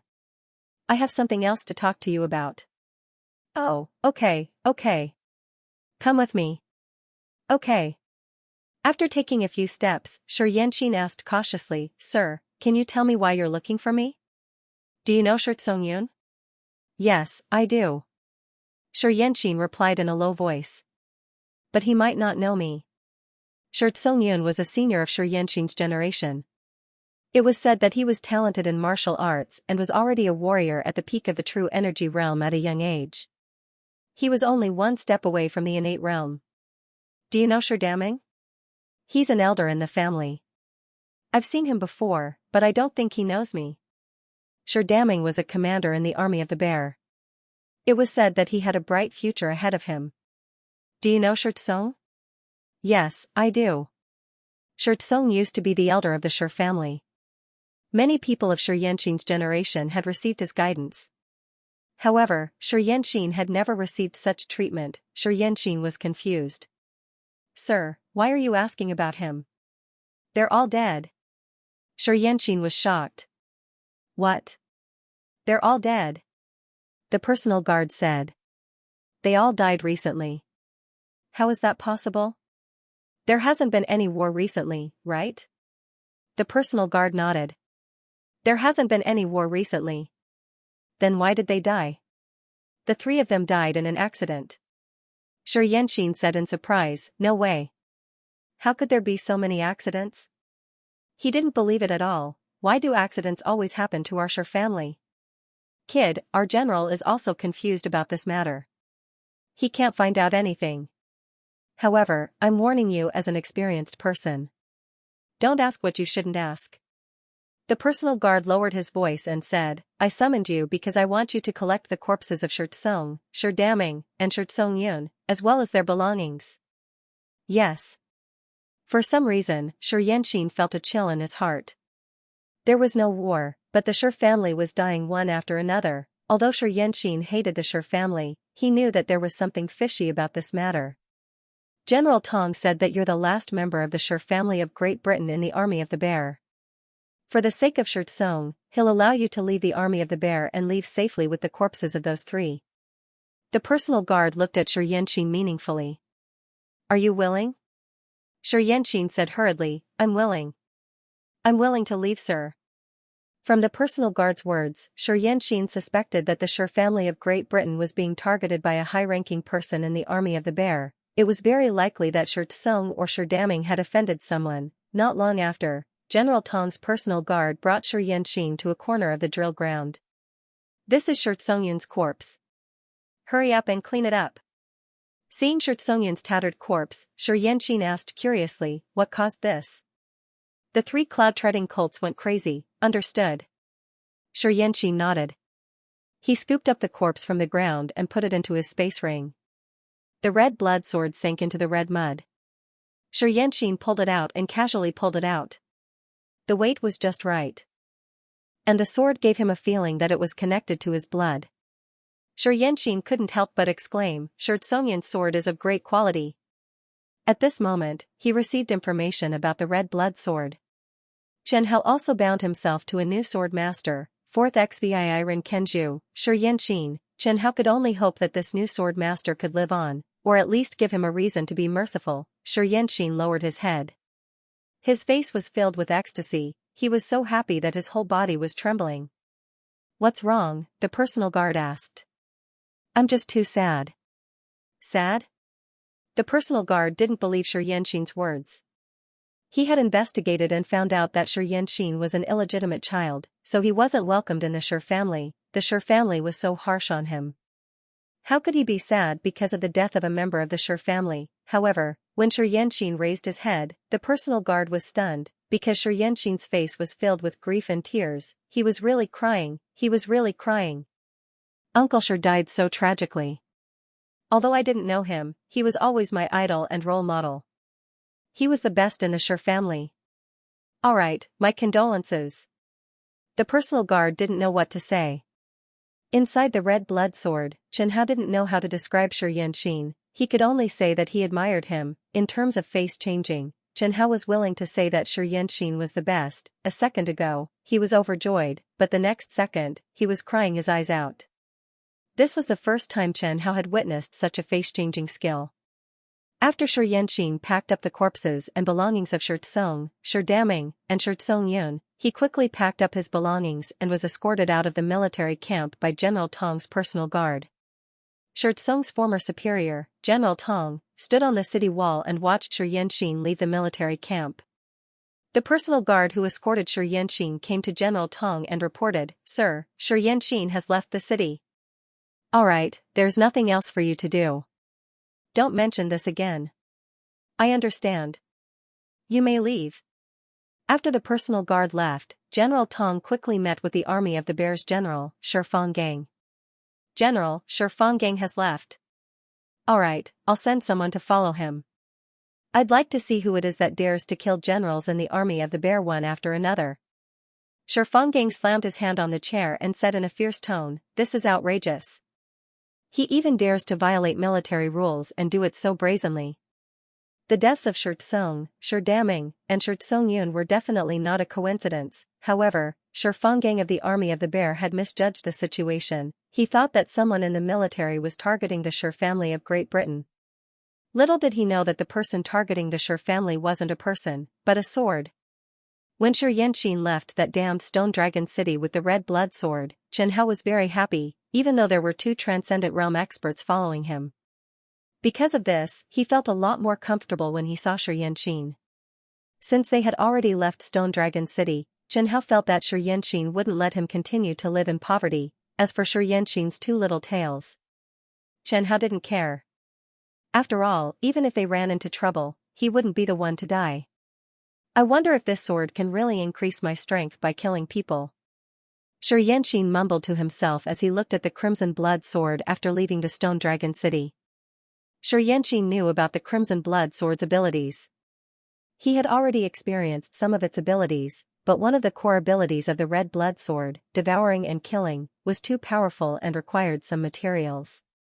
Xianxia hadn't tried it himself yet. Devouring and killing was a powerful ability that could only be believed after experiencing it for himself. No, I have to find a chance to try it. Xianxia's eyes lit up. If the Red Blood Sword's abilities are real, I will definitely become a powerful warrior and leave the Shi family with my mother. Leave the Shi family? When Xianxia heard Xianxia's words, he knew that Xianxia's life in the Shi family might not be happy. 10 days later, Xianxia's secret followers were still there.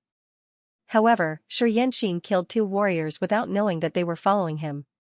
Xianxia dealt with these 2 warriors carefully. He didn't kill them for no reason, but he found a suitable reason to kill them. Although this made Xianxia seem hot-tempered, it wasn't unacceptable. It was obvious that Xianxia was a scheming person. After more than a month, Xianxia finally arrived at the giant hero city.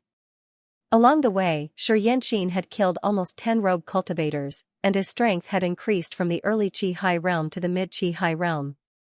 This notification didn't attract the attention of the 2 Transcendent Realm warriors because this kind of increase was normal. What they didn't know was that Xianxia had only reached the Qi High realm a short while ago. The giant hero city was the headquarters of the Shi family where Xianxia was. When Xianxia arrived at the Shi family's headquarters, the 2 Transcendent Realm warriors behind him also temporarily stayed in the giant hero city. Xianxia could clearly hear their conversation. What should we do? We didn't discover anything along the way, and no one attacked that kid. Maybe the other party also realized that something was wrong, so they didn't make another move for the time being. That brat is lucky. He still doesn't know that he has 2 Transcendent Realm bodyguards. Why don't we report this to General Shi? We can't continue to waste time like this. I also think that it's a waste of our talents to continue guarding Xianxia. Xianxia walked to the entrance of the Shi family's residence. 2 Shi family guards saw him. A true energy realm guard frowned and asked, Xianxia, why are you here? Didn't you join the army? It was the general who told me to come back. Really? Of course it's real. Xianxia took out a letter and waved it. This is a certificate from General Tong. It proves that I'm not a deserter. Let me in. I want to see the family head. The 2 guards exchanged glances and then made way for Xianxia. No matter what, Xianxia was still a member of the Shi family, even if he was just an illegitimate child. Not long after Xianxia entered the residence, he ran into a young martial artist who looked similar to him. Behind the young martial artist were 2 true energy realm bodyguards. The young martial artist was surprised to see Xianxia. Isn't this Xianxia? Why did you come back? Did you become a deserter? Shi, catch him and send him to the mayor's mansion. I'm going to punish my family for the sake of justice. Xianxia's face was ashen, but he suppressed his anger and repeated what he said to the guards.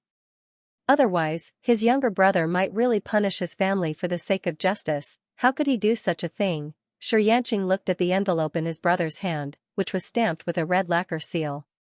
His facial expression changed slightly, and he left with his 2 followers, feeling indignant. Xianxia saw everything. He realized that Xianxia was not welcomed in the Shi family. Not long after, Xianxia met the steward Shi. When they first met, Butler Shi was also extremely surprised by Xianxia's appearance.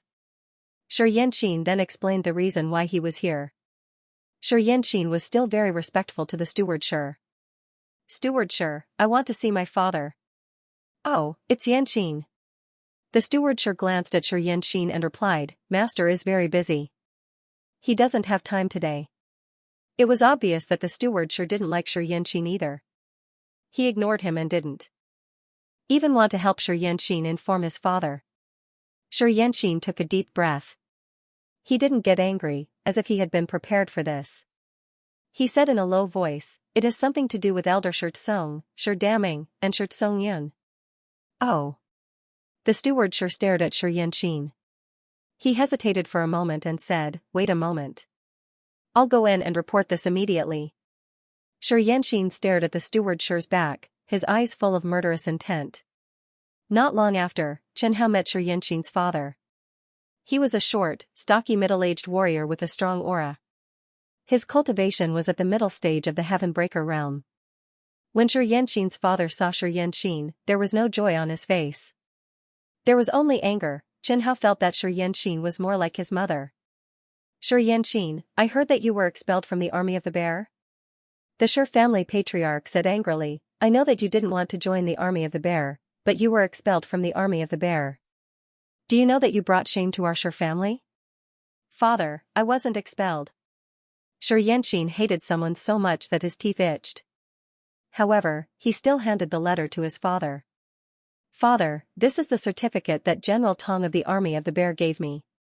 It proves that I wasn't running for my life. He also has a letter that he asked me to give to you." Oh. Xianxia's father took the certificate and the letter. After looking at the certificate, he tore open the envelope and read it carefully. After reading it, the Shi family patriarch's face turned livid. "Father." "Humph." The Shi family patriarch roared, "I don't understand. Shirtsong, Shirdaming, and Shirtsongyun were all killed. Why are you still alive?" Xianxia lowered his head and didn't answer his father. Chen Hao saw him clench his fists tightly. Chen Hao didn't believe that Xianxia didn't hate his father. "You may leave." "Yes." "Wait." Xianxia stopped in his tracks. The Shi family patriarch said, "Hand over the belongings of Shirtsong, Shirdaming, and Shirtsongyun." "Okay." Xianxia took out 3 space rings. These 3 space rings belonged to each of the 3 members of the Shi family. "Then I'll take my leave?" The Shi family patriarch was about to nod when the steward Shi next to him said, "Patriarch, I think it's better to search Xianxia. Who knows, he might have hidden the belongings of Shirtsong, Shirdaming, and Shirtsongyun." "That makes sense." Xianxia opened his arms and allowed the family guards to search his body. The steward of the Shi family checked Xianxia's dimensional bag and handed it over to the head of the Shi family, who was also Xianxia's father, Shi Dayuan. Shi Dayuan glanced at the dimensional bag and found nothing valuable. Shi Dayuan glanced at Shirtsong, Shirdaming, and Shirtsongyun's belongings and found that they had about the same amount of valuables. They still had their most valuable weapons and enough spirit stones. Taking into account their cultivation speed, they had about the same amount of spirit stones that they had withdrawn from the family when they left. In addition, they had about the same amount of elixirs. Soon, Shi Dayuan found a booklet that Shirdaming had handwritten to organize Shirtsong's belongings. The booklet recorded in detail what Shirdaming had discovered after his death. Then, he found another booklet that Shirtsongyun had written to organize Shirdaming's belongings. It also recorded the type and quantity of Shirdaming's belongings. Shi Dayuan compared the 2 booklets with each other and nodded in satisfaction. "No problem. He really didn't take anything." The steward Shi tossed the shabby dimensional bag to Xianxia. "In that case, I'll take my leave." "Go." Shi Dayuan paused for a moment and then said, "Go burn some incense for your mother." She's dead?" "She's dead." Shi Dayuan nodded. "Not long after you left." "Good." Xianxia bit his tongue hard after saying the word good. After Xianxia turned and left, the steward Shi whispered to Shi Dayuan, "Family head, I think he hates you and the Shi family." "Yes. I can see that too. But no matter what, he's still my son." Shi Dayuan nodded and rubbed his temples. "I really don't have the heart to hurt him."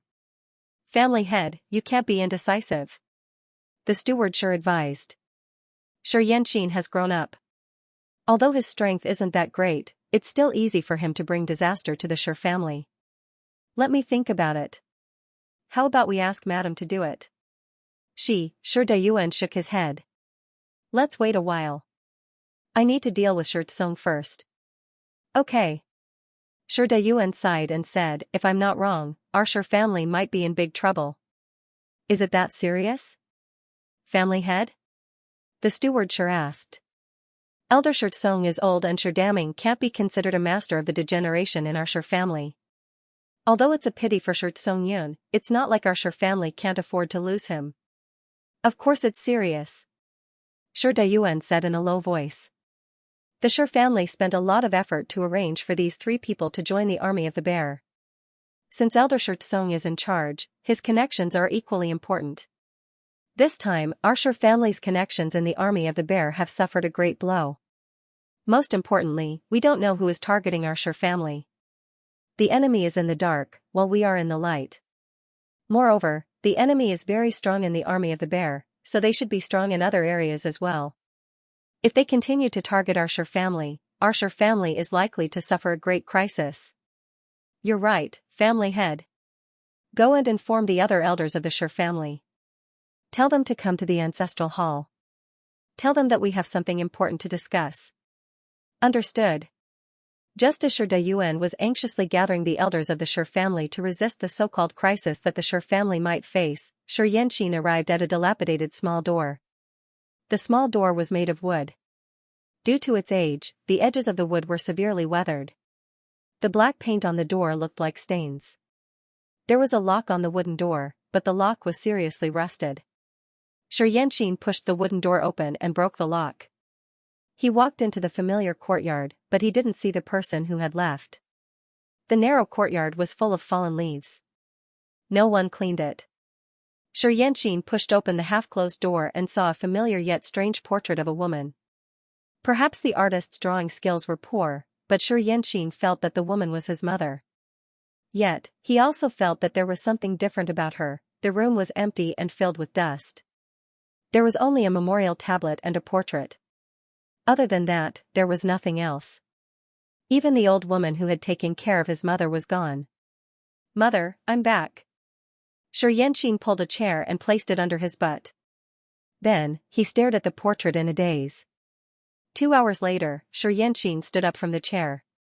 He briefly cleaned the room, wiped off the dust on the memorial tablet, and walked out of the small courtyard. Although he was the illegitimate son of the head of the family and was not liked by the Shi family, he still had a higher status than an ordinary servant. It didn't take long for him to find the old servant who had taken care of his mother, Granny Su.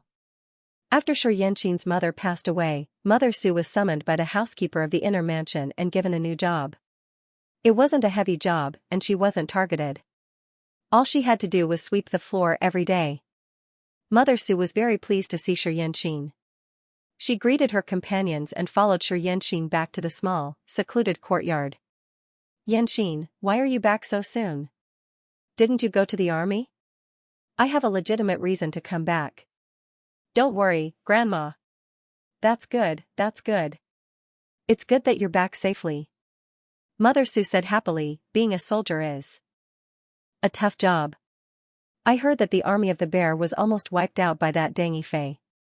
That was really tragic. Normal people don't want to be soldiers.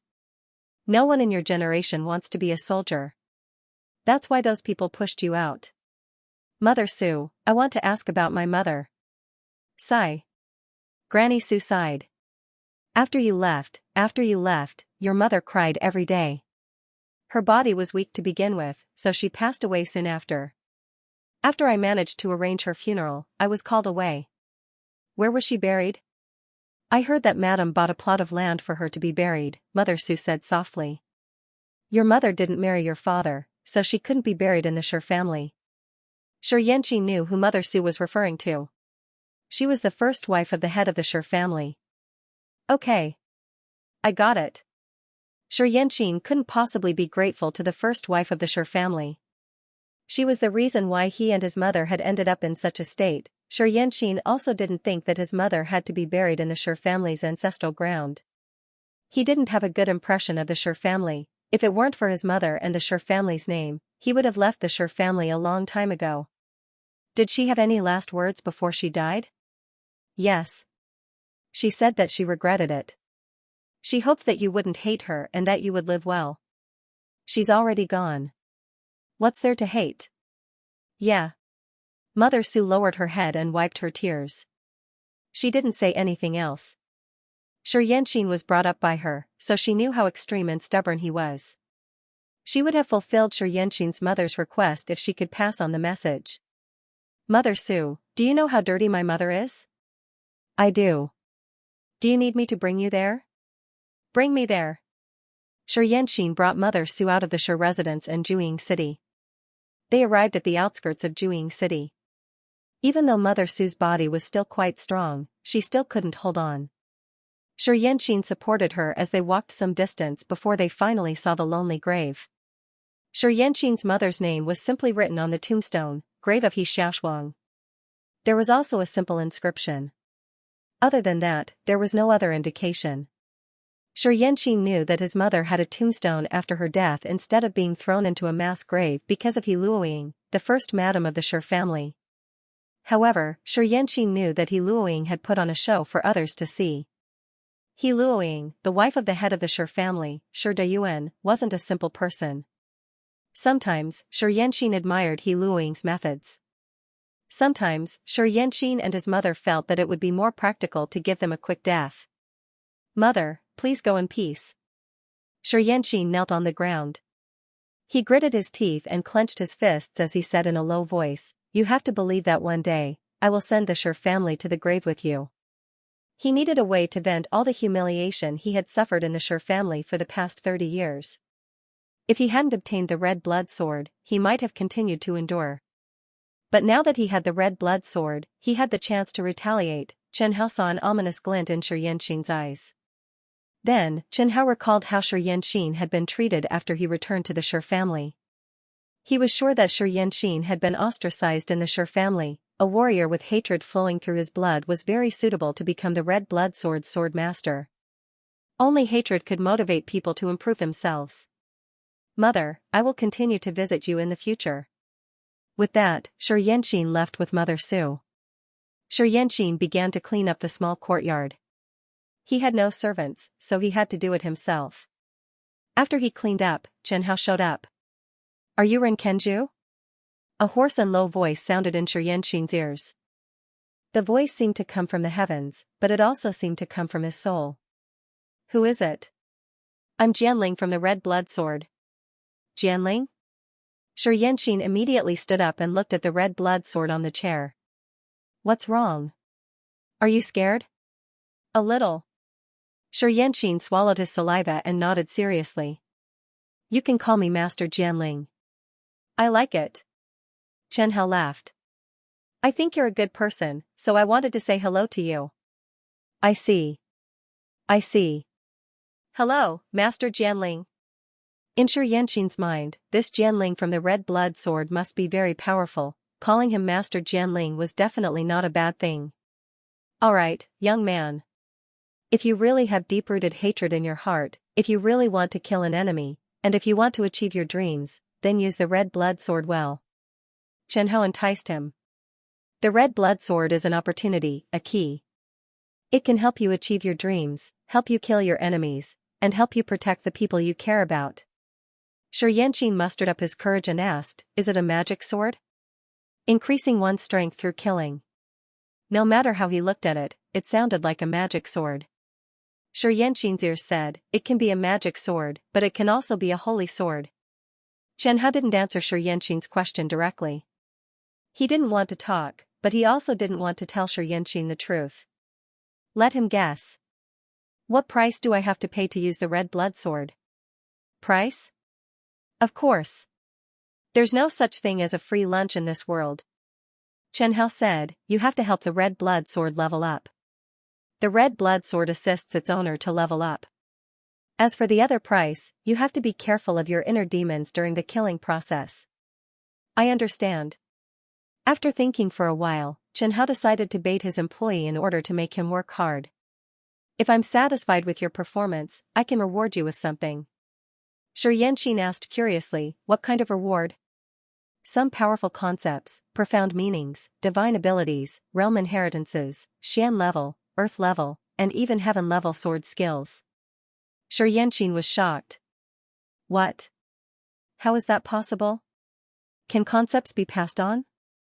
Of course you can. Chen Hao said in a calm tone. Many sword masters of the Scarlet Blood Sword have inherited concepts. Chen Ruoyan's speed concept was also inherited? Chen Ruoyan was very famous in the southern region. Before Deng Yifei, Chen Ruoyan was almost universally recognized as the strongest person in the southern region, therefore, Chen Ruoyan's signature speed realm had always been talked about. Of course, in terms of strength, everyone thought that Deng Yifei was the strongest. That's right. Can I do it too? Xianxia pointed at himself. Even if you use the Scarlet Blood Sword to comprehend the concept of speed, you still need talent. Whether or not you can comprehend the concept of speed, I don't know.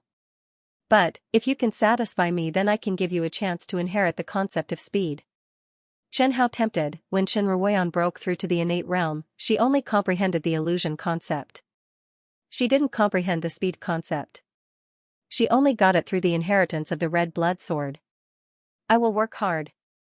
Chen Hao encouraged with a smile. As long as you work hard, you can reach Chen Ruoyan's strength. It won't be a problem.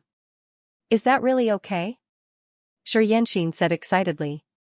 Chen Ruoyan was also a role model in the hearts of countless warriors in the southern region. After all, she was too famous. Chen Hao would mention Chen Ruoyan whenever he wanted to bind a sword master. He wanted the sword masters to have confidence in the red blood sword.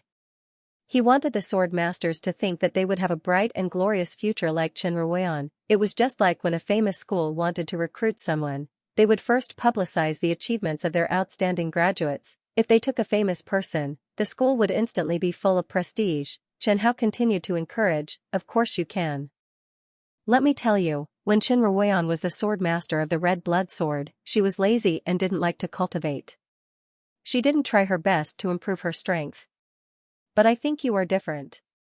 As long as you work harder than her, your achievements will be much greater than hers. I will definitely work hard. Seeing Xianxia like he had been injected with chicken blood, Chen Hao was satisfied. He admired sword masters who were full of energy. After being encouraged by the red blood sword Jianling, Xianxia held the red blood sword and wanted to cut something. He sat on a chair and cleaned the red blood sword with a precious beast skin. The red blood sword was his treasure and his only chance to stand out. Just as he was thinking about how to improve his strength, a servant came to him. The 30-year-old servant girl was not polite at all. Wang Yanxin, the first madam is looking for you. What's the matter? You'll know when you get there. Xianxin was full of anger, but he didn't dare to say it out loud. Although he was the illegitimate son of the head of the Shi family and ordinary servants didn't dare to offend him, he couldn't afford to offend some of the servants with high status either. For example, the servant girl in front of him was He Luoying's servant girl. He Luoying was the wife of the head of the Shi family, Shi Dayuan. Her Shi family was also a first-class family in Tangshan state. Even the Shi family wasn't a match for the He family. Xianxin's mother might have slept with Shi Dayuan, but she didn't even have a status. If He Luoying wanted Xianxin and his mother's lives, they would have been dead a long time ago. Of course, the reason why Xianxin and his mother were still alive wasn't because He Luoying was soft-hearted. He Luoying wanted Xianxin and his mother to live a life worse than death. She wanted everyone in the Shi family to know her methods. Xianxin understood it this way. There couldn't be any other explanation for it. If he continued to stay in the Shi family, he might end up like his mother and be slowly toyed to death by He Luoying. Xianxin could imagine how worried and desperate his mother must have been when he was sent to the front line as a soldier. Not long after, Xianxin met He Luoying. He Luoying was a beauty 30 years ago, and 30 years later, she was still the same. Her cultivation had reached the heaven-shattering realm, and she'd long since been provided with all kinds of cultivation resources. She was well cared for, and there wasn't the slightest trace of aging on her body. Xianxin thought of his mother. When he was first sent out of the Shi family, his mother's hair was already white. This world was just so unfair. Xianxin admitted that his mother, as a maidservant of the Shi family, had used some underhanded means to have a one-night stand with the head of the Shi family when she was trying to climb up the social ladder. It was indeed his mother's fault. However, Xianxin still could not forgive him. He could not forgive He Luoying for stabbing him and his mother in the past 30 years, wouldn't it be better to just give her a quick one? Greetings to Madam. Xianxia lowered his head, not daring to look at He Luoying again. He was afraid that he wouldn't be able to hide his deep hatred. Get up. He Luoying's voice drifted into Xianxia's ears. Do you know why I asked you to come here today? No. Yanqing, although you're not my child, I watched you grow up. Xianxia took a deep breath. When he thought of Red Blood Sword, the anger in his chest calmed down a little. You're almost 30 years old. Xianxia replied, I'm 28 this year. 28. That's not young anymore. There are many young people in the Shi family who get married and have children at the age of 14 or 15. He Luoying's voice was full of concern. This kind of greasy concern disgusted Xianxia, as if a poisonous snake was sticking out its tongue beside his ear. His marriage was one of his late mother's worries. When he was 14 years old, he heard that his mother, Kai Xiaoshuang, wanted to arrange a marriage for him. However, at that time, no one dared to marry their daughter to Xianxia. In the end, Kai Xiaoshuang had no choice but to ask a commoner family with a daughter. At first, the commoner family with a daughter agreed, but then they went back on their word. When she asked for the reason, the commoner family didn't dare to say. They only said that their daughter was born in a commoner's family and they didn't dare to marry her. After this happened a few times, Xianxia's mother guessed the reason. In the end, Kai Xiaoshuang went to see He Luoying. After that, she suffered for 3 days and 3 nights. From then on, she never mentioned Xianxia's marriage again. She only said that she was sorry for her son. Another 14 years had passed. Xianxia didn't believe that He Luoying would be so kind. He Luoying said, I know that you still have misunderstandings about me. I used to hate you because of your mother, but now that your mother has passed away, the hatred is gone. No matter how petty I am, I can't continue to do anything to you.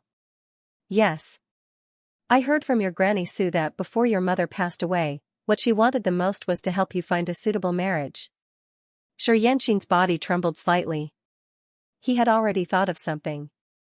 Therefore, I've been asking around for the past few days and found a good match for you, He Luoying said. She's a good match for you. You should be satisfied. Who is she? Xianxia tried hard to keep his voice steady. He Luoying sized up Xianxia and smiled gently. She's a girl from the side branch of the Shi family. Xianxia raised his head and looked at her in confusion. Actually, if he married a girl from the side branch of the Shi family, they would be a good match. He Luoying continued, she's younger than you, only 26 years old. She has a strong physique and has 3 sons. In the Red Blood Sword, Xianxia stared at the beautiful first madam of the Shi family with a gentle smile on her face. The marriage she arranged for Xianxia was really something. Women were indeed the most vicious. This marriage was a complete humiliation to him. Xianxia clenched his fists tightly and his face flushed red. He was about to explode at any moment. However, He Luoying didn't care at all. There was a difference in strength between them, and Xianxia was no threat to her. The family head has already agreed to this marriage. He Luoying said with a smile. Shi Jinglei, your fiancé's great-grandfather, is an elder from the side branch of the Shi family. He's very strong and is at the peak of the heaven-breaking realm. Your father also needs his support. To put it simply, letting Xianxia marry Shi Jinglei was also a type of marriage alliance. Can I object? No. He Luoying shook her head with a smile. As a member of the Shi family, you enjoy the benefits of being a member of the Shi family. At critical times, you have to obey the orders of the family. I'm just informing you, understand? Understood. Then you can leave. Xianxia didn't know how he left the Shi family's main residence. In the Red Blood Sword, Xianxia pitied Xianxia. He felt that fate was unfair to this child. He was ostracized in the Shi family and forced to go to the battlefield. When he finally returned home, he found out that his mother had passed away. Before he could grieve, he was forced to marry a fiancée and 3 sons. Anyone who encountered this series of events would be in so much pain that they would doubt their life. 3 sons, tisk tsk. For some reason, Xianxia suddenly wanted to watch Xianxia's wedding. The wedding must be very exciting. Xianxia enjoyed watching the sword master suffer. The more unlucky the sword master was, the more interesting he found it. He didn't know when he had developed this hobby. Of course, he wouldn't do anything secretly just because he wanted to see the sword master suffer. He preferred to see the sword master suffer naturally. After all, Chen Hao would only feel that his current life was passable when he saw someone more unlucky than him. He felt that he was lucky because the people around him were more unfortunate than him. After returning to his courtyard, Xianxia sighed softly and said, "Sir Jianling, I regret coming back." Chen Hao asked, "Then why did you come back?" 3 members of the Shi family in the army of the bear have died. I was afraid that I would become the 4th. Xianxia said honestly. Also, I thought that my mother was still alive. Oh. What are you going to do now? I'm also a little lost. Xianxia said. However, strength is the foundation of everything. I think it's better for me to leave the Shi family now. As long as I have enough strength, the Shi family won't be a problem anymore. Wise thinking. Then I'll leave now. Xianxia immediately made up his mind to leave the Shi family. Chen Hao was very satisfied with his decisiveness. Chen Hao liked people who took action. After packing his belongings, Xianxia left the Shi family and headed straight for Giant Hero City. At the Red Blood Sword, Chen Hao looked at Xianxia helplessly. His plan to leave might not work out. They were being followed, to be precise, Xianxia was being followed. About 5 kilometers away from Giant Hero City, a Xiantian realm warrior descended from the sky and blocked Xianxia's path. "It's you?" Xianxia asked with an unpleasant expression. "Did Madam He send you?" "That's right," the Xiantian realm warrior said. "Madam sent me to keep an eye on you and forbid you from leaving Giant Hero City." "I don't even have the freedom to leave Jiuying City?"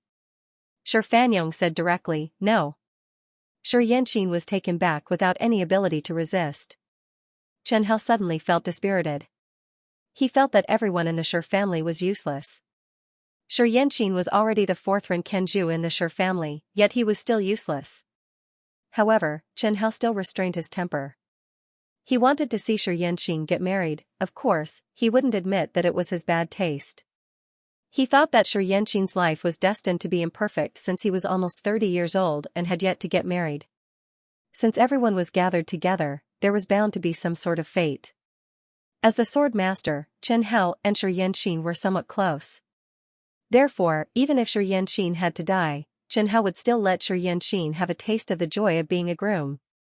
"Sir Jianling, what do you think I should do?" It was obvious that Xianxia didn't want to get married. "I don't know either." Chen Hao chose to stand by and watch. "I'm just a sword. You still have to rely on yourself. If you want me to marry that woman, you might as well kill me." Xianxia said angrily. "He Luoying is just disgusting." "I knew it. Even if my mother died, she wouldn't let me off." "You have to learn to stay calm at times like this." Chen Hao comforted him. "You can kill her when you're strong enough." Fortunately, Chen Hao didn't have to wait long for the wedding. In just 10 days, the Shi family had prepared for the wedding. Everything was simple. They simply sent Xianxia to the Shi family's side branch. Xianxia's younger brother, Xianxia, even ran out to send Xianxia off. The Shi family's side branch didn't live in Jiuying City. Instead, they lived in Qinglin City, which was close to Jiuying City. Qinglin City was only a small city. The Shi family's side branch was considered one of the most powerful families in Qinglin City. Xianxia was like a doll that the Shi family could play with. However, Chen Hao could feel the raging flames of rage burning in his chest. Anger and hatred were the best catalysts for one's strength. When Xianxia was sent to the bridal chamber, Chen Hao wasn't there. However, he followed his luggage to the Qinglin City Shi family's side. His powerful consciousness easily penetrated the scene of Xianxia's bridal chamber. Xianxia was lying on the bed like a dead dog. The bride was wearing a red veil and sitting at the corner of the bed silently. The red veil couldn't stop Chen Hao.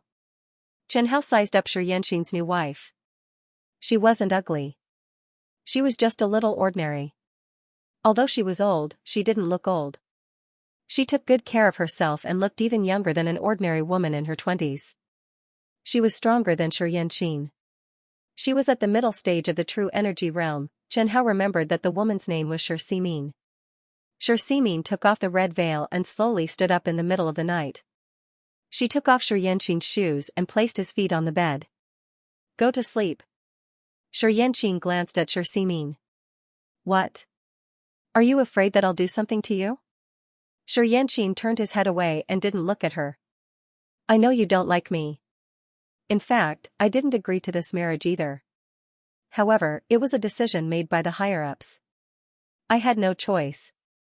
Xianxia picked up the teapot and poured herself a cup. After drinking the tea, she said, "It seems like you don't like me. That's good. You can sleep on the bed tonight. I'll sit on the chair and deal with it for a few days. After a few days, I'll figure out what to do. What do you think?" Okay. Xianxia closed his eyes. Chen Hao could see that he was obviously relieved. On the other hand, Chen Hao was slightly dissatisfied. The show was over. 3 days later, everything quieted down. Because of Xianxia, the Shi family in Qinglin City treated Xianxia quite well. Only Xianxia and her ex-husband's 3 sons looked at Xianxia with hostility. Xianxia didn't expect to be called dad in this lifetime.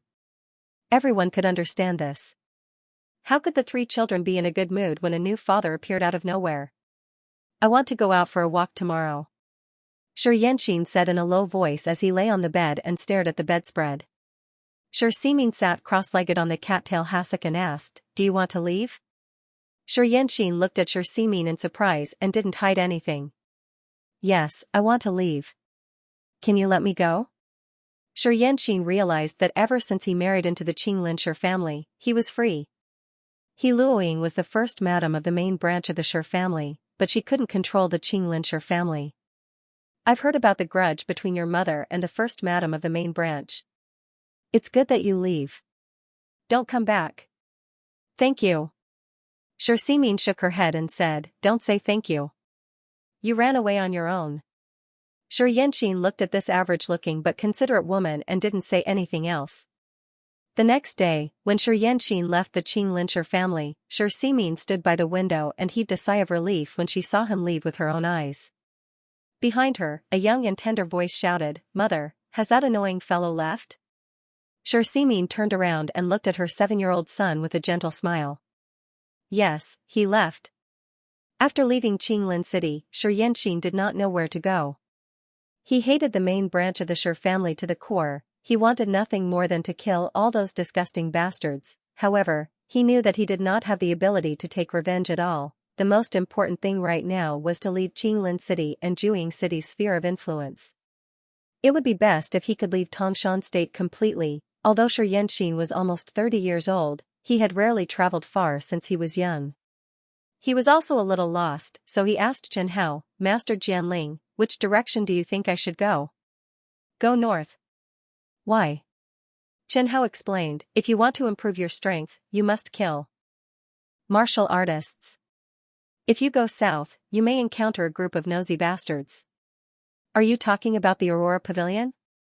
Hasn't the Aurora Pavilion been disbanded?"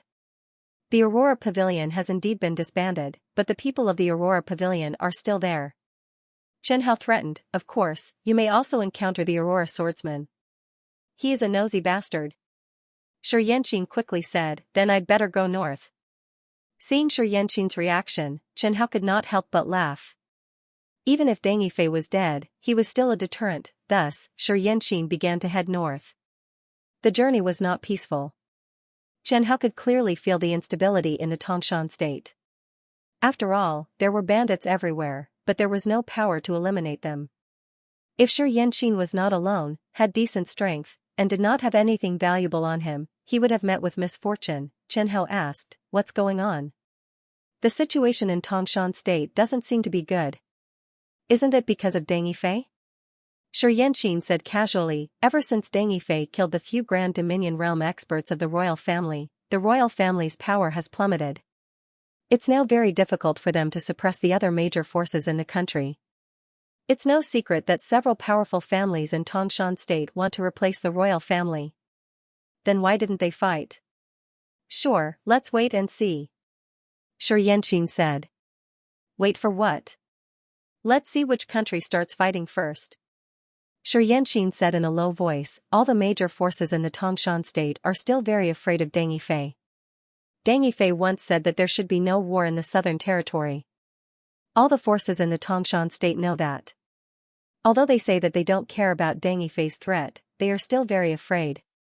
No one wants to be the first to fight. Even if they want to fight, they have to wait until the other forces take the lead first.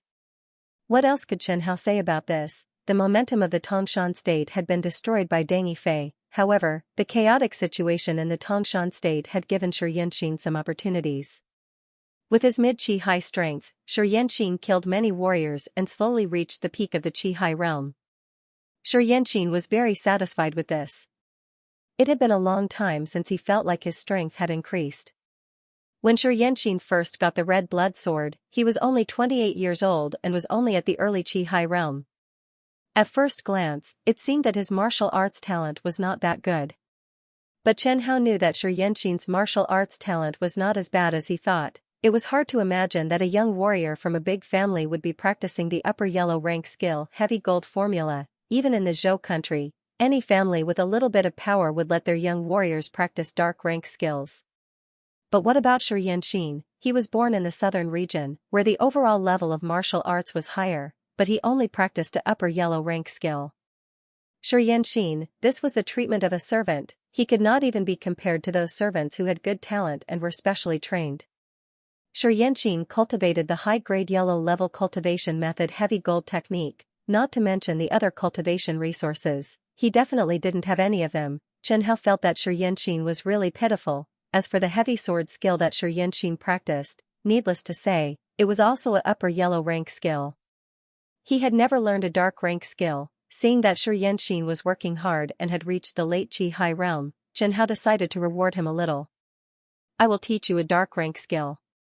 Xianxia was pleasantly surprised. Really? Master Jianling?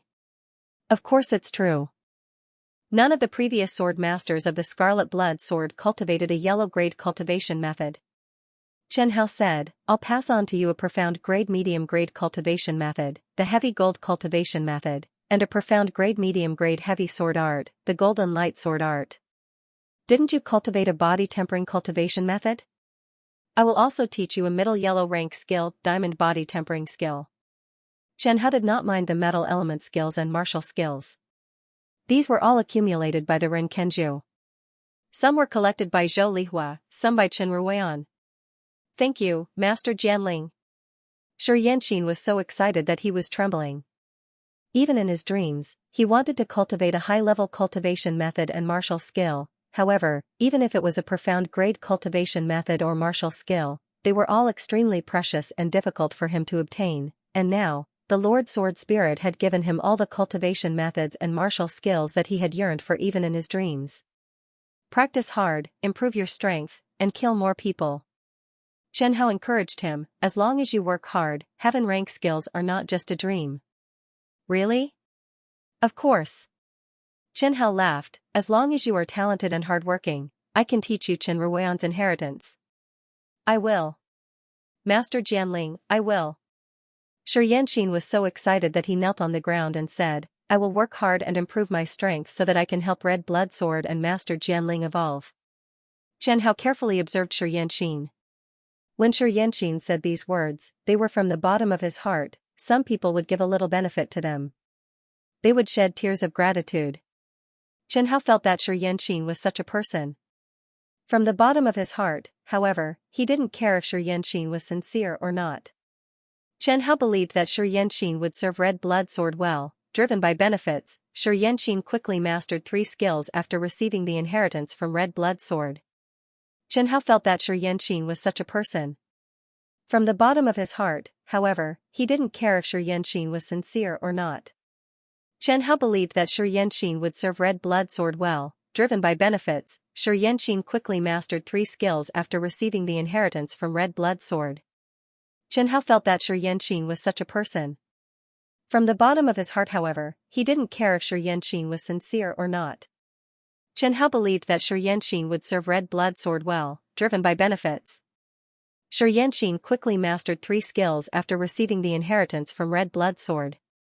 Chen Hao felt that Shi Yanqing was such a person. From the bottom of his heart, however, he didn't care if Shi Yanqing was sincere or not. Chen Hao believed that Shi Yanqing would serve Red Blood Sword well, driven by benefits. In the blink of an eye, more than 10 years had passed. Shi Yanqing, let's go to the Dark Corpse Mountain and have a look. Shi Yanqing asked carefully, Master Jianling, do you want to see Senior Chen Ruoyan? I suddenly want to go and see. No problem, I'll bring Master Jianling there right now. After traveling for more than a month, Shi Yanqing originally wanted to find an inn to rest for a few days. But after hearing Chen Hao's order, he continued on his journey. This made Chen Hao feel a little relieved. The Dark Corpse Mountain was located at the intersection of the West Qin, East Qin, and Wu Kingdom. Shi Yanqing had to cross the entire West Qin Kingdom to reach it. If Shi Yanqing was at the peak of the Qi High realm, it would take him at least half a year to reach the Dark Corpse Mountain. Shi Yanqing, I want to ask you, do you have any dreams? Or do you have any goals? Chen Hao realized that he hadn't asked the sword master about his dreams for a long time. As the Jianling of the Dream Sword, he had neglected his duty. Shi Yanqing gritted his teeth and said, I want to increase my strength. I want to wipe out the Shi family. Wipe out the Shi family? Yes. Shi Yanqing said affirmatively, even in my dreams, I want to wipe out the Shi family. Everyone in the Shi family deserves to die. Chen Hao didn't want to remind Shi Yanqing that he was also a member of the Shi family. And then? What happens after you wipe out the Shi family? Chen Hao still felt that wiping out the Shi family was too small an ambition. The Shi family of Great Britain wasn't that strong. As long as Shi Yanqing became a transcendent realm warrior, he would be able to take care of him. As the sword master of the Red Blood Sword, Shi Yanqing deserved to have higher and more ambitious goals. Shi Yanqing replied in a low voice, I haven't thought about it. Don't you want to be the #1 expert in the world? I've never thought about it before. Shi Yanqing said, I didn't even dare to think about it before. My biggest dream in martial arts was to become a Xiantian warrior, and now? I want to destroy the Shi family first. We'll talk about it later. Chen Hao encouraged him, as long as you work hard, you will definitely be able to destroy the Shi family. Actually, this was just a ploy to deceive Shi Yanqing. Sometimes, the sword master's hard work was not enough to guarantee success. In the history of Red Blood Sword, Ren Kenju, there was no lack of people who worked hard and risked their lives, but in the end, they could not achieve their dreams. Half a year later, with the help of the Red Blood Sword, Shi Yanqing successfully advanced to the true energy realm. Then, he brought the Red Blood Sword to where the Dark Corpse Mountain used to be. Of course, the Dark Corpse Mountain no longer existed. Instead, it was replaced by a blood-brown plain, a newly born active volcano, and an iceberg that had shrunk by a lot. Other than the blood-red plain, plants were growing everywhere else. There were still some warriors sitting cross-legged on the blood-red plain or by the icebergs, trying to comprehend the intent domain, Upanishad, or supernatural powers of the slaughter or ice element. The iceberg would completely melt after 50 years, and the aura of the ice domain would completely disappear. As for the aura of slaughter left by Qingyan, it would completely disappear after 70 years. This blood-red plain might be covered with dense vegetation, or it might be cultivated into farmland. The battle that happened here more than 10 years ago would eventually be forgotten by the world. With the passing of generations, the Yin Corp sect, Liang Pinghua, Chen Ruoyan, Dai, these names would eventually be buried in the river of time. Chen Hao looked at the iceberg. No one knew that more than 10 years ago, there was a decadent young warrior digging for iced wine. No one knew that at the bottom of the erupting volcano, there were 3 corpses quietly sleeping. There were many secrets that no one knew. Many people had disappeared in the river of time. Many memories had disappeared with the people involved in the past. Only Chen Hao still remembered them. Yi Qingyan was a name that Chen Hao missed. She had lived through a certain period of time in the Red Blood Sword. Chen Hao had watched her grow up, watched him die, and she had also witnessed the Red Blood Sword grow from insignificant to powerful. Lord Jianling, I would like to try to comprehend the aura of slaughter left behind by Senior Chen Ruoyan. I feel that I should be very suitable to comprehend the concept of slaughter. No need. Chen Hao said in a low voice, since you are the sword master of the Red Blood Sword, you will comprehend the concept of slaughter sooner or later. There is no need to waste time. All right. But I would like to rest in Ice Blood City for a while. Sure. Xianxia did not object to this. Recently, Xianxia had been busy traveling and did not have much time to rest. Ice Blood City was actually the Incorp city of the past. However, after it was occupied by the Wu Kingdom, perhaps the Wu Kingdom felt that the name Incorp City was too unpleasant, so they changed the name. After Liangpingwa was destroyed, West Qin, East Qin, and the Wu Kingdom divided Liangpingwa's territory. In the end, the Wu Kingdom of the central region gained the upper hand and expanded their territory to the southern region. Compared to the Incorp city in Xianxia's memory, the current Ice Blood City was more than 3 times larger. The city walls were also higher, and it was more than 10 times more prosperous than before. Wide streets, crowded streets, rows upon rows of buildings, all kinds of shops, and goods from the central and southern regions combined to create the prosperity of Ice Blood City. Xianxia strolled around Ice Blood City and then chose a clean inn to stay in. Lord Jianling, where do you think I should go next? You don't have a goal? No. Xianxia spread out his hands and said, I don't know where I should go. I just want to kill people and increase my strength as much as possible. But where to kill people, I am actually very confused. I feel like I am a wandering warrior. Xianxia said with a smile, a wandering warrior? Actually, there is nothing bad about being a wandering warrior, right? That's true. Xianxia picked up a jar of wine and gulped it down. After drinking half of the jar, he wiped his mouth and said, I am indeed suitable to be a wandering warrior. I am a wandering warrior anyway. Why don't I be a wandering warrior, a mercenary, or a bounty hunter? I can find suitable prey and earn a lot of money at the same time. There is nothing bad about it. As long as he could kill people, Xianxia didn't care what Xianxia did with the red blood sword. Okay, I will do that. When he woke up the next day, Xianxia simply packed up and left the inn. Xianxia's appearance was not bad. He was not as short as most Tongshan people, but his skin was dark and his beard was unshaven. He looked a little mature. He was not even 29 years old, but he looked like he was 40 years old. When he arrived at the mayor's mansion of Ice Blood City, there was indeed a place for posting bounty missions. Xianxia glanced at the missions posted there. Most of them were ordinary missions, such as escort missions, bodyguard missions, and assassination missions. They were all about hunting down wanted criminals. But no one knew where these wanted criminals were hiding. Xianxia couldn't find them. After walking out of the mayor's mansion, Xianxia asked, should I go look for stinging bee tissue? Sure. Stinging bee tissue also existed in Ice Blood City, so it wasn't strange at all. Don't forget, more than 10 years ago, Ice Blood City was Liangpingwa's territory. The person in charge of stinging bee tissue in Liangpingwa was Lu Hansu. After Liangpingwa was finished, Lu Hansu was transferred to Kai City by the stinging bee headquarters to expand their territory, where she met Deng Yifei. Xianxia was ostracized by the Shi family, so his knowledge was only slightly better than a normal martial artist. He didn't know about the stinging bee tissue before, but it was Xianxia who taught him about it. Xianxia also asked him to register as an assassin in the stinging bee tissue branch. When he was free, he could go and accept assassination missions. Occasionally, when Xianxia entered the city to recuperate, he would make a killing.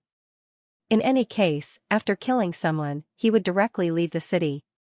It was still considered safe. Xianxia strolled around Ice Blood City again. Following the secret signals, he arrived at the local stinging bee tissue branch.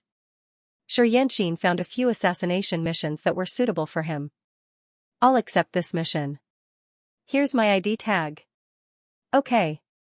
After completing the procedures for accepting the mission, Xianxia quickly left the stinging bee branch. Xianxia's mission was to assassinate a rich man. The rich man was in the silk business and lived in a mansion in the east of Ice Blood City. He was protected by 2 middle-stage True Energy Realm bodyguards all year round. Xianxia was at the late-stage True Energy Realm, so it would be easy for him to deal with 2 middle-stage True Energy Realm bodyguards. Even if something unexpected happened, Xianxia believed that he could handle it. Xianxia sneaked to the east of the city in the dark. Following the address given by the stinging bee tissue, he arrived at the mansion. Inside the mansion, there were bodyguards patrolling through the night. Xianxia grabbed a tongue and easily found his target's room. The windows were open and the lights were on. Xianxia climbed up the big tree facing the window. Through the window, he saw a fat man sitting in front of a desk, calculating his accounts. As for the two bodyguards, Xianxia confirmed that they were standing at the door. Xianxia felt that they were too careless. If he had wanted to assassinate the target, he could have jumped in through the window, killed the person, and escaped. However, Xianxia did not intend to do so. Not only did he want to kill the target, but he also wanted to kill the two bodyguards. The target of the assassination mission was only incidental. Killing the two middle-stage true energy realm martial artists and increasing his strength was his main goal. Thinking of this, Xianxia pulled out the red blood sword and jumped in through the window. The sword flashed and the rich man was about to be killed. However, Chen Hao, who was inside the red blood sword, was dumbfounded. He felt that something was wrong. Suddenly, there was a strange fluctuation of spiritual energy in the surroundings. A white light flashed and an explosion sounded. A powerful shockwave swept toward Xianxia. Xianxia did not have time to react before his internal organs were smashed into pieces. His body was sent flying into a tree while the red blood sword fell into the bushes. Chen Hao, who was in the bushes, was dumbfounded. This was the first time he had encountered such a situation. Xianxia had died for no reason because of a simple assassination mission. This was clearly a trap targeted at Xianxia. Who was it that targeted Xianxia? He Luoying could not have done this. That woman could not have extended her reach so far. Ding! Congratulations to the host. The 46th Renkenju has died. After the explosion, the two true energy realm bodyguards who were waiting at the door ran over and checked Xianxia's body. He's dead. That's good. We're in luck this time. We just arrived in Ice Blood City and the fish took the bait. This person is at least a late-stage true energy realm martial artist. If we were to face him directly, we would not be his match. That's right. But he's the one who died. The fish took the bait. Hearing the conversation between the two bodyguards, Chen Hao could roughly guess the cause and effect of the incident. The other party might not be targeting Xianxia. Xianxia was just unlucky to have encountered them. Xianxia's luck was really bad. Chen Hao did not use the misfortune explosion on him. Of course, Xianxia was the owner of the red blood sword, so he was prone to misfortune. Who could say for sure? Quick, check if he has anything valuable on him. One of the bodyguards urged. The array disc trap costs 200 low-grade spirit stones to use once. 200 low-grade spirit stones. Not every true energy realm martial artist's belongings are worth that much. Of course, if we can find a powerful cultivation method, martial skill, or powerful weapon, then we'll be rich. The two middle-stage true energy realm martial artists who were dressed as bodyguards searched Xianxia for a while and then laughed happily. Among the true energy realm martial artists, Xianxia was quite rich. Along the way, he had killed many martial artists and robbed a lot of money. There were 800 spiritual stones in total. Yo! This guy is really rich. We've made a fortune with so many spiritual stones. We've really made a fortune this time. We've really made a fortune this time. Brother, you're a genius. How did you come up with the idea of going to Andrew Feng's place and using the formation disc trap to ambush the assassins? Haha. It was a stroke of inspiration. I didn't think that this method would actually work. Wait, where's his weapon? Since he's so rich, his weapon must be pretty good too. Damn, they finally remembered the red blood sword. A heavy sword. Looks pretty good. Among the true energy realm martial artists, Xianxia was quite rich. Along the way, he had killed many martial artists and robbed a lot of money. There were 800 spiritual stones in total. Yo! This guy is really rich. We've made a fortune with so many spiritual stones. We've really made a fortune this time. We've really made a fortune this time. Brother, you're really a genius. How did you come up with the idea of going to Andrew Feng's place and using the formation disc trap to ambush the assassins? Haha. It was a stroke of inspiration. I didn't think that this method would actually work. Wait, where's his weapon? Since he's so rich, his weapon must be pretty good too. Damn, they finally remembered the red blood sword. A heavy sword. Looks pretty good. Wait, where's his weapon? Since he's so rich, his weapon must be pretty good too. Damn, they finally remembered the red blood sword. A heavy sword, looks pretty good. Wait, where's this guy's weapon? Since he's so rich, his weapon must be pretty good too. Damn, they finally remembered the red blood sword. A heavy sword. Looks pretty good. Ding. Would you like to bind the 48th Renkenju, my Yanjun? Confirm binding. Chen Hao confirmed coldly. Ding. Congratulations on binding the 49th Renkenju, my Yanjun. Xianxia's sudden death had more or less caught Chen Hao off guard. He was actually quite optimistic about Xianxia. He was born an illegitimate child and had been ostracized by his Shi family since he was young. Even his mother had been bullied to death by his enemies. He had suffered a great deal and was destined to be a main character. He had an unforgettable hatred and the motivation to take revenge. He was very suitable to be the red blood sword master. Su Yang had been training him for a while. Seeing that he was about to break through to the innate realm, the massacre was about to begin. In the end, Xianxia was killed by someone. It would be strange if Chen Hao was satisfied. Chen Hao was already used to seeing the death of a sword master.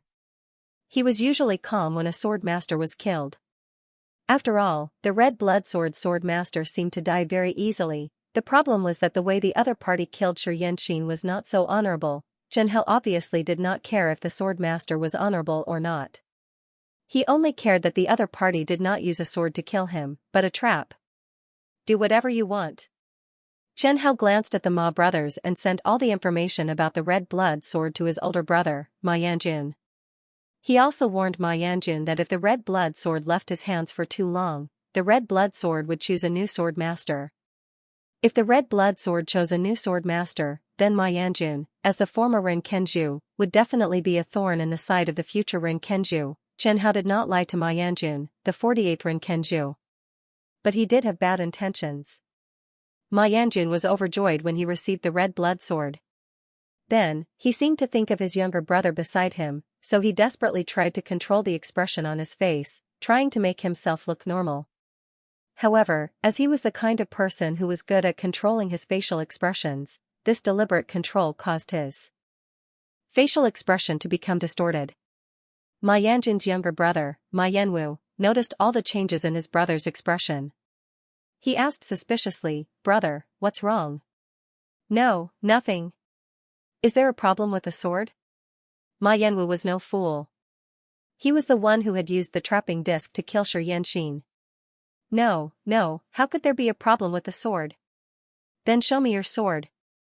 Ma Yanwu stretched out his hand, and Ma Yanjun quickly hid the sword behind his back. Ma Yanwu stared into his brother's eyes and asked, "Brother, is there a problem with that sword?"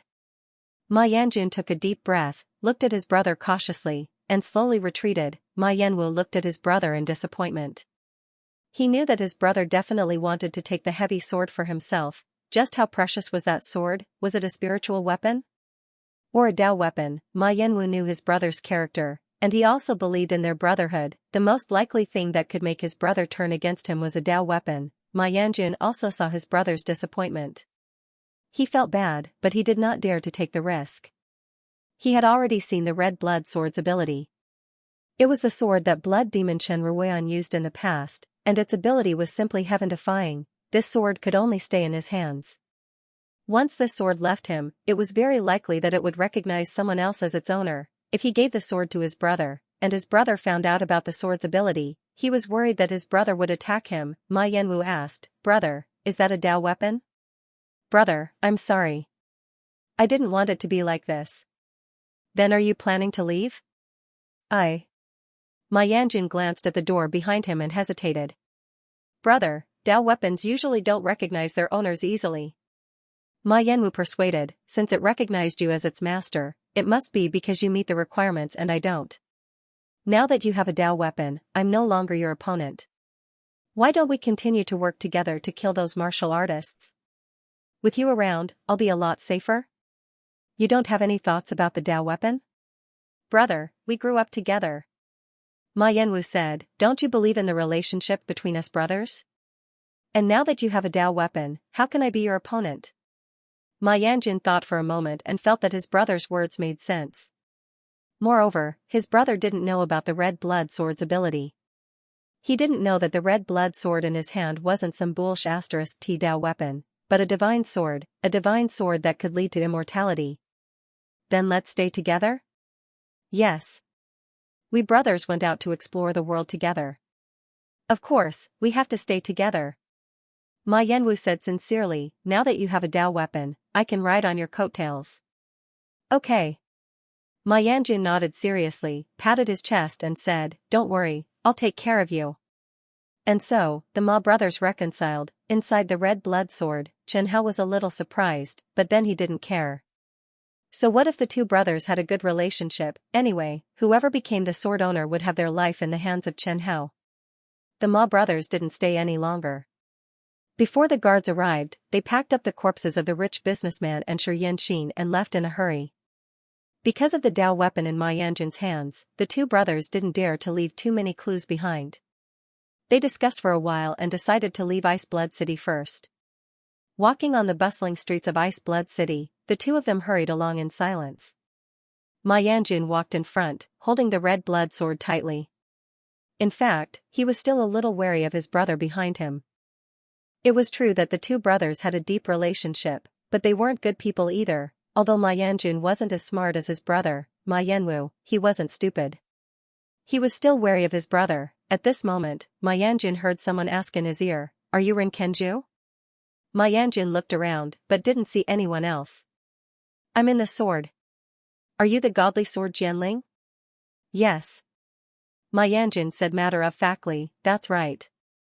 I'm now the owner of the red blood sword. You have to listen to me in the future. Hearing the other party's words, Chen Hao was slightly stunned. This kid probably didn't know how to spell the word death. Chen Hao greeted respectfully, yes, master. Good, good. Ma Yanjun said proudly, help me improve my strength, and I'll definitely help you level up. Thank you, master. In the red blood sword, Chen Hao's soul flame was violently pulsating. By the way, where did your previous master live? Why do you want to know where he lives? Ma Yanjun said with a smile, apart from the things in his interspatial ring, did he have anything valuable? Chen Hao understood that the other party wanted to obtain cultivation resources. For example, cultivation techniques, martial skills, spirit stones, precious elixirs, and so on. My previous master wasn't a local. He came from Tongshan State. After he killed his father, he fled to Ice Blood City. Chen Hao replied, so all his assets are in his interspatial ring. Ma Yanjun said in surprise, what? He actually killed his father? Anyone would be as shocked as Ma Yanjun if they heard that someone had committed patricide. Chen Hao asked calmly, yes. Is there a problem? Why? Because of the red blood sword. What? Ma Yanjun exclaimed. My former master, the man you killed, was called Xianxia. Before Xianxia, my master was Xianxia's father, Yuan. Master, you should understand now, right? I think I understand now. But it was only for the red blood sword. What do you mean only for the red blood sword? Chen Hao asked doubtfully, Master, don't tell me you don't know how precious the red blood sword is? I can tell you that in the entire continent, there is no other Taoist weapon like the red blood sword that can increase the strength of its owner without any side effects. I know. Of course I know how precious the red blood sword is. Ma Yanjun replied. But how did your former master, Xianxia, know about the red blood sword? Did his father, Yuan, leak it to him? Chen Hao said, my former Ren Kenju, Xianxia, only knew that his father, Yuan, had a Taoist weapon. His father didn't leak the secret of the red blood sword to Xianxia. Ma Yanjun's heart skipped a beat. He asked, then Xianxia would do something so heartless just for a Taoist weapon?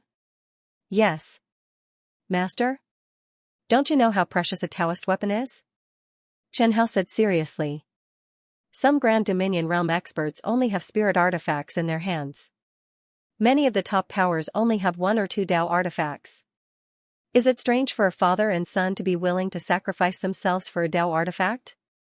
Yes, a Taoist weapon, that was something that even Grand Dominion realm cultivators yearned for. Ma Yanjun had even seen brothers kill each other for a little inheritance, for the sake of a priceless Tao artifact. It was not impossible for father and son to kill each other. Ma Yanjun fell silent. He thought of his younger brother, Ma Yanwu, behind him. Would his younger brother also have thoughts about his Tao artifact? Master, just get used to it. Chen Hao continued to say maliciously, the red blood sword has existed for hundreds of years. In these hundreds of years, I've seen many brothers turn against each other for the sake of the red blood sword. Fathers and sons kill each other, husbands and wives draw their swords against each other. These are all very normal. Yes. Ma Yanjun's heart was heavy.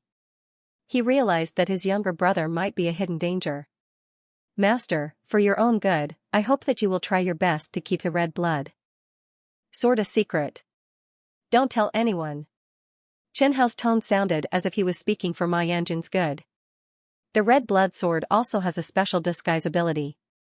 You must disguise the red blood sword as an ordinary profound artifact or a low-grade spiritual artifact to prevent people with ill intentions from coveting it and harming your life. But my younger brother, Ma Yanjun, did not continue speaking. However, Chen Hao was also silent and did not continue his words. Do you think my younger brother will covet the red blood sword? I don't dare to make any wild guesses about this matter. Chen Hao said carefully, but I think that the best way to deal with this is to immediately distance yourself from your younger brother. This is better for both of you. What you said makes sense. Ma Yanjun agreed. As long as the two of them did not meet again, they would still be brothers. The only thing you have to worry about is whether your younger brother will leak the fact that you have a doctrine artifact after you leave. Ma Yanjun was not sure about this. Will he do that? The news of a doctrine artifact is also very important. Chen Hao reminded him. If he hates you, he can also sell the news. Any top force would be willing to pay a price to buy this kind of information. The previous owner of the red blood sword encountered this situation. And the result? That owner died, but he hid the red blood sword. His enemies also did not find the red blood sword. What do you think is the safest way to deal with this? That depends on Master's thoughts. Chen Hao asked in a low voice. After all, you are the Master. In fact, Chen Hao believed that Ma Yanjun already knew what was the safest way to deal with this. Whether he would do it or not depended on his determination. Anyway, Chen Hao, who was bored and had nothing to do, decided to plant the seed first. As Ma Yanjun walked, he thought about Jianling's words.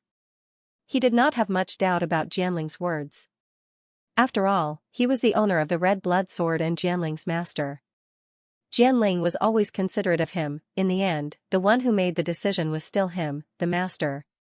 He began to think about his younger brother, Ma Yanwu. After hearing that there were brothers who killed each other over a doctrine artifact, Ma Yanjun could not help but suspect his younger brother.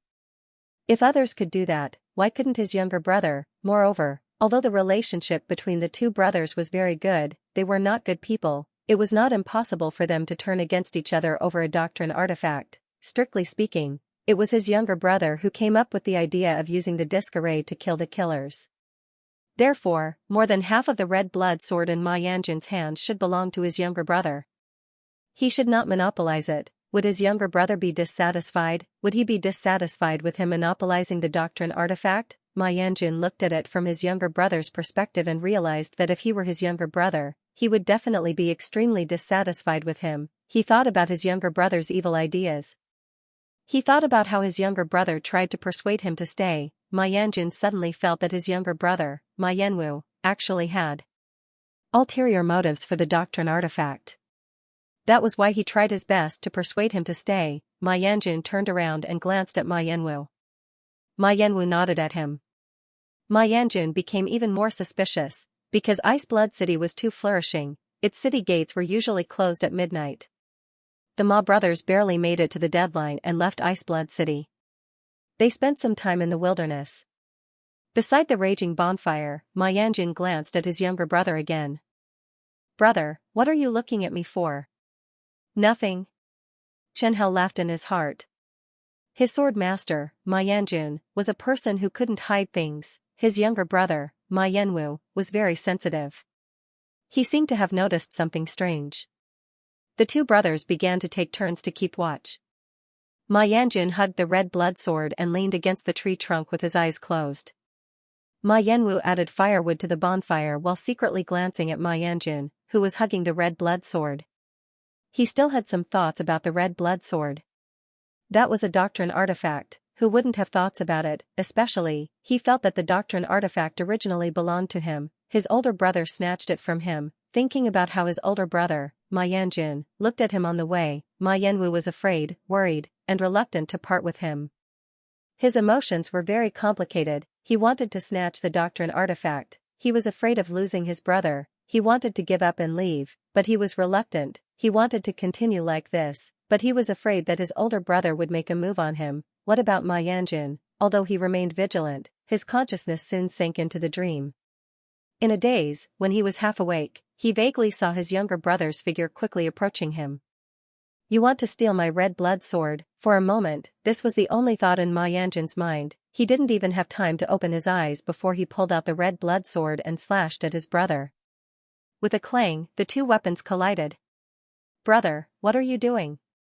Ma Yanwu used his long sword to block the red blood sword and shouted. You're asking me what I'm doing? I want to ask you what you're doing. Ma Yanjun shouted. You're definitely trying to steal my red blood sword, aren't you? Let me tell you, Ma Yanjun, may not be as smart as you, but I'm definitely not an idiot. No, no. Ma Yanwu argued loudly. I just want to add some firewood. Look at the fire. Ma Yanjun looked at the bonfire. It had indeed become smaller. There were still 2 pieces of firewood on the bonfire, but they hadn't started burning yet. Ma Yanjun asked, Is that so? Ma Yanwu hurriedly said, Of course it is. It must be. Brother, you're too sensitive. Ma Yanjun looked at his brother and hesitated for a moment. Then, he hugged the red blood sword and sat back down. Ma Yanjun was still a little suspicious, so he asked Chen Hao, Jianling, did you see my brother's actions just now? I saw it. Did my brother really add firewood? He did. After Chen Hao finished speaking, he added, but when he was adding firewood, his eyes were peeking at you. And the red blood sword, he might be looking for an opportunity. Thank you, I understand. Ma Yanjun hugged the sword, becoming more and more vigilant towards his brother. Master, you've forgotten something. What? You just mentioned the red blood sword. The hair on Ma Yanjun's body stood on end. The red blood sword, his brother heard the name red blood sword. In the southern region, the red blood sword was not a nameless sword. Chen Ruoyan and Deng Yifei's swords were both called scarlet blood. Coincidentally, both of their swords had the same name. Most martial artists thought that it was just a coincidence. But a Dao artifact called scarlet blood could easily make his brother think of something. Ma Yanjun asked, then what should we do? Master, you should make your own decision. Seeing Ma Yanjun in a dilemma, Chen Hao laughed in his heart. He was trying to sow discord between the Ma brothers, and at the same time, he was using another illusory domain to add fuel to the fire. Whether Ma Yanjun killed Ma Yanwu or Ma Yanwu killed Ma Yanjun, Chen Hao was happy to see it. He wanted to see the Ma brothers completely draw their swords against each other. Chen Hao did not have a good impression of these 2 sword masters. Ma Yanwu sat in front of the bonfire and looked at his brother. There was still cold sweat on his forehead. Just now, if he had not reacted quickly, he would have been seriously injured by his brother. Ma Yanwu felt that he had to make a decision now, either leave immediately or stake everything on a single throw and snatch the red blood sword. Red blood sword, Ma Yanwu thought of Chen Ruoyan. Although Deng Yifei's sword was also called scarlet blood, the 2 swords were definitely different. Deng Yifei was still alive, and many people saw it. Chen Ruoyan, on the other hand, was most likely dead. Ice Blood City was very close to the place where Chen Ruoyan killed the martial arts union's elder. If Chen Ruoyan really died at that time, it was very likely that Chen Ruoyan's sword would appear here. If it was really Chen Ruoyan's scarlet blood, was he really his brother's opponent? Ma Yanwu began to doubt his own strength. After all, that Dao artifact should be very strong, Ma Yanwu thought for a moment. When it was almost dawn, he stared at the bonfire and whispered, I'll go pick up some more firewood. With that, he withdrew from the dark forest. After Ma Yanwu left, his brother Ma Yanjun glanced at the place where he disappeared. Half a quarter of an hour later, Chen Hao, who was inside the red blood sword, said to Ma Yanjun, "Your brother is missing. He went to pick up firewood." "No, he should have escaped." Chen Hao said flatteringly, "There shouldn't be any trace of him around." "What?" Ma Yanjun immediately stood up from the ground, "He can't leave. He knows that I have a Dao artifact and that it may belong to Chen Ruoyan. He can't leave." "Brother!" Ma Yanjun shouted loudly. "Brother, are you there? Ma Yanwu, come back here." After shouting for a while, there were only echoes around. There was no response from his brother. At first, Ma Yanjun had some doubts about Jianling's words. But now, the more Ma Yanjun shouted, the colder his heart became. Ma Yanjun thought of the scene when he fought against Ma Yanwu's opponent. He thought of the possibility that Ma Yanwu knew about the red blood sword. He thought of the possibility that Ma Yanwu betrayed him and received a large reward. "No. I can't let him leave." Ma Yanjun swallowed a mouthful of saliva and asked Chen Hao, "Do you know which direction he ran to?" "This way." The red blood sword trembled and pointed out the direction for its owner. This direction was, of course, correct. Although Ma Yanwu was running, he was still within the range of Chen Hao's divine sense. "Okay." Ma Yanjun carried the red blood sword and chased after Ma Yanwu. After becoming the owner of the red blood sword, Ma Yanwu's strength increased exponentially.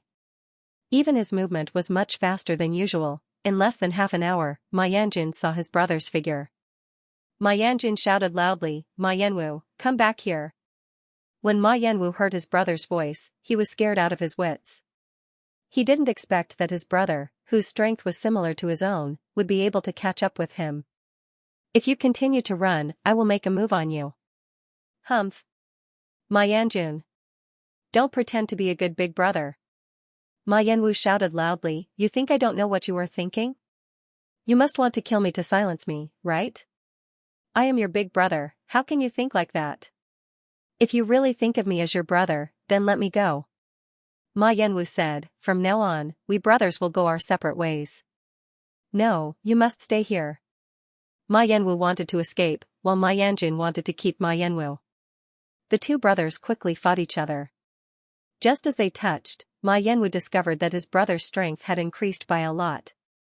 In the past, when the two of them sparred, they were evenly matched. Now, after his brother obtained the red blood sword, his strength directly surpassed his. The idea of using the array disc to kill people was proposed by him. Of course, the killer's weapon should belong to him. Ma Yanwu's heart was filled with jealousy and hatred. Ma Yanjun, who was fighting against him, could clearly feel the hatred in his heart. "Master, your brother seems to hate you very much. You must be careful." "I know." Ma Yanjun secretly made up his mind. As the fight went on, the Ma brothers became more and more furious, the two of them became more and more ruthless. In the end, they couldn't hold back at all. In the end, big brother Ma Yanjun gained the upper hand and severely injured Ma Yanwu with a single slash. Ma Yanjun held the red blood sword and looked down at his younger brother without any expression on his face. Ma Yanwu begged, "Big brother, let him go." "Sir, I think it's better to end it once and for all. Now that you've injured him, he'll definitely hold a grudge against you. If you let him go, he'll most likely cause you a lot of trouble." Inside the red blood sword, Chen Hao said to Ma Yanjun, "As long as your brother is dead, no one will know that the red blood sword is in your hands." Thus, Ma Yanjun looked at his younger brother with an increasingly cold gaze. Ma Yanwu seemed to have noticed that something was wrong with his brother. His eyes were filled with fear. Ma Yanjun raised the red blood sword. "Brother, I'm sorry. As your brother, I owe you. Damn it, if it weren't for me, how could you have gotten the red blood sword?" As if he sensed that death was coming, Ma Yanwu hysterically cursed, "Ma Yanjun, you're a bastard. That sword should have belonged to me. You're a robber, you're a selfish bastard. Go to hell." Ma Yanjun's sword pierced through his younger brother's chest. A wave of energy flowed from the red blood sword's hilt into Ma Yanjun's body. Ma Yanjun shivered, his face full of intoxication. It was too comfortable, this feeling, it was addictive. Chen Hao felt a little helpless. In the end, Ma Yanjun won. The plot didn't turn around, which more or less disappointed Chen Hao, but it wasn't as if he couldn't accept it. after obtaining the red blood sword, Ma Yanjun had too much of an advantage. Ma Yanwu didn't have enough time to set up a trap with the disc array, nor did he have a suitable place to set it up. Ma Yanjun wouldn't fall for it. "Brother! Brother!" Ma Yanjun's cries were heart-wrenching. He knelt on the ground and hugged his brother's corpse, crying bitterly. Seeing this scene, Xianxia couldn't help but laugh out loud in the red blood sword. "I'm sorry. It's all this sword's fault, it's all this trouble." Ma Yanjun cried as he threw the scarlet blood sword to the ground and stomped on it with all his might. "If it wasn't for this sword, we would still be good brothers. It's all this sword's fault. You can't blame me. I'm afraid you'll leak the information about the scarlet blood sword. It's all because of this sword. Please don't blame me." Every time Ma Yanjun stepped on the red blood sword, Xianxia's soul flame would tremble. Since Xianxia's debut as the red blood sword, this was the first time he had encountered such treatment. Xianxia's delay was like this: the one who killed his own brother was obviously him, the main responsibility was definitely this sword master, but after this sword master killed his brother, he actually pushed all the blame to the red blood sword. What kind of logic was this? This was completely shirking responsibility. Thinking of this, Xianxia's anger flared up. That night, Ma Yanjun dug a hole and buried his brother. After burying his brother, Ma Yanjun dug out the red blood sword from the mud and found a small river. He squatted by the river and washed the red blood sword clean. But Xianxia said that no matter how hard Ma Yanjun washed, it was impossible to wash away Xianxia's bad impression of him. He didn't even dare to face reality. If he didn't dare to face his own evil, even if he became a sword master, he wouldn't go far in the future. After leaving Ice Blood City, Ma Yanjun went all the way north and directly entered Wu country. The two brothers of the Ma family were both from West Qin. The two brothers were born in a declining family. Their father died early, so they were raised by their mother. After the two brothers cultivated to the true energy realm, their family no longer had any assets. So they bid farewell to their mother and went out to explore for 5 or 6 years. Their cultivation barely reached the middle stage of the true energy realm. According to their cultivation talent, it would be amazing if they could break through to the innate realm in this lifetime. Ma Yanjun said more than once, "I don't even know how to face my mother." Xianxia replied, "It was Ma Yanwu who threatened Master's interests first. Master was forced. Actually, it's all your fault. If it weren't for you, my brother and I." Sigh. Ma Yanjun's words made Xianxia jump in anger. It was the first time he met such a weird sword master. He pushed all the responsibility to the red blood sword. It seemed that this was the only way to make his conscience feel better, but the problem was, did Ma Yanjun really have a conscience? He didn't. After 5 days, Xianxia didn't want to wait any longer. He directly used the misfortune outbreak. He was worried that if he continued to stay with Ma Yanjun, he would jump up and slit his neck. In the middle of the night, a cold wind blew. Ma Yanjun tightened his clothes and didn't feel anything. The next day, Ma Yanwu didn't walk through the wilderness. Instead, he walked on the official road. Not long after, a carriage came from behind him. The carriage brushed past Ma Yanjun. Ma Yanjun noticed that the carriage was driven by a white-haired old martial artist. He also heard the sound of an old man coughing in the carriage. A gust of wind blew and lifted the curtain of the carriage. Ma Yanjun saw a precious demonic beast for carpet and a weak old man whose face was full of wrinkles. The old man was desperately covering his mouth as he coughed. Ma Yanjun hesitated for a moment. In the end, he drew the red blood sword. It had been 5 days since he left Ice Blood City and killed his younger brother. In these 5 days, he only walked on the deserted roads and didn't meet anyone. In these 5 days, he didn't stop thinking about the feeling of using the red blood sword to kill people and increase his strength. No martial artist could resist the temptation of increasing their strength. Ma Yanjun could see that the coachman and the old man in the carriage were both martial artists. However, they both looked weak. Ma Yanjun felt that he could definitely deal with the 2 old men. He had a powerful Dao artifact in his hands. The other party was just 2 old, weak, and disabled people. Moreover, he could see that the carriage was very luxurious. The old man must be rich. As long as he killed the old man and increased his strength slightly, he would be able to steal the money. Thinking of this, Ma Yanjun felt that he had already become a top expert of the continent and brought glory to his ancestors. Right, as long as I can become a top expert of the continent and rebuild the Ma family, my younger brother's death would be worth it. Ma Yanjun pulled out the scarlet blood sword, the corners of his mouth revealing a proud smile.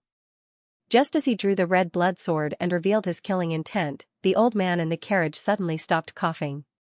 Even the coachman slowly tightened the reins of the old horse. Kill. The coachman drew his long saber and jumped off the carriage.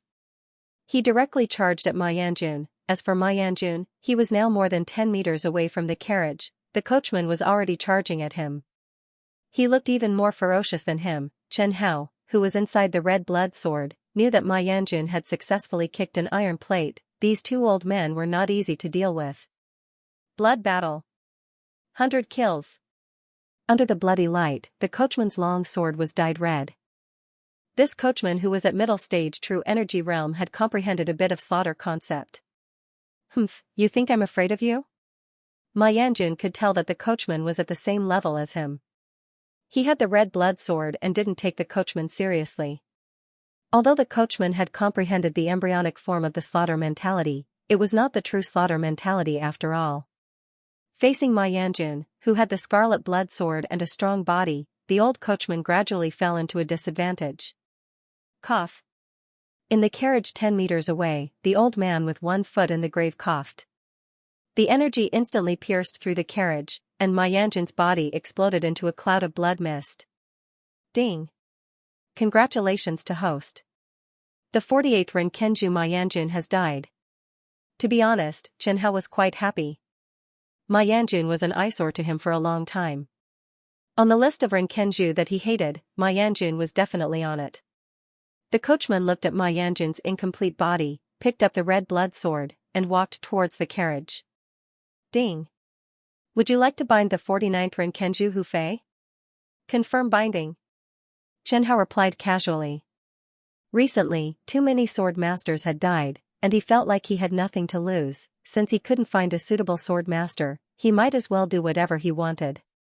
If he killed a few more sword masters and let the red blood sword change hands a few more times, he would definitely be able to find a better one. Binding successful. Congratulations to host for binding the 49th Renkenju Hu Fei. Chen Hao transferred all the abilities of the red blood sword that were suitable for a sword master to know into Hu Fei's mind. Chen Hao felt that Hu Fei was quite good. Although he was a bit old, his murderous aura was very strong, and he had comprehended the slaughter concept. At least, he was much stronger than the Ma brothers. When Hu Fei learned about the abilities of the red blood sword, he was slightly stunned. He didn't expect that the sword was the red blood sword, Chen Ruoyan's sword. Cough. In the carriage, the old man's cough brought Hu Fei back to reality. Master, I'm sorry for being so useless. The old man comforted him. It's all right, it's all right. That person's strength is a little strange. He might have cultivated some powerful cultivation method. It's normal that you're not his match. Okay. The old man said, let's continue our journey. Master, these spoils of war. Hu Fei also found a spatial bag on Ma Yanjun's corpse. There were many spirit stones inside. Of course, the most important thing was the scarlet blood sword. Spoils of war? It's okay, you can keep them for yourself. The old man waved his hand and said indifferently, I heard that your grandson's martial arts talent is quite good. You can keep the spoils of war and sell them to buy cultivation resources for your grandson. Master, this sword is actually quite good. Hu Fei's words shocked Chen Hao in the red blood sword. This was the first time he had met such a sword owner. He suspected that Hu Fei was an idiot. Ordinary people who obtained the red blood sword would think of ways to hide it. Hu Fei, on the other hand, seemed to be afraid that others wouldn't know. The old man lifted the curtain and looked at Hu Fei and the red blood sword in his hand. Spiritual weapon? Hu Fei licked his dry lips. The hand holding the red blood sword was trembling. Master, it's a Dao weapon, a Dao weapon. A Dao weapon. The old man in the carriage said in a trembling voice. Chen Hao was completely shocked by the actions of the coachman, Hu Fei. He felt that he had broadened his horizons today. Never in his wildest dreams would he have thought that there would be such a stupid person in this world. Chen Hao felt that Hu Fei deserved to be a carriage driver for the rest of his life. At this moment, Chen Hao spoke. Sword owner, if you hand over the red blood sword, you might lose your life. Who are you? The Jianling of the red blood sword. Oh. Hu Fei said in a panic. The old man asked, Hu Fei, who are you talking to? The Jianling of this sword. Damn, Chen Hao had just come out and this sword owner had already sold him out. Hu Fei looked at the old man and asked, Master, you should take this Dao weapon. Just when Chen Hao thought that the old man would take the red blood sword without hesitation, the old man shook his head. No need, I don't need it. The old man coughed and said, I don't have long to live. I can't use the Dao weapon even if you give it to me. You should keep it. Chen Hao silently looked at the two old men who were pushing each other. His mind couldn't wrap itself around it. If the famous red blood sword in the southern region was being pushed around, one had to know that just 4 days ago, a pair of brothers had fought each other for the scarlet blood sword. In the end, this pair of master and servant were pushing each other. Master, you can give it to the young masters and the Ding family to use. Don't mention those unfilial sons, don't mention the Ding family. The old man said angrily, Hu Fei, listen to me.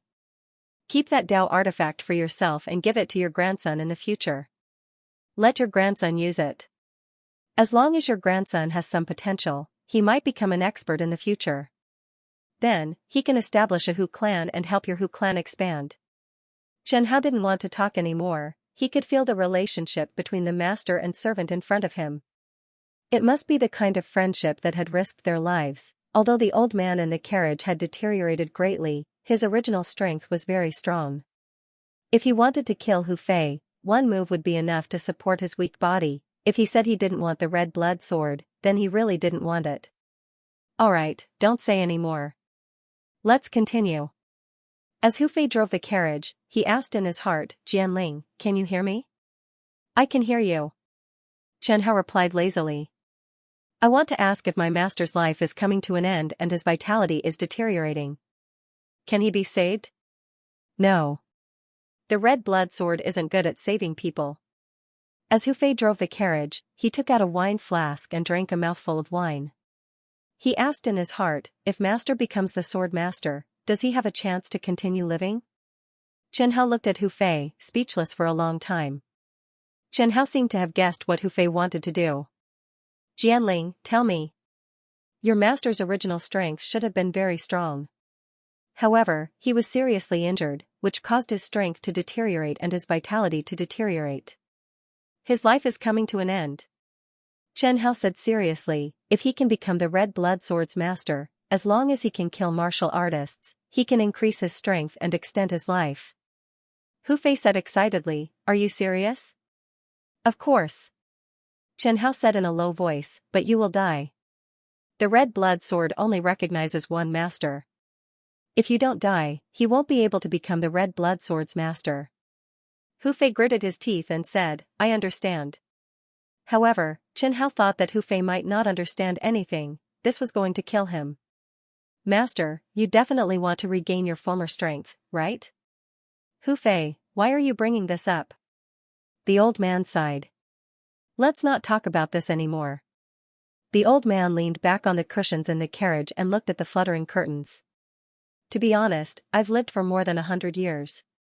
Even if I die like this, there's nothing bad about it. I've already gotten over it. I'm tired of living. Really? Of course. Why would I lie to you? Then why did you rush back to the family from the manor in the countryside? The old man fell silent. Master, when you were in the army, I was your personal guard. After you left the army, I followed you. It's been more than 30 years. Hu Fei said in a deep voice. I know what you're thinking. You can't hide it from me. I know you're not satisfied. Hee hee? Not satisfied? What can I do? The old man's voice was filled with despair. I want to return to the battlefield too. I want to regain control of the family.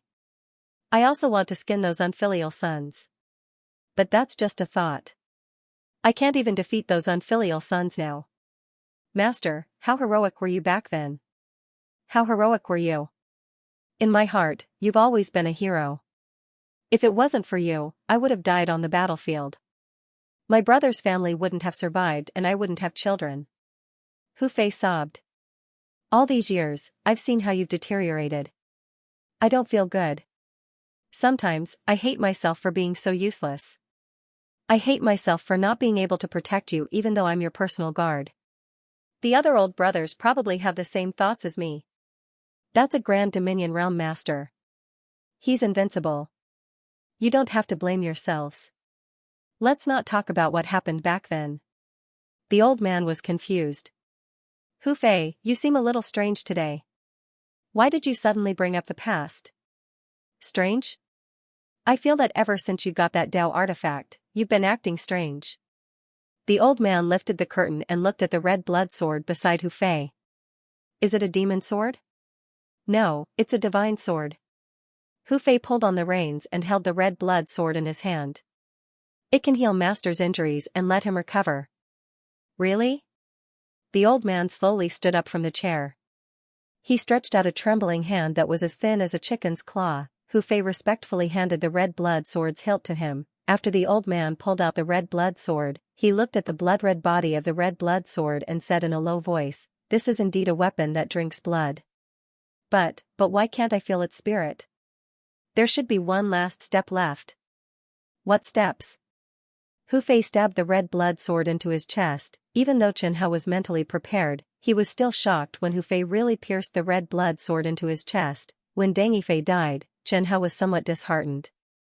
He realized that he liked corpses more because he had seen too many living people, but now, he suddenly realized that some strange humans were not as bad as he had imagined. Although humans were greedy, ugly, selfish, and heartless, there were always a few weirdos. Some of them seemed to be different species.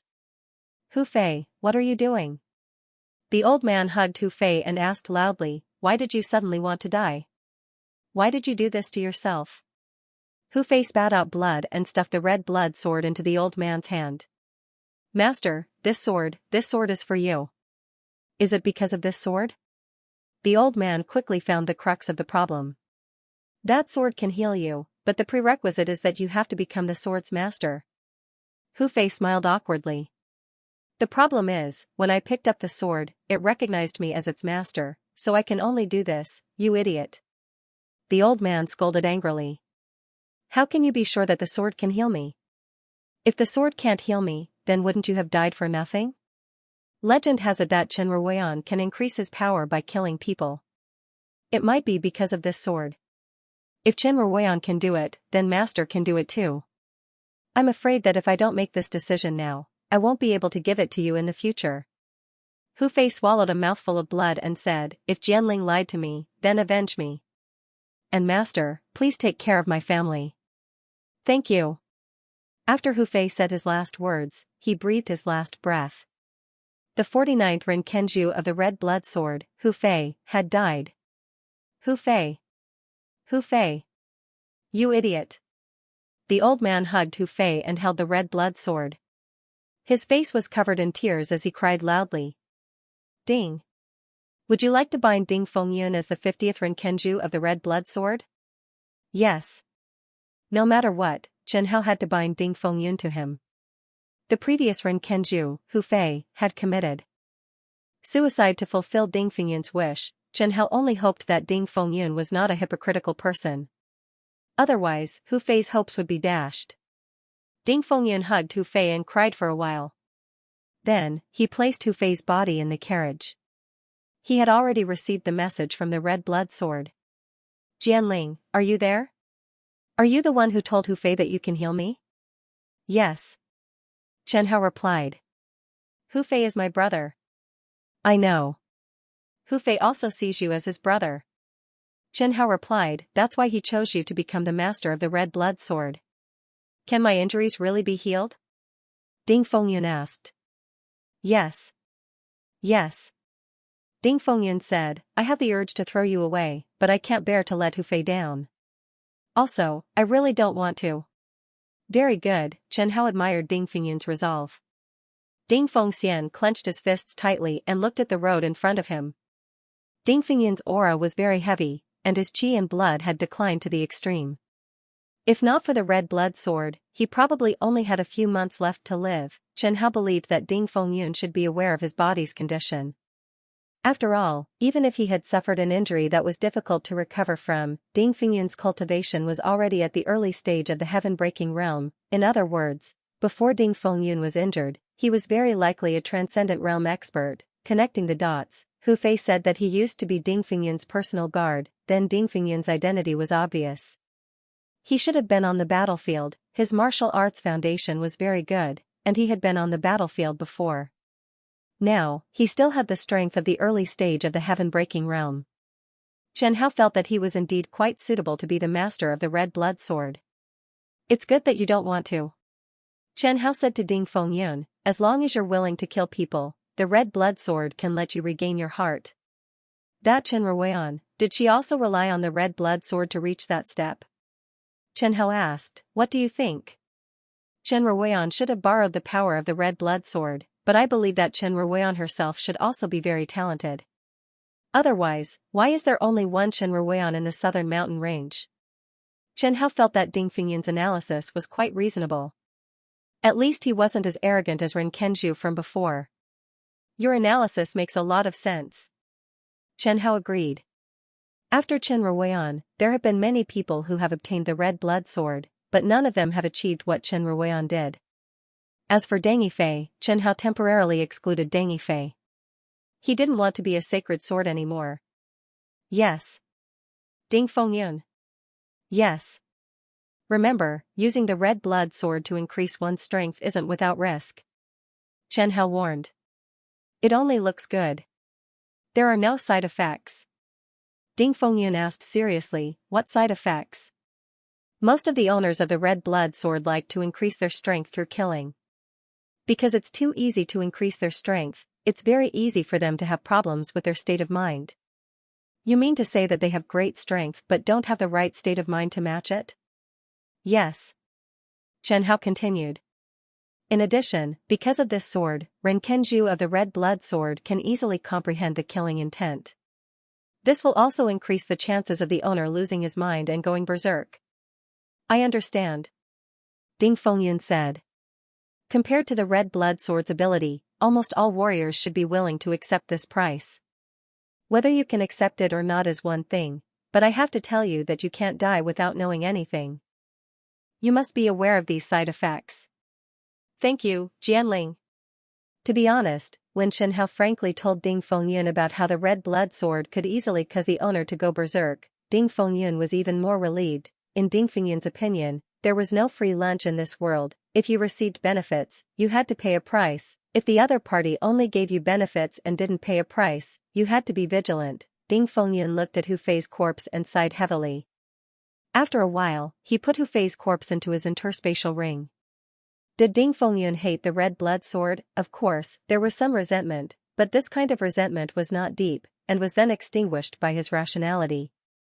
As an adult, Ding Fengyun knew that the fault did not lie with red blood sword or Hu Fei. Hu Fei was doing this for his own good, it was to fulfill his wish. Everything that had happened was just a coincidence. It was just the unpredictability of fate. Ding Fengyun grabbed the reins of the horse and lightly patted it. The carriage once again moved forward. Ding Fengyun's body was extremely weak. Fighting against Ren Kenju in front of the red blood sword had already taken a toll on him, therefore, he couldn't stand the bumps and could only continue driving.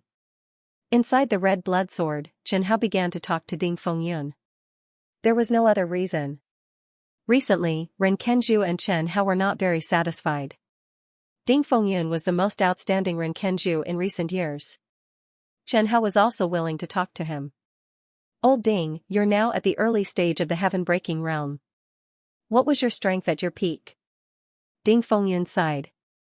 Peak of the transcendent realm. Oh. Peak of the transcendent realm. That's not bad, right? Chen Hao gave Ding Fengyun an extremely pertinent evaluation. Peak of the transcendent realm was not bad, Chen Hao asked curiously, then how did your strength drop to the early stage of the heaven-breaking realm? Logically speaking, peak of the transcendent realm, no matter how weak their qi and blood were, their strength shouldn't drop by a major realm in the last period of their lives. I was severely injured by someone. Who? Ding Fengyun said in a low voice, it was a domain realm elite from the Great Jin Empire. I don't know his name either. He only used one move to completely disintegrate the spirit of our blood demon army. The second move directly injured me. I couldn't resist at all. Xianxia couldn't help but laugh. Then you're really pitiful. Haha. Haha. It's really pitiful. Ding Fengyun also laughed. He laughed until tears streamed down his face. Even now, I still haven't forgotten what that domain realm elite said to me. What did he say? You're really too weak, like an ant. I'm too embarrassed to attack you. Xianxia gave a pertinent evaluation. It's really hurtful. Jianling, you're just as I thought. It's really hurtful. Ding Fengyun said indignantly. Right, that domain realm elite, what's his strength? At least mid-stage domain realm. Ding Fengyun said. Otherwise, he couldn't have defeated the spirit of the blood demon army. Blood demon army? Spirit of the army? Then what's your position in the blood demon army? The former great general of the blood demon army. Not bad. Not bad. Xianxia couldn't help but praise. Armies with spirit of the army were all elite armies of various countries.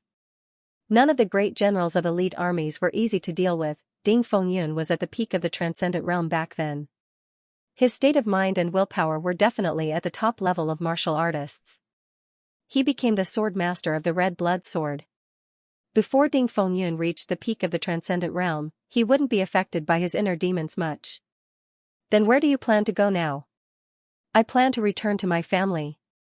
From your previous tone, it seems that something has happened in your family? Ding Fengyun sighed and said, it's all because of my unfilial sons. It was most likely an unfortunate story. Xianxia's interest was immediately piqued. Tell me about it. Ding Fengyun drove the carriage and coughed again. He looked at the road ahead and began to tell Xianxia about the Ding family. The Ding family of Lintai City was a famous family in the Wu country.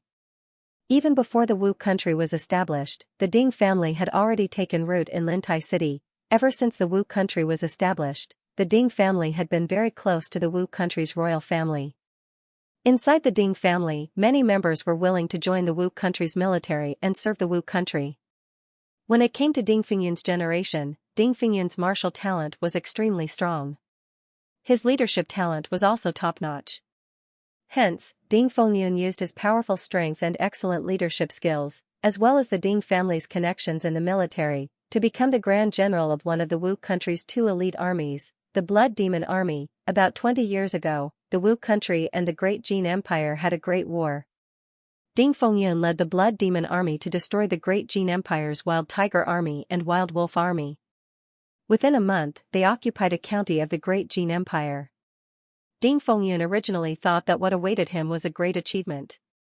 However, he never expected that the Great Jin Empire would ignore the agreement between the Central Region's countries and send domain realm experts to attack the Blood Demon Army. In that battle, the Blood Demon Army suffered heavy losses. Even Ding Fengyun's Dantian was damaged in that battle. His strength greatly decreased and he could no longer lead the army in battle. Didn't the Great Jin Empire violate the agreement between the Central Region's countries? What price did they pay? I also do not know what price the Great Jin Empire paid. Ding Fengyun said, back then, His Majesty only said that someone in the martial alliance was protecting the Great Jin. Later, the Great Jin gave some compensation which His Majesty accepted. That works too? Why not? This is reality. Ding Fengyun said with a smile, don't talk about fairness. That's a lie. Weaklings like us can only abide by the rules. The Great Jin Empire is a colossus. How does it compare to the Southern Region's Southern Cloud Empire? Ding Fengyun explained, the Great Jin Empire's history is shorter than the Southern Cloud Empire's. The Great Jin Empire's territory is also not as vast as the Southern Cloud Empire's. However, the Great Jin Empire's strength is much stronger than the Southern Cloud Empire's. To be able to defeat two legions of the Great Jin Empire, your Blood Demon Army must be very strong, right? Indeed. Ding Fengyun said without any trace of politeness, ever since I became the Great General of the Blood Demon Army, I researched and improved the training methods of the Blood Demon Army. The Blood Demon Army's strength has increased greatly. At that time, we were almost able to wrestle with the elite legions of the Great Jin Empire. To be able to defeat the elite legions of the Great Jin Empire was already a fluke. Then how did you defeat the 2 legions of the Great Jin Empire? I was lucky. The violent Tiger Army underestimated the enemy. Ding Fengyun recalled his past military life and his yellow face regained some redness. They didn't expect the Blood Demon Army to be so strong. They didn't expect that I would take the initiative to attack them. Then what about the violent Wolf Army? I had the Blood Demon Legion pretend that they had suffered heavy losses from the battle with the Wild Tiger Legion and ambushed them. And then you won? Yes. Ding Fengyun smiled. At that time, I didn't expect it to be so simple. Chen Hao didn't say anything. However, he still admired Ding Fengyun. Although Ding Fengyun always emphasized that his luck was good, his ability was definitely not ordinary. At the very least, his courage was definitely big enough. Chen Hao asked, "This is the reason why the Wu country couldn't even defeat the East Qin and West Qin?" Yes. Ding Fengyun sighed helplessly. If I was still in the Blood Demon Army, if the Blood Demon Army was still at its peak, I would be able to destroy the East Qin and West Qin by myself. And then you were killed by the domain realm experts of the 2 countries? That's right. Ding Fengyun said helplessly, I forgot that in the southern region, there's no agreement that forbids domain realm experts from attacking. Chen Hao said, it's just an established rule here. Occasionally, there will be people who break the rules. Our Wu country is located at the edge of the central region, bordering the southern region.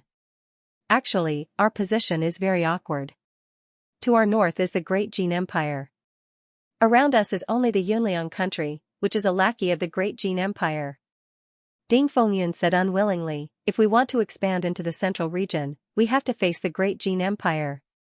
Yes. For the war 20 years ago, our Wu kingdom prepared for 200 years. Ding Fengyun said solemnly, however, it just so happens that the Great Jin Empire is at war with the Great Moon Empire. The Great Jin Empire is being beaten back by the Great Moon Empire. This is the best opportunity for the Wu kingdom to rise. And then it failed. Ding Fengyun gritted his teeth and said, they are shameless. Ha ha ha, Chen Hao couldn't help but laugh out loud again. Ding Fengyun covered his face, looking extremely resentful. And then? I'm going back to my hometown. Ding Fengyun said, after I returned to my family, I realized that my injuries couldn't be healed, so I left the family. I wanted to find a quiet place to enjoy my old age. Then why did you return to your family? My sons have disappointed me too much. Ding Fengyun closed his eyes and said helplessly, I don't know. I, Ding Fengyun, am not bad. Why are my sons all idiots? Can you be more specific? My eldest son, Ding Yibin, seeded a small spirit stone mine. My second son, Ding Yilong, was originally a general in the Blood Demon Army. However, he recently lost his military position and returned to the family. My idiot grandson actually divorced his wife. He didn't even think about it. Is this marriage alliance something that can be easily divorced? Ding Fengyun said with a cold face, I completely don't understand what these idiots are thinking. They're just thinking about enjoying themselves. I have to go back. Ding Fengyun said, we can't lose the spirit stone mine. It's always been our Ding family stealing from others. Since when has our Ding family been robbed by others? There's also my useless second son. His military position in the Blood Demon Army is very important. It's the result of the hard work of many generations of our Ding family ancestors. It's the link between us and the royal family. It's not something that can be lost just like that. He ran away, but who's going to take care of the other Ding family members in the Blood Demon Army? Ding Fengyun rambled on. Tea cools when people leave. Tea cools when people leave. Once our Ding family leaves the upper echelons of the Blood Demon Army for a long time, it'll be difficult for us to re-enter the upper echelons in the future. There's also that stupid grandson of mine. I won't allow him to divorce. That woman from the Zhou family is not only good-looking, but also has a good character. Her martial talent is also quite good. Her personality is just right for being domineering. In my opinion, she's a very good wife. Ding Fengyun said angrily, although that Zhou Yunying comes from a small family, our Ding family really doesn't need to be connected to any top forces by marriage. My grandson also really needs a woman like her to keep him in check. I didn't expect that he wouldn't listen to me. Xianxia felt that if this man started nagging, it would be very scary. After scolding for a while, Ding Fengyun covered his mouth and coughed. After coughing, an unhealthy red flush appeared on his face. After traveling for a day, Ding Fengyun finally arrived at a city. This city was called Xianxia City. When they arrived at the city gate, Ding Fengyun asked the city guard, "Is your city lord still Fu Xiaofeng?" The city guard looked at the old man with an unusual aura and asked, "Yes, what's the matter, old man?" "It's good that it's still him. I thought it was a different person." Ding Fengyun pointed at the city guard and said, "Take me to him." The city guard turned around and looked at his companions. After hesitating for a while, he asked Ding Fengyun, "You're asking who you are?" This old man can be considered Fu Xiaofeng's old superior, back in the Blood Demon Army. "Sir, don't lie to me." "Why would I lie to you?" "Don't worry." "Okay." Thus, the city guard jumped onto the carriage and helped Ding Fengyun drive the horse. The two of them arrived at the city lord's mansion. After Ding Fengyun reported his name, a somewhat stout man ran out. When the man saw Ding Fengyun, his eyes immediately moistened. He held back his tears and said in a choked voice, "Great General Fu Xiaofeng, I haven't seen you in 20 years. Ding Fengyun patted him on the shoulder and said, "I didn't expect you to still be cooped up here as the city lord. Why don't you grow up?" Fu Xiaofeng said, "I have no choice. I still like to follow the great general. That's the life I want to live the most. Being the city lord is too boring. I can't find any motivation. This bastard. Great general, let's talk inside." "I'm not the great general anymore." "No, in my heart, you'll always be the great general." Ding Fengyun followed Fu Xiaofeng for a few steps and started coughing violently. Fu Xiaofeng hurriedly supported Ding Fengyun and gently patted his back. "Great general, you've aged a lot. There's nothing I can do about it. It's not like you don't know about my illness." After entering the hall, Fu Xiaofeng asked a maid to serve tea. He asked with great concern, "Great general, is there really no way to treat your injuries? If this continues, I'll only live until next year at most." Fu Xiaofeng sighed and said, "Great general, I can't do anything about your injuries. However, I know your personality. You definitely aren't here just to drink tea with me. You're here this time because you have something to ask me, right?" "Yes." Ding Fengyun said, "I recently found a way to treat my injuries. It's just a little troublesome." Fu Xiaofeng said without hesitation, "Great general, please speak clearly. As long as I can help, I, Fu Xiaofeng, will not refuse."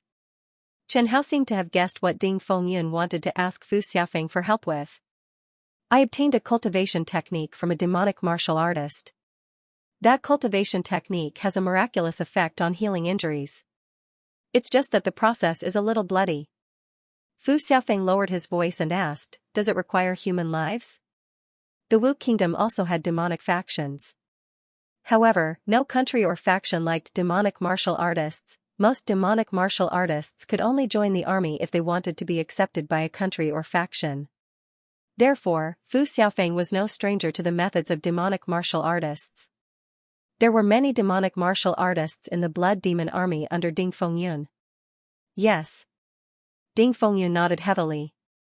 "It just requires some human lives. It's a little cruel." "I knew it. Demonic cultivation techniques are all like that." Fu Xiaofeng said helplessly. "There's nothing we can do about it." "Great general, are you sure it's effective?" Ding Fengyun said affirmatively, "I'm very sure." "It's good that it's effective." Fu Xiaofeng nodded seriously. "Back then, the brothers advised you to try using demonic cultivation techniques. It should still be too late now." Fu Xiaofeng absolutely believed Ding Fengyun's words. If he said it was effective, it was definitely effective. Back then, those cultivation methods had huge side effects, and the effects were very obvious. Ding Fengyun said, "This cultivation method is much safer, and it won't affect my character and rationality easily. When I passed by Xianxia City, I suddenly remembered that you were the castellan here, so I asked casually, After knowing that you were still here, I came to find you. Ding Fengyun pointed at himself helplessly and said, without your help, I'm afraid it would be very difficult for me to return to the Ding clan alive. It's Fu Xiaofeng's honor that the great general remembers me. Are you sure you want to help me? This. Fu Xiaofeng hesitated. Ding Fengyun said, if you have something to say, just say it. You know I like straightforward people. Then I'll just say it. Fu Xiaofeng said, Great General, as you know, I've been the city lord of Shijia City for 20 years, and I've developed some feelings for Shijia City. Ding Fengyun looked at Fu Xiaofeng in surprise and said, I just want the lives of some experts. Fu Xiaofeng said in surprise, Great General, aren't you going to massacre the city? Chen Hao looked at Fu Xiaofeng's reaction and felt that if Ding Fengyun really wanted to massacre the city, Fu Xiaofeng might really agree. Ding Fengyun slammed the table and scolded unhappily, You idiot, why do I want to massacre the city? Do I have nothing better to do and want to cause trouble? I'm thinking too much. I'm thinking too much. My fault. My fault. Fu Xiaofeng hurriedly nodded and smiled, as long as you don't massacre the city, everything is fine. Our Shijia city has 4 families, and there are some experts in these 4 families. Does the great general have any ideas about them? Ding Fengyun rubbed the wrinkles on his face. I came this time to see if there are any prisoners in your prison. Let me kill a few. There are indeed prisoners, but the strength of the prisoners is definitely not comparable to those families. Fu Xiaofeng said softly, Didn't the great general say that the stronger the prisoner, the more help it will be to your injuries? Ding Fengyun shook his head, Forget it, I don't want to kill the innocent. It's not that I want to kill the innocent. In our Shijia city, the strongest families, the Tian family and the Su family, are not good people. The strength of the gangs in the city can be seen from the shadows of these 2 families. They even colluded with the Devil Dao sect. The death of the previous city lord of Shijia city seems to be related to them. All these years, they have made my life very sullen. Fu Xiaofeng said very frankly, Great General, since you are here, you also want to kill some experts to treat your injuries. You can help me vent the anger of these years. If it was 20 years ago, if you were to suffer like this, I could bring people to help you flatten Shijia City and build a new one for you. Ding Fengyun took a sip of tea and said helplessly, But now, I can't even do it. What about borrowing the power of the Ding family? No. I haven't been in power for more than 20 years. Moreover, the Ding family's target is too big and the distance is too far. If they send experts here, it will be easy to be noticed. Ding Fengyun said, I also trust you, that's why I came to you for help. That's easy. I'll ask my brothers in the Blood Demon Army for help. Ding Fengyun said, Them? Yes, they are all absolutely trustworthy brothers. Fu Xiaofeng said in a low voice, We would get together once in a while. To be honest, those brothers are a bit of a jerk. I've asked them to help me deal with the Tian and Su families, but they never agreed. They said that there were too many benefits involved and too much influence. But if I use your name, they will definitely come running. Who are they? Jing Tao, Yu Huada, Lin Cheng, Guan Wei, Lu Guanyun. So it's them. I have some impression of them. It's them. Jing Tao is the city lord of Ice Blood City, Yu Huada is a general in the nearby army, Lin Cheng is now a protector of the Godly Knife sect, Guan Wei is the 3rd elder of the Guan family, Lu Guanyun is the elder of the Lu family. Among these people, I have the worst life. Chen Hao was speechless. He suddenly realized that the background of his sword master was quite powerful. Fu Xiaofeng said excitedly, When we were drinking, we often talked about you, General. If you show up, they will definitely show up. At that time, we will tie up the Tian and Su families in front of you and let you kill them. Ding Fengyun hesitated for a moment and said, We can try. If they don't want to come, then forget it. Okay, I will send someone to deliver the letter to them. Go. That afternoon, after Fu Xiaofeng received Ding Fengyun, she brought him into the dungeon of Jiaqing. There were many prisoners in the dungeon of Jiaqing, but the strongest ones were only 2 Xiantian realm martial artists. This more or less disappointed Ding Fengyun. However, when he thought of the Tian and Su families in Jiaqing, he felt a little better. On the 10th night of his stay in Shijia City, Chen Hao suddenly sensed 5 divine tier experts rapidly approaching the city lord's residence. The 5 divine tier experts rushed directly to Fu Xiaofeng's room. Even in his sleep, Fu Xiaofeng maintained his vigilance. He immediately got out of bed and asked in a low voice, "Who are you? Didn't you call us here?" "It's you." Soon, the 5 men in black appeared in Fu Xiaofeng's room. "Fu Xiaofeng, you said the general is here. Where is he?" The strongest late-stage divine tier martial artist stood out and said, "If you dare lie to us, your position as city lord will be over." "Brother, why would I lie to you? The general is really here, and he needs your help. It was also with his permission that I wrote to you. Take us there." "Okay." Fu Xiaofeng nodded hurriedly. Soon, Ding Fengyun was woken up. Seeing the 5 men in black in front of him, he was very calm. "You are..." The 5 men in black took off their masks and revealed their faces. "General. Long time no see, General. General, you've aged so much." Ding Fengyun looked at the 5 men in front of him and pointed at the short martial artist. "You're Yu Huada, right? I remember you're very powerful. Back when we fought Dajin and broke through Wuyang Pass, you were the one who opened the pass with one punch." Yu Huada said happily, "Yes, General, that's me." "You're Jing Tao, right? You used to be the most calm and composed, and I thought highly of you. I didn't expect you to not continue developing in the Blood Demon Army." Jing Tao lowered his head and said with some shame, "After the Blood Demon Army was defeated in that battle, you left. I felt that there was no point in staying in the army, so I left." "You're Lin Cheng, right? Back then, your saber techniques were very strong. In terms of talent, you could be ranked in the top 3 in the Blood Demon Army, second only to Ran Rong and Jia Xingbin." Lin Cheng said excitedly, "General, you still remember me?" "Of course, I remember. You were all very outstanding soldiers back then." Fu Xiaofeng carried a chair over for Ding Fengyun, and Ding Fengyun slowly sat down. "I still remember that Guan Wei violated the military rules by flirting with a woman, and I almost beat him to death." Guan Wei silently tilted his head. Everyone else laughed. However, Guan Wei can be considered a man. When we attacked the Wild Tiger Legion, the 13th Division was at the forefront. Guan Wei nodded heavily. He was very happy that Ding Fengyun still remembered him. "Little Lu. I'm very sorry about what happened to your brother." Lu Guanyin said in a low voice, "Great General, it's fine. My brother is your personal guard. It's his duty to protect you. Even if he dies, you won't be blamed.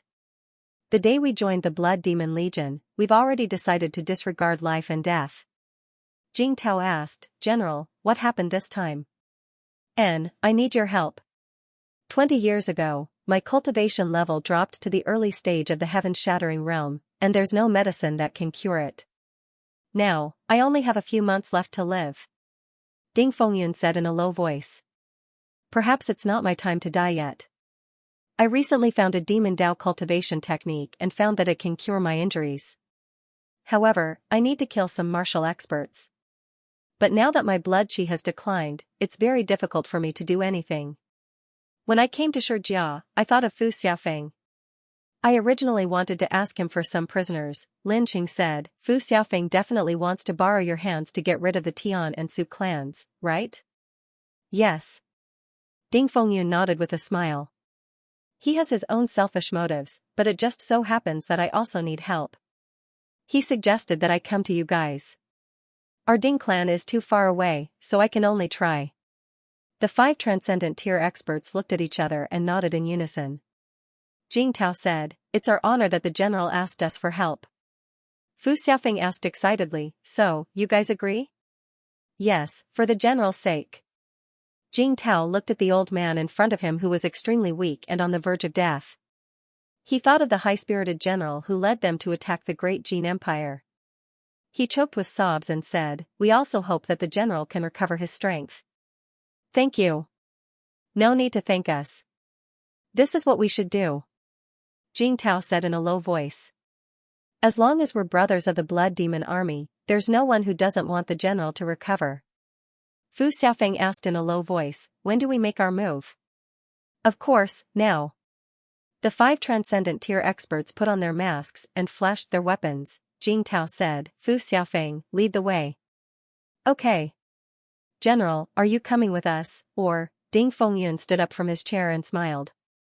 Of course I'm going with you guys. How can I hide behind you guys when you're charging in front? Then be careful. Fu Xiaofeng was also an early-stage Transcendent Tier expert. Under Fu Xiaofeng's lead, the 6 Transcendent Tier experts killed their way into the Tian family. The Tian family's strength wasn't bad. They had 3 Transcendent Tier experts, but against 6 retired Blood Demon Army experts, especially late-stage Transcendent Tier experts like Jing Tao, the 3 Tian family experts had no ability to resist at all. Jing Tao shouted, "Capture them alive." Understood. We know. Then, the Su family, who had been watching the show and didn't make a move because they thought the Tian family had offended someone powerful, also caused trouble. 2 Transcendent Tier experts were captured. Shi Jiaqing was beaten to a pulp, but Fu Xiaofeng was abnormally excited. The damned Tian and Su families were finally finished. In the dungeon of the City Lord's Manor, the Heaven Breaker and Transcendent Tier experts of the Su and Tian families were all imprisoned in their dungeons. Ding Fengxian came to the dungeon with Fu Xiaofeng's help and saw the martial artists, Jing Tao, Yu Huada, Lin Qing, Guan Wei, and Lu Guanyin followed behind him. Fu Xiaofeng, you'll die a horrible death. A Tian family martial artist cursed loudly. I don't know if I'll die a good death, but I know that you're all going to die. Fu Xiaofeng smiled, very pleased with herself. Jing Tao looked at Ding Fengyun and said, Great General, let's begin.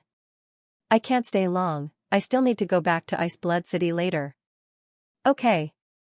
Your Ice Blood City Lord, Jing Tao. Someone exclaimed. Jing Tao stood at the side expressionlessly. Great General? Who are you? Which Great General? The Su and Tian families finally noticed the old man being supported by Fu Xiaofeng and surrounded by a group of terrifying experts. Ding Fengyun said in a low voice, I'm not famous, you don't need to know. Guan Wei and Lu Guanyin, one on the left and one on the right, dragged a Heaven Breaker Tier Peak expert who had just fainted in front of Ding Fengyun. Great General, let's begin. Okay. Ding Fengyun pulled out the red blood sword and stabbed it into the opponent's chest. It was also his first time using the red blood sword. Whether or not the red blood sword was reliable depended on this strike. Pure and warm energy poured into Ding Fengyun's body from the red blood sword's hilt. That energy was very easy to absorb. It only needed to be brought into the Dantian, and it could be refined into one's own true essence. Ding Fengyun was injured and his strength fell because his Dantian was damaged. Back then, Ding Fengyun had no choice but to temporarily seal the damaged part of his Dantian in order to not let his cultivation be directly crippled. Not only did it preserve the cultivation strength of initial stage heaven-breaking realm, it also cut off the possibility of cultivating again. What he needed the most was to repair the damage to his Dantian. But how difficult was it to repair the damage to his Dantian? Every kind of medicinal pill for cultivating the Dantian was priceless. The most terrible thing was that the damaged part of Ding Fengyun's Dantian still retained the true essence left behind by that domain realm powerhouse of Great Jin back then. Once Ding Fengyun acted rashly, the true essence left behind by that domain realm powerhouse of Great Jin in his body could completely destroy his Dantian. Back then, Ding Fengyun was also Wu country's emperor's trusted aide and was highly valued, but this true essence, even Wu country's domain realm powerhouse was helpless against it, because the location of that true essence was too fatal. To completely eradicate the hidden danger in Ding Fengyun's Dantian, one must possess strength that far surpassed that domain realm powerhouse of Great Jin back then, but now, Ding Fengyun became the red blood sword master. Among the energy he absorbed from killing heaven-breaking realm martial artists, not only was there pure true essence, there was also pure blood qi. Chen Hao guided this blood qi to flow into Ding Fengyun's Dantian, then easily suppressed the true essence left behind by that domain realm powerhouse of Great Jin back then. The pure blood qi nourished Ding Fengyun's Dantian. The tiny wound on his Dantian was slightly repaired by 1/10. Originally, all the blood qi on a heaven-breaking realm martial artist was enough to repair the injury in Ding Fengyun's Dantian, but 95% of the blood qi was deducted by Chen Hao. But even if only 1/10 of the damaged Dantian was repaired, it also made Ding Fengyun extremely excited, because he saw hope. For the first time in these 20 years, he saw hope. Jing Tao asked in a low voice, Great General, is it effective? It's effective, it's effective. Fingyun's smile was like a chrysanthemum. I feel it, my dantian is slowly recovering. That's good. That's great. Fu Xiaofeng laughed. The other 5 divine tier experts also smiled from the bottom of their hearts. Then let's continue. One after another, heaven-shattering realm martial artists were delivered in front of Ding Fengyun. Ding Fengyun brandished the red blood sword, harvesting the lives of the 2 families' martial artists to his heart's content. After killing 3 heaven-breaking realm martial artists, Ding Fengyun's dantian had yet to recover in time, and his strength broke through. In this dungeon, his strength directly returned to the middle stage of the heaven-shattering realm. The wrinkles on Ding Fengyun's face, who had recovered his strength at the middle stage of the heaven-breaking realm, had smoothed out quite a bit. Ding Fengyun also felt that he had become younger. After moving around a little, he was no longer out of breath. He felt that his body had regained a lot of vitality. Effective, effective, it's really effective. Fu Xiaofeng said excitedly, quick, bring more people to the general. All right. A quarter of an hour later, Ding Fengyun's strength broke through to the late stage of the heaven-shattering realm. His face became younger once again, no longer as old as before. Immediately after, the Su and Tian 2 families' divine tier martial artists were tied up in front of Ding Fengyun. The strength of the Su and Tian 2 families' divine tier martial artists was actually not strong. The strongest was also just a middle stage divine tier. After Ding Fengyun killed the 2 families' divine tier martial artists, his strength rose again. With the help of 6 divine tier experts, Ding Fengyun's strength rose from initial stage heaven-shattering realm to peak heaven-shattering realm in a short hour. His hair was still grizzled, but his eyes were much clearer. Even his skin also became slightly rosy. The current him was no longer that old man whose vitality was waning, on the verge of death, but an elderly martial artist who possessed peak heaven-shattering realm strength with pretty good vitality, and the damage to the dantian within his body was also repaired by Chen Hao. The repair fee naturally had to be counted on Ding Fengyun. But Chen Hao did not say, but directly deducted the fee. The 6 divine tier experts present could all sense the Ding Fengyun who had recovered his vitality again. Great General, have you recovered? My body is already fine. My cultivation still needs to slowly cultivate and increase. That's great. Beneath his feet, corpses were strewn everywhere, blood flowing all over the ground. But the 6 divine tier martial artists did not care at all. Their faces were all smiles of joy. The 7 of them left the dungeon and returned to the city lord manor. Jing Tao, Yu Huada, Lin Qing, Guan Wei, and Lu Guanyun, the 5 of them, wanted to speak but stopped. Ding Fengyun saw everything. You all want to go back, right? Jing Tao said, sorry, Great General. I'm Ice Blood City's city lord now, and still have responsibilities. Yu Huada, Lin Qing, Guan Wei, and Lu Guanyun all lowered their heads. Do you all think I'll be angry? Aren't you all underestimating me too much? All of you go back. Ding Fengyun looked at the 5 of them and said somewhat fondly, you all are no longer my subordinates now. You all have your own responsibilities, your own families, and things that you should do. Honestly speaking, you all received my letter and immediately rushed over to help me. I'm already very happy, very happy. Jing Tao said, Great General, this is what we should do. You'll always be our Great General. That's right, to be able to help Great General, we're all very happy. To be able to help Great General, we can die without regrets in the future. Even if we die in the future, when we meet those brothers in the underworld, they'll definitely thank us. Yes, Great General's body can recover. If you tell the other brothers, they'll definitely be very happy. Ding Fengyun scolded jokingly, don't talk about dying or not. It wasn't easy to survive the battlefield, you all can't die. Also, about my recovery, you all can't spread it out for the time being. Jing Tao, Yu Huada, Lin Qing, Guan Wei, and Lu Guanyun nodded, indicating that they understood and wouldn't spread it out. Now that they had all achieved something, they weren't the kind of people who couldn't hide it. Great General, then we'll take our leave. Fu Xiaofeng asked, do you want to have a drink before you leave? Have a drink with me. Ding Fengyun said with a smile, since you're all here, there's no rush to go back. After this, who knows when we'll meet again. All right. We have to drink, I haven't drunk with Great General before. I want to drink too. That morning, the 6 Divinity Realm experts drank with Ding Fengyun until evening. The 6 Divinity Realm experts drank until they were dead drunk. While drinking, Chen Hao even wanted to remind Ding Fengyun whether he should take the opportunity to kill them. However, Chen Hao gave it some thought and gave up, because he knew that Ding Fengyun wouldn't do such a thing. Since it was unlikely that Ding Fengyun would take the opportunity to kill the other 6, Chen would not go and annoy him. All the way until late at night, the 5 Transcendent Realm experts forced the alcohol out of their bodies and sobered themselves up. Don't think that Transcendent Realm experts would not get drunk. Those brewers dared to brew any kind of wine and put any kind of herbs into the wine. As long as there was poison in the world that could kill Transcendent Realm experts, there would be strong wine that could intoxicate Transcendent Realm experts. Great General, we're leaving. Ding Fengyun said, take care. If you encounter any trouble, you can come to the Ding family to find me. Jing Tao also said, Great General, take care too.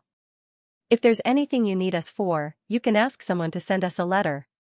Yes, Great General can also look for me. Watching the 5 of them leave, Ding Fengyun also sighed.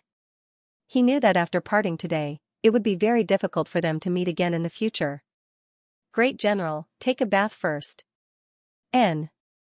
Ding Fengyun sniffed his body. It was full of the smell of blood and alcohol. Fu Xiaofeng asked with a smile, Great General, I see that your body has almost recovered. Do you need a woman to serve you? Get lost, you brat. After bathing, Ding Fengyun lay on the bed, but he could not sleep no matter what. He was still excited even now. 20 years ago, when he was at his most glorious, he was sent into the abyss. After the Blood Demon army suffered heavy losses and his cultivation was crippled, he could not sleep at night for 20 years, living a life worse than death. Now, he had obtained the red blood sword and repaired the damage to his dantian. His strength quickly recovered to the peak of the heaven-breaking realm. He saw the possibility of recovering to his peak in a short period of time again. How could he not be excited? Tossing and turning, he did not sleep the entire night. However, he was already full of energy and did not have the slightest fatigue. After breakfast, Ding Fengyun told Fu Xiaofeng that he was leaving. Great General, you're from a family? Yes, there are some matters in the family that I need to deal with. At the mention of his family, Ding Fengyun's expression turned ugly again. When are you leaving? Now. Fu Xiaofeng turned and left. Then I'll go prepare now. What are you preparing?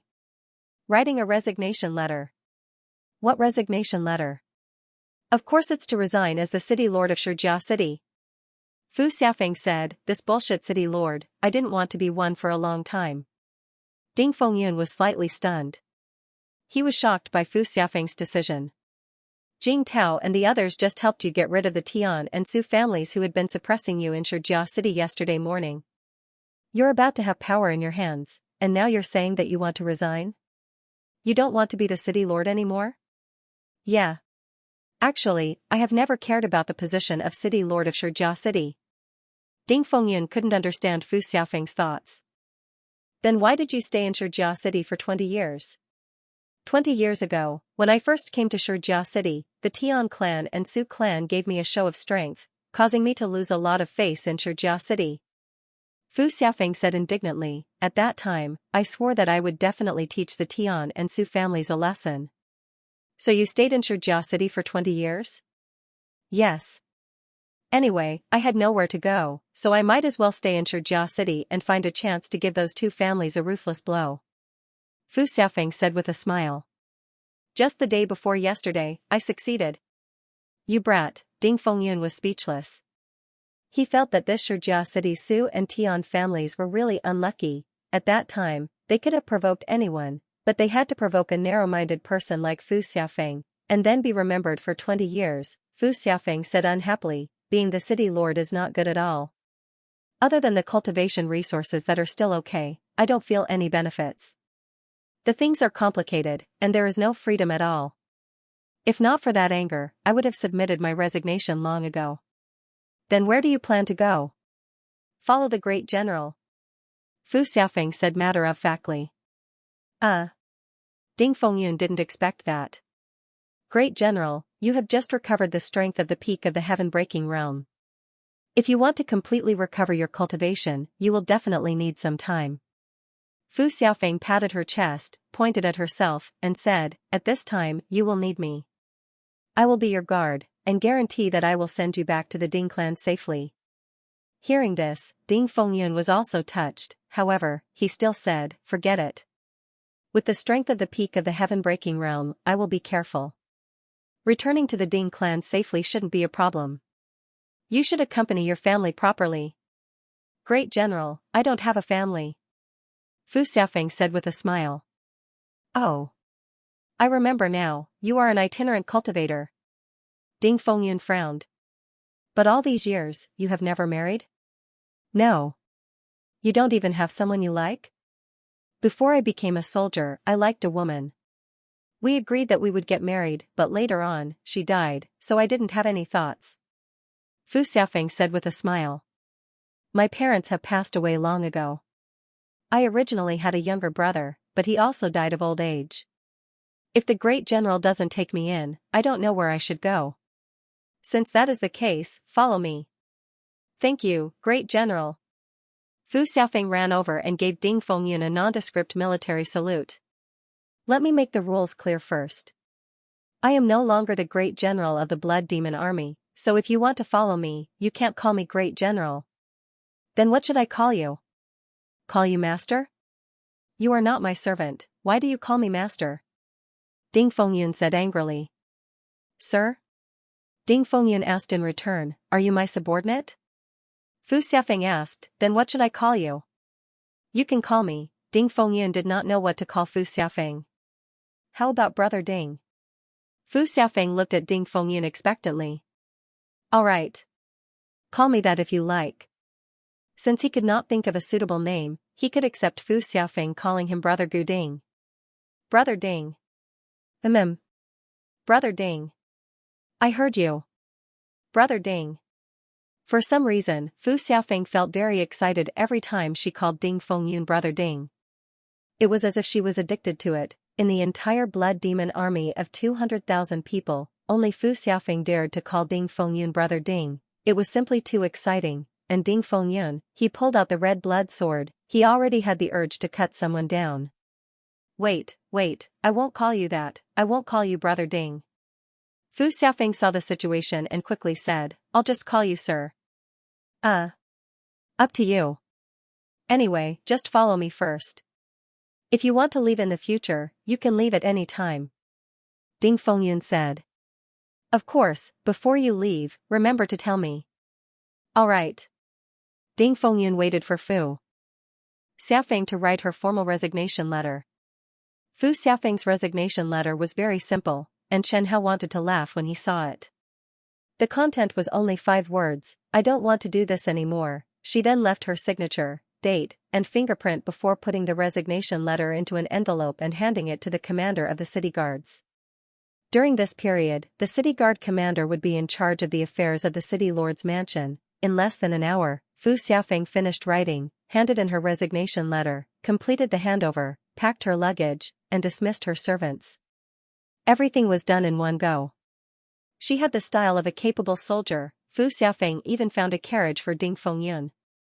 The beast pulling the carriage was an innate realm beast, the Golden Blade Bull. Fu Xiaofeng let Ding Fengyun sit on it and drove the carriage for him personally. "Let's fly back," Ding Fengyun said embarrassedly. "I'm also at the peak of the heaven-breaking realm now." "Sir, don't be so polite with me." Fu Xiaofeng laughed loudly and said, "Your body has just recovered, and you should have properly recuperated in Xianxia city. You shouldn't suffer the fatigue of traveling, but you just had to rush back to the Ding clan. Then you can only take the carriage. My lord, you wouldn't want something to happen to your Dantian that you recovered with great difficulty because of you, right?" "Thank you so much. Why are you being so polite with me?" Fu Xiaofeng said with a smile. "I still like the way you kicked my butt back then. It's very impressive." Ding Fengyun laughed and scolded, "You brat, you're just itching for a beating." For some reason, Chen Hao felt that there was some kind of relationship between Fu Xiaofeng and Ding Fengyun. Love, or maybe his red blood sword Jianling was gay. The golden blade ox galloped on the official road. Although the official road was uneven, Fu Xiaofeng used her true essence to lift the entire ox cart. This allowed Ding Fengyun, who was sitting in the ox cart, to not feel any bumps. With Fu Xiaofeng's early-stage heaven-breaking realm cultivation, it was very easy for her to do this. For a transcendent realm expert to be willing to be a coachman, it was enough to show Ding Fengyun's prestige in the Blood Demon Army. The carriage ran on the official road for an entire day. When night was about to fall, Fu Xiaofeng discovered a small town ahead. At the entrance of the town, the signboard of the White Stone Inn was fluttering in the wind. Fu Xiaofeng suggested, "My lord, there's an inn in front. We didn't stop during the day, so let's rest tonight." "Alright, I'll listen to you." Ding Fengyun was originally in a hurry to return to the Ding family, but after he recovered his strength, his speed had greatly increased. The distance he had traveled now had already exceeded his expectations. In particular, he could wrong himself, but he couldn't wrong Fu Xiaofeng. Since Fu Xiaofeng wanted to rest, he couldn't refuse. Inside the White Stone Inn, the atmosphere was already tense. A group of people drew their weapons and surrounded the entire table. That group of people had a total of 15 people. The one in the lead was a heaven-shattering realm martial artist, and the other 14 were all Xianxia realm martial artists. As for that table, there were 3 men and 1 woman. The 3 men and 1 woman were all Xianxia martial artists, and all of them were wearing the same sect uniform. They looked at the 15 people in front of them with fear on their faces. Among the 3 men and 1 woman, the strongest peak Xiantian realm disciple said angrily, "Blood Tiger Gang, our Golden Light sect's people don't seem to have provoked you, right?" The Blood Tiger Gang's heaven-shattering realm martial artist grinned hideously and said, "If you didn't provoke us, why would we come to trouble you? Just 3 days ago, you killed that dark-faced martial artist. Could it be that you've forgotten?" "What? That person is from your Blood Tiger Gang?" That Golden Light sect female disciple said angrily. The Blood Tiger Gang's heaven-shattering realm martial artist said solemnly, "Chang Yang is of course from our Blood Tiger Gang, but you actually killed him." The Golden Light sect female disciple said, "That's because he deserved to die." "What deserved to die?" The Blood Tiger Gang's heaven-shattering realm martial artist said angrily, "I've already asked. Chang Yang stopped you on the street and said a few words to you, then was killed by you." Those words he said. The Golden Light sect female disciple still wanted to argue but was interrupted by the Blood Tiger Gang's heaven-shattering realm martial artist. "No matter what he said, you killed him. But if you dare to kill us, our Golden Light sect will definitely not let you off. I've already reported this matter to our Blood Tiger Gang's leader." The Blood Tiger Gang's heaven-shattering realm martial artist said proudly, "Our leader said that I must kill the 3 of you. If the Golden Light sect dares to cause trouble for our Blood Tiger Gang, our leader is not afraid of trouble. He will personally meet your Golden Light sect's Grand Elder." "Do you know who that Chang Yang is?" "Who?" "The only son of our Blood Tiger Gang's former leader." The Blood Tiger Gang's heaven-shattering realm martial artist said with a hideous smile, "So, you're all dead. Our leader will use your heads as a sacrifice to our former leader." The Golden Light sect's 4 people's faces were ashen. They didn't expect that casually killing a pervert would offend the Blood Tiger Gang so much. The Blood Tiger Gang's heaven-shattering realm martial artist shouted, "Attack." At this moment, with a bang, the inn's door was violently pushed open. A chubby middle-aged man appeared at the door. In his hand, he was leading a huge golden bowl. That's right, the person who came was Fu Xiaofeng. Fu Xiaofeng shouted loudly, "It's not dark yet, and your inn's door is closed. Are you still doing business or not?" Fu Xiaofeng raised his head and saw an old man dressed as a shopkeeper waving at him from the 2nd floor and pointing downstairs. "Oh, you guys want to fight?" Fu Xiaofeng saw the state of mutual hostility at a glance. "I think you guys want to fight. Can you fight outside?" Fu Xiaofeng threw away the reins and stepped into the inn. He said to both sides, "My lord wants to stay in this inn. If it's damaged, we won't have a place to stay." Ding Fengyun also heard the commotion outside and walked down from the carriage. Fu Xiaofeng hurriedly said, "My lord, leave it to me. You don't have to worry." "All right." Ding Fengyun nodded and stepped into the inn. He waved at the shopkeeper on the 2nd floor, indicating for him to come down. "What do you guys say?" Fu Xiaofeng asked the Golden Light sect and Blood Tiger Gang people. The Blood Tiger Gang's heaven-shattering realm martial artist's eyes flickered as he looked at Ding Fengyun and Fu Xiaofeng. He only felt that Ding Fingyun's appearance was old and noble, and his aura was extraordinary. As for Fu Xiaofeng, he didn't look like a good person either. The smell of blood on his body was extremely heavy, as if he had been a soldier, and at this time, the other party dared to let the 19 of them leave the inn. He must have something to rely on. Of course, the main reason was still because the Blood Tiger Gang's heaven-shattering realm martial artist couldn't see through the two. Thus, he cupped his fists and said, "Sir, we're from the Blood Tiger Gang. The 4 of them killed an important member of our Blood Tiger Gang. We're under the orders of our Lord Gang leader to hunt down these 4 people. If you want us to leave the inn, you can let these 4 people leave with us. We'll settle our grudges with the 4 of them outside." "I've heard of the Blood Tiger Gang." Fu Xiaofeng nodded. "I agree to your request. All of you can leave now. My lord wants to stay in this inn. Whoever dares to destroy this inn will die. Thank you for your understanding." The Blood Tiger Gang heaven-breaking realm martial artist waved his hand, and all 14 of his subordinates walked out of the inn. When they reached the door, the heaven-breaking sect leader looked back at the 4 people from the Golden Light sect, Fu Xiaofeng, and Ding Fengyun, who was quietly drinking tea at the table. Ding Fengyun glanced at the Blood Tiger Gang members and nodded at them. All the Blood Tiger Gang members felt their hearts sink. Then, they all bent down and held their breaths as they retreated. As soon as they retreated, the 15 people from the Blood Tiger Gang heaved a sigh of relief, as if a huge rock had been lifted from their hearts. "Did you feel it?" "I felt it." "Me too. That old man is not simple. Even our gang leader doesn't have that kind of aura. I have the urge to kneel down. Fortunately, we ran fast enough. Are we still waiting for the people from the Golden Light sect?" The heaven-breaking realm martial artist gritted his teeth and said, "Of course." In the inn, the dead people from the Golden Light sect were still standing there. Of course, the 4 of them did not want to go out. Because the Blood Tiger Gang members were still outside. If they went out, they would die. However, Fu Xiaofeng did not care about that. He frowned and asked, "Why haven't you gone out yet?" "Senior, I beg you, please save our lives." The strongest martial artist from the Golden Light sect begged, "If we go out, we're dead." "You're dead. What does it have to do with me?" Fu Xiaofeng's heart was stone. He was unmoved. "We're from the Golden Light sect. If Senior is willing to save us, we'll definitely thank you." Fu Xiaofeng refused coldly. "I'm not interested in the Golden Light sect. I don't need their gratitude." The Golden Light sect and the Blood Tiger Gang were first-rate forces in the southern part of Wu country. However, Fu Xiaofeng did not care. He had no intention of interfering with these 2 forces. His current mission was to send old Master Ding safely back to the Ding family. The beautiful girl from the Golden Light sect cried and begged, "Senior, please, if you are willing to save us, I am willing to serve you." When the other 3 male disciples of the Golden Light sect heard the girl's words, they felt ashamed. His resentment towards the girl for provoking the Blood Tiger Gang had dissipated by a lot. No matter what, at this time, their junior sister was still thinking about them. Although it was shameful to betray themselves, they felt that if they could successfully save their lives, it would definitely be worth it. "Serve me?"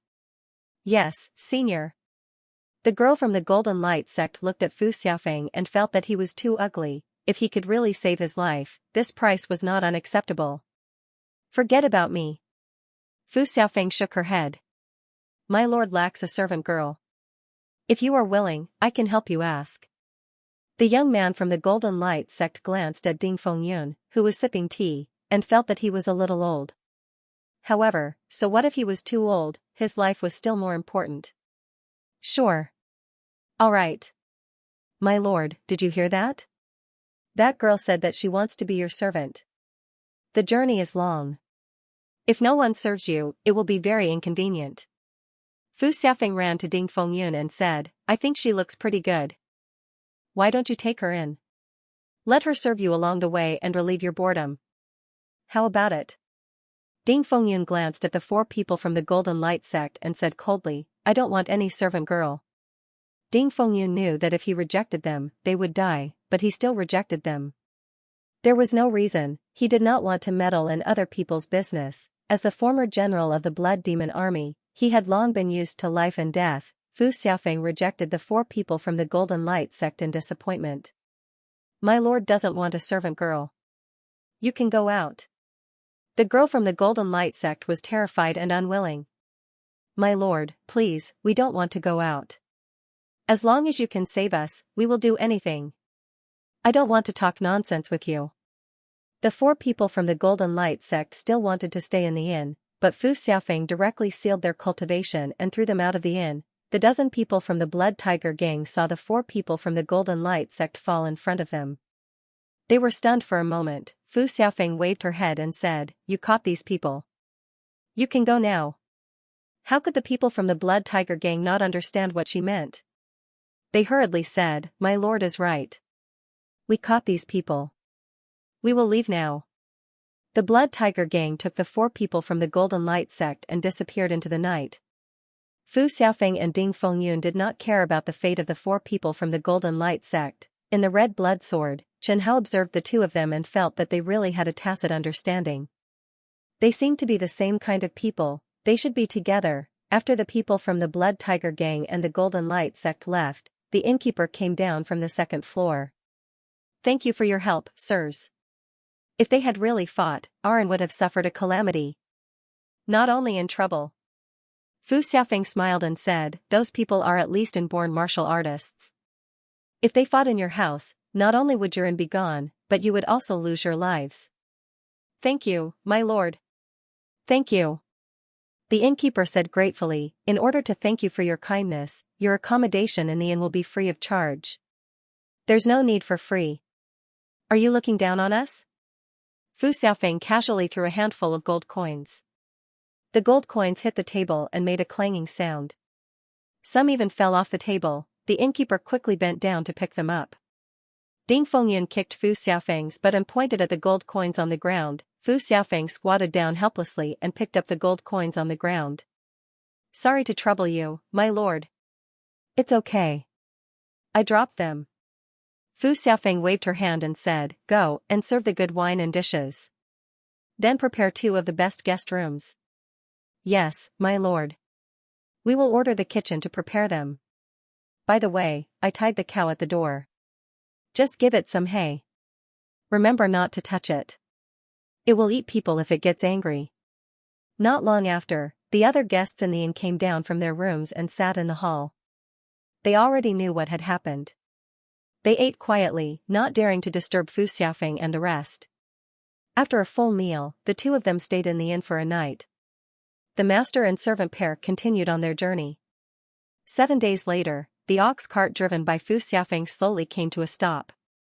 Ding Fengyun, who was sitting in the carriage, slowly opened his eyes. Because they had been on the road for the past few days, they would only stop to settle down when it was almost dark. Usually, they would run for the whole day. Fu Xiaofeng could not be nosy.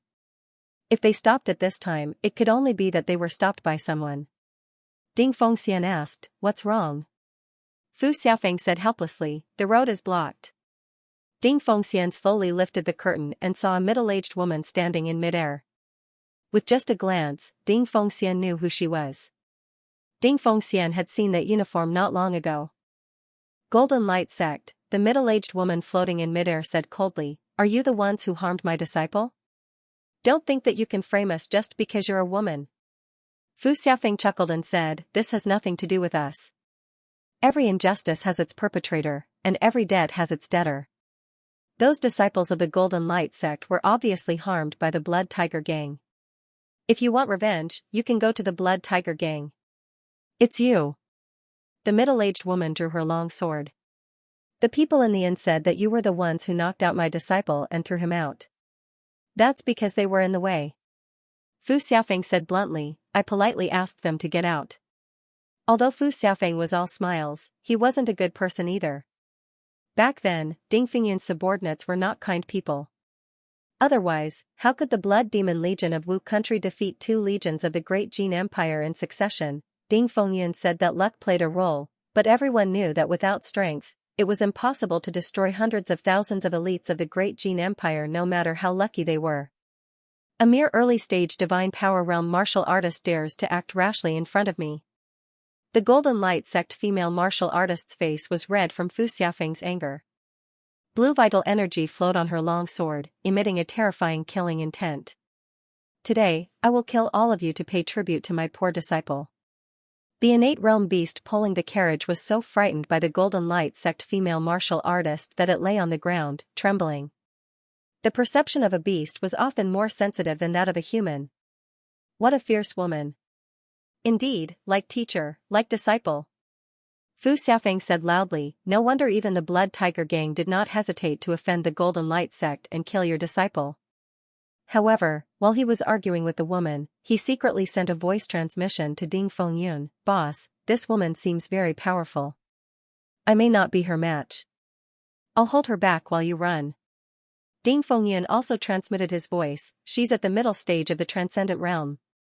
Although Ding Fengyun's present strength was only at the peak stage of the Shattering Heaven tier, he had previously been an elite at the peak stage of the Transcendent tier. His cultivation level had suffered heavy damage, but his divine sense was still present, and he was able to discern the other's strength. It's fine. Even if she's at the late stage of the Transcendent realm, I can still hold her back for a while. Fu Xiaofeng said secretly. Boss, don't forget what you gave me.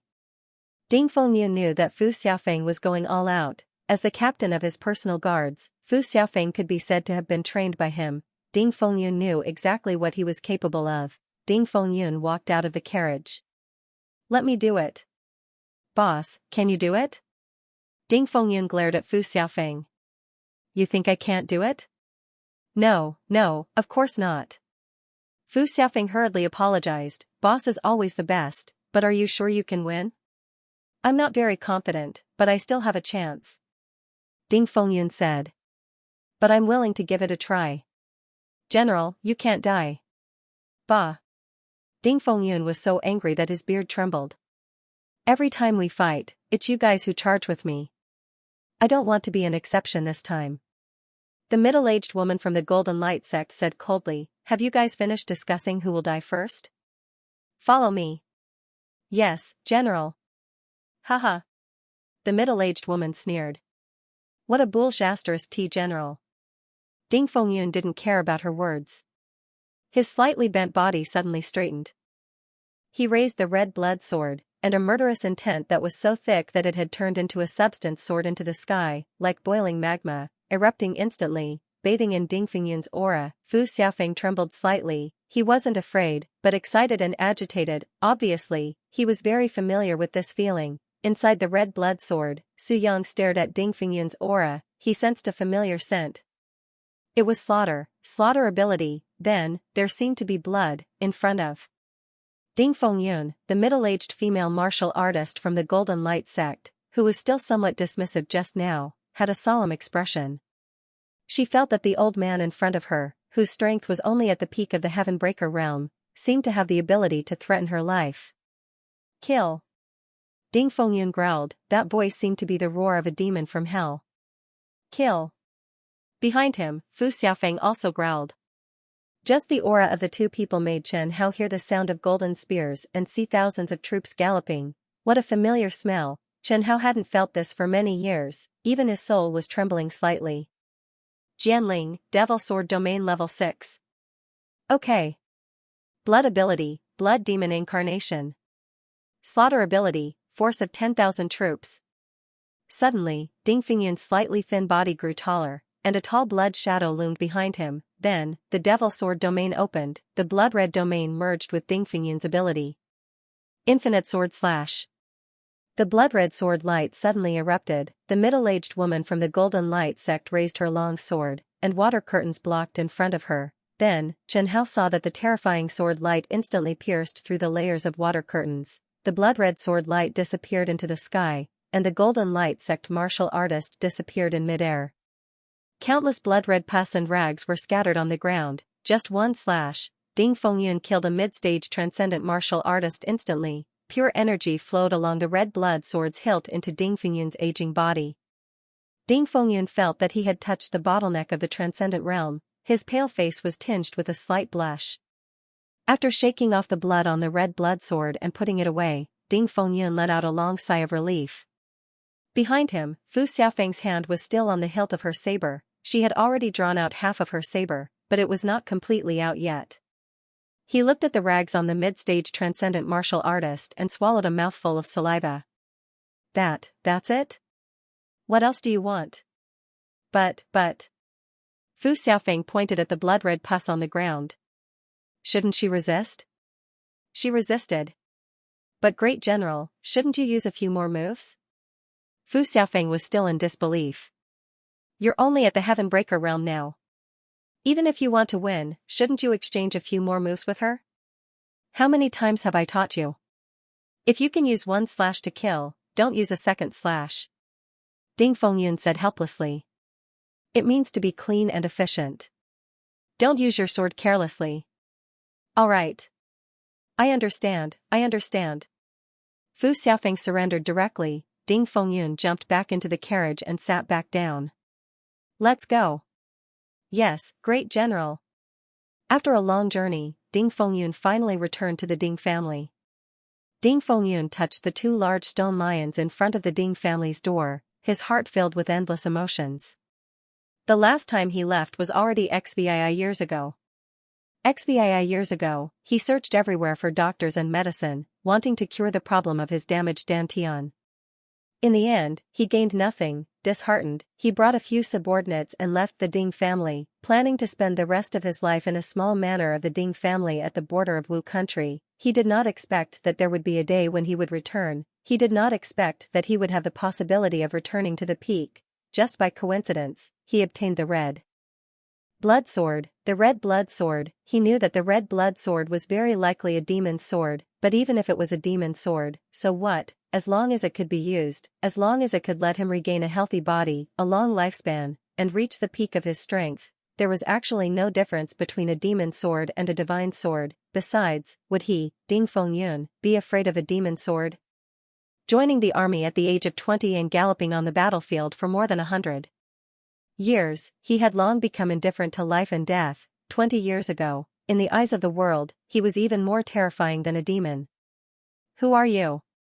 Just as Ding Fengyun was deep in thought, a shout woke him up. He raised his head and saw a martial artist in a guard uniform looking at him fiercely. This is the Ding residence, not a place where people like you can behave atrociously. Hurry up and get lost. Before Ding Fengyun could react, Fu Xiaofeng, who was standing at the side, kicked that guard away. Someone is causing trouble. Come quickly. Someone is causing trouble. In an instant, the Ding family's door opened, and countless guards appeared. These guards were not weak. The strongest was actually at the Heaven-Breaking Realm guards. Wu country's Ding family's power was evident. Very soon, a transcendent realm martial artist walked out. The group of guards opened up a path for him. That divine power realm martial artist asked arrogantly, who is causing trouble at the Ding residence? Ding Fengyun shouted, Ding Lei, have you grown guts? Ding Lei focused his eyes, and his body subconsciously shuddered. Master, no, great master?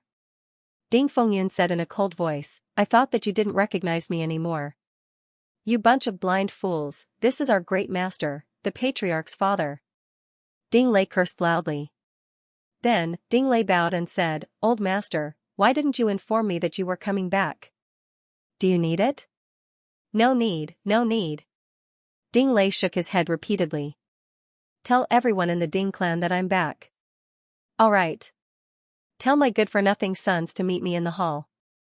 Ding Fengyun said coldly, Oh right, bring my grandson. Tell me to come out too. I understand. Ding Fengyun led Fu Xiaofeng straight into the Ding clan's main hall. Old master is back. Old master is back. Old master is back. The servants of the Ding clan reported loudly. In an instant, the entire Ding clan seethed with excitement. A young servant asked, Who is old master? Who else could it be?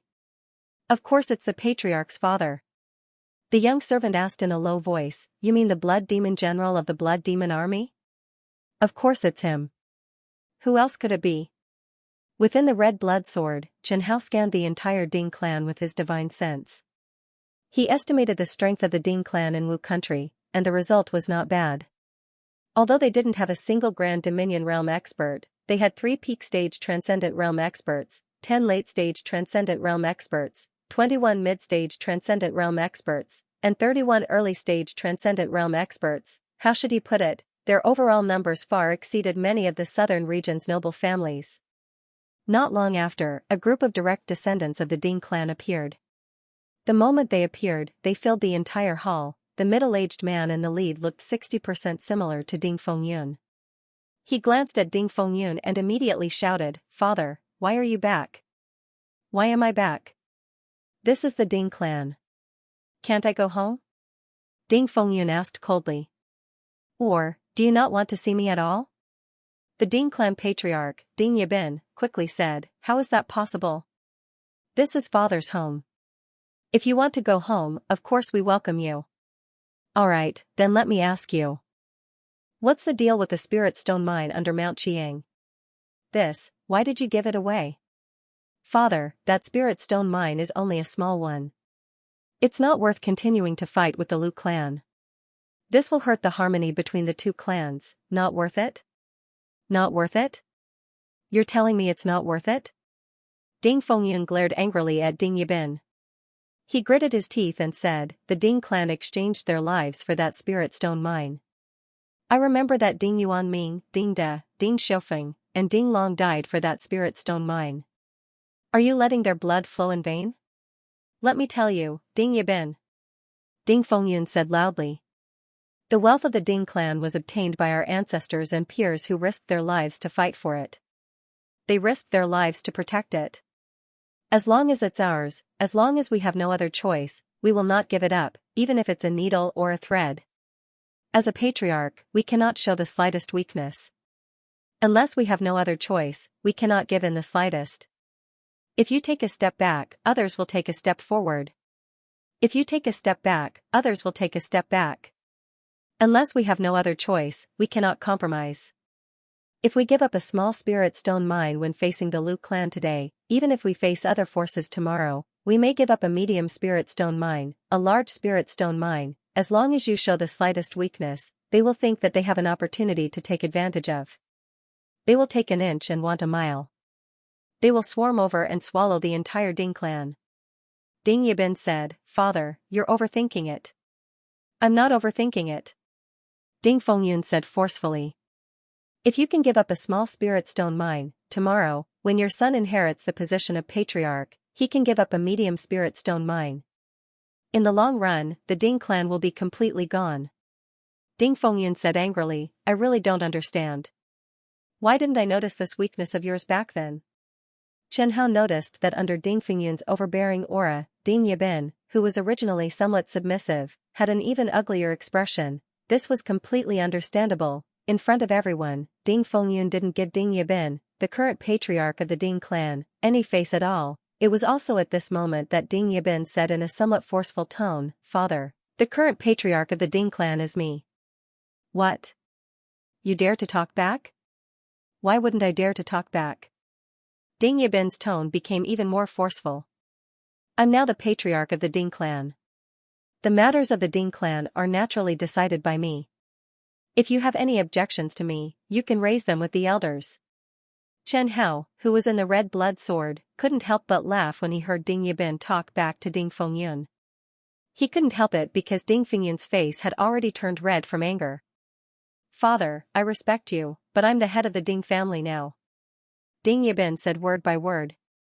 "I'm the head of the Ding family. I make all the decisions of the Ding family. You're just an ordinary family member now. You don't have the right to interfere with the family's affairs. Please don't overstep your authority.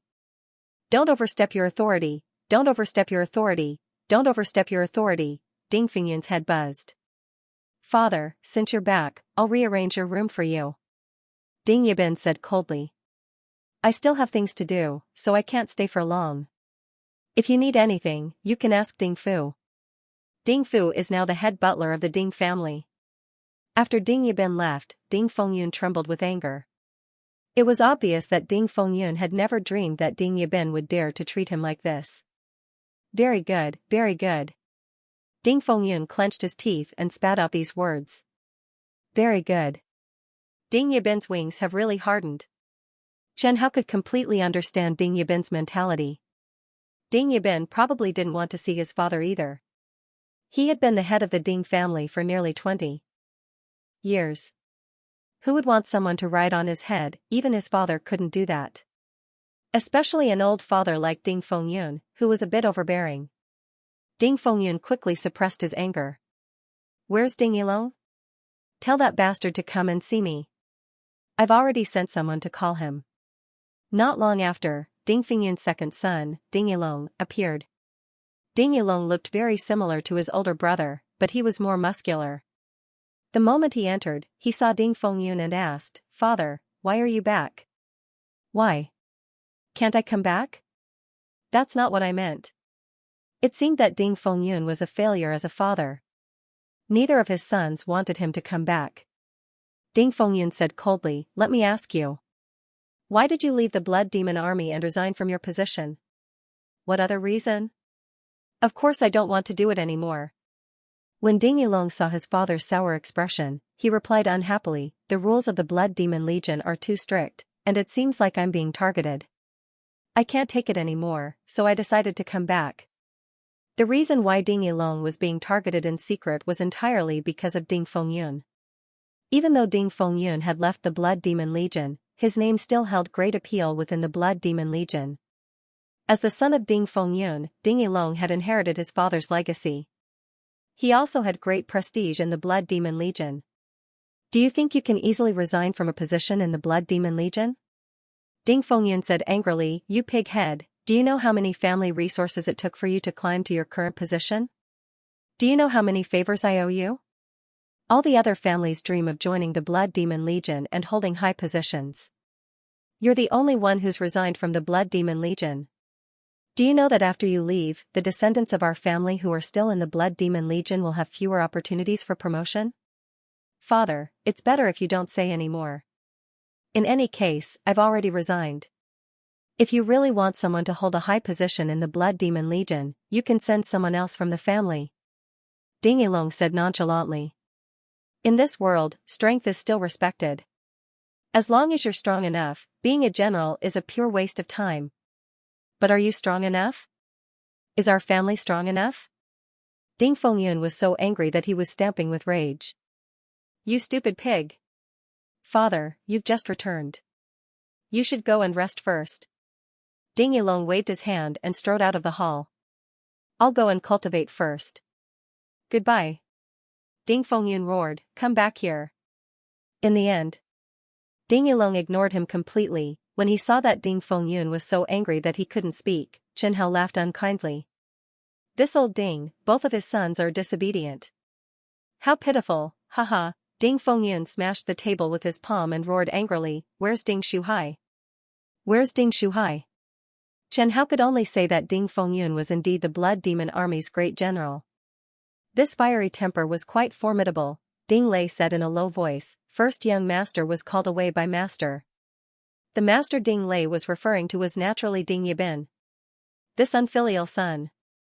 Ding Fengyun took a deep breath and gritted his teeth. His face was dark, and he didn't say anything else. Fu Xiaofeng, who was at the side, didn't know what to do. After all, this was Ding Fengyun's family matter. Ding Yibin and Ding Yilong were both Ding Fengyun's sons, while Ding Shuhai was his grandson. He couldn't interfere.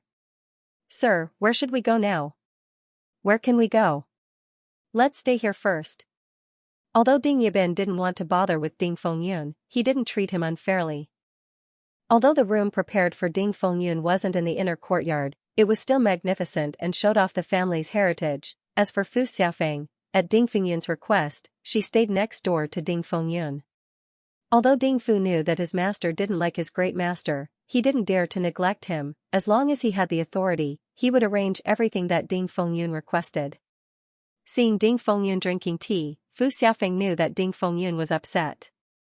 "Sir, don't be angry." "How can I not be angry?"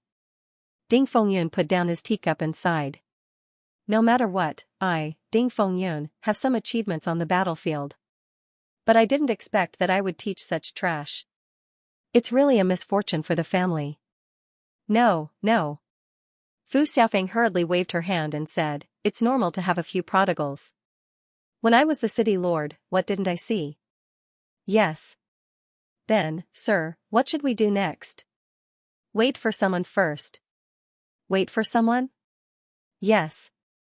Before long, the elders of the Ding family arrived one after another. Ding Fengyun had been the head of the family for so many years. How could he not have supporters in the family? Even though he had left the Ding family for almost 20 years, there were still elders who were loyal to him. Through the elders' narration, Ding Fengyun knew what had happened in the family after he left. And in the Ding family's inner courtyard, Ding Yilong went to find his big brother, Ding Yibin. Big brother. Big brother. I knew that you would be here. Ding Yibin took a sip of tea and asked calmly, what's wrong? Why are you looking for me? It's about that old man. When he saw me, he asked me why I left the Blood Demon Army and called me an idiot. It's really annoying. Ding Yilong sat down angrily and said, I don't know why he suddenly wanted to come back. Didn't you say that his body couldn't take it anymore? Yilong, that's our father. Ding Yibin whispered. Haha. Ding Yibin said, moreover, your resignation was indeed too thoughtless. Ding Yilong sneered. Big brother, don't pretend with me. You should be the most unhappy one with father's return, right? Ding Yibin smiled. How could I not be happy? I'm the patriarch of the Ding family. Although he's my father, it doesn't mean I have to listen to him. Ding Yilong reminded him in a low voice, Big brother, didn't you notice that father's strength has increased? I didn't expect you to notice it too. How could I not notice it? Ding Yilong sneered. Although I'm somewhat careless, I'm well aware of father's strength when he left the Ding family. Ding Yibin leaned back in his chair and said, not long ago, when he left the manor with Hu Fei, I received the news. The person who sent the news said that he was very angry, and his strength was only at the early stage of the heaven-breaking realm. He didn't have much lifespan left, and he wouldn't live for more than a year. But now. Ding Yilong, early stage of the transcendent realm. He looks energetic, but his body is somewhat old. Ding Yibin nodded. It's very likely that his dantian was healed on the way. He used to be a peak stage transcendent realm expert. It's not impossible for him to advance from the early stage of the heaven-breaking realm to the early stage of the transcendent realm. What should we do? Will he recover his strength? It's possible. The Ding family brothers looked at each other. They didn't want to see Ding Fengyun, but Ding Fengyun had come back, thinking that Ding Fengyun might recover his strength. The brothers felt somewhat helpless. Ding Yilong asked, what should we do? What else can we do? Ding Yibin rubbed his forehead and said, he's our father. What else can we do? Help him block the news first. Our father has many enemies. Ding Yilong asked, that's it? What else can we do? Ding Yibin said with a headache. Although the Ding family brothers were dissatisfied with their father, Ding Fengyun, they still retained their rationality. They couldn't do anything too excessive. No matter what, their father was their father, Ding. Yilong also shut his mouth. He suddenly recalled his rudeness to his father just now, and his legs turned to jelly. He kept telling his elder brother that he had discovered that his father had regained his strength, but that was a lie. When Ding Yilong had faced Ding Fengyun, he had indeed noticed Ding Fengyun's early-stage transcendent realm strength, but he hadn't considered it at all. It was only after he left that he suddenly remembered this matter. Alas! Ding Yilong felt as if all his bones had been pulled out. He had no strength left. After Ding Yilong left, Ding Yibin ordered his eldest son to come over. Ding Shuhai was 17 years old this year, and his cultivation was at the middle stage of the heaven-breaking realm. In this generation of the Ding family, his martial talent could be considered top-notch. Father, why are you looking for me? It's about your grandfather. Ding Shuhai reluctantly agreed. You should know about your grandfather's return, right?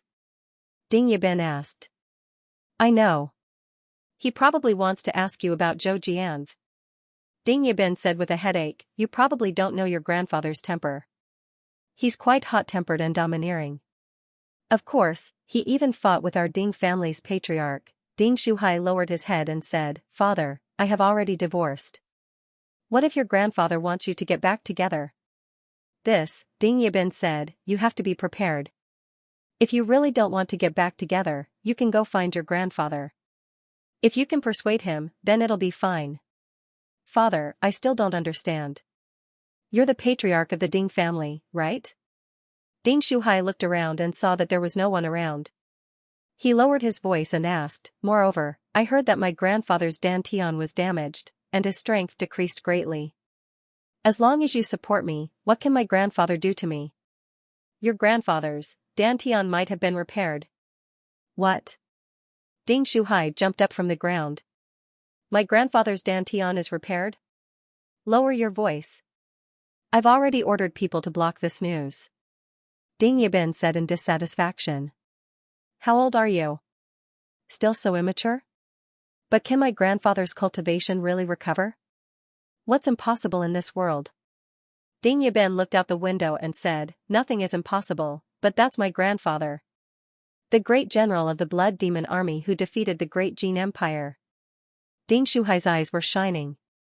If he recovers his strength, will our Ding family be able to return to its peak? That's hard to say. The Blood Demon Army is no longer the Blood Demon Army of the past. He can no longer control the Blood Demon Army. Ding Yibin said. However, his recovery is still quite good for our Ding family. At least we'll have another peak transcendent expert. Ding Shuhai said happily, that's a good thing. A good thing? Ding Yibin sneered. Don't be happy too early. Why? When your grandfather left the Ding family, you were still young. Your grandfather liked you, so he didn't get angry at you.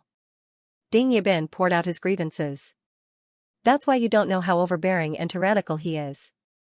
Your marriage was personally decided by him back then. This time, he came back to look for you, probably because of that marriage. Father, what should we do? You really don't want to get back together with Zhou Jianf? I don't want to. That woman is too good at tormenting people. She's also very annoying. Ding Shuhai shook his head desperately. Moreover, the Zhou family isn't a powerful family. They fled to Wu country. Our Ding family is so strong. How can we marry into such a family, right? That's true. I think we're at a disadvantage by marrying into the Zhou family. Ding Yibin said helplessly. That's right. Things are still a little troublesome. Father, you're the head of the Ding family. It's me. I'm the head of the Ding family. So what if his strength recovers to the peak transcendent realm? He has no right to interfere in family matters. With Ding Shuhai's reminder, Ding Yibin's thoughts became clear. He's no longer the great general of the Blood Demon Army. Even if he recovers his strength, he's just an ordinary peak transcendent realm expert. Our Ding family already has 3 peak transcendent realm experts. We can definitely keep him in check. Ding Yibin laughed. That's right. Son, you're right. So what if the old man recovers his strength? I'm the head of the family. Father, then about my divorce, don't worry. It's fine. If you don't want to get back together, then you don't have to. Ding Yibin waved his hand and said, but your marriage still needs to be put on the agenda. When you're outside, have you seen any young girl of the right age? The kind that's compatible with our Ding family. Ding Shuhai hurriedly said, yes. Tell me, which family's girl is it? Although Ding Fengyun had left the Ding family for almost 20 years, his prestige in the Ding family was still very high. Not long after returning to the Ding family, the elders of the Ding family came to see him one after another. Those elders were actually not old at all, at least on the surface, they were all in their prime. Their strength was also not bad, with many in the heaven-breaking realm and transcendent realm. When Ding Fengyun was in power, because he was the general of the Blood Demon Army, he had obtained many cultivation resources through various means. In those 100 years, the Ding family, which had obtained a large amount of cultivation resources, had prospered day by day, developing from an unknown first-rate family to a powerful first-rate family in the Wu Kingdom. Even those top forces with domain realm experts had to give the Ding family some face out of respect for Ding Fengyun.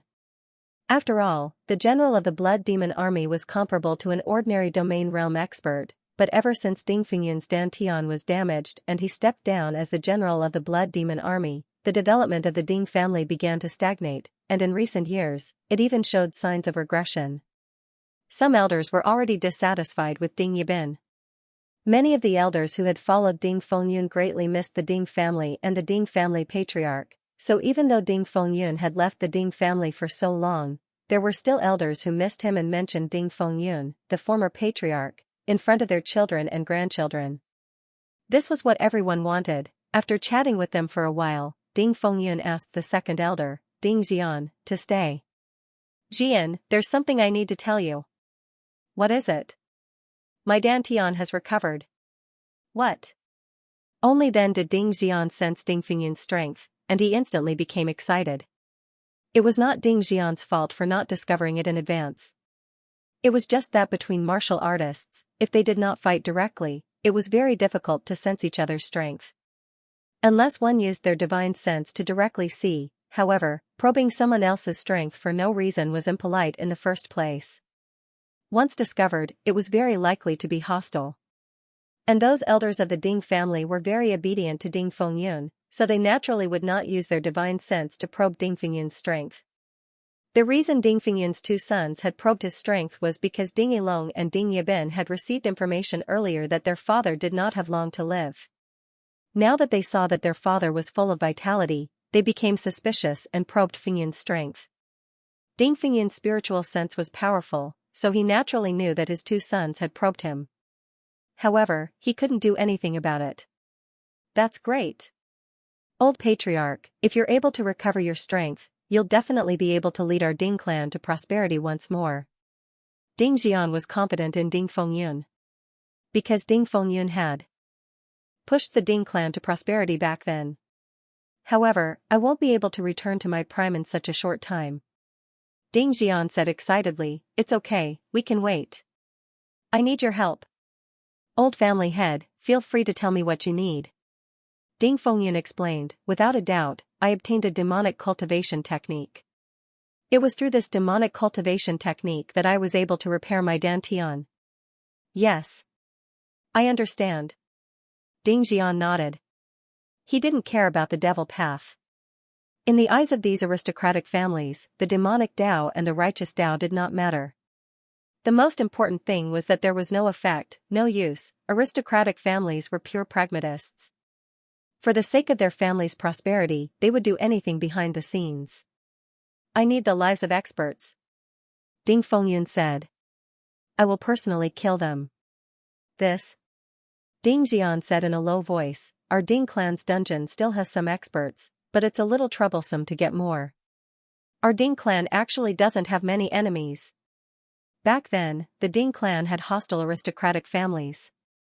However, after Ding Fengyun came to power, those hostile aristocratic families were all eliminated by Ding Fengyun with thunderous methods. Then leave the experts in the dungeon to me first. Alright, the dungeon will still be under my management. The martial artists locked up in the dungeon are actually of no use. Those who confessed earlier are already dead. The rest are those who are stubborn. I can make the decision on this.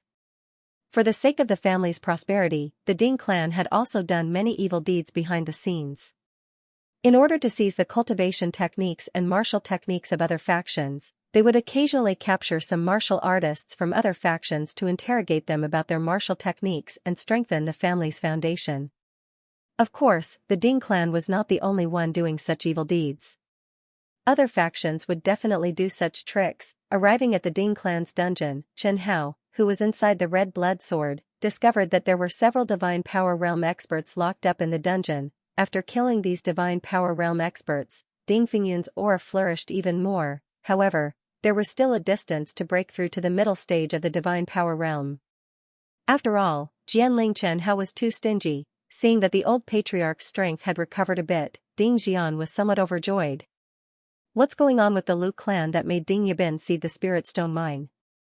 After Ding Fengyun killed the martial artists locked up in the Ding clan's dungeon, he asked, I remember that the Lu clan's strength was not considered strong in the past.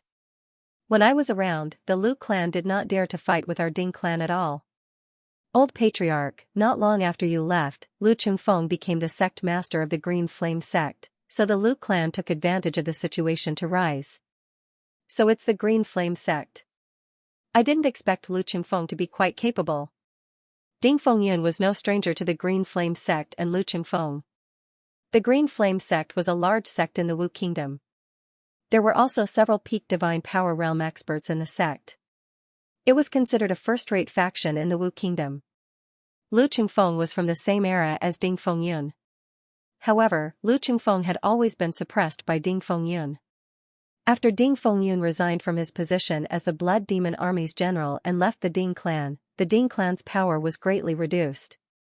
The Lu clan had the support of the Green Flame sect, so it was normal that they could suppress the Ding clan. A peak divine power realm expert. Ding Fengyun looked at the red blood sword and fell into deep thought.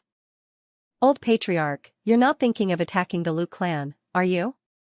Ding Xian advised, you can't do that. If the Lu clan and the Green Flame sect join forces, our Ding clan will definitely be no match for them. Ding Fengyun shook his head. If we destroy the Lu clan with a thunderous force, when my strength recovers a little, the Green Flame sect will not be a concern. Really? Ding Fengyun asked in return, when have I ever done something that I'm not sure of? No. Find time to sound out the other elders and see if they are willing to support me. Ding Xian shook his head. Old Patriarch, I guess those ancestors are not willing to support me. Why? Because they all agreed to cede the Spirit Stone mine. Otherwise, the Patriarch wouldn't have dared to casually lose an important family property. Those damn old bastards. Ding Fengyun gritted his teeth and said, the older they get, the more afraid they are of death. Ding Xian didn't dare to speak. In the entire Ding clan, only Ding Fengyun dared to scold the three ancestors of the Ding clan. End of chapter 1033. Don't forget to subscribe, like, and share the video to support the channel.